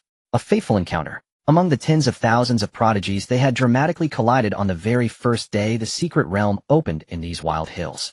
Changge slowly raised his right hand, gripping the handle of the heavy black blade behind him. The eyes hidden beneath the hood transformed into a bottomless abyss devoid of any emotion at that moment. In the dark primeval forest the miasma rolled like viscous thick fog. Mo Bai had been smug about finding a powerful backer, but when he saw Gu Changge gripping the black blade wrapped in ragged cloth behind his back, his entire fleshy body shuddered violently. It was a pure unadulterated killing intent, utterly devoid of any disguise. There was no fluctuation of spiritual energy, yet it instantly silenced all the flying insects and beasts within a dozen zhang. Under the hood, Gu Changge's jawline was taut, his breathing became abnormally heavy, as if he was straining to suppress some beastly instinct that wanted to tear everything before him to shreds. Big shot, what's wrong? Those are people from the Xuantian Sect ahead. Should we take a deeter? Mo Bai swallowed his saliva and advised in a trembling low voice. The Xuantian Sect was the foremost orthodoxy in the central province. Even an outer disciple was not someone a loose cultivator like them could afford to provoke. Gu Changge paid him no heed, and simply took a heavy step forward. The withered branches and leaves under his feet were crushed to powder, emitting a series of grating, teeth-clenching sounds. Deep within the sea of consciousness, Sun Yin's extremely graceful illusion was tightly embracing Gu Changge's spiritual sense from behind. Her dark red soft smoke gauze clung to her skin, and her long slender legs were wrapped tightly around his waist. She could clearly feel the overwhelming nausea and fury coming from the depths of Gu Changge's soul. Go on, Gu Changge. Sun Yin pressed her cheek gently against his ear. Her warm breath, along with her seductive soul-stirring whisper, seeped into his nerve endings bit by bit. Her limpid fox-like eyes now churned with morbid excitement and cruelty. Go and trample that little thief who stole your things into the mud. No matter what happens, Big Sister will cover for you. Gu Changge's Adam's apple rolled violently, and the knuckles of his right hand gripping the blade turned a ghastly cold white from excessive force. Passing through a dense thicket of poison vines, the view ahead opened up. It was a sunken valley. In the center of the valley, on a pitch-black boulder, grew a clump of spiritual grass emitting scorching red light, an extreme-grade fire Ganoderma. The pure fire tribute spiritual energy was so intense that it even burned the surrounding miasma into nothingness. In front of the boulder stood 3 young cultivators wearing the moon-white robes of the Xuantian Sect. Leading them was none other than Xiaofan. At this moment, Xiaofan was elegantly waving a folding fan, a compassionate, pure, and innocent smile hanging on his face. He looked at the 2 inner disciples beside him, who were sweating profusely as they tried to break the guardian formation, and said in a gentle tone, "Senior brothers have worked hard. Xiaofan's cultivation is shallow, so I really can't help much. Once we take this fire Ganoderma and return to the sect, they'll definitely report your contributions to the master truthfully." The 2 inner disciples immediately perked up as if injected with stimulant. Everyone knew that Xiaofan was the most beloved junior brother of Headmaster Qianxue. With just one word from him, their future cultivation resources would definitely double. "Junior brother, don't say that. Serving you is what we should do." One disciple flattered with a fawning smile, his hand seals flying as he worked the sword technique. Just as this harmonious scene of righteous sect members dividing spoils unfolded, a series of heavy footsteps, thump, thump, thump, that even made the ground tremble slightly came from the poison vine thicket at the valley entrance. The 3 turned around alertly. Through the miasma, which was forcibly parted by a brutal physical force, a tall figure wearing a wide black cloak, his whole face hidden in the shadow of his hood, walked out step by step. In his right hand, he dragged a blunt-edged black blade crudely wrapped in rags, yet radiating an extremely heavy smell of rust. The blade tip scraped across the muddy ground littered with stones, leaving a deep groove. "Who goes there? How dare you covet the fortune of the Xuantian Sect?" One inner disciple immediately drew the long sword at his waist, the tip pointing straight at Gu Changge, releasing the spiritual pressure of the early foundation establishment stage without restraint. Gu Changge did not stop. When his gaze through the gap in the hood truly fell on Xiaofan, who was dressed in spotless white, he suddenly halted. "Ugh!" Gu Changge bent over abruptly, letting out a deeply muffled dry heave. This was not an act, it was an uncontrollable physiological revulsion, triggered by every cell in his body, even the depths of his soul, when they smelled the aura emanating from the supreme bone inside Xiaofan. It was like looking at a lump of rotten flesh crawling with maggots, disgusting to the extreme. "You're asking for death. How dare you insult the Xuantian Sect?" The inner disciple who had drawn his sword, thinking Gu Changge was deliberately humiliating them, flew into a rage. He flicked his long sword, conjuring 3 extremely sharp sword flowers, which turned into a cold sword ray shooting straight at Gu Changge's throat. Xiantian sword art gale thrust. The speed was incredible. The sword chi tore through the air with a sharp whistle. Gu Changge slowly straightened up. He did not circulate any spiritual energy, nor did he even make a dodging move. Just as the sword ray was less than half a foot from his throat, his left arm, hidden under the cloak, suddenly shot up. Muscles bulged, veins popped. He brutally, with his gloved left hand, grabbed the blade of the inner disciple's thrusting sword. Creak! Accompanied by a hair-raising metallic screech, the low-grade spirit sword, which could cut through iron like mud, ground to a halt in Gu Changge's hand. The The sharp blade cut through the leather glove, but failed to even scratch Changge's skin, which had been tempered by ice and fire, leaving only a shallow white mark. What a... The disciple was horrified. He tried to pull back his sword, but found the other's hand was like a clamp forged from sandier mystic iron, utterly immovable. Get lost. Changge's voice, hoarse to the extreme, seemed to come from the depths of hell. His left hand suddenly exerted force. Crack. The low-grade spirit sword was crushed into a shower of iron fragments in his bare hand. Then, without drawing the heavy blade in his right hand from its cloth wrapping Changge, swung it with brutal force, using the back of the blade to smash upward viciously into the disciple's chest. Mountain-cleaving strike. Boom. With a thunderous crash, the early Foundation establishment inner disciple didn't even have time to scream. The protective spiritual light on his chest shattered like paper.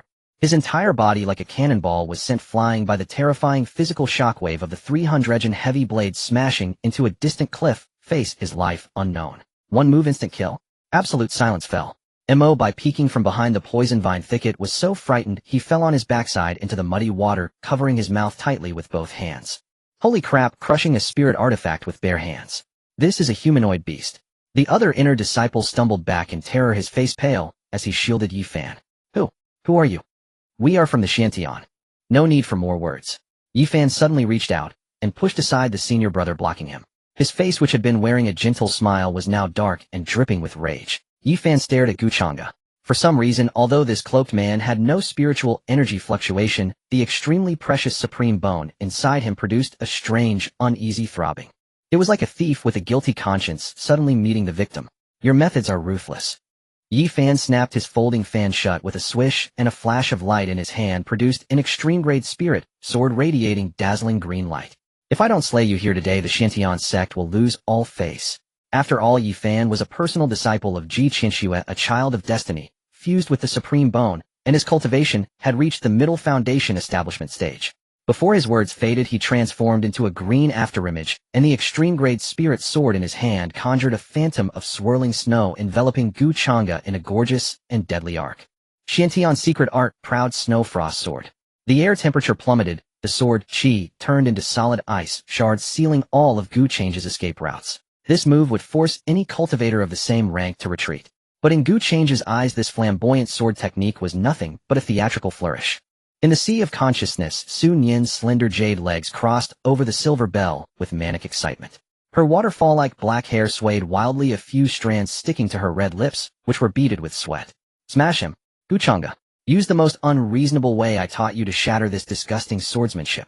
Changge took a deep breath. The 5 elements furnace in his chest let out a muffled roar, and that extremely viscous drop of Hunyuan true Qi was instantly channeled into his legs and right arm. Boom. The mud under Changge's feet exploded into a 3-foot-deep crater. Instead of retreating, he charged forward like an enraged rhinoceros straight into the icy sword light. He gripped the 300 black blade still wrapped in cloth with both hands. The muscles in his back and waist, like a fully drawn giant bow, twisted violently. Whatever proud snow frost, whatever Xuantian secret art, I only know that force overcomes 100 techniques. Shatter. With a furious roar, Changge swung the 300 black blade, tearing the air with a shrill sonic boom, and smashed it with brutal, graceless savagery straight into the center of Xiaofan's ornate sword net. Clang boom. The extreme-grade spirit sword and the heavy black blade collided fiercely. Xiaofan felt a terrifying and humanly savage force surging through his arms like a tsunami from the sword. His proud Xuantian sword Qi collapsed instantly under the pure physical pressure and the grinding of the Hunyuan true Qi. Crack. The bones in Xiaofan's arms emitted a sickening grating sound. His tiger's mouth burst open, blood sprayed wildly, and the extreme-grade spirit sword flew out of his hand, sticking obliquely into the distant mud. Changge's black blade did not lose momentum. It crushed all of Xiaofan's defenses with savage force, and the heavy back of the blade slammed viciously onto Xiaofan's shoulder. Thud! Xiaofan let out a piercing scream, his knees buckled, and the terrifying force smashed him down onto his knees in the muddy, rotten swamp. Mud splashed everywhere, covering his face and clothes. The moon-white robe, spotless moments ago, was now stained with foul black sludge. His lofty, hypocritical face was twisted by extreme pain and humiliation. Who are you? Xiaofan knelt in the mud before Changge, blood gushing from the corners of his mouth, his eyes filled with undisguised terror. He couldn't believe that he, a proud prodigy, had been forced to his knees by a nameless man who hadn't even shown his face using the crudest of moves. Changge looked down at him from above. Seeing Xiaofan kneeling in the mud, the rage that had churned from physiological revulsion finally subsided into a strange calm. He lowered his head slightly, and from the shadow of his hood his deep icy eyes stared coldly at Xiaofan as his hoarse voice echoed through the valley. That outfit on you really turns my stomach. Within the secluded valley a nauseating blend of thick blood and rotting mud assailed the senses. Xiaofan knelt in the mire, his entire frame trembling. His prized supreme-grade spirit sword had been knocked from his grasp, and the bones in both his arms were riddled with cracks from the ferocious impact. Yet the fear in his eyes was swiftly supplanted by a twisted, venomous madness. He was the most cherished junior disciple of the Xuantian Sect's Grandmaster. He had fused with the peerless supreme bone within his body. How could he be trampled underfoot by a rogue body cultivator who dared not even show his face? I want you dead. I want you to die without a burial ground. Xiaofan lifted his head abruptly, his once handsome face now twisted like a malevolent demon. Ignoring the excruciating pain in his arms, he forcibly channeled every last shred of spiritual energy within him, madly pouring it into his chest cavity. With his roar, a dazzling burst of golden light erupted from Xiaofan's chest, carrying an aura of sacred. It was a bone. A supreme bone forcibly seized by an overwhelming power and cruelly stitched into Xiaofan's body. The golden light pierced through his flesh, coalescing above Xiaofan's head into a blurred, colossal golden divine spirit silhouette. A terrifying pressure far surpassing the foundation establishment stage, and nearly approaching the late golden core stage, surged outward like a tangible tidal wave. Fatimo, by hiding behind the thicket of poisonous vines, let out a startled yelp, sent tumbling backward like a ball for over 100 feet by the oppressive force. Die, you ant! Xiaofan laughed maniacally as if he could already see Changge being crushed into pulp by the golden divine spirit. Yet in that instant when the golden divine spirit forged from the supreme bone's power was about to strike Changge with world-shattering force, Changge did not move. He still wore the voluminous black cloak, holding the heavy black blade inverted in one hand. Beneath the shadow of his hood his profoundly deep eyes coldly watched the blinding golden light. At this critical moment the most bizarre occurrence unfolded. The raging golden divine spirit abruptly halted without warning less than a foot above Changge's head. Not only did it halt, but the golden radiance began to tremble and warp violently, emitting a mournful wail like a crying infant. The next second it was Xiaofan, not Changge, who let out a blood-curdling scream. Xiaofan clutched his chest with both hands, curling up like a shrimp in the mud, writhing in agony. He felt as if the supreme bone in his chest had turned into a red-hot branding iron, violently rejecting his own flesh and blood. That bone was afraid, trembling, even groveling in submission to the man in black. This, my bone. My supreme bone. Why won't it obey? Xiaofan's features contorted in pain as blood gushed from his 7 orifices. He had no idea that the supreme bone was the most domineering and loyal of all supreme physiques in the world. Even if it was forcibly excavated, even if Changge had lost his memory, even if the divine demon bloodline within him was suppressed by the 5 elements furnace, the primal aura imprinted in the depths of the soul was the sole absolute sovereign this bone would ever recognize. How could a slave dare to raise a blade against its master? Changge stood still, watching Xiaofan thrash and wail in the mud, his brow slightly furrowed. He felt a hollow ache in his own chest. It was like seeing a part of his own body sewn onto a repulsive pit. Kill him. Dig out that defiled bone and feed it to the dogs. Deep within his consciousness, Su Nian's voice was ice cold. Her graceful silhouette had risen without him noticing. Her dark red gossamer robe billowed without wind, her long swan-like neck taut with fury. In her captivating fox-like eyes a sea of blood churned. Changge had no memory of the past, but she did. She had witnessed with her own eyes how in the previous life that madwoman had forced him to cruelly cut open his own chest and dig out this bone for this waste. Do it, Changge. Smash his chest. Su Nian's breathing was ragged, her chest heaving violently, strands of sweat-soaked hair clinging to her pale cheeks. Her hands were clenched so tightly that her nails nearly pierced her palms. The hatred that spanned life and death made her long to burst out of the consciousness, see, and tear Xiaofan to shreds. Changge felt the extreme brutality and sorrow emanating from the depths of his soul. He hesitated no longer. He slowly raised his right arm. The 300 black blade, its cloth wrapping still intact, was lifted high above his head. The 5 elements furnace roared into action, pouring viscous, chaotic, true qi, like boiling magma, into the blade. The surrounding air exploded with a series of cracks under the terrifying gravitational pressure. It was over. Changge's voice was hoarse and cold. He pivoted at the waist, and the heavy black blade, accompanied by a shrill, tearing wind, smashed down fiercely toward Xiaofan's head. This strike would turn even a golden core stage demon beast into a splatter of meat paste, let alone a foundation establishment cultivator like Xiaofan. Yet just as the thick spine of the blade was a mere inch from Xiaofan's crown, a sudden change occurred. An ice-blue fissure, blindingly bright, split open on Xiaofan's forehead. Then a terrifying cold force far exceeding the limits of this realm erupted like a volcanic blast. Boom. Changge felt an overwhelming mountain-toppling force rebound from the blade. His body, tempered by 30 cycles of ice and fire comparable to a magical artifact, was powerless against this force. With a muffled grunt, he was sent flying backward like a broken kite for hundreds of feet, carving 2 deep furrows in the hard frozen ground before he could barely steady himself. The temperature plummeted below freezing in an instant.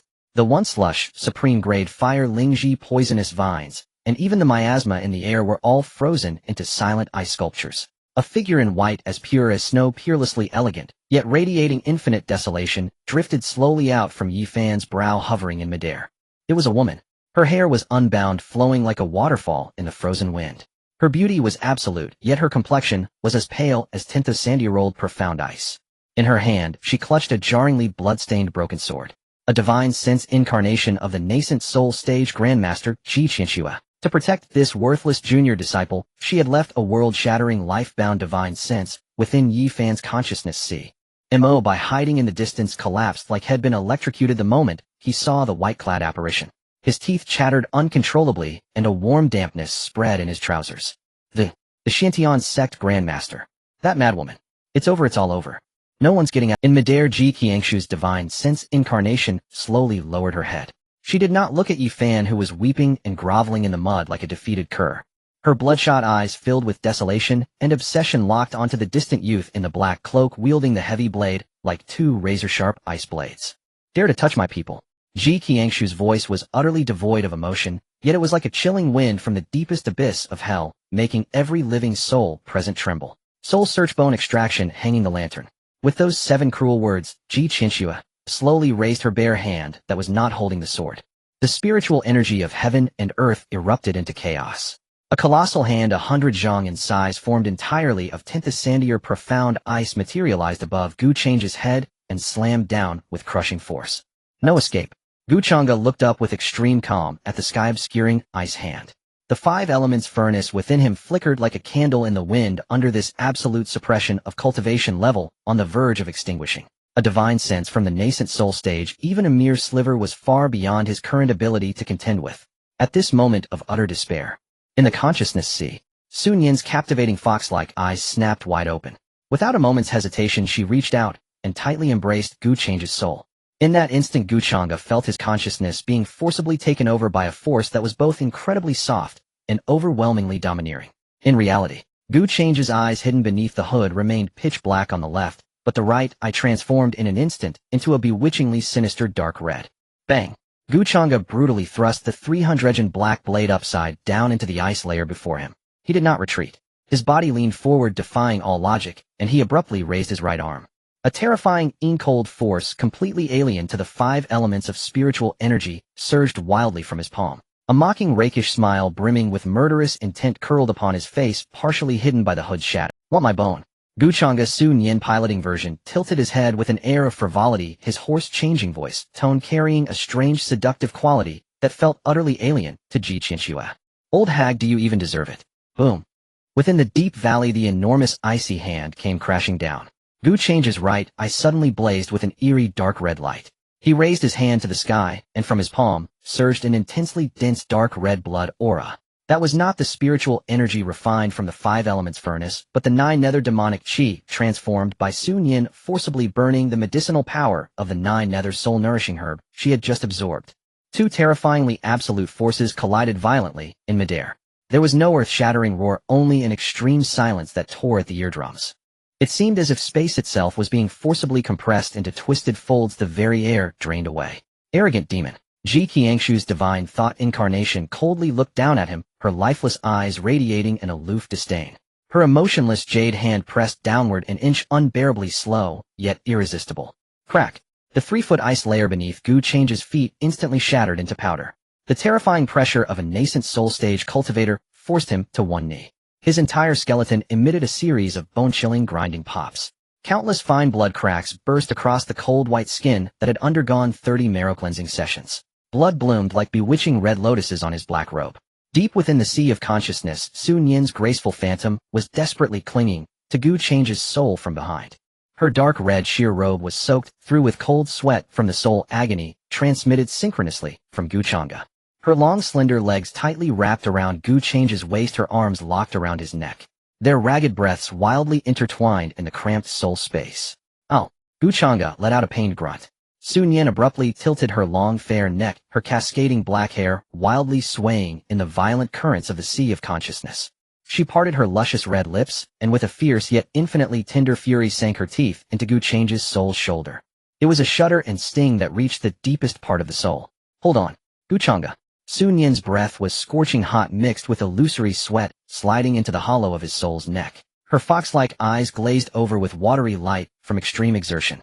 Big sister will take you away. In reality, Changge jerked his head up, his eerie red pupil fixed on Qianxue in midair.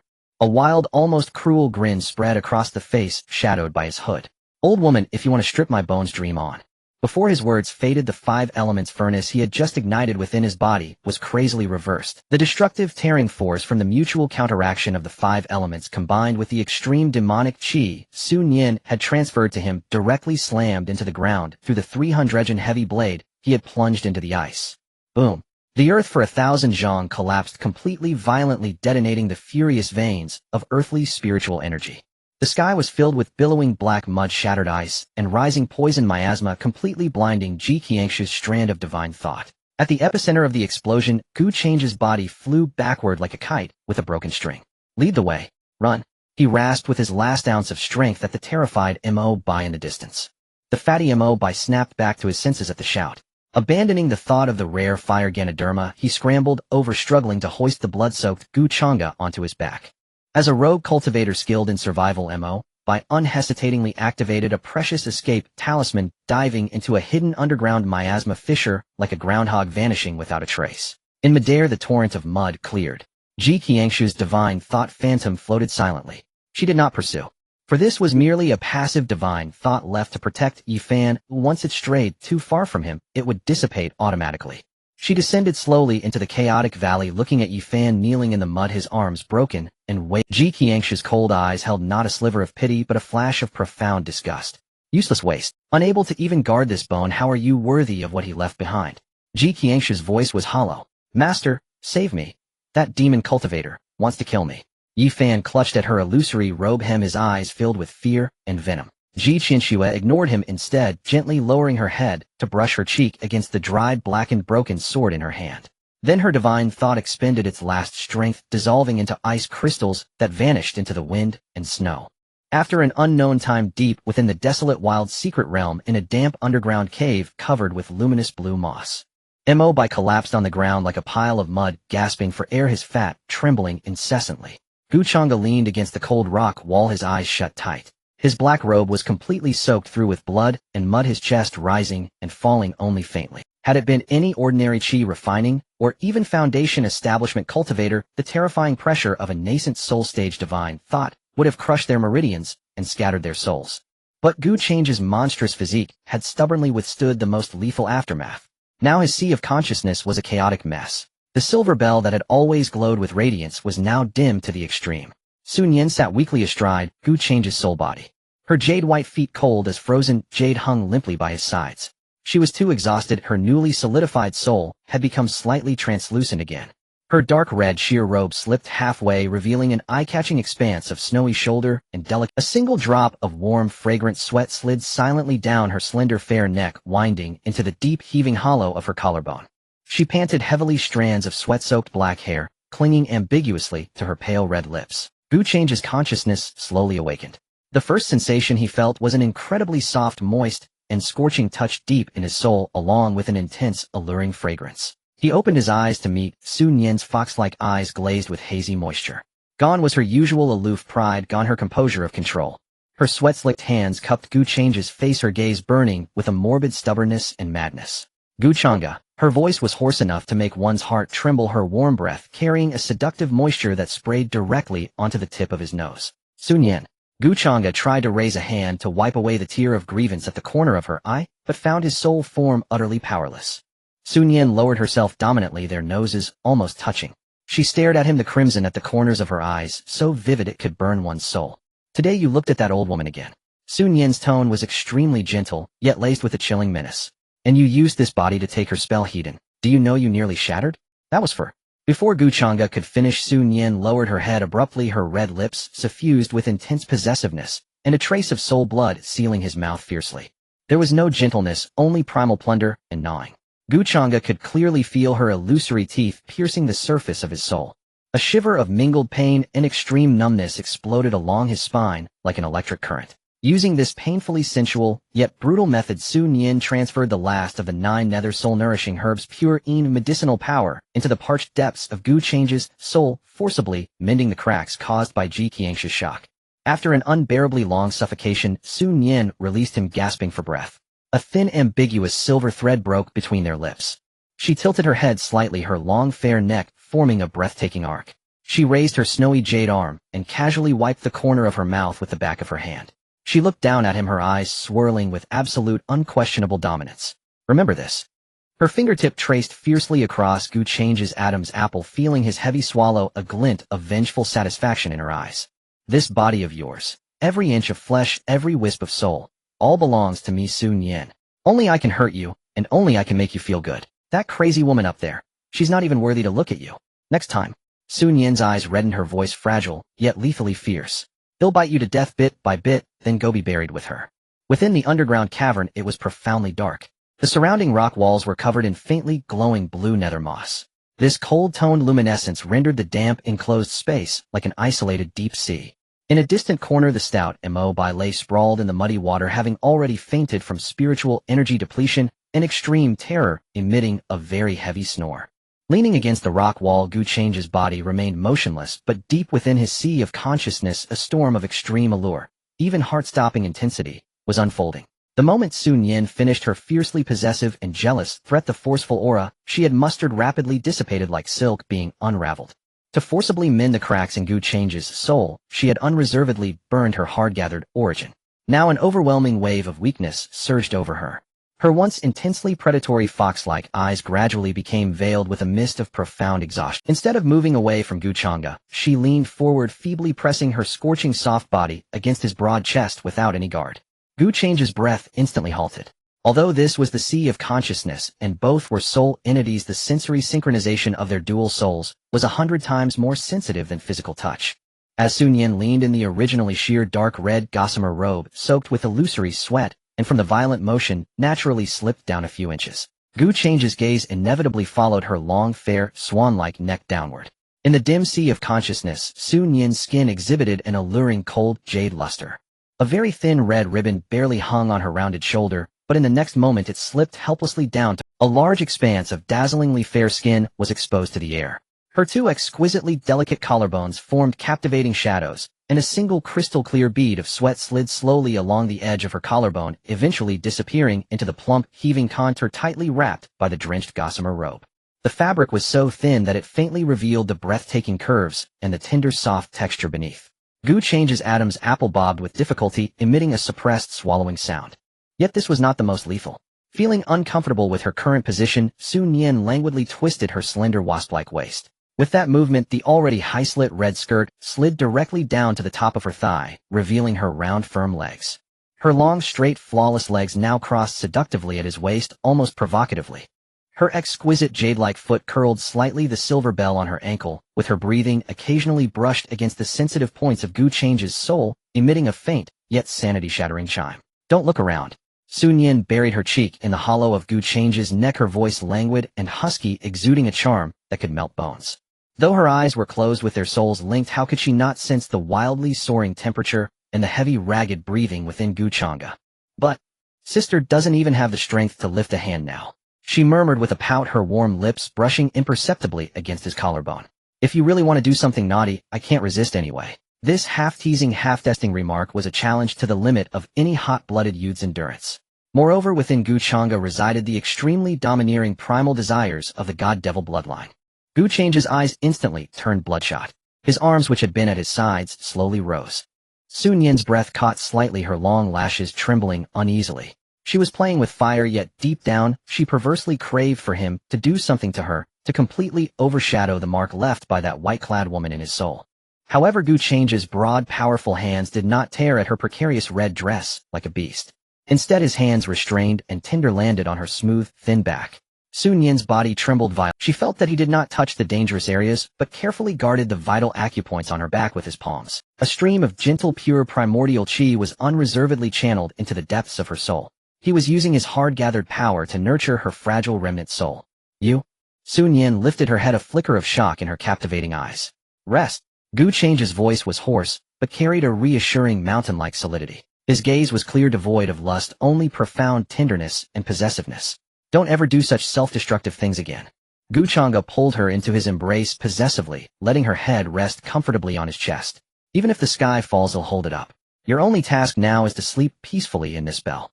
Sun Yin stared blankly at his sharp, cold features. After a long moment, she broke into a radiant smile. The smile shed all defense, madness, and seductiveness, leaving only pure girlish sweetness. You blockhead. She scolded him coquettishly, but her arms honestly wrapped around his strong waist. She pressed her cheek against his powerful heartbeat, her long jade-like legs curling comfortably in his embrace. Then, he'll sleep a little. She closed her eyes in utter peace. This time she did not guard herself, letting her soul completely merge into Changge's aura. In this dark, death-threatening underground cavern, their souls embraced, tightly sleeping together. After an unknown time, Changge slowly opened his eyes in reality. The surroundings still held the faint blue light. He moved his fingers with great difficulty, and a sharp, tearing sensation coursed through his entire body. Though the 5 elements furnace and Sun Yin had forcibly withstood the crushing divine sense of a nascent soul cultivator, his physical body had suffered devastating damage. His bones were covered in fine cracks, and his meridians were like dried, cracked riverbeds. Careless, Changge leaned heavily against the rock wall, gasping for air. Though he had no memories of the past, his keen battle instinct told him that in this world power was the absolute truth. If he had ignited the 3rd level of the 5 elements furnace today, he could have slashed Qianxue's divine sense and Xiaofan into mincemeat with one blade. Boss, you're finally awake.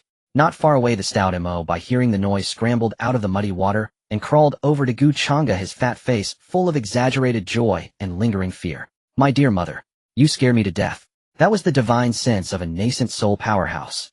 You actually survived it. Mo groveled obsequiously before Changge, his eyes now filled not just with awe, but as if he were looking at a living god. Where is this? Changge cut off his flattery coldly, his voice as harsh as sandpaper. Mo hastily wiped the cold sweat from his forehead. This is an extremely secluded underground river cave at the very edge of the great desolate secret realm. I've checked, but it's hidden well. Those beasts and sect disciples definitely won't find us. Changge nodded slightly. He desperately needed time to repair his physical body. Boss, you're badly injured. Take some pills quickly. Mo reluctantly pulled out a shabby jade bottle containing 2 low-grade blood restoration pills. Changge didn't even glance at them. Such impure rubbish pills would only contaminate his pure 5 elements. Bring me the storage pouches of those 4 Foundation establishment guards. Changge ordered calmly. Mo excited immediately laid out 4 bloodstained storage pouches in a row before him. He expertly erased the spiritual marks and roughly dumped their contents onto the ground. With a clatter, a pile of various glowing items formed a small mountain. Changge's sharp eyes swept over the loot: a few hundred low-grade spirit stones, a dozen bottles of ordinary healing pills, and several low-grade spirit tools. To an ordinary rogue cultivator, these might have been a tremendous windfall, but to Changge, they were all worthless. His gaze darted rapidly and finally fixed on an inconspicuous fist-sized black stone. The stone's surface was rough, emitting no spiritual energy fluctuation at all. But the moment his parched 5 elements furnace sensed its aura, it let out a voracious roar. That is... Changge reached out his bloodied right hand with great difficulty and grabbed the black stone. An immensely thick, pure, and terrifying earth element origin force capable of sustaining all life surged into his body through his palm. In his sea of consciousness, Sun Yin, who had been sleeping peacefully, was startled awake by this immense aura. She opened her eyes in astonishment, staring at the black stone, and cried out in disbelief, a fragment of Shira. Changge, your luck is absolutely heaven-defying. This is a supreme divine object that can directly serve as the earth element foundation of your 5 elements furnace. A slow, icy, ambitious smile curved across Changge's lips. Those 4 dead guards probably had no idea what a heaven-defying treasure they held, mistaking it for mere guard me. Changge closed his eyes resolutely and pressed the Shirong fragment firmly against his dantian without hesitation. The 5 elements furnace heaven-devouring art roared into full, violent operation. Since so many righteous sects wanted him dead, he would use this Shirong in the profound darkness underground to utterly ignite the first flame belonging to him, Changge. In the underground cavern, blue moss shimmered with a faint glow. Changge closed his eyes, his palm pressed against his abdomen. The fragment of Shirong as the swallowing heaven art activated transformed into a stream of mud that seeped into his flesh. There was no extraordinary phenomenon, only a suffocating heaviness. The moment the Shirong entered his body, Changge felt as if he had swallowed an entire mountain. The earth elemental origin descended along his meridians, crashing heavily into his dantian. Earth generates metal and also bears all things. The residual fire, poison, and cold energy that had been wandering within finally found a foundation.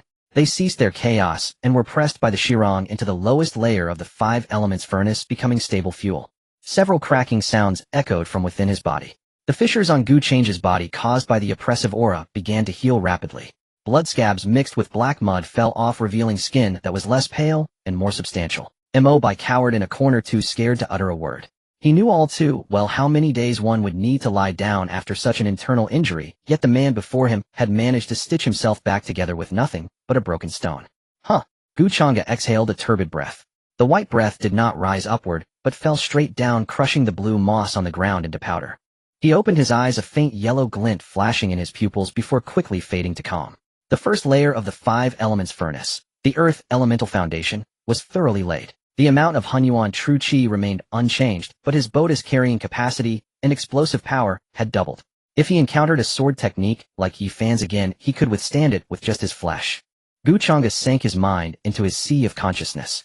The bell floated quietly, and Sun Yin was still asleep. He did not disturb her. Instead, he wrapped a protective layer of Hunyuan true qi around the bell to avoid waking her during the impending fight. He stood up, gripping the black blade in the muddy ground with one hand. The 300 heavy sword, which used to require a squat to draw, now felt as light as a wooden stick in his hand. Pack up. Changge tore a piece of cloth and wrapped it around the blade. Let's move. Bai scrambled up, patted the mud off his pants, and leaned in to ask, "Boss, where are we going?" This secret realm is now full of rampaging beasts and orthodox cultivators. Find people, find resources. Changge slung the blade onto his back. Bai pulled out a sheepskin map and spread it open. To find resources, we need to go to the Qingmu Valley. There's a pool of millennium wood essence in that valley. The geniuses from the major sects are probably all gathered there now. Bai scratched his chin nervously. But Yun Qingwan from the Piaomiao Immortal Palace has already cleared the area with her people. As rogue cultivators, we probably won't even get a taste. Millennium wood essence. Changge paused for a moment. To ignite the 5 elements furnace, I need a vast amount of life force. The millennium wood essence can serve as fuel and also help Sun Yin recover. To the Qingmu Valley. Changge pulled up his hood to cover his face. Boss, that's the territory of the Piaomiao Immortal Palace. Bai tried to dissuade him. Changge did not look back, heading toward the exit of the cavern. Territories are meant to be broken. His voice was cold. They eat meat, I eat them. 2 hours later. The outskirts of the Qingmu Valley. The fragrance of grass and trees in the air was entirely drowned out by the stench of blood. At the mouth of the valley lay a dozen corpses.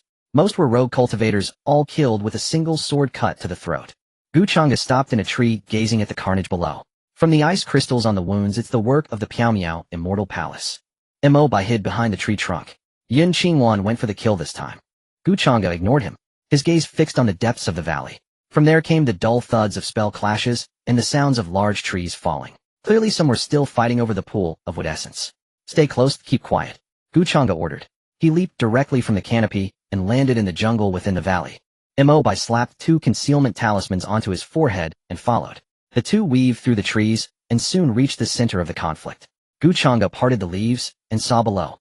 In the clearing of the woods, there was a rocky pit containing a pool of green glowing liquid, the millennium wood essence. 2 groups of people faced off on either side of the pool. On the left was Yun Qingwan dressed in an icy blue gown. She held a sword, and at her feet lay several dead beasts. The female disciples behind her were all wounded. On the right were 4 male cultivators in crimson robes. The young man at the head toyed with a ball of beast fire, his gaze roving boldly over Yun Qingwan's figure. That's the young master of the Xuantian Sect, Yin Lai. Bai whispered behind Changge's ear. That bastard is notorious. Yun Qingwan, we killed the guardian beast together. Yin Lai smirked. Now you say you're clearing the area? Do you think the secret realm is your backyard? Yun Qingwan's face was cold. You attracted the beast. If I hadn't intervened, you'd have been beast feed by now. My immortal palace takes 80% of the wood essence. You can take the rest and leave. 80%? That's quite an appetite. Yin Lai sneered. Since you're not giving face, let's fight. Strip these fairies bare. The 4 Xuantian Sect disciples erupted simultaneously, raining fire and poisonous smoke that sealed off the Piaomiao Immortal Palace's retreat. Bai shook his head repeatedly. Ice is countered by fire. The Piaomiao Immortal Palace is done for. Boss, should we wait until they're both exhausted, and then strike? Changge watched the melee below. Yun Xingwan was already on the losing end after a few exchanges, her skirt singed with holes from the sparks. Changge's gaze did not linger on her, instead it locked onto the beast fire in Yan Lai's hand. That fire is good, Changge remarked. Huh. Mobai was stunned. Wood generates fire. If his 5 elements furnace absorbed the wood essence, it would be missing a flame to catalyze the process. The beast fire in Yan Lai's hand came just in time. Stay in the tree. Changge drew the black blade from his back. The next second, he descended from the sky wrapped in a gale, crashing toward the center of the battlefield. He came here only to rob. Changge, like a meteor tearing through the sky, descended with violent wind pressure, crashing right into the center of the two groups. Boom. The earth trembled, mud and leaves whipped up by the fierce wind exploding outward. The ground was smashed into a deep pit covered in cracks. The fierce battle halted instantly. Yun Xingwan stepped back 2 paces, gripping her sword, her chest heaving violently. She stared at the cloaked figure who had just plummeted, her eyes filled with shock and uncertainty. The brutal wind pressure from earlier had numbed her sword-wielding hand. Yan Lai stopped as well. The dark red beast flame in his hands still flickered, but his face darkened. Which stray dog dares to meddle in the affairs of the Xuantian Sect?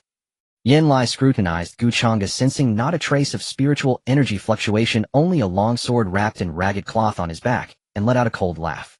While the young master is in a good mood, get lost. Changge slowly straightened up. The shadow of his hood obscured his face, revealing only the cold, hard lines of his jaw. He didn't look at the dead man on the ground, nor at Yun Xingwan with her torn clothes and glimpses of skin. His gaze pierced through the crowd, locking directly onto the flame in Yan Lai's hand. Leave the flame. You can get lost. Changge's voice was hoarse, his tone as flat, as if he were picking vegetables at a market. Yan Lai froze for a moment, as if he had heard the greatest joke. The 3 Xuantian Sect disciples behind him immediately drew their magical artifacts, murderous intent radiating from them. You're asking for death.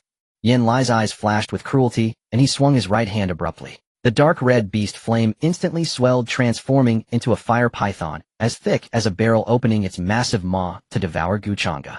The scorching heat twisted the surrounding air, reducing the withered leaves on the ground to ash in an instant. Yun Xingwan's face changed color, and she blurted out, "Dodge. That's a 3rd-grade crimson flame, Python's natal beast flame. It can melt metal and iron." Changge neither dodged nor avoided. He didn't even make a move to draw his blade. The 5 elements furnace roared into operation within his body, the earth-based origin from Shirong firmly protecting his meridians. Changge faced the oncoming fire python and directly extended his right hand. His 5 fingers spread wide, and he grabbed the fire python's vital spot, the 7th inch, with a vice-like grip. There was no scorching fire. Changge's palm was like a bottomless black hole. The moment the raging beast flame touched his skin, it was like a mouse seeing a cat. It was forcibly absorbed by the overbearing, devouring heaven art within him. The dark red flame rampaged through the meridians of his arm, finally being crushed into his dantian. A flame seed acquired. Changge shook his right hand. His sleeve had been scorched away, revealing a pale, muscular forearm, without even a scratch. Deathly silence. Yan Lai's smile froze on his face, his eyes nearly popping out. Crushing a 3rd-grade beast flame with bare hands. What kind of monstrous body is this? You? Who the hell are you? Yan Lai finally panicked, instinctively stepping back. Changge raised his head, his hood casting a shadow that revealed 2 extremely cold eyes. He reversed his grip on the sword handle behind his back, and slowly drew the 300 black blade. A dead man doesn't need to know. As his words fell, the mud beneath Changge's feet erupted again. His entire body turned into a black shadow, instantly closing in on Yan Lai. Too fast. Too fast for these cultivators accustomed to casting spells from a distance to react. Protect the young master. The 3 Xuantian Sect disciples roared and charged forward. Changge held the blade with one hand, not even glancing at them, and swung the back of the blade casually to the side. Bang! Bang! Bang! 3 dull, heavy sounds erupted almost simultaneously. The 3 Foundation establishment disciples, along with their protective spiritual light and artifacts, were shattered by that single strike. Their chests caved in, and they flew dozens of yards like broken sacks, crashing through several large trees, collapsing into the mud like lifeless rags. Yan Lai was terrified out of his wits, turned around and fled. He bit his tongue fiercely, trying to activate a blood escape technique. Changge didn't give him the chance. The black blade, accompanied by a piercing wind, came down from above and slammed heavily onto Yan Lai's back. Boom! Yan Lai was smashed into the mud. Cracks spread like a spiderweb around the pit. He spat out a mouthful of blood mixed with internal organs, twitched twice, and then lay completely still. From Changge's landing to the annihilation of the Xuantian Sect, only a dozen breaths had passed. Yun Xingwan and several female disciples of the Immortal Palace stood frozen, their hands and feet icy cold. They were used to seeing sect prodigies dueling with soaring sword auras and dazzling artifacts. But this man killed as easily as slaughtering dogs. No spell clashes, only pure brutal and utterly unreasonable physical domination. Changge dragged the black blade and turned toward the white jade pit filled with millennium wood essence. Qianxue watched him approach, her body tensing instinctively. She gritted her teeth, tightened her grip on the transparent longsword, and stood in front of the pit. "Thank you for your help, sir.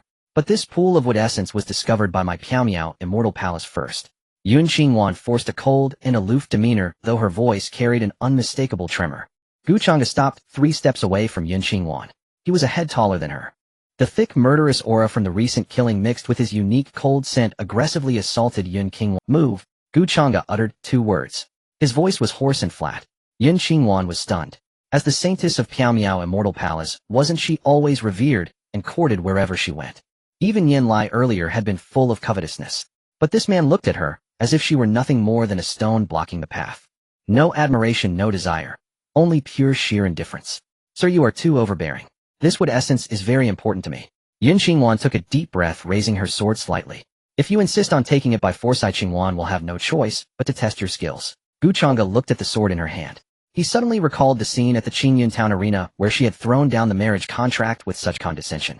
Back then she had worn that same icy, untouchable, arrogant demeanor. In his sea of consciousness, Sun Yin, who had slept enough, rolled over. Xian looked at Qianxue outside and sneered. "Changge, this woman's a real eyesore. Tear off her fancy dress and throw her into the mud pit." Changge replied in his mind, "No time for her." He didn't even acknowledge Qianxue's challenge. His left hand shot out like lightning, grabbing her sword-wielding wrist and flinging her aside. Qianxue felt an irresistible brute force and stumbled backward 7 or 8 paces, nearly falling into the muddy water. Qianxue was humiliated and furious, her cheeks flushed bright red. Changge had already walked to the edge of the wood essence pool. He pulled a storage pouch from Yan Lai's corpse, emptied the miscellaneous items inside, and then with utmost roughness scooped up the entire pool of millennium wood essence, liquid and all, that radiated dense vitality. Not a single drop was left for the Piao Immortal Palace. After packing, Changge stuffed the pouch into his robe and turned to leave. "Stop!" Qianxue trembled with rage. She had never suffered such humiliation in her life.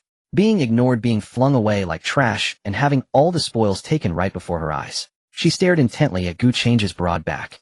For some reason, the silhouette of the figure carrying a heavy sword and wearing a hood along with that hoarse, cold voice made her heart skip a beat. An absurd sense of familiarity surged within her. "Have we met before?" Qianxue blurted out. Changge's footsteps did not pause. He walked to a large tree, lightly tapped his toes, and leaped gracefully onto the canopy, disappearing among the dense leaves, leaving only a cold remark carried away by the wind. "We haven't. Don't try to get chummy." The waterfall crashed onto the green rocks, filling the air with mist. Changge parted the hanging vines and stepped into the hidden cave behind the waterfall. The cave was dark and the stone moss underfoot was slippery. He casually thrust the 300 black blade into the ground, the edge silently cut into the rock layer, and stood firm. Bai squeezed in from outside, panting, heavily drenched all over like a drowned rat. He leaned against the stone at the cave entrance, staring at Changge's back. The sound of him swallowing saliva was unusually clear in the narrow cave. "Boss, you really trashed the entire Piao Immortal Palace." Bai wiped the water from his face, his legs still trembling. "That's Qianxue. If word gets out, we'll become living targets in this secret realm." Changge, with his back to him, pulled out the storage pouch filled with millennium wood essence without turning his head. "Guard the entrance. If you dare let a single demon beast and ill use you to fill a pit." His voice was calm without inflection. Bai immediately shut up, nodded repeatedly, and scrambled to crouch in a blind spot behind the waterfall to keep watch. He now understood clearly this man before him was not here for a trial. He was a thoroughgoing bandit. Changge walked to the deepest part of the cave and sat down cross-legged. In his sea of consciousness, a silver bell tinkled softly. Sun Yin appeared. The cave was heavy with moisture. The moment she materialized, her already thin, dark red soft smoke veil instantly absorbed the water vapor, clinging soft and wet to her skin. The fabric became a mere decoration, outlining the curves of her shoulders, back, and waist in a breathtaking manner. Her pale jade-like toes touched the moss-covered slippery rock, curling slightly. The bell on her ankle, dampened by moisture, sounded muffled, carrying a sticky, ambiguous charm. Instead of throwing herself into his arms as usual, she circled the black blade stuck in the ground, her fox-like eyes half lifted, gazing down at Changge. "That woman in the blue dress just now was quite pretty." Sun Yin spoke. Her voice was still seductive, but the tone was drawn out, laced with undisguised sharpness. Changge untied the storage pouch's cord and drew out the pool of viscous emerald millennium wood essence, suspending it above his palm. Didn't notice.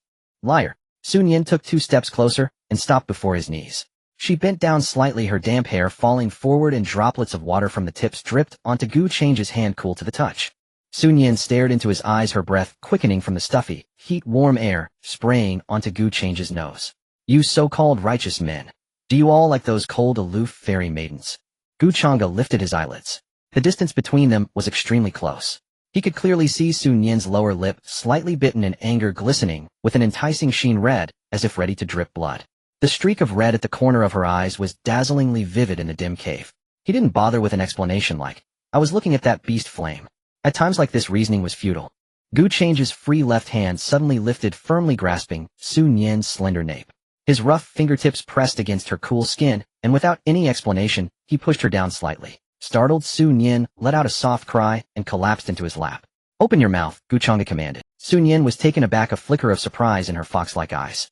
Before she could react, a drop of millennium wood essence, exuding an extremely rich vitality, was precisely guided by Changge's spiritual energy into the gap between her lips. The thick wood essence dissolved instantly upon entering her mouth. It was the purest essence of grass and trees and heaven and earth for a remnant soul, no less than a divine medicine capable of reviving the dead. Xuantian's throat unconsciously moved as she swallowed the wood essence. A thin thread of emerald liquid failed to be fully swallowed, spilling from the corner of her mouth and tracing a winding path down her pale jaw. Changge's gaze darkened. He raised his right hand, and his rough, warm thumb naturally brushed across the corner of her lips, wiping away the spilled wood essence, then pressed lightly on her full lip. Is it good? He asked. His voice was low with a hint of resonance from his chest. Xuantian stiffened at the sensation of his fingertip rubbing her lips was rough and scorching, a force that was domineering yet gentle, and it instantly dissipated all the jealousy she had built up. She felt her lower back pressed against his abdomen, the warmth gradually seeping through the wet gauze skirt, scalding and unsettling. It's okay. Xuantian turned her face away, her gaze beginning to wander, her heartbeat racing beyond control. Changge didn't tease her further. He released his hand, suspending the remaining large portion of millennium wood essence together with the dark red beast flame he had taken from the young master of the Xuantian Sect. The main act began. Guard me. Changge tossed out 2 words, then closed his eyes. Xuantian immediately composed herself, withdrew from his embrace, and stood aside. She knew that the process of igniting the 5 elements furnace was extremely perilous. A single mistake would result in a body explosion.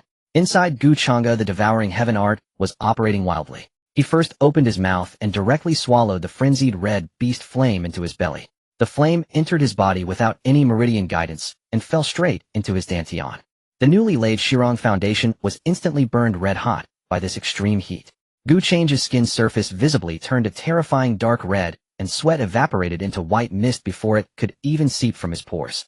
Extreme agony caused his facial muscles to twitch slightly, but he remained silent. Just as his internal organs were on the verge of being scorched by the beast flame, Changge inhaled, sharply swallowing the suspended millennium wood essence like a whale drinking water. Wood fuels fire. The immense vitality crashed into the sea of flame. The originally wild and chaotic beast flame, nourished by the wood essence, instantly restrained its destructiveness, transforming into a continuous, extremely stable, and terrifyingly hot furnace flame. Boom! A muffled rumble echoed from within Changge's body like an ancient giant bell being struck. The vitality of the wood essence continuously repaired the flesh burned by the high temperature, while the flame constantly tempered the newly regenerated tissues. Destruction and creation achieved a perfect balance at this moment. The temperature inside the cave rose sharply. The accumulated water on the ground evaporated instantly, and even the moss on the rock walls began to wither and curl. Xuantian stood not far away, watching Changge. His bare upper body had become more sharply defined. Beneath his cold white skin, faint red and green lights alternately flowed. With each breath, the rise and fall of his chest carried an extremely terrifying pressure, as if a ferocious beast were awakening inside. A full half-hour passed.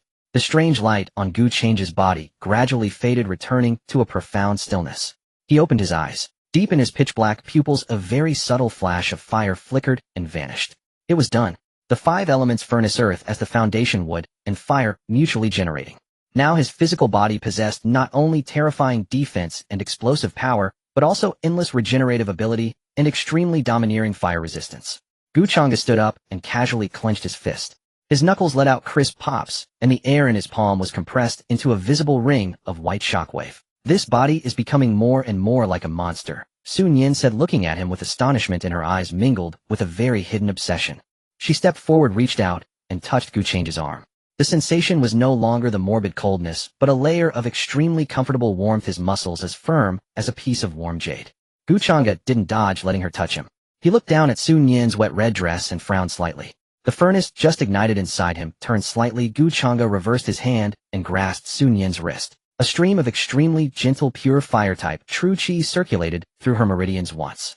In the blink of an eye, the wet, soft smoke veil on Sun Yin was dried, becoming light and flowing again, and her body, which had been chilled by the moisture, also warmed up. Let's go. Changge bent down, pulled the black blade from the ground with one hand, and casually twirled it in a simple, yet elegant flourish. The 300 heavy blade stirred up a gust of wind, directly dispersing the miasma in the cave. He strode toward the cave entrance. Where are we going? Sun Yin followed behind, the bell on her ankle jingling. To the very center of this secret realm. Changge parted the waterfall curtain, and sunlight pierced through the clouds, illuminating his hard jawline. Wood, fire, and earth are all set. Now let's go grab some metal and water. Changge passed through the waterfall. The cascading water crashed onto his shoulders, but before it could soak through his black robe, it was evaporated into billowing white mist by a formless, searing heat. He emerged, a furnace freshly pulled from molten lava, the very air around him warping with heat. Bai was crouched behind a dead tree trunk, gnawing on a piece of dry rations. At the sight of Changge stepping out of the white mist, he was so startled that the hard biscuit in his hand fell into the muddy water with a plop. Bai could sense that the oppressive aura around Changge had changed. Before it was mere heaviness, now it was a scorching intensity that contained explosive heat, made anyone who drew near feel parched and their skin tighten. Boss, did you take some kind of powerful tonic? Bai swallowed hard and shuffled half a step back. Changge ignored his fuss, hoisting the black blade onto his shoulder with one hand. Find metal. Find water. Look at the map. Bai dared not waste words. He quickly pulled a crumpled sheepskin scroll from his bosom and spread it flat on a rock. His dry finger traced a circle around the center of the scroll. Top-grade metal and water resources are definitely not on the periphery. We have to enter the core zone. Bai pointed to a spot marked with a broken sword. Here, the sword burial mound. The remains of an ancient battlefield from thousands of years ago. Inside there are nothing but broken swords left by dead sword cultivators. Over the ages, they've nurtured a patch of highly pure gung metal qi. It's the sharpest thing, can slice right through a foundation establishment cultivator's protective true qi. And water? Changge asked.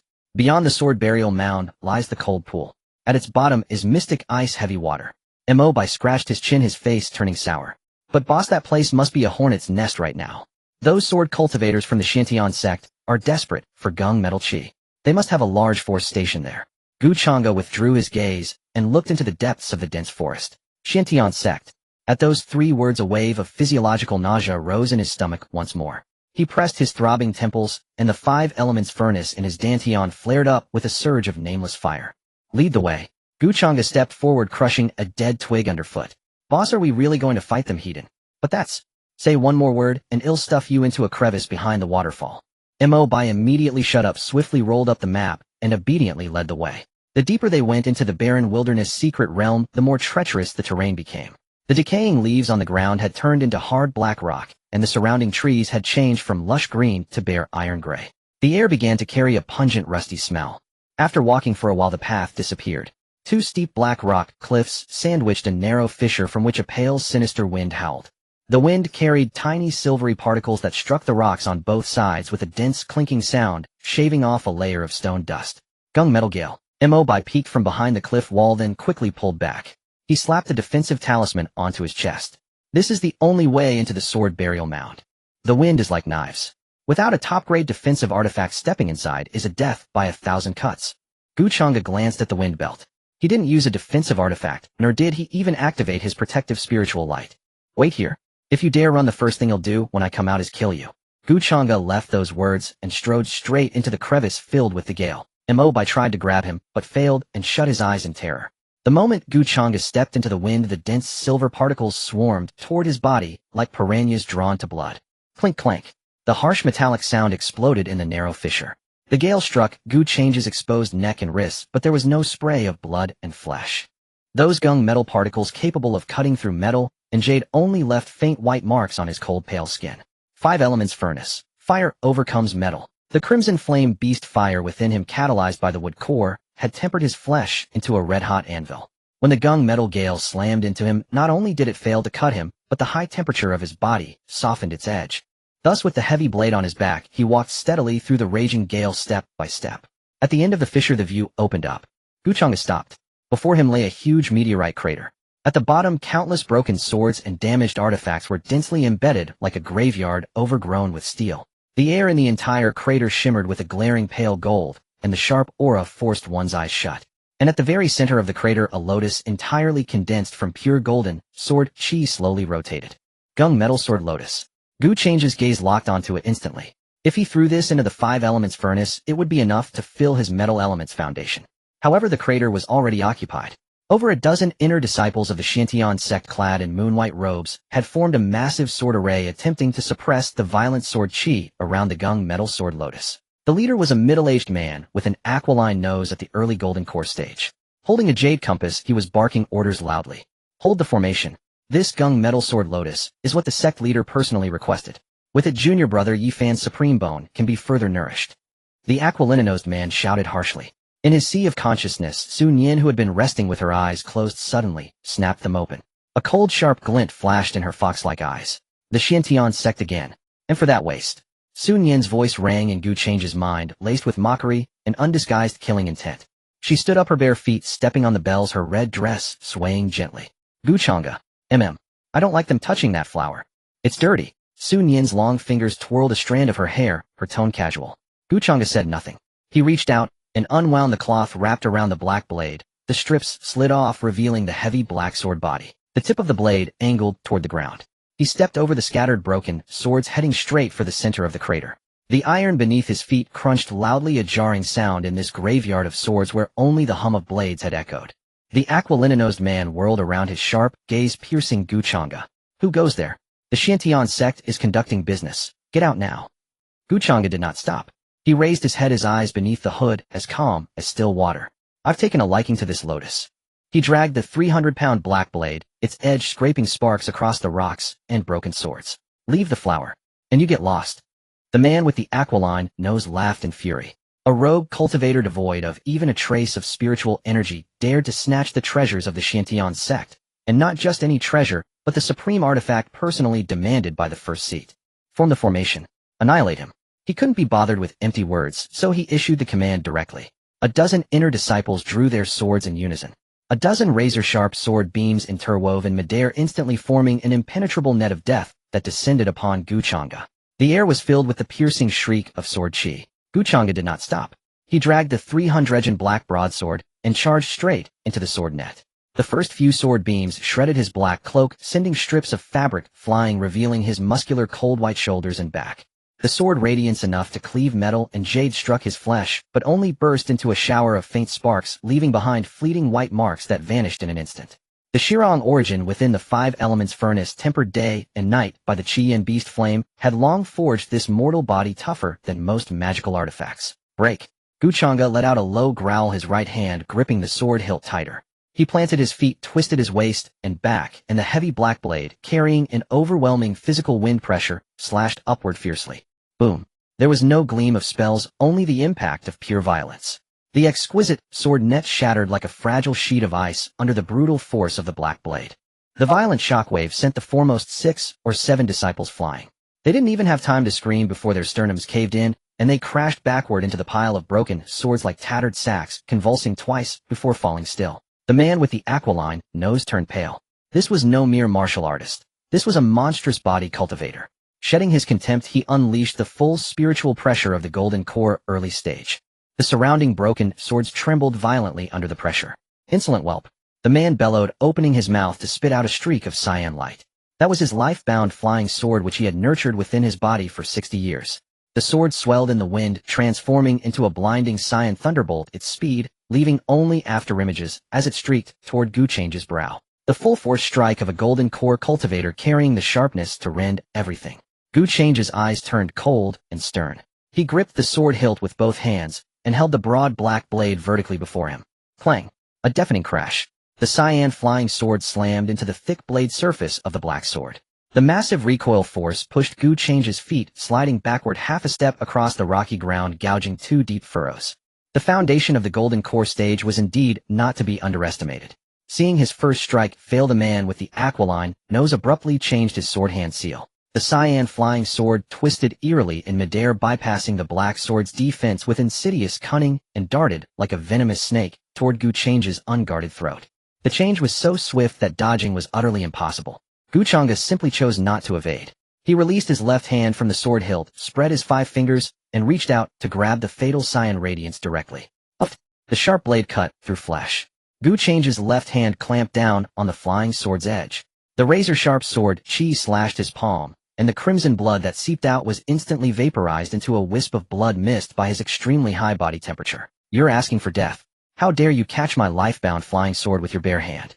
The man with the aquiline nose sneered maniacally, furiously channeling his spiritual power, trying to shatter Changge's entire left arm. But in the next instant his grin froze. The flying sword in Changge's hand remained utterly motionless. That hand was like a pincer forged from tinta-sandier profound iron, firmly locking the sword's vital point.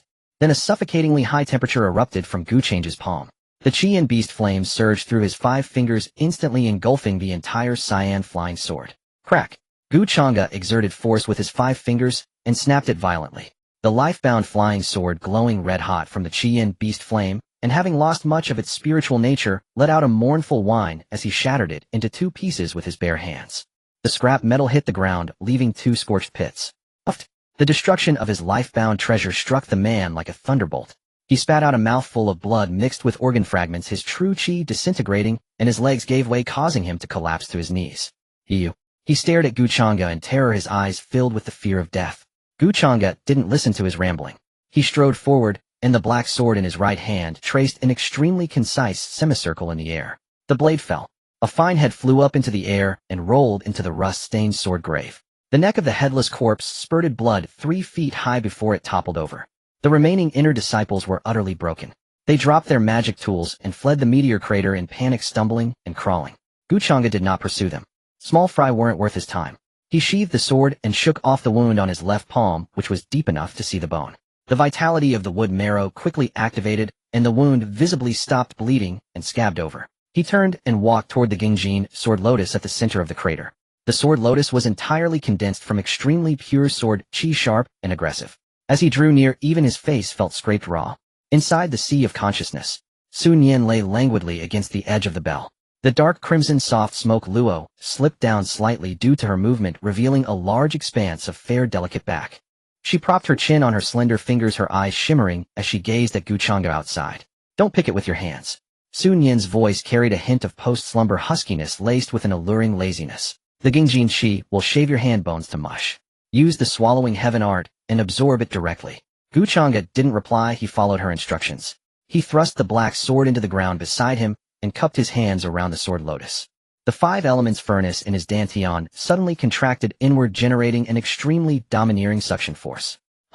The sword lotus dispersed, transforming into countless dense golden streams of Qi that poured wildly into his palms and through every pore of his body. Pain. This was different from the ice-fire marrow cleansing. It was a pure physical cutting sensation. Tens of thousands of infinitesimally tiny sharp carving knives scraped his meridians and bones throughout his entire body. Changge grunted, clenching his teeth tightly. The muscles of his jaw bulged. Earth generates metal, fire refines metal. The Shirong origin and Qi and beast flame inside him immediately surged to meet it. The thick earth firmly wrapped around the sharp sword Qi, while the raging high temperature melted and reshaped it bit by bit. Cold sweat erupted, but was instantly dried by his body heat. Changge's cold white skin took on a layer of dark golden callus, which then slowly faded away. Sun Yan watched him from the sea of consciousness. Their souls were linked, so part of the bone-grinding pain also transmitted to her. Her delicate brows knitted slightly, and a fine sheen of sweat appeared on the tip of her nose. She bit her somewhat pale lower lip, but didn't cry out in pain. Instead, a deeply hidden, almost morbid obsession surged in her fox-like eyes. She loved his madness, the way he was ruthlessly hard on himself. About the time it takes to burn a stick of incense passed. The pale golden mist at the crater bottom had completely dissipated. Changge opened his eyes. Deep in his pitch-black pupils a sharp edge appeared that seemed capable of piercing the heart. The metal element foundation was complete. Now the 5 elements furnace held 4 elements: earth, wood, fire, and metal. The chaotic true Qi within him became extremely heavy and sharp. Even without using the black sword, a casual punch would be enough to shatter the protective mana of a golden core cultivator. Only the water element was missing. Changge pulled out the black sword and rested it on his shoulder. The The muscles in his neck and shoulders stretched, and his joints emitted a few crisp pops. He looked up at the cliff opposite the meteor crater.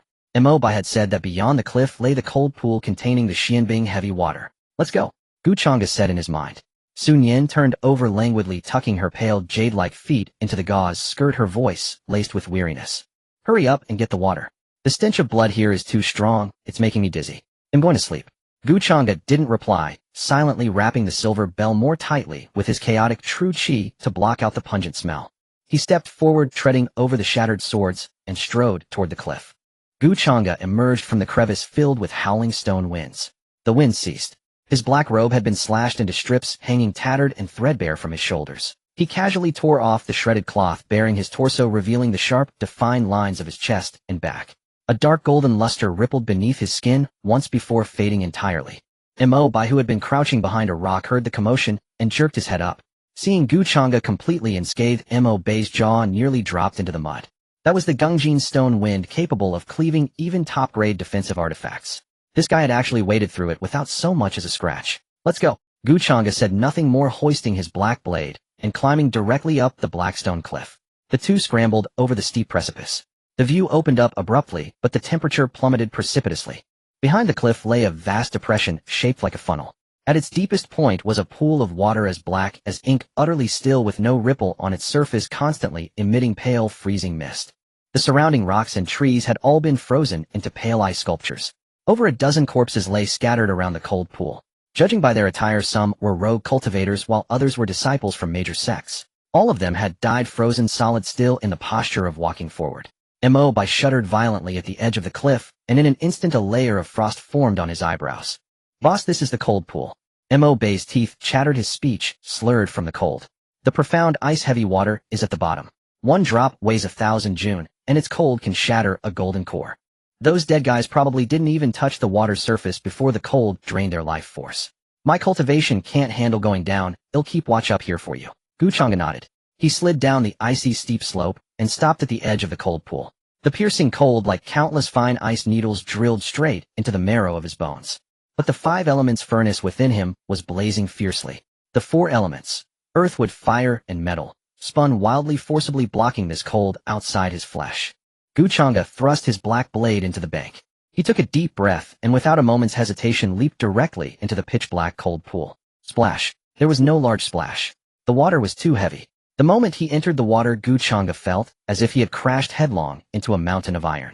The water pressure was monstrous, squeezing in from all directions, threatening to crush his internal organs. Following it was an extreme cold capable of freezing the soul. Even with the protection of the 5 elements furnace, a layer of ice instantly formed on his skin. He continued diving. 10 zhang, 30 zhang, 50 zhang. It was pitch black around him, so dark he couldn't see his hand. Changge closed his eyes, relying entirely on the heaven-devouring art's resonance with the essence of water to sink deeper. In his sea of consciousness, the temperature there also dropped to freezing point. Sun Yin, who had been sound asleep, was jolted awake by this sudden extreme cold. She curled up at the edge of the silver bell. The dark crimson soft smoke luo couldn't block this soul-piercing chill. Her long, slender legs were pressed tightly together, her arms hugging her shoulders, shivering from the cold. A sickly pallor spread over her skin, which was as cold and white as jade. So cold. Changge, what kind of hellish place did you go to? Sun Yin's voice trembled, thick with nasality and a rare hint of fragility.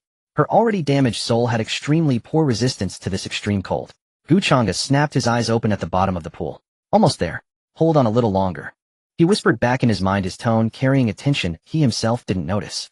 Gritting his teeth, Changge furiously activated the crimson flame beast fire within him. He recklessly channeled scorching fire-type qi into a sea of consciousness, wrapping the silver bell tight. Sun Yin felt a wave of warmth rush over her. Like a cat craving warmth, she pressed her entire body, without hesitation, against the barrier formed by Changge's qi. She pressed her cheek against it, rubbing gently. A few strands of disheveled black hair clung to her slightly pale lips. With her eyes closed, she felt his overbearing yet careful protection, and the tension in her brows eased slightly. At the bottom of the pool, 100 zhang. Changge finally stepped on a solid ground. Beneath his feet was a thick layer of icy mud. In the center of the mud floated a fist-sized mass of liquid as black as ink.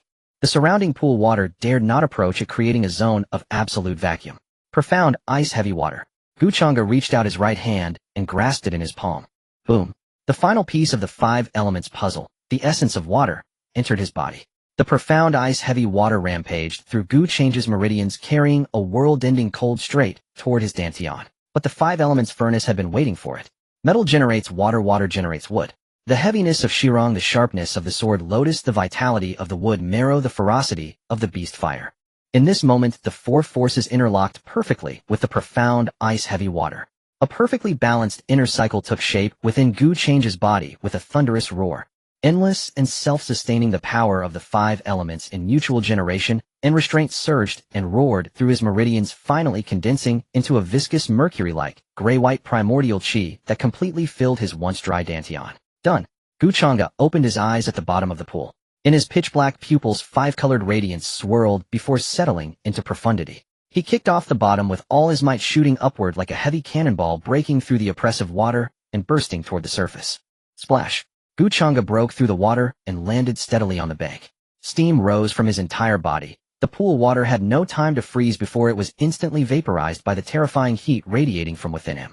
On his bare chest and back, the muscle lines were fuller and more restrained than before, his skin displaying a texture that was both remarkably warm and unbreakably tough. Ignoring Mo Bai on the cliff, he sat down cross-legged directly and sank his mind into his sea of consciousness. The vast life force and pure yang qi generated by the five elements closure needed a vent. In the sea of consciousness, the temperature had fully recovered and even turned somewhat sweltering. Xuantian hadn't yet fully recovered from the extreme cold. She leaned weakly against the bell, her chest heaving violently as she gasped for breath. Gu Changge's divine sense materialized directly before her. Without a word, Gu Changge knelt on one knee, reached out with overwhelming force, and pulled the limp Xuantian into his arms. Xuantian let out a startled cry. Gu Changge's large burning palm pressed firmly against her back. The five elements primordial qi, just condensed, surged with immense and gentle life force, pouring steadily into her soul. Xuantian's entire body tensed. The sensation was too intense. It was like a long drought land suddenly struck by a rainstorm. Her ravaged soul, nourished by this life force, grew and solidified wildly. It's too hot. Xuantian buried her face deep in the hollow of Gu Changge's neck, her voice hoarse beyond. Her dark crimson soft smoke luo was soaked through by the sweat of their close embrace, almost melting into her skin, revealing the breathtaking curves beneath. Her long legs wrapped around Gu Changge's waist of their own accord, her toes curling in distress, the bell on her ankle letting out a series of jumbled crisp chimes. Gu Changge tightened his arms, pulling her even closer. He lowered his head, his scorching breath spilling over the pale skin of Xuantian's neck. "Bear it." His voice was low and hoarse, carrying an unyielding intensity. Xuantian bit her lower lip hard, trying to swallow the faint sounds in her throat. Her fox-like eyes glazed over with a misty sheen, the crimson at the corners burning brilliantly. Strands of damp hair clung stubbornly to her cheeks, and lips rising and falling with her rapid breaths. In this sea of consciousness that belonged only to the two of them, the closure of the five-element cycle brought not only a transformation of power, but also a soul-deep, utterly dominant, and intoxicating fusion. It was only after a long while that the maddening heat gradually subsided. Xuantian went completely limp in Gu Changge's arms, too weak to lift even a finger. She was like a sated wildcat clinging to his chest with deep affection, listening to the steady, powerful beat of his heart. "Now you're a true monster." She closed her eyes, a hint of replete smile curling at her lips. Gu Changge looked at the woman in his arms, reached out, and brushed the damp hair from the corner of her mouth. "Let's go," he said softly. "Time to go out and test the metal of this body." The mist by the cold pond had not yet dissipated.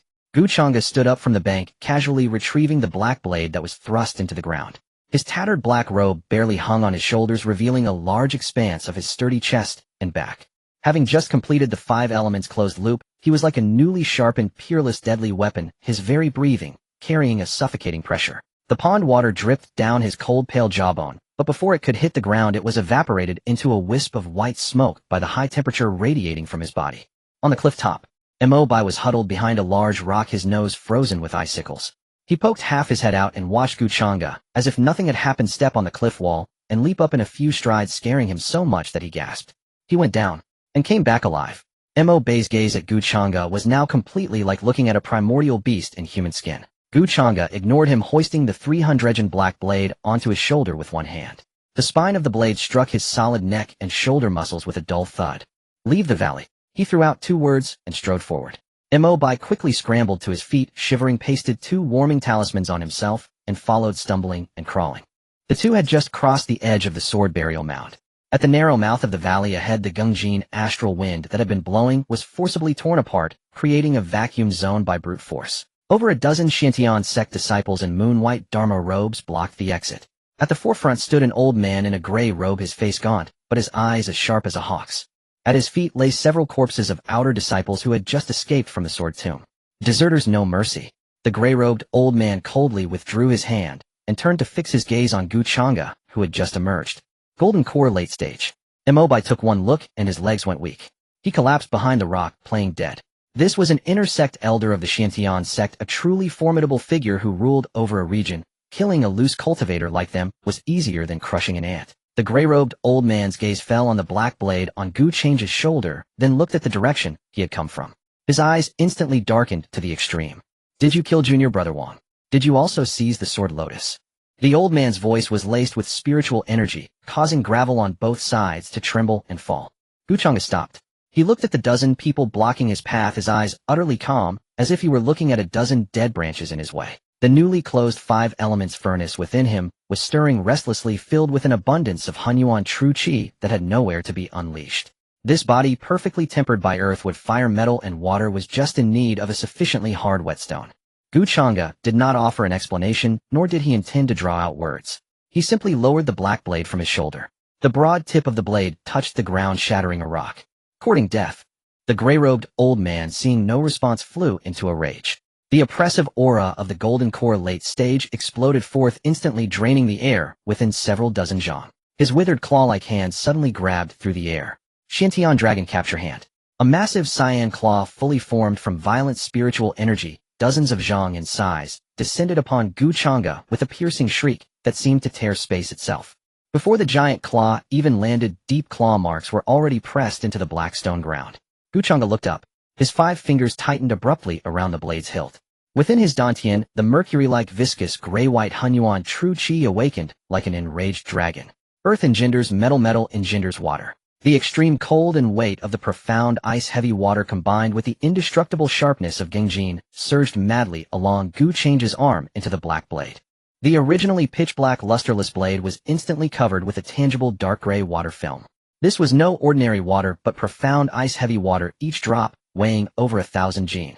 In that moment, the black blade, already weighing 300 jin, instantly skyrocketed to a terrifying 10,000 jin. Break!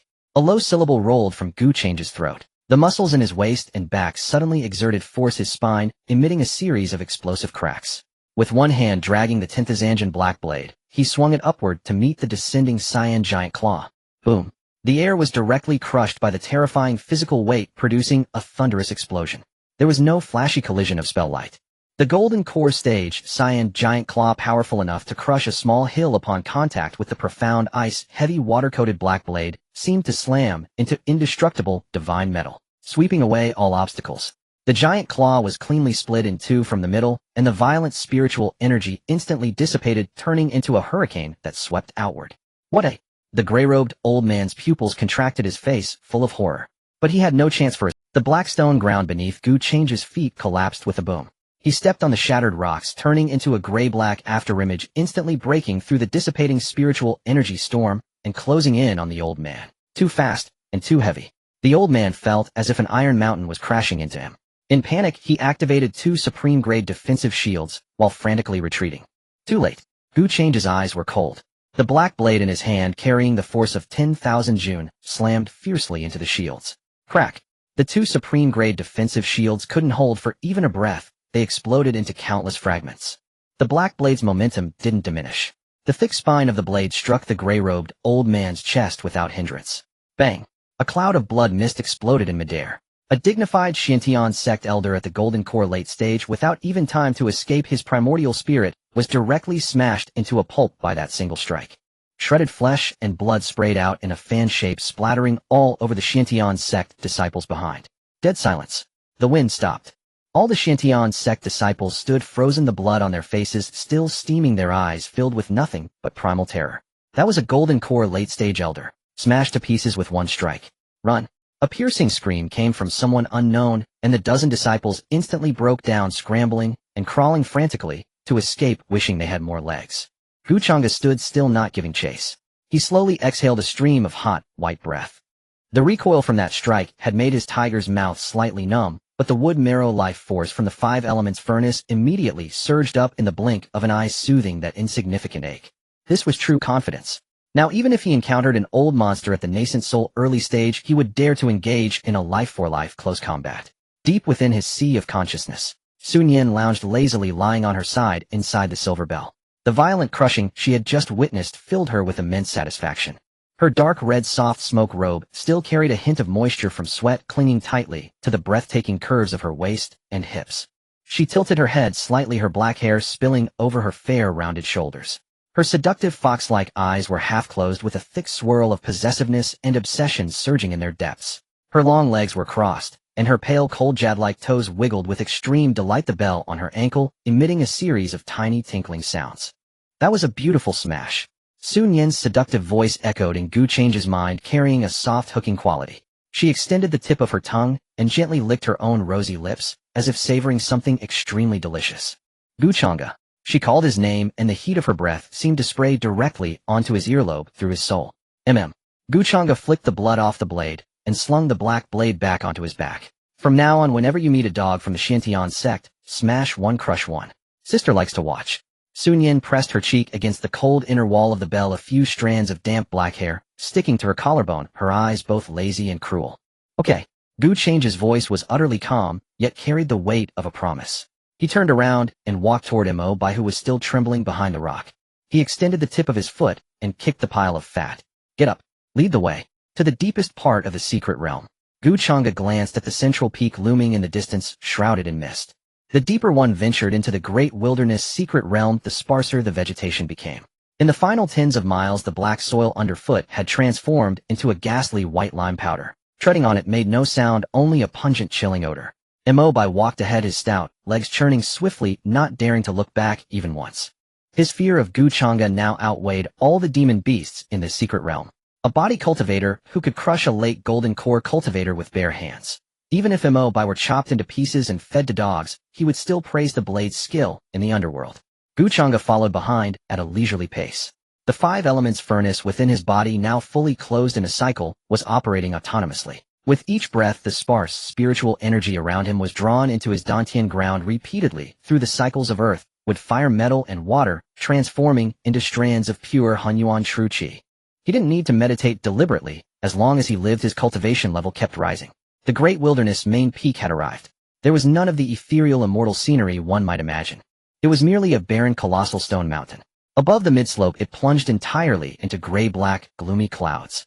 At the foot of the mountain lay an exceedingly vast white jade square. At the far end of the square, two rusted bronze gates 100 zhang tall were tightly sealed. A translucent pale golden array barrier enveloped the entrance. By now the square was densely packed with several hundred people. Those who had survived until now were all the cream of the crop from various major sects. They were clearly divided into several camps, taking turns sending people to assault the array barrier. Changge halted in the shadow of a stone pillar at the edge of the square. He spotted Yin Xingwan at once. The Piamiao Immortal Palace's contingent was on the left. Yin Xingwan had changed into a brand new water blue long dress. The injuries she had suffered earlier in the wood marrow pond seemed to have been suppressed by pills. She held her sword, her face cold as she watched those before the array. Directly in front of the array stood a young sword cultivator in a moon-white Dharma robe. This person was the chief true disciple of Xuantian Sect, Li Feiyu. He stood with arms crossed, three extremely high-grade flying swords suspended behind him. Senior brother Li, this ancient array is too tough. A Xuantian Sect disciple gasped as he retreated, his tiger's mouth bloody from the shock. Even golden core stage attacks don't leave a single ripple. Li Feiyu snorted coldly, his gaze arrogant. A bunch of trash. Behind this bronze gate is the secret realm's scripture library. Any random technique text inside would serve you for a lifetime. Since brute force won't break it, well, use a blood sacrifice. He turned his head, his eyes icy as he swept his gaze over the rogue cultivators and small sect members at the periphery of the square. Xuantian Sect is conducting business. All unrelated persons step forward to the array and bleed yourselves. Anyone who resists will be executed on the spot. As his words fell, the rogue cultivators at the square's edge stirred in turmoil, many retreating in fear. Using living people to fill the array. This so-called righteous sect was even filthier than demonic cultivators. Mo Bai cowered behind the stone pillar, swallowing hard. Boss, we're too late. Xuantian Sect has taken the spot in front of the gate, Mo Bai whispered. That Li Feiyu is a golden core, great perfection, half a step into nascent soul, a fierce opponent. How about we wait until they grind down the array before going in? Gu Changge ignored him. He stepped out from the shadows without his hood, his tattered black robe open, revealing the cold white musculature of his chest. He dragged the black blade with one hand, its tip scraping a trail of glaring sparks across the white jade tiles. The piercing screech instantly drew the attention of everyone in the square. Yun Qingwan turned toward the sound. When she recognized the iconic 300 black blade, and that tall cold silhouette, her originally frosty face abruptly froze. Her pupils contracted and her hand gripping the sword unconsciously tightened. It was that living bandit who had crushed Yen Lai with a single blow in Qingmu Valley and looted all the wood marrow. Stop! An inner disciple of Xuantian Sect drew his sword and pointed it at Gu Changge, who was striding forward shouting sternly. Didn't you hear Senior Brother Li's words? Rogue cultivators, go bleed over there if you dare take another step forward. Bang! Gu Changge didn't even turn his head. His left hand swung out casually, slapping the disciple across the face. The disciple's head whirled twice on his neck, the crisp crack of his cervical vertebrae breaking, sending chills down everyone's spine. His corpse flew out like a tattered sack, crashing into the crowd. The entire square fell dead silent. Everyone drew a sharp breath. This was an elite inner disciple of Xuantian Sect, and he had been killed with a single slap. Li Feiyu's face instantly darkened to the extreme. The three flying swords behind him hummed with sword chants, ready to unsheathe at any moment. You have quite the nerve, sir. Li Feiyu narrowed his eyes. A body cultivator. So you're the madman who killed Elder Wang in the sword grave. Gu Changge paid him no heed.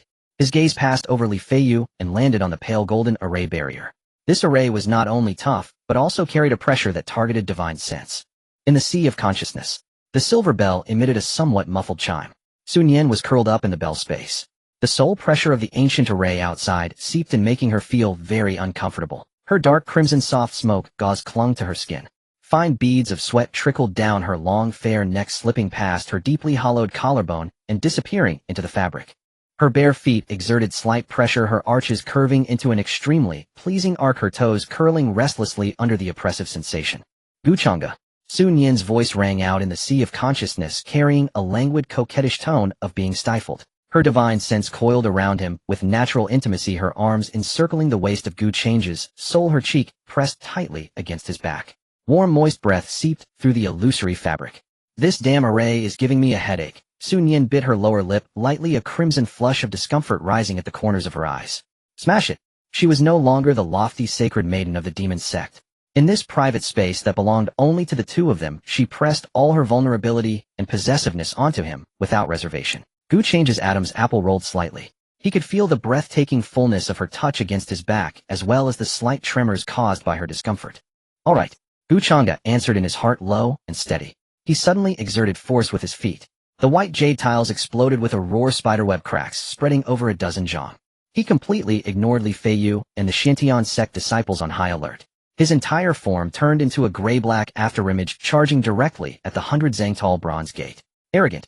Li Feiyu laughed in fury. This is the ancient heavenly protection array. Even nascent soul cultivators can't break it. With your mere mortal flesh and bones. Gu Changge didn't listen to his nonsense. He rushed to the array barrier. Inside his dantian, the 5 elements furnace roared madly. The extreme cold of mystic ice, heavy water, the scorching heat of blazing beast fire, the sharpness of metal essence, and the heaviness of Shirong. All were poured into his right arm in a single surge. He didn't draw his blade. He simply swung his right fist, the muscles of his waist and back tensing like a drawn bowstring, and then slammed it fiercely into the barrier. Boom. A deafening, earth-shattering roar. Under Li Feiyu's and the hundreds of onlookers' incredulous gazes, the translucent barrier that even a golden core great perfection couldn't ripple was struck at its center by this punch. The barrier abruptly caved inward in an extremely exaggerated arc, and then, crack, a crisp sound of shattering rang out. Countless cracks crazily spread in all directions from Gu Changge's fist. Bang! The ancient heavenly protection array was shattered. Golden light specks rained down like a torrential storm. Gu Changge withdrew his fist. Not even a scrap of skin was broken on his knuckles. He turned his head, looking at Li Feiyu, who was completely petrified not far away, and the Xuantian Sect disciples whose mouths were wide open, unable to utter a sound. A good dog doesn't block the way. Gu Changge strode forward, stepping over the golden light on the ground, and crossed the bronze gate with large steps. The air behind the bronze door was heavy. A musty scent of centuries-old mildew and decaying paper rushed forward. Gu Changge walked at the front. A thick layer of dust covered the blue stone slabs beneath his feet, each step leaving a clear imprint. The square outside fell silent for 3 full breaths. Li Feiyu stared at the open bronze door, the muscles on his face twitching with extreme rage. He, the esteemed chief disciple of the Xuantian Sect, a golden core great perfection cultivator, half a step into the nascent soul realm, a favored son of heaven, had his face publicly smashed by a nameless body cultivator.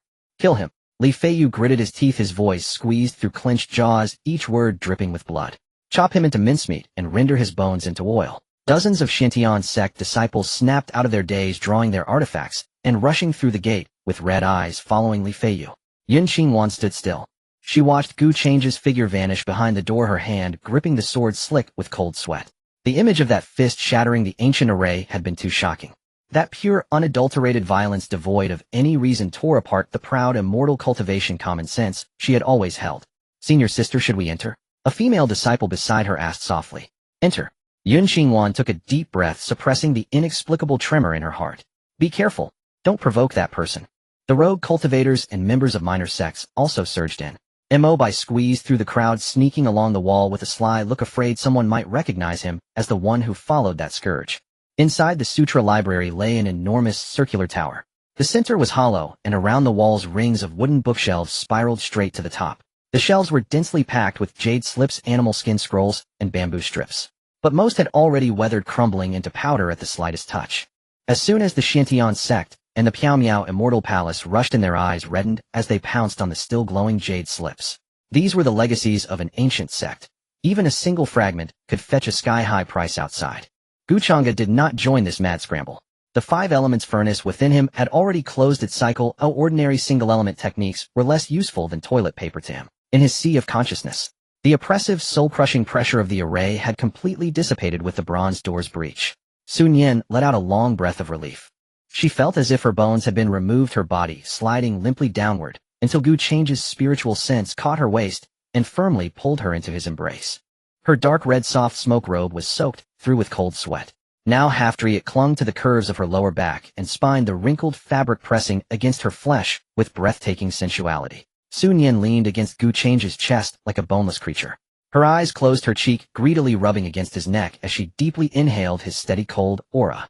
That broken array made my heart ache. Sun Yin said, her voice weak and laced with a sticky, coquettish tone. Her long legs naturally wrapped around Gu Changge's waist, her toes curled slightly, and the bells on her ankle jingled intermittently against his hip bone. Gu Changge's palm pressed against her back, his rough fingertips gently tracing the ridges of her spine through the thin. A gentle stream of Hunyuan true qi flowed from his palm, smoothing the chaotic spiritual fluctuations caused by the pressure.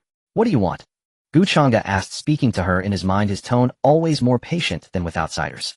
Sun Yin half opened her fox-like eyes, the red at the corners still unfaded, exuding a fragile beauty of one who had been bullied. She lifted her head, her chin resting on Gu Changge's shoulder. Go up, Sun Yin sniffed. The top floor.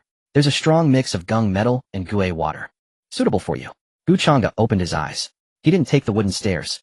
Instead, his legs bent slightly, and the 5 elements true qi exploded beneath his feet. Bang! Gu Changge shot upward like a cannonball straight through the hollow center of the tower, heading for the highest floor. He didn't slow down, crashing through 2 layers of decayed wooden boards before landing steadily at the top of the library. Wood chips and dust scattered everywhere. There were no bookshelves here. Only a black jade platform stood in the center. On the platform, instead of jade slips, lay a palm-sized black iron token, neither metal nor jade. The surface of the token flowed with extremely subtle, 5-colored light. Gu Changge walked over and reached for it. It was incredibly heavy. The moment it touched his skin, the 5 elements furnace inside him roared into violent motion like a shark smelling blood. Barren 5 elements array fragment. This was not a cultivation technique, but a lost ancient killing array. No flags or spirit stones needed. The flesh body acts as the array eye, and the 5 elements true qi as the array lines. It was practically tailor-made for Gu Changge's current physique. Put it down. A fiercely cold roar came from Li Feiyu, shot up on his flying sword through the hole Gu Changge had smashed in the floorboards, followed by 4 elite inner disciples of the Xuantian Sect at the early golden core stage. Li Feiyu stared at the black iron token in Gu Changge's hand, his eyes blazing with fury. That's the core fragment of the main peak array. Li Feiyu flipped his wrist, and 3 flying swords of extremely high grade hung before him, their tips aimed at Gu Changge's back. If you dare touch what my Xuantian Sect has set its sights on, it'll obliterate your soul today. Gu Changge didn't look back. He leisurely tucked the black iron token into his chest. Then, gripping the black blade embedded in the floor, he slowly turned around. You people of the Xuantian Sect, Gu Changge said, his voice hoarse and flat, looking at Li Feiyu. Do you all have a certain delusion? What delusion? Li Feiyu narrowed his eyes. That the whole world belongs to you. The moment Gu Changge's words fell, the black jade slab beneath his feet exploded into pieces. He used no fancy footwork, just pure explosive power. The terrifying kinetic energy from the mutual generation of the 5 elements allowed him to cross over 100 feet in an instant, appearing directly before Li Feiyu. Attack! Li Feiyu's heart pounded, and the instinct of a golden core great perfection cultivator made him smell death. 3 flying swords carrying the sound of wind and thunder formed a triangular formation aimed at Gu Changge's throat, heart, and lower dantian. The 4 inner disciples also simultaneously activated their treasures. Gu Changge didn't dodge. A mercury-like viscous gray-white shield instantly covered his body. That was the external manifestation of condensed 5 elements, Hunyuan True Qi. Clang, clang, clang. The 3 swords capable of cutting through metal and stone struck the gray-white shield, leaving only 3 circles of extremely fine ripples not penetrating even an inch. Impossible. Li Feiyu's face turned pale with shock. Nothing is impossible. Gu Changge's right arm muscles bulged, and the 300 black blade swept out, with a brutal ear-splitting roar tearing through the air. The blade never even touched the 4 inner disciples. The Tintazanjan heavy water force and violent gale attached to the blade itself directly cut them and their treasures in half at the waist. Blood and entrails splattered the walls. Li Feiyu was terrified out of his wits. He finally realized what kind of monster he had provoked. This was a power that no golden core stage could resist. He bit his tongue hard, spewing a mouthful of essence blood onto the flying sword, trying to forcibly cast a blood escape to flee. Too late. Gu Changge's left hand shot out, seizing Li Feiyu's neck. Scorching blazing beast fire surged from his palm, instantly burning away the protective mana on Li Feiyu's neck. Ah! Li Feiyu let out an inhuman scream. He struggled desperately, his hands clawing at Gu Changge's arm, but it was like clawing at a red-hot iron pillar, his skin searing and splitting open. Tell me, Gu Changge said, looking at the chief disciple of the Xuantian Sect twitching in his hand like a dying dog with no pity in his eyes. Is this sutra library your family's private property? Li Feiyu's eyeballs bulged from suffocation and agony. His mouth opened, but only a gurgling leak of air came out. Crack! Gu Changge's fingers closed. The crisp sound of a broken neck bone rang out.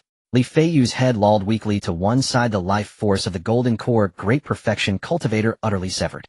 Gu Changge tossed the corpse aside like trash. He flicked the blood off his hand and looked toward the stairwell. Yin Xinguan had just stepped up the wooden stairs. She had witnessed Gu Changge crush the Xuantian Sect chief's neck as easily as killing a chicken. Her entire body was frozen in place, her face pale, her breath stopped. Gu Changge glanced at her. The look in his eyes held no emotion, cold as ice. He shouldered the black blade, brushed past Yin Xinguan, and walked down the stairs. Only a light, cold remark remained. Don't block the way.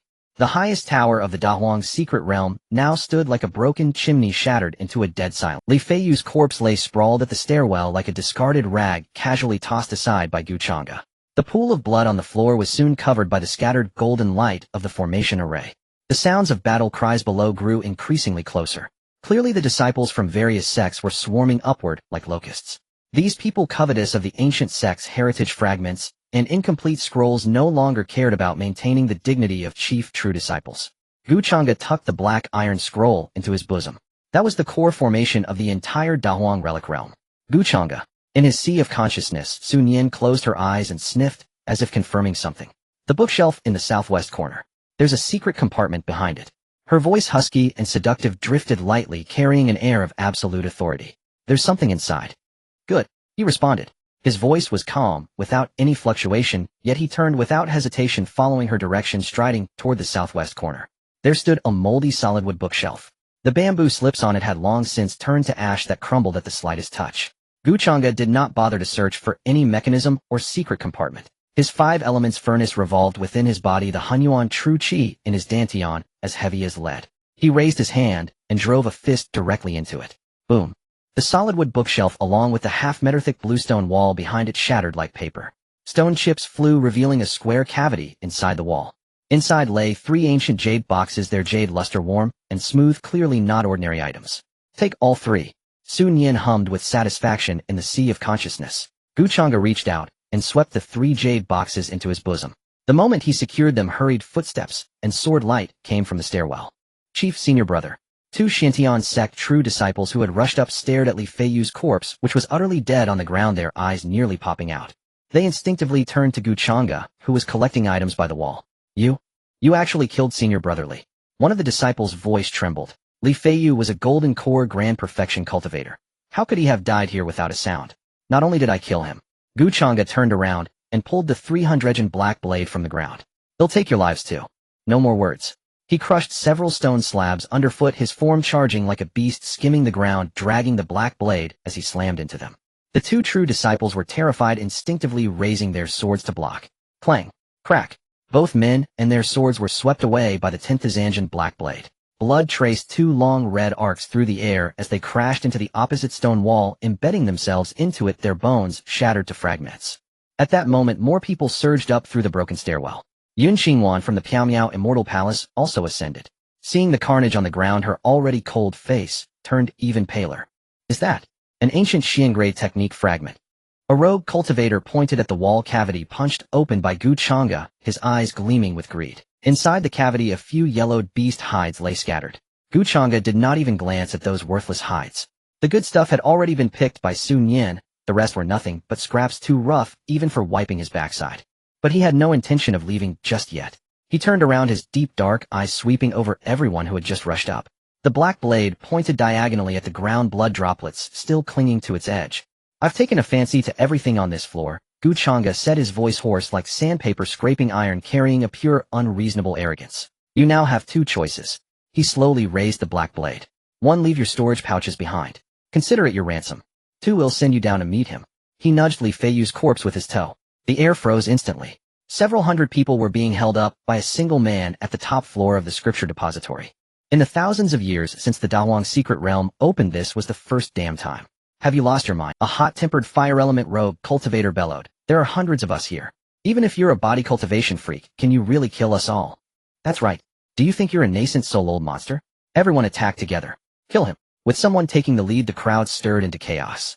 The disciples of reputable sects couldn't bear the shame of being robbed by a rogue cultivator, while the rogue cultivators, being desperados, were unwilling to part with the resources they had scavenged. A dazzling array of multicolored spells and sword light erupted. Gu Changge did not dodge. Instead, he smiled. The smile was faint, yet so cold it sent chills down to the marrow.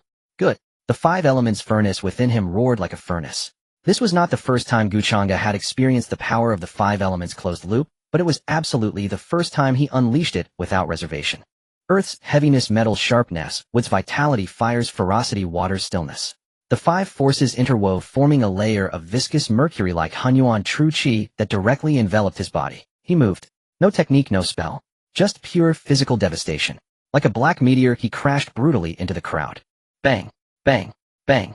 The 300 black blade danced in his hands, becoming a black storm. Any artifact, any protective spiritual light, was as fragile as paper before this heavy blade, infused with 10th Zanjan heavy water and gung metal qi. Wherever he passed, flesh and blood flew. Severed limbs and broken arms fell like dumplings through the hollow center of the tower. Cries of agony and the shattering of artifacts mingled into a single cacophony. In the span of just 10 breaths, dozens of incomplete corpses littered the floor. Those who had been shouting to attack together were utterly terrified, screaming as they fled down the stairs. Monster! He's a monster! Run for your lives! This was what collapse looked like.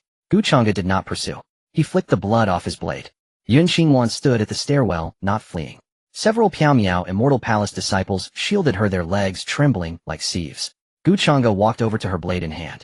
The thick smell of blood and his overwhelmingly oppressive presence made Yun Xingwan's breath catch. Your storage pouch. Gu Changge extended his left hand. His tone was like that of a tax collector following protocol. Yun Xingwan bit her lower lip hard. She had never suffered such humiliation in her life. But looking into Gu Changge's utterly indifferent eyes, she knew that if she did not hand it over, he would kill her. Her hands trembling, she unclasped the pouch from her waist and placed it in his palm. Gu Changge waited. Then he casually stripped the pouches from the several female disciples beside her. Without a second glance at them, he turned and walked toward the area he had just cleared. One by one, he pulled off storage pouches from the corpses on the ground, as deftly as an old farmer harvesting crops. This isn't a trial. Mo, by hiding behind a pillar downstairs, watched the scene almost in tears. This is called stocking up. Gu Changge stuffed the handful of stolen pouches into his bosom. The 5 elements furnace might be heaven-defying, but it consumed nothing but resources. Right now he was desperately short of wealth. Got the items, Gu Changge said to Sun Yin in the sea of consciousness. Let's go. Sun Yin yawned lazily. The stench here is awful. Gu Changge did not take the stairs. He turned to face the bottomless abyss outside the scripture depository, his legs coiling with power. Boom. The wooden floor shattered beneath his feet. Like a massive black eagle, he burst straight through the broken wall of the scripture depository and leaped into the boundless wilderness beyond. Sword light wove like a web, golden radiance ran rampant. A dense crowd was pierced through by Changge alone with a single blade. Severed limbs and broken remains were scattered across the floor, the pungent smell of blood fermenting in the narrow top floor of the Sutra Pavilion. Those who moments ago were killing each other for a single broken tile now looked at Changge as if he were a demon star scrambling and tumbling down the stairs without looking back. In the blink of an eye atop the tower, aside from a few still twitching bodies, only Changge and the wreckage remained. He stood holding the black blade in one hand, his feet on the shattered fragments of golden cores. Through his torn robes his muscles revealed a cold, tense hardness. Xuantian stood at the corner, not fleeing.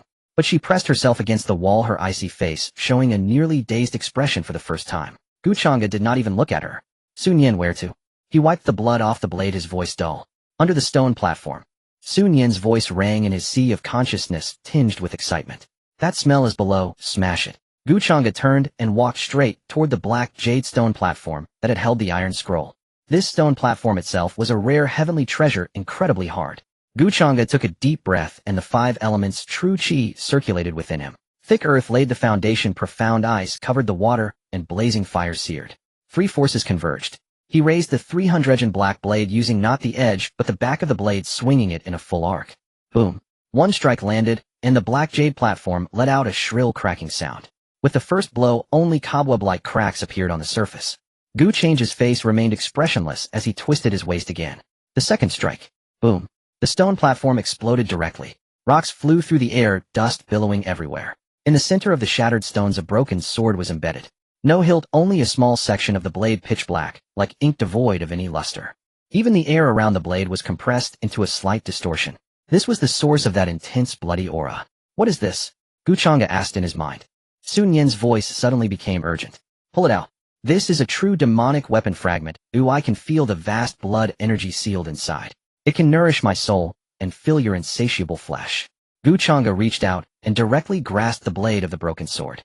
Sizzle. The moment his palm touched the blade, there was no expected cold metal, but rather a feeling like gripping a red-hot branding iron, simultaneously carrying a piercing cold that drained body heat.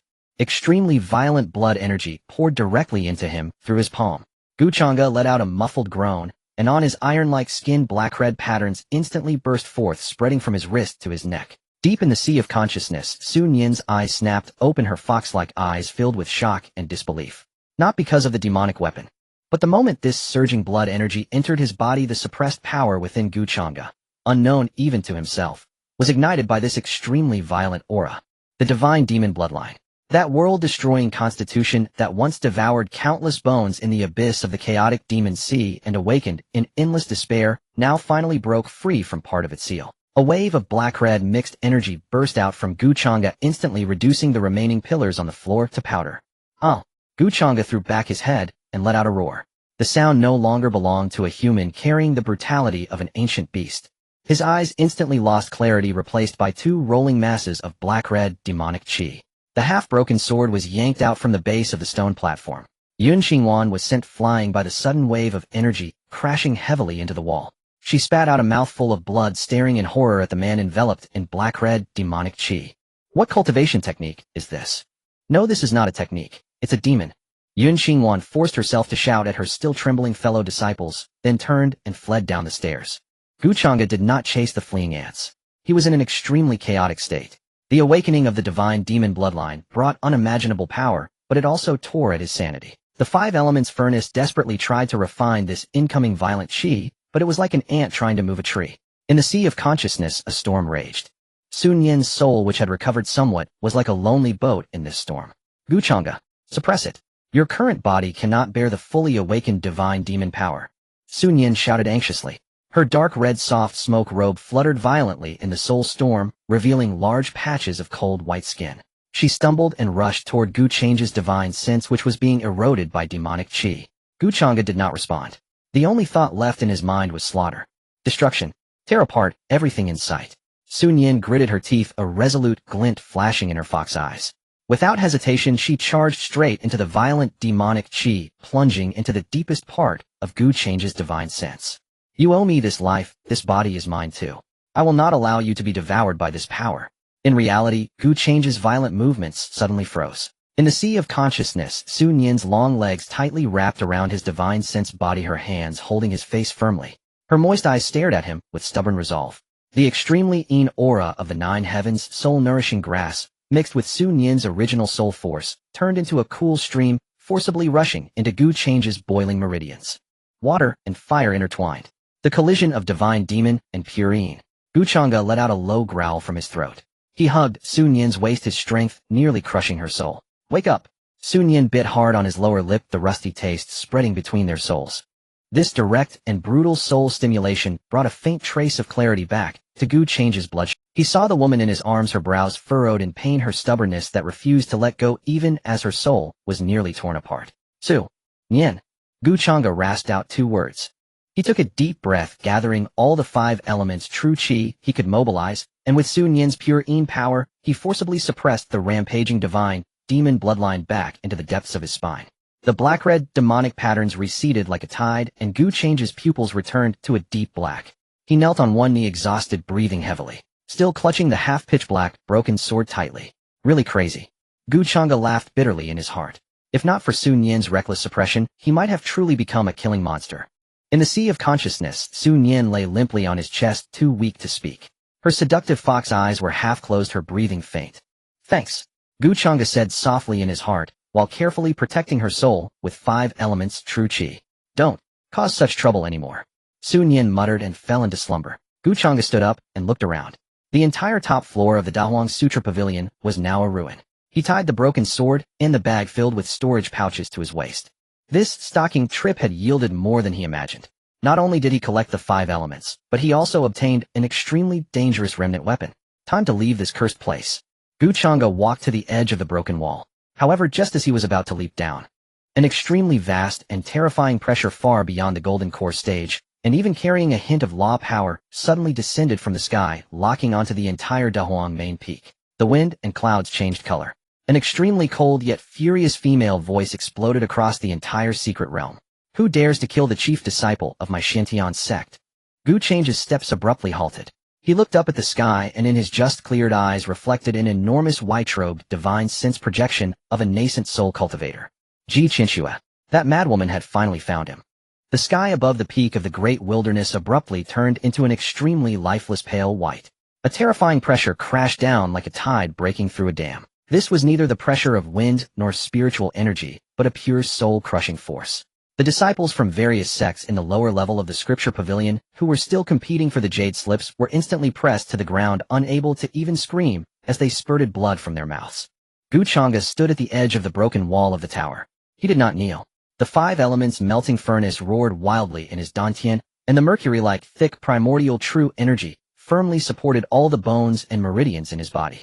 The extremely hard blue stone slab beneath his feet let out a creaking sound under the unbearable weight, shattering into fine powder. The clouds were violently torn apart by an invisible hand. A massive phantom of divine consciousness coalesced in midair. Qianxue. She wore a thin white garment, her black hair disheveled. On her stunningly beautiful face, there was not a trace of human emotion, only an overwhelming suffocation. She looked down at the ruined tower below, her gaze sweeping over the corpses scattered across the ground, lingering on the dismembered body of Li Feiyu, before finally fixing on Gu Changge. You killed him. Qianxue spoke. It was not a question but a pronouncement. The temperature around the peak suddenly dropped, and snowflakes mixed with ice shards began to swirl in the air. Gu Changge raised his head, staring directly at the phantom in midair. He had no memories. He did not know that the woman in white above was his master from his previous life, who had forced him to self-destruct.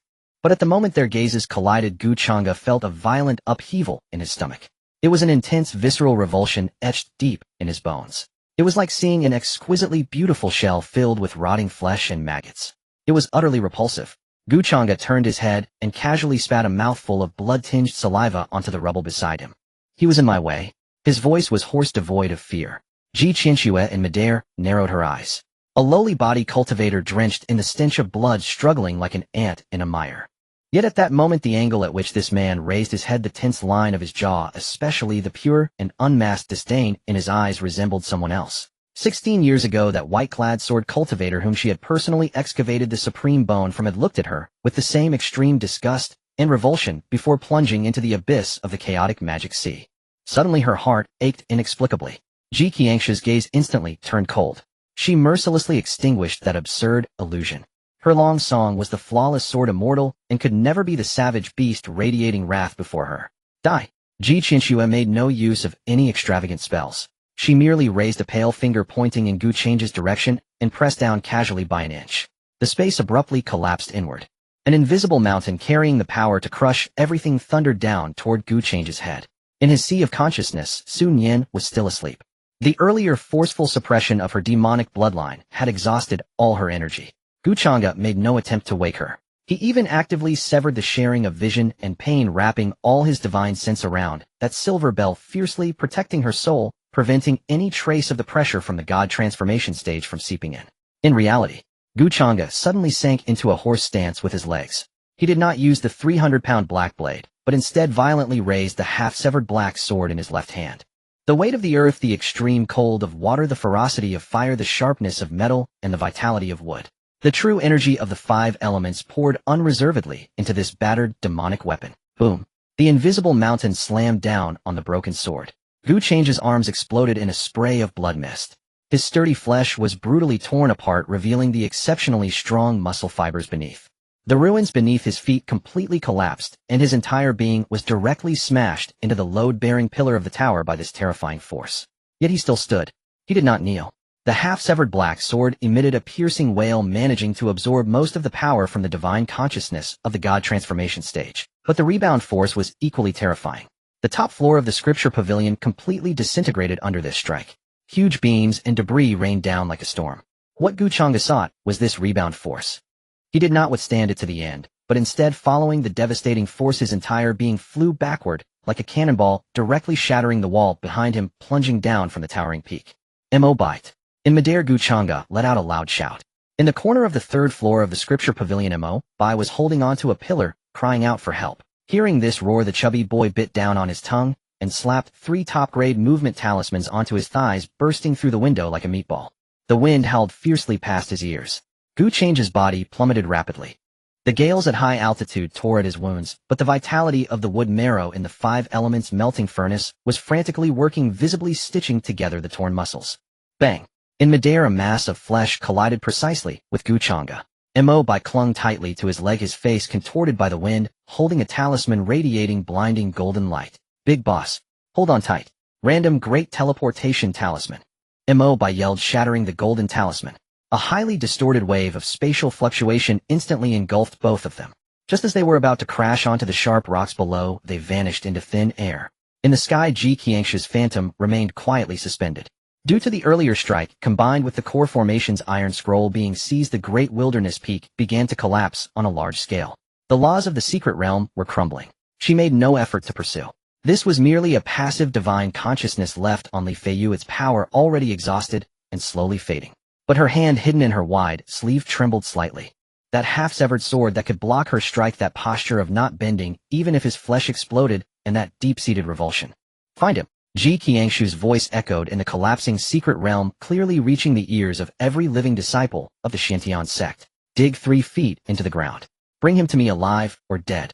Bring him back to the peak to see me. She had to find this person. She wanted to personally peel away that rough layer of flesh and see what lay hidden within that made her heart tremble. Somewhere far away in a desolate mountain, the void split open and Changge and Mo Bai were spat out like 2 stones, crashing heavily into the muddy ground. Changge rolled twice on the ground to dissipate the force, propping himself up with one hand, and slowly stood up. His entire body was covered in blood, looking extremely tragic, yet his breath remained steady and strong. He ignored Mo Bai, who was groaning on the ground, and closed his eyes to probe his sea of consciousness. The silver bell floated quietly. Xuantian curled up inside, breathing evenly, deeply asleep. The cataclysmic noise just now hadn't disturbed her in the slightest. A rare flicker of tenderness passed across Changge's cold, hard face. She was safe. That was in the desolate wilderness, not even a single bird chirped. Mo Bai lay sprawled in the muddy ground, his chest heaving violently like a broken bellows just hauled ashore. He stared blankly at the gray sky, his mind a tangled mess. He had survived, barely escaped with his life from the hands of a nascent soul cultivator. With effort, he turned his head to look at Changge, who was a dozen paces away. Changge sat leaning against a half-dead, withered old tree. His tattered black robe had been reduced to mere strips, carelessly torn off and discarded. He was severely wounded. His originally sturdy pale arms now had flesh peeled back, revealing deep gashes that exposed the bone. The crushing force of a nascent soul's divine sense was no laughing matter. Even though the half-broken demonic weapon had blocked most of the impact, the residual shockwave alone could have reduced an ordinary golden core cultivator to a mist of blood. But there was little bleeding. The vermilion flame beast's fire within Changge burned fiercely, searing the torn wounds into dark red scabs. Sweat mixed with mud trickled down his taut jawline, dripped onto his cracked collarbone, and instantly evaporated into white vapor. Changge's eyes were closed, his brow not even furrowed. The five elements furnace was spinning wildly, the vitality of the tree marrow slowly repairing the torn muscle fibers through his meridians. Suddenly, a crisp shattering sound echoed from the depths of his sea of consciousness. It was the barrier of Hunyuan true qi that Changge had deliberately set around the silver bell to protect Sun Yin. This barrier not only isolated the external pressure, but also forcibly severed the shared pain and senses between them. Now the barrier had been violently smashed from within. Sun Yin was awake. The moment Changge's divine sense manifested in the sea of consciousness, he appeared in the same gruesome state, arms dripping with blood and flesh torn open. Before he could speak, a gust of cold wind mixed with the fragrance of the nine nether burst into his embrace. Without any regard for poise, Sun Yin crashed into his arms with savage force, her long legs straddling. Her dark crimson gossamer robe had become utterly disheveled from the violent motion. The left collar slipped, exposing a vast expanse of snow-white jade-cold shoulder and deep-set collarbone to the air. A few strands of disheveled black hair clung stubbornly to her pale cheeks. She was barefoot. Her glossy toes were tightly curled, her toenails clenched from the intense emotional turmoil, and the bell on her ankle emitted a frantic, almost piercing jingle. "You've gotten bold." Sun Yin's voice was hoarse, carrying a bone-chilling coldness. She grabbed Changge's collar with both hands, her entrancing fox-like eyes wide open, the rims of her eyes a vivid red that seemed ready to bleed. Changge looked at her, his gaze still calm. "Just a minor wound, nothing fatal." The commotion outside was too loud. I didn't want to disturb your sleep." "Shut up." Sun Yin let out a low growl. Her warm, moist breath sprayed directly onto the tip of Changge's nose, carrying an almost imperceptible tremor. She lowered her head, staring fixedly at his blood-soaked arms. The soul-binding prohibition they shared had been broken, and the excruciating pain instantly rebounded through the spiritual connection, striking her own soul without mercy. Sun Yin's body trembled violently, and she gasped sharply from the pain.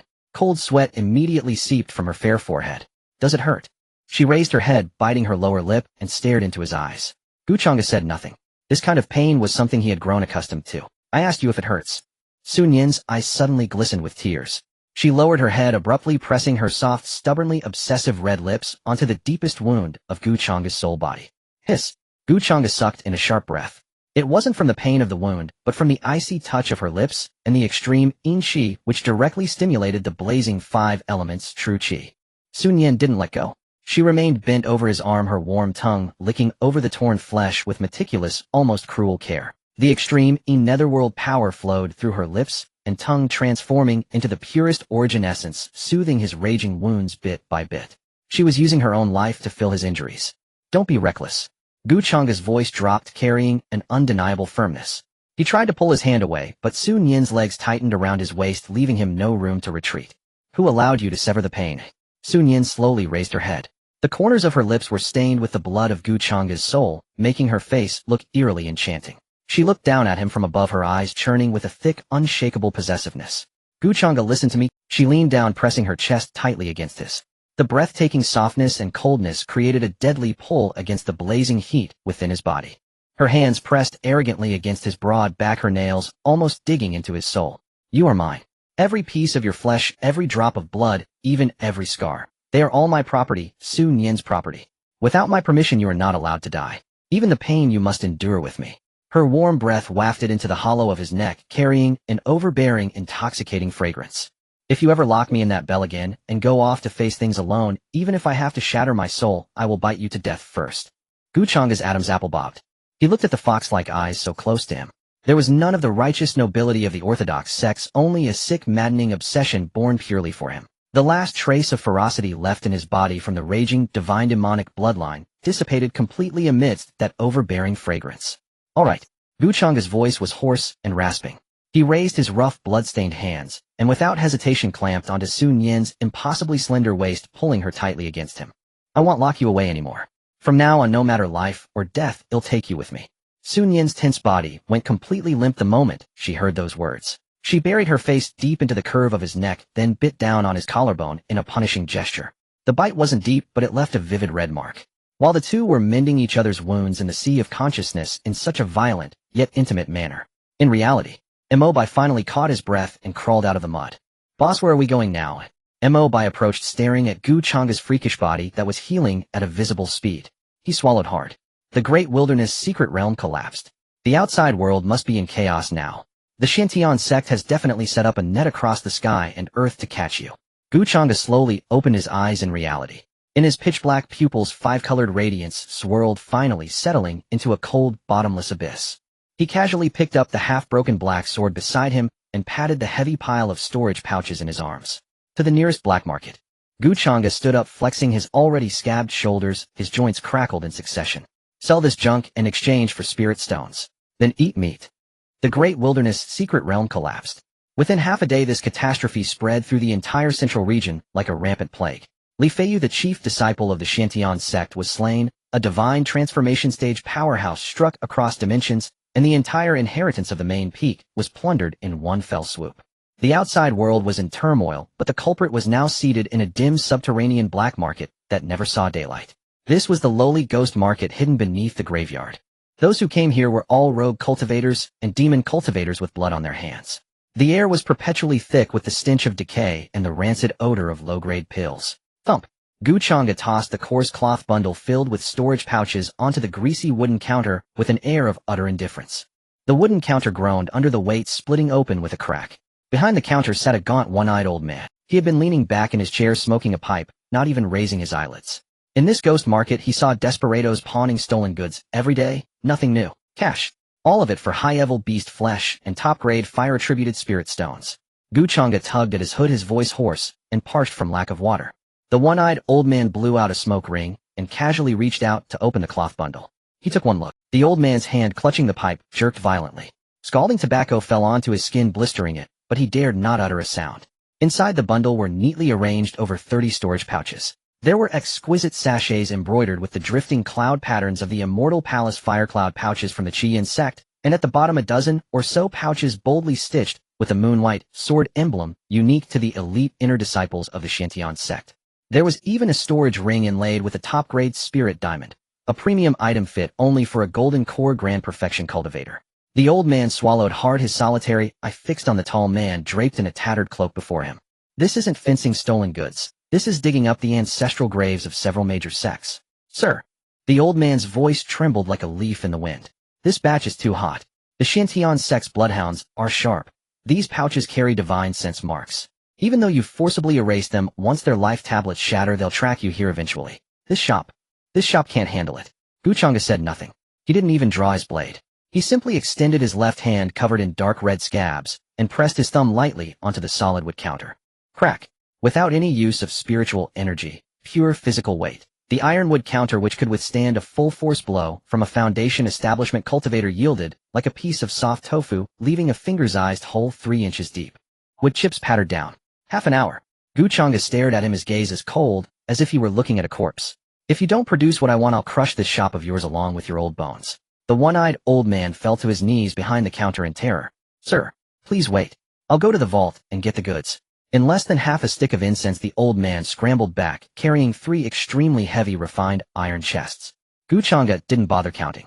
He swept his divine sense over them and directly stored the chests, boxes and all, into the high-grade storage ring he had taken from Li Feiyu.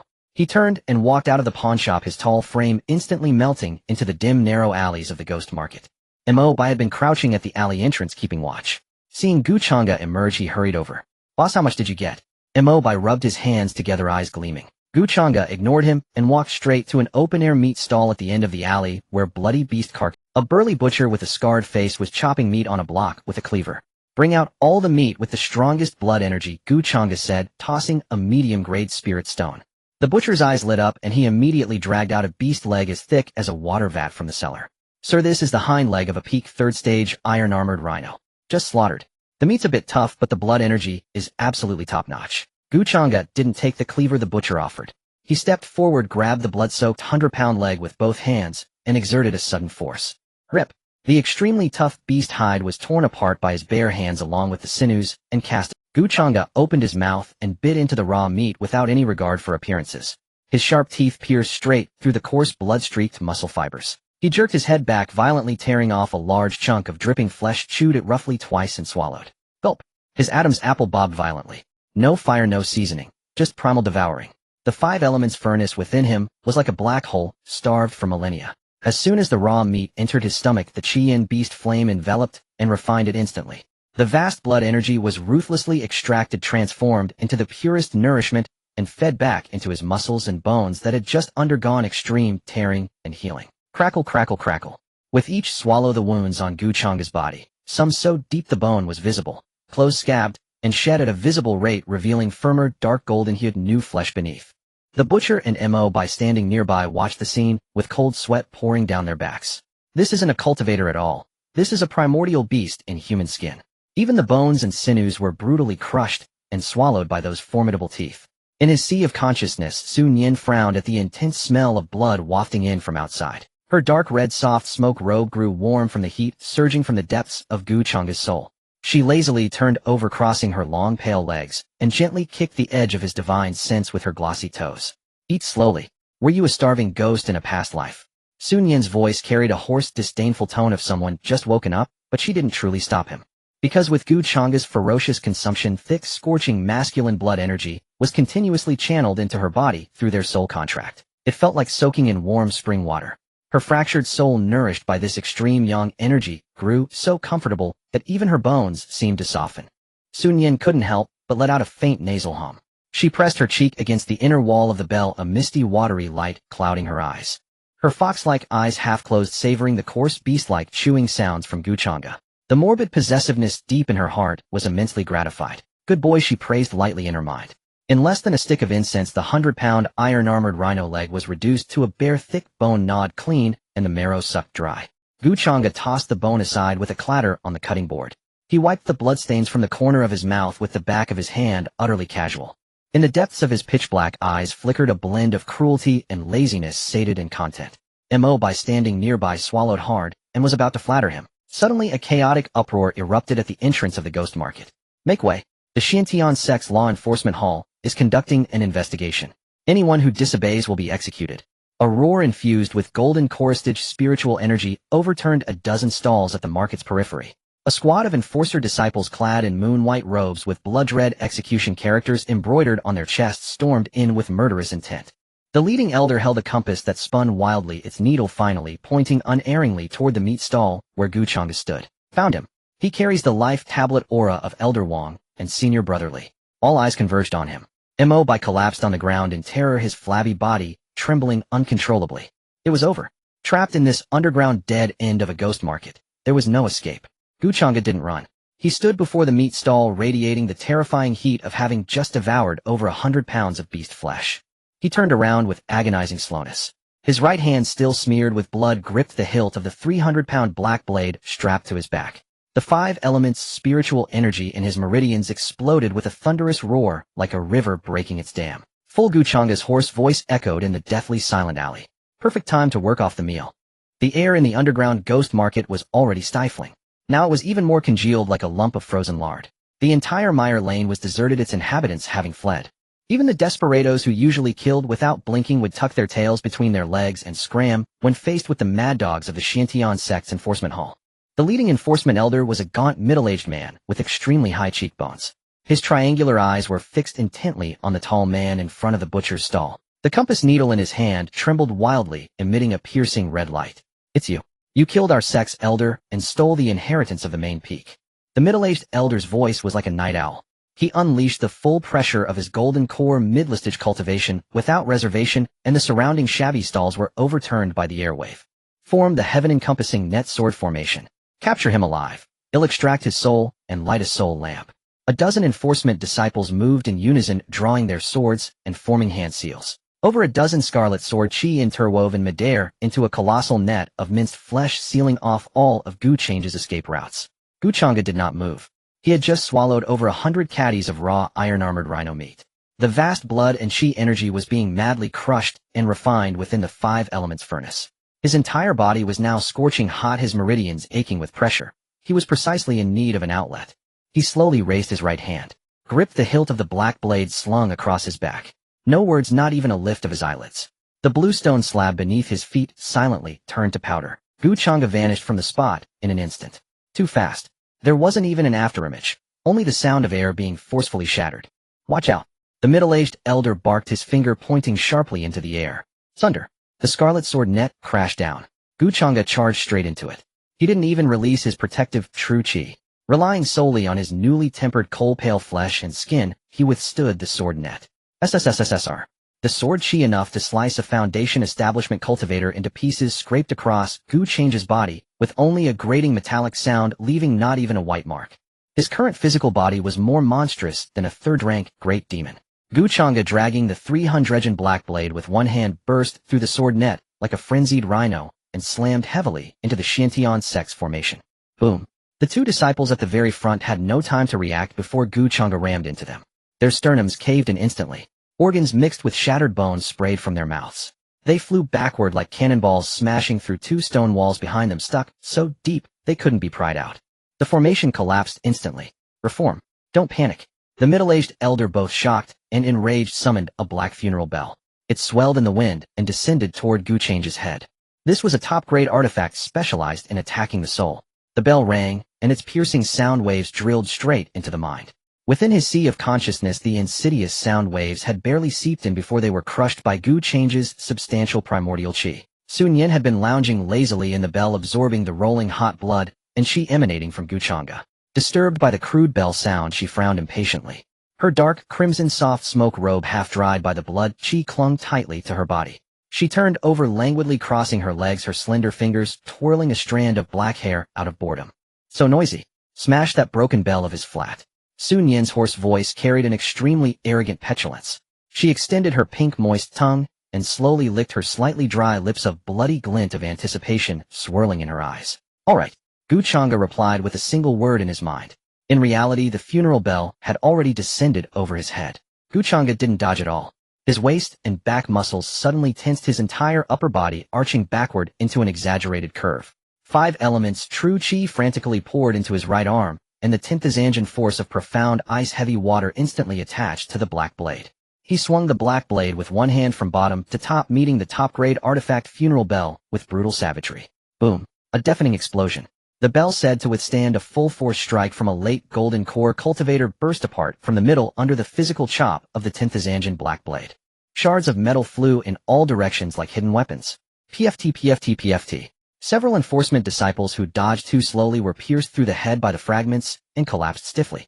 His life-bound artifact destroyed, the middle-aged elder spat out a mouthful of blood, his face a mask of disbelief. He finally realized that the intelligence was utterly wrong. This was no ordinary body cultivator. This was a monster in human skin. Retreat. Send a sound transmission talisman to summon the seat. The elder, his guts churning with fear, turned and fled. All sect dignity, all enforcement hall authority became a joke in the face of absolute violence. Since you're here. Changge's cold, hoarse voice sounded from behind him, as if whispering directly into the back of his head. The middle-aged elder, terrified out of his wits, spun around and tried to activate his protective body aura. Changge was already there. He didn't even use his blade. His left hand shot out like lightning, seizing the elder's neck. His 5 fingers clamped down like iron hoops, crushing the pathetic protective spiritual light. Then he slammed him to the ground. Boom. The hard ground of the ghost market was smashed into a large pit. The back of the middle-aged elder's head cracked against the stone with a chilling sound. Changge crouched down, his knee pressing heavily on the elder's chest. Looking at the face twisted with suffocation and extreme terror, Changge's eyes held no ripple. The bones of Xuantian Sect aren't much harder than an iron-armored rhino's. Changge's tone was flat. Crack. He tightened his 5 fingers and snapped the elder's throat. In less than half an incense stick's time, the entire squad of imposing enforcement hall elites had become a mess of minced flesh on the ground. Mo, by hiding under the butcher's counter in the distance, pressed both hands over his mouth, tears and snot streaming down his face. He swore that even if he offended the king of hell in this life, he would never ever provoke this living ancestor before him. Changge stood up, casually wiping the blood from his hands on the elder's clothes. He bent down with practiced ease and ripped off the storage pouches from the corpses one by one, stuffing them into his chest. In his sea of consciousness, Sun Yin watched his bandit-like practiced movements and couldn't help but let out a soft laugh. The laugh carried an extremely tantalizing tremor, a numbing electric current that shot through the soul contract and into Changge's spine. Take the stuff and get out of here. The smell of blood here is too cheap. It makes me nauseous. Sun Yin complained petulantly. Changge didn't reply, but he quickened his movements. He walked to the butcher's stall and kicked Mo Bai, who was still under the counter. Out. Let's go. Mo Bai scrambled out, his legs too weak to stand. Boss, where are we going now? Mo Bai stammered. The central continent is full of Xuantian Sect's eyes. We're live targets wherever we go. Changge raised his head and looked at the narrow exit of the ghost market. He had the core formation fragments of the barren remnant realm, the half-broken sword connected to the bloodline of the primordial demon, and the 5 elements furnace was fully ignited. Hiding all the time was not his style. To the foot of the Xuantian Sect's mountain gate, Changge slung the black blade over his shoulder, his tone as calm as if he were saying he was going to a tavern for tea. What for, ancestor? Mo Bai nearly pissed himself in terror. To send them off. Changge strode out. The blood water under his boots squelched with each step. Since they were so fond of sending people to die, he would just barge right up to their door. He would reclaim that excavated supreme bone with interest. The muddy alley of the ghost market was left far behind. Changge casually scavenged a relatively clean gray linen robe from a pile of corpses by the roadside and threw it on haphazardly. The garment was too small, utterly failing to conceal his terrifyingly bulging muscles, which had swelled from the 5 elements cycle and the infusion of flesh and blood. His chest was exposed, revealing cold white solid sinews. He rewrapped the 300 black blade in a torn piece of canvas and carried it in one hand. Mo Bai followed behind, his calves trembling incessantly. Since leaving the ghost market, the fat man had been drenched in cold sweat. Heading to the Xuantian Sect's mountain gate. That was the premier sect of the central region, its protective array capable of blocking even divine transformation cultivators. With just the 2 of them, this wasn't a vendetta, it was delivering themselves to the slaughter. But he dared not run. Whenever Changge's utterly placid black eyes swept over him, Mo Bai felt his neck had already snapped. Within the sea of consciousness, it was extremely quiet now, with only the occasional tinkling of silver bells exuding a sticky, languid laziness. Sun Yin leaned against the manifestation of Changge's divine sense. The hundreds of gene of beast flesh and blood she had devoured earlier transformed into an immense and scalding pure yang energy. This heat wave channeled through their soul contract rendered the thin, dark red soft smoke gauze Sun Yin wore almost translucent. The fabric clung to her skin, outlining the breathtaking curve of her waist and hips. Fine beads of sweat trickled down her long, fair swan-like neck, slid over her deep collarbones, and finally vanished into that extremely alluring cleft. She was barefoot, her icy white jade-like legs crossed brazenly over Changge's lap. Her toes unconsciously traced figures on his calf. You're going to smash the Xuantian Sect's mountain gate. Sun Yin lifted her head, her chin resting on Changge's chest. Her seductive fox-like eyes were half-flitted, the touch of red at the corners growing more vivid with excitement. Her warm, moist breath sprayed directly onto Changge's Adam's apple. Truly mad, she murmured softly with a coquettish charm that made one's bones melt. Changge looked down at the woman curled up like a cat in his arms. He said nothing, simply raised his rough, warm hand, and with utter naturalness, pinched the nape of her neck. His thumb gently rubbed the slightly protruding bone of her cervical spine. Sun Yin shuddered as if electrified, a soft, delicate moan escaping her throat. Not only did she not pull away, but she buried her cheek deeper into his chest, greedily absorbing the steady, cold aura emanating from him. I love this madness in you, she said, extending her pink, moist tongue and licking her dry lips very slowly. Tear apart that waste who stole your bone piece by piece right in front of that old woman's face. Good. Changge replied with a single flat word in his mind. The force of his large hand soothed her along her spine. In the midst of this impending savage slaughter, his sea of consciousness harbored an eerily tender, lethal gentleness. 2 days later, at the foot of Xuantian Sect's mountain, there was no bustling market noise, only an aloof, lofty silence. 10,000 white marble steps like a white dragon stretched from the mountainside deep into the clouds. At the end of the steps stood a 100-jong-tall white jade archway carved with dragons and phoenixes. Suspended above the archway was a massive bronze mirror emitting a dazzling spiritual light, the demon-reflecting mirror also one of the array eyes of the protective sect formation.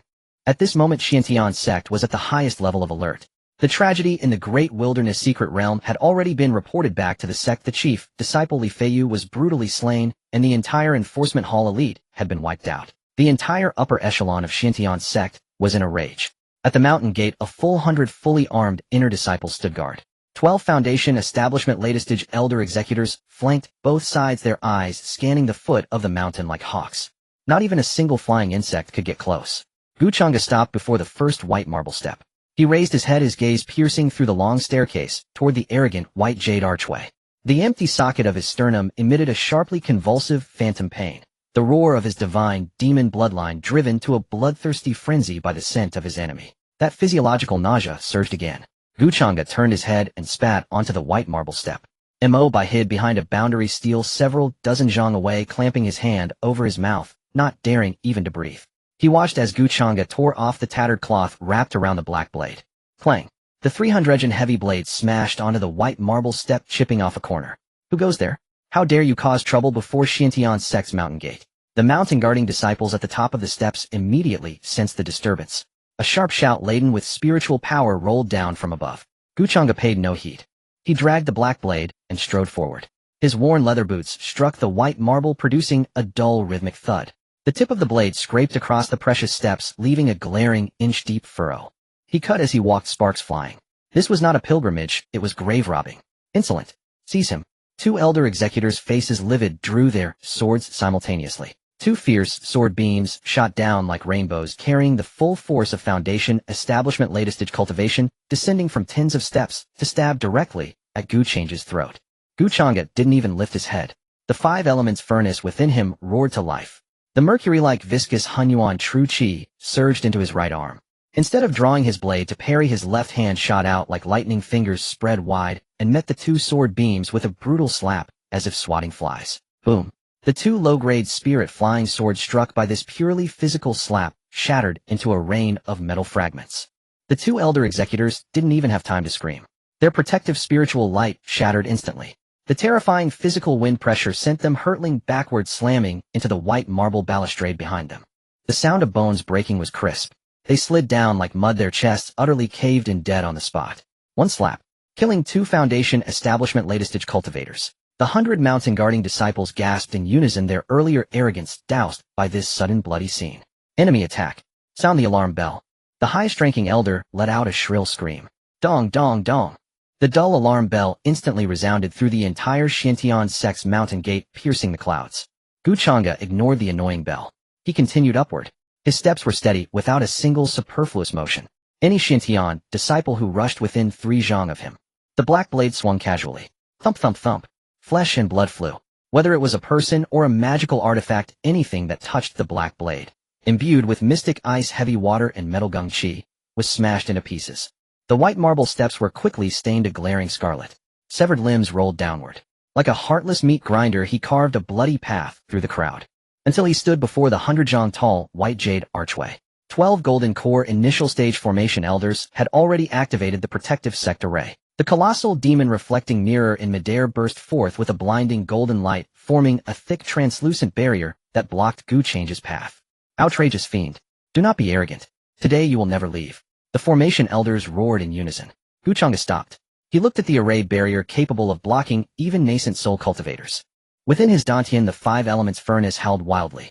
The thickness of earth, the extreme cold of water, the fury of fire, the sharpness of metal, and the vitality of wood. 5 powers perfectly interwoven, all poured into the hilt of the blade he gripped in both hands. The 300 black blade instantly surged to 10,000 jin. This dog archway of Xuantian Sect, Change's voice was hoarse, carrying an irrational brutality. Also worthy of blocking my path. His back arched suddenly like a drawn bow, muscles groaning under the strain. Then, as if a fully drawn bowstring was released. Boom. The 10th Zanjan black blade, tearing through the air with a horrific shriek, smashed into the pale golden array barrier.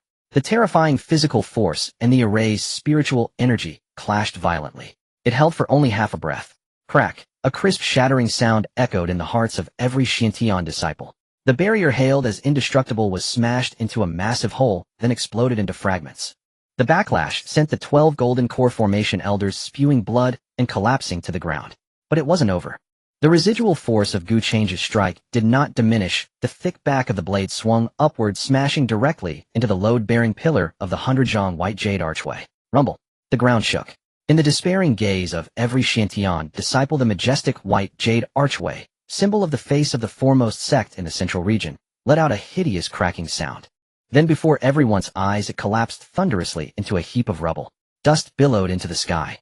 Changge, dragging his blade with one hand, stepped over the shattered white jade ruins and crossed the threshold of Xuantian Sect. Tell that worthless Yi to come out and die. The white marble archway collapsed. Hundreds of tons of white marble crashed onto the ground, raising a cloud of lime dust that blotted out half the sky. Changge stepped over the shattered jade, dragging a black blade in one hand, and crossed into the inner gate square of the Xuantian Sect. Inner sect disciples recoiled as if they had seen a ghost, none daring to draw their swords. 12 golden core formation elders lay in the rubble spitting blood, unable even to crawl. The piercing alarm bell echoed wildly above the main peak. Do not be so arrogant. 3 terrifying auras surged from the main peak hall, soaring into the sky. 3 old men in purple gold Taoist robes descended on sword light. Nascent soul, early stage. The leading law elder, seeing the devastation, his face muscles twitched violently. In 3,000 years of the Xuantian Sect's founding, this was the first time the gate had been destroyed. No matter who you are today, I will extract your soul and refine your spirit. The elder roared, his voice laced with thick spiritual energy, causing low-level disciples nearby to cover their ears and scream in pain. Changge didn't even lift his eyelids. He raised his foot and stepped on the chest of a formation elder who was not yet dead. Crunch. The sternum collapsed, the elder convulsed and breathed his last. Tell Xiaofan to come out. Changge's voice was hoarse without a single wasted word. You're asking for death. The elder laughed in fury, then swept his whisk and bellowed, formed the demon-slaying array. Kill. The 3 nascent soul elders struck simultaneously. A web of purple thunder and sharp sword energy descended like a dense, inescapable net over Changge's head. The air reeked of ozone from the lightning. Changge did not retreat. In his sea of consciousness, the intense scent of blood and his undisguised brutality filled Su Nian with a sense of comfort. Her dark red soft smoke robe, soaked through with hot sweat, clung crumpled to her waist. She lazily lay on Changge's divine sense avatar, her chin resting on his solid shoulder. Her long, fair, shapely legs wrapped unreasonably around his waist, her toes gently swaying the silver bells at her ankles, emitting a faint muffled jingle. Charge in. Su Nian bit his earlobe, her hot, moist breath burrowing into his neck, her voice dripping with honeyed seduction. Slaughter all these sanctimonious old dogs, and let the blood and qi belong to me. Changge's large hand covered her smooth back, his rough fingers pressing down along her spine. All right. In reality, the net of purple thunder had already descended to the top of his head. Changge's 5 elements furnace roared in his dantian. He thrust the 300 black blade into the ground, reached behind his waist with his left hand, and drew out the half-length pitch-black broken sword. The aura of the divine demon bloodline exploded from the broken sword. Black-red demonic patterns instantly crawled up Changge's left arm. Facing the net of purple thunder, he swung the sword. Boom. No sword energy, only pure viscous waves of blood-colored force. The net of purple thunder was brutally torn open, creating a massive gap. Thunderbolts shattered. The 3 nascent soul elders turned pale, staggering back 3 steps, their chests heaving with churning qi. A demon artifact. He is a demon cultivator. The elder cried out in terror. Changge gave them no respite.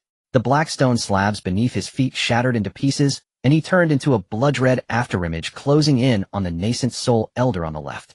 Too fast. The elder, horrified, tried to summon a shield, but Changge's left hand had already seized his neck. The 5 elements primordial qi mixed with the ferocity of the divine demon bloodline instantly shattered the elder's protective true qi. Crack. The neck snapped. Changge hurled the corpse like a sack at the other 2. The remaining 2 elders were terrified out of their wits. This was an impossible fight. The monster's body was harder than a magic artifact, his speed faster than a flying sword. Just then, on the white jade steps behind the main peak, a staggering white figure appeared. Xiaofan.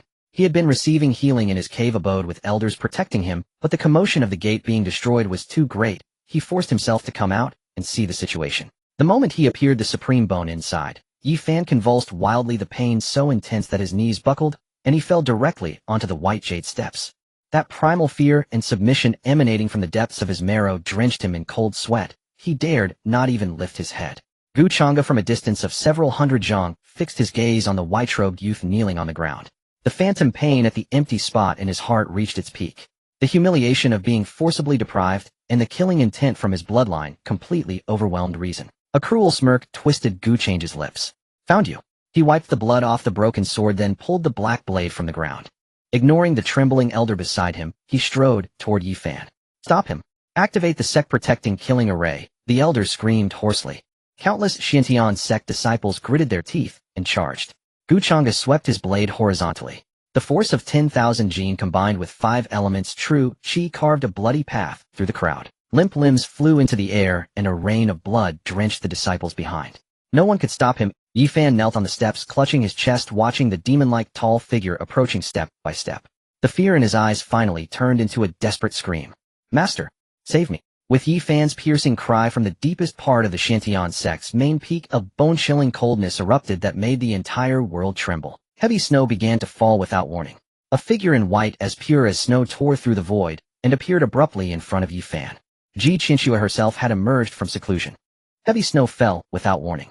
In an instant a layer of bone-piercing dead ice formed on the white jade steps of the Xuantian Sect's main peak. The temperature plummeted and the warm, severed limbs and broken bodies of moments ago were frozen solid in the blink of an eye. Qianxue descended through the wind and snow. She still wore that thin paper-like white robe, and even her hair exuded a deathly stillness that kept people at a distance. The pressure of a divine transformation stage true body forced the surviving inner disciples nearby to kneel, not daring to lift their heads. Xiaofan knelt behind her, clutching the hem of her robe. His face was deathly pale, and he trembled like a leaf in a storm. "Master, save me. This demon cultivator killed Senior Brotherly, and now he wants to kill me." Qianxue did not look at her worthless disciple on the ground. Those emotionless eyes fixed straight on Changge, who stood 100 zhang away treading in blood. This was the true body. Changge halted. The 5 elements furnace within him rumbled with a dull roar. His blood flow instantly doubled, forcefully expelling the cold that had invaded his flesh. A white mist rose from his body. The two faced each other through the raging snow. Qianxue's brow furrowed almost imperceptibly. Earlier in the secret realm it was only a wisp of divine sense, but she hadn't felt it clearly. Now face to face with the true body, that familiar sensation that made her heart pound pierced her mind like a needle. This beast-like body cultivator, the taut line of his jaw, and that disgusted gaze that made her bones ache. It was too similar. But it was impossible. Her Changge had fallen into the Luanmo Sea and died. The one before her was merely a monster reeking of blood and gore. "I have been looking for you for 2 days, Qianxue said, her voice cold enough to freeze ice. "You destroyed my sect and killed my disciples. How do you wish to die?" Changge raised a hand and roughly wiped the blood from his chin. He thrust the half-broken black sword back into his waist belt and gripped the 10th Xuantian black blade with both hands. The blade rested on his shoulder, and his bones cracked with a sharp sound. "I've never died before, so I wouldn't know." Changge's voice was hoarse. The blade's tip slowly rose, pointing directly at Xiaofan, who was hiding behind Qianxue. "I came today to do only one thing. To dig out that piece of bone from his chest." Insolent. A flicker of shock and anger finally appeared in Qianxue's eyes. The supreme bone was something she had personally dug out and given to Xiaofan. It was the greatest taboo of her life, and anyone who touched it was guilty of a capital offense. She did not draw her sword. For a divine transformation powerhouse, to draw a sword against an ant without even a trace of spiritual energy would be an insult. She merely raised her pale hand and pressed down in the air toward Changge. The heavy snow ceased abruptly. The space within 100 zhang around Changge was instantly frozen and compressed by an irresistible absolute force. The air turned into unbreakable transparent ice, threatening to crush him into a pulp. Crack, crack, crack. Changge's bones emitted a grating friction sound. On his tough, pale skin, countless fine bloody cracks burst open. The blood that oozed out was frozen on the skin's surface. Deep in his sea of consciousness, Sun Yin was struck hard by this soul-crushing pressure. She let out a muffled groan, and a trace of crimson blood seeped from the corner of her mouth. The dark red soft smoke robe, soaked through with hot sweat, heaved violently in pain. Instead of retreating, she fiercely lunged toward Changge's spiritual sense. Her long fair arms wrapped tightly around his neck, her legs coiled around his waist. She pressed her cheek against his burning chest, pouring the 9 abyssal extreme force without reserve to protect his heart meridian. "Changge, hold on." Sun Yin's voice was fierce, the red at the corners of her eyes dazzlingly bright. Her warm breath mingled with the scent of blood sprayed directly into his neck. "That old woman wants to crush you. If you dare to kneel today, I'll kill you first." "I wasn't planning to kneel." Changge growled deep in his heart. In reality, his eyes blazed open, a terrifying black-red light bursting from the depths of his pupils. It was the desperate counterattack of the divine demonic bloodline under extreme pressure. In his Dantian, the 5 elements furnace was completely overloaded. Xianbing heavy water and Xian beast fire born by Shiran collided with a thunderous impact, generating an absolutely terrifying explosive thrust. Shatter. A beast-like roar rolled from Changge's throat. His back and waist muscles suddenly strained, and he forcibly swung the black blade in his hand, defying the absolute spatial compression of the divine transformation stage. Boom. The 10th Xuantian heavy blade, carrying overwhelming physical kinetic energy, slammed into the frozen space. Visibly a pitch-black crack was split open in the transparent space that imprisoned him. Then like a shattered mirror it exploded into pieces. Changge burst out of the ice. He was covered in blood wounds deep enough to show bone, but he did not take a single step back. Instead, he used the recoil force of the spatial explosion to take a heavy step forward. That foot directly crushed a dozen white jade steps before him. Rubble flew in all directions. What a... Qianxue's millennia-old icy face finally cracked with a trace of shock. How could a mere body cultivator relying on pure brute force shatter a divine transformation stage spatial confinement? Xiaofan hiding behind her was so scared he wet his pants. The supreme bone inside him let out a mournful wail the moment Changge took that step, as if it wanted to break out of his chest and fly to its true master. That sense of submission from the marrow of his bones made it impossible for him to stand. Changge dragged his blade. Blood dripped from the hilt and fell onto the white jade steps. He stared at the terrified Xiaofan, a cruel sneer curling at the corner of his mouth. How does it feel to use? With every step Changge took, his aura rose another notch. Under the combined effect of the wood marrow and Sun Yin's pure Yin power, his wounds closed and scabbed over at an inhuman speed. He looked at Qianxue in midair, his eyes filled with undisguised disgust. Is that all your tricks amount to? His voice was hoarse, dripping with mockery. Hand him over. Otherwise I'll level this broken mountain of yours today. The wind and snow grew fierce. Change's words struck with resounding force, his hoarse voice echoing off the white jade steps. Qianxue's eternally frozen countenance finally darkened. A mere body cultivator devoid of any true chi dared in her presence, as a soul formation powerhouse, to speak of digging out her disciple's supreme bone. Absurd. A death wish. Qianxue no longer exerted pressure from afar. She clenched her right hand, and the swirling snowflakes instantly coalesced into a crystalline 3-foot ice sword in her palm. A soul formation stage sovereign had drawn her sword. The surrounding space was no longer merely compressed, it was being severed by the terrifying sword intent into fine black spatial fissures. Even nascent soul elders would perish instantly upon touching those cracks. Flash. Qianxue swung her arm casually. A resorthin, nearly invisible ice blue sword line imbued with the law of severance silently sliced toward Change's neck. No escape. The space was sealed. Within the sea of consciousness, Sun Yin's bewitching fox-like eyes flew wide open, her pupils violently contracting. She knew all too well the power of Qianxue's strike. The supreme emotion-forgotten sword that had driven Changge into a corner in his past life. Sun Yin paid no heed to the internal injuries she had just sustained from the pressure. She hurled herself ferociously at Change's divine sense. Her long fair legs coiled tightly around his waist, and her hands cupped his face. The dark crimson gossamer robe was soaked through with cold sweat clinging to her spine and outlining a breathtakingly deep curve. She parted her rosy lips and bit down, without hesitation, on the lower lip of Change's soul. The extreme netherworld power mixed with her recklessly burning soul essence surged like an icy waterfall, madly pouring into Change's body. Charged through Changge. Forget the sword. Sun Yin's voice roared within the sea of consciousness, carrying a desperate, relentless resolve. Her toes, pale as cold jade, curled tightly from the strain, and the silver bells on her ankle clanged with piercing fury. Even if you're cut in half, I can stitch you back together. Go dig out the bone. In reality, Changge never intended to dodge. The 5 elements furnace in his dantian went berserk. The quicksilver-like chaotic primordial chi mixed with the dark red, divine demonic bloodline concentrated entirely on his neck and chest. He dragged the 10th sand-pound black blade, advancing instead of retreating, and took a bold step toward the deadly ice-blue sword line. Thud. A dull, sickening sound of flesh being cut. The sword line, strong enough to sever mountains, sliced through Change's pale skin, cut through tough muscle fibers, and lodged harshly against his cervical vertebra. Blood gushed out, but it failed to sever. The weight of Shirong and the monstrous hardness of the divine demonic bone had ferociously trapped the soul formation stage strike.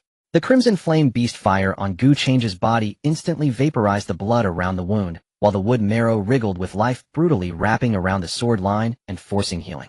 Changge didn't even furrow his brow. Bearing the soul formation sword intent lodged in his neck, he dragged his blade and trudged through the deadly ground covered in spatial fissures. Impossible. Qianxue's pupils contracted sharply, and her hand gripping the sword finally trembled slightly. What kind of flesh is this? What kind of monster is this? Changge had already reached Xiaofan. Xiaofan knelt on the ground, his chest erupting with brilliant golden light. The supreme bone, sensing Change's approach, went completely mad. It struggled violently within Xiaofan's flesh, as if trying to tear itself out of his skin. Aya, master, save me. My chest is going to explode. Xiaofan's features twisted in agony, his hands clawing at the fabric over his chest as he writhed wildly in the snow. Qianxue's eyes turned cold, and she was about to strike again. Too late. Changge dropped his black blade. The 300-pound heavy iron clanged against the white jade steps with a dull thud. His left hand shot out like lightning, grabbed Xiaofan by the neck, and lifted him off the ground like a sick chicken. Xiaofan's feet dangled, his hands frantically clawing at Change's iron-like arm, his eyes rolling back, and a gurgling wheeze escaping his throat. Put him down. Qianxue shouted, thrusting her ice sword at Change's back. Changge didn't even glance back at the oncoming blade. His deep, icy eyes locked onto the pulsating golden light in Yifan's chest. The physiological nausea in his stomach and the overwhelming craving from the void in his chest reached their peak. A single pure voice roared in his mind. Take it back. Changge raised his free right hand fingers together like a blade. No spiritual energy, only pure physical force, and the coating of 5 elements chaotic primordial qi. With a wet tearing sound, Changge's right hand plunged violently and unhindered straight into Yifan's chest. Scalding blood gushed out, splattering Changge's face and streaming down his hard jawline. Yifan's eyes bulged instantly, his mouth wide open but unable to produce a sound. Extreme agony racked his body in violent spasms. No. Qianxue let out a heart-wrenching howl. The ice sword struck Changge's back, but was blocked by the sudden eruption of dark red demonic qi from within him, unable to advance an inch. Changge's face was expressionless. He groped inside Yifan's chest cavity and found the scorching sacred golden bone. The moment he touched it, an eerie, blood-deep sense of belonging coursed through his entire being. This thing was always his. A cruel sneer twisted Changge's lips. My bone, how dare you use it? His right hand clamped down on the supreme bone, and with a sudden burst of force he yanked it outward. A sickening crack of bone and tearing flesh. A mass of blinding golden light along with chunks of blood and flesh was ripped violently from Yifan's chest by Changge. The sound of flesh being forcibly torn apart was piercingly harsh on the deathly still white jade steps. Changge held a bloody, dazzling golden light in his hand. Yifan collapsed like a heap of mud. A terrifying hole gaped in his chest, blood gushing forth. He lacked even the strength to scream, his eyes rolling back, only a faint breath left rattling in his throat, his body twitching sporadically like a dying fish. Qianxue's eternally impassive face finally twisted completely. It was her supreme bone. The grand path she had personally paved for a worthless cripple was being yanked out like a radish, blood splattering all over her. I will make you die without a burial ground. Her nascent soul stage spiritual energy erupted without reserve. The entire main peak of Xuantian Sect trembled violently, and the blizzard instantly transformed into billions of razor-sharp ice blades. The ice blades converged into an ice-blue storm that annihilated everything, tearing through the space in its path as it devoured Changge. Changge did not retreat. He looked down at the bone in his hand, which radiated a holy light. The bone pulsed frantically in his palm, not in resistance, but with an urgent craving, like a beast catching the scent of its origin. Changge let out a cold smirk. He roughly tore open the tattered cloth over his own chest, ignoring any potential rejection, and viciously pressed the supreme bone, still slick with another's blood, into his own hollow chest. There was no resistance. This was, after all, something that had been torn from his own body. Golden light instantly pierced through his flesh. A bloody gash split open Changge's pale chest, and the supreme bone, like molten gold, greedily burrowed into its original place, fitting perfectly. Boom. Within his sea of consciousness, a terrifying primal power far beyond the 5 elements mixed true qi crashed down like a tsunami. Sunyan was thrown back, her head jerking upward from the impact. The dark red gossamer robe was instantly soaked through with cold sweat and hot breath, clinging tightly to her alluring figure, outlining a breathtaking silhouette. Unable to bear the overwhelming return of this primal power, her long legs locked tightly around Changge's waist, her fingers digging fiercely into his back. A stifled, sensual moan escaped her throat, the crimson at the corners of her eyes spreading instantly. Gasping heavily, she parted her moist lips and bit down, without hesitation, on Changge's soul's shoulder, anchoring herself amidst the spiritual storm. Changge's large hand cupped the back of her head, pressing her firmly against his chest. The violent bloodline of gods and demons, along with the 5 elements true qi, finally achieved a perfect suppression and fusion with the supreme bone's return. The originally seething murderous intent was forcefully soothed by the sacred aura of the supreme bone, transforming into a profound and newborn power. In reality, Changge abruptly tilted his head back, and from the depths of his jet-black eyes a glaring dark golden light tore through the black-red demonic aura. The fatal wounds on his body healed and closed at an astonishing speed. The golden blood flowing from the supreme bone swiftly coursed through his entire being. Exhilarating. Changge pulled the 300 black blade from the ground. Facing Qianxue's world-destroying ice blade storm, Changge did not engage in a direct confrontation. Although he had fused with the supreme bone, his current cultivation level was still unable to withstand a full-force strike from a nascent soul-stage true form. He only wanted to reclaim what was his, not to court death. Changge reached into his bosom and pulled out the black iron token he had snatched from the top floor of the Dahuang Scripture Pavilion. The core of the Dahuang main peaks formation. He poured the newly born supreme mixed true qi into the token without reservation. Then he viciously smashed the token onto the white jade steps beneath him. Take back this broken mountain. Rumble. The ancient formation power sealed within the token was detonated by Changge in the most brutal manner. A terrifying energy capable of tearing the void apart exploded from Changge's center, directly meeting Qianxue's nascent soulstorm. As the two forces collided, space shattered like a broken mirror, instantly collapsing into a massive pitch-black void rift. A violent suction force swept up tens of tons of white jade steps into the abyss. Qianxue was forced to withdraw her attack. She formed hand seals, conjuring an ice-blue barrier to shield the dying Xiaofan behind her, and the main peak steps that were on the verge of being devoured by the void. As the raging energy dispersed and the void rift slowly closed, the spot where the blood-soaked towering figure had stood was now empty. Only shattered white jade fragments remained, along with the lingering defiant scent of blood in the air. Qianxue looked down at Xiaofan lying in a pool of blood with his chest completely caved in. For the first time, a flicker of bewilderment and extreme fury appeared on her peerless face. That bone had actually fused directly within that person's body. There was no rejection, not even a single scream of pain. In this world, besides that disciple she had driven into the demonic chaos, see who else could possibly accept this supreme bone so perfectly. Qianxue clenched her fists, her long nails digging deep into her palms, drawing sharp, piercing blood. In her mind, she replayed the look of disgust that body cultivator had given her, and a wildly absurd, heart-stopping thought began to fester. Issue the sect master's decree. Qianxue's icy voice, laced with the pressure of her nascent soul stage, spread throughout Xuantian Sect. Seal off the entire central continent. Even if you have to scrape the earth 3 layers deep, dig out that body cultivator who wields the blade for me. I want him alive, I want his corpse.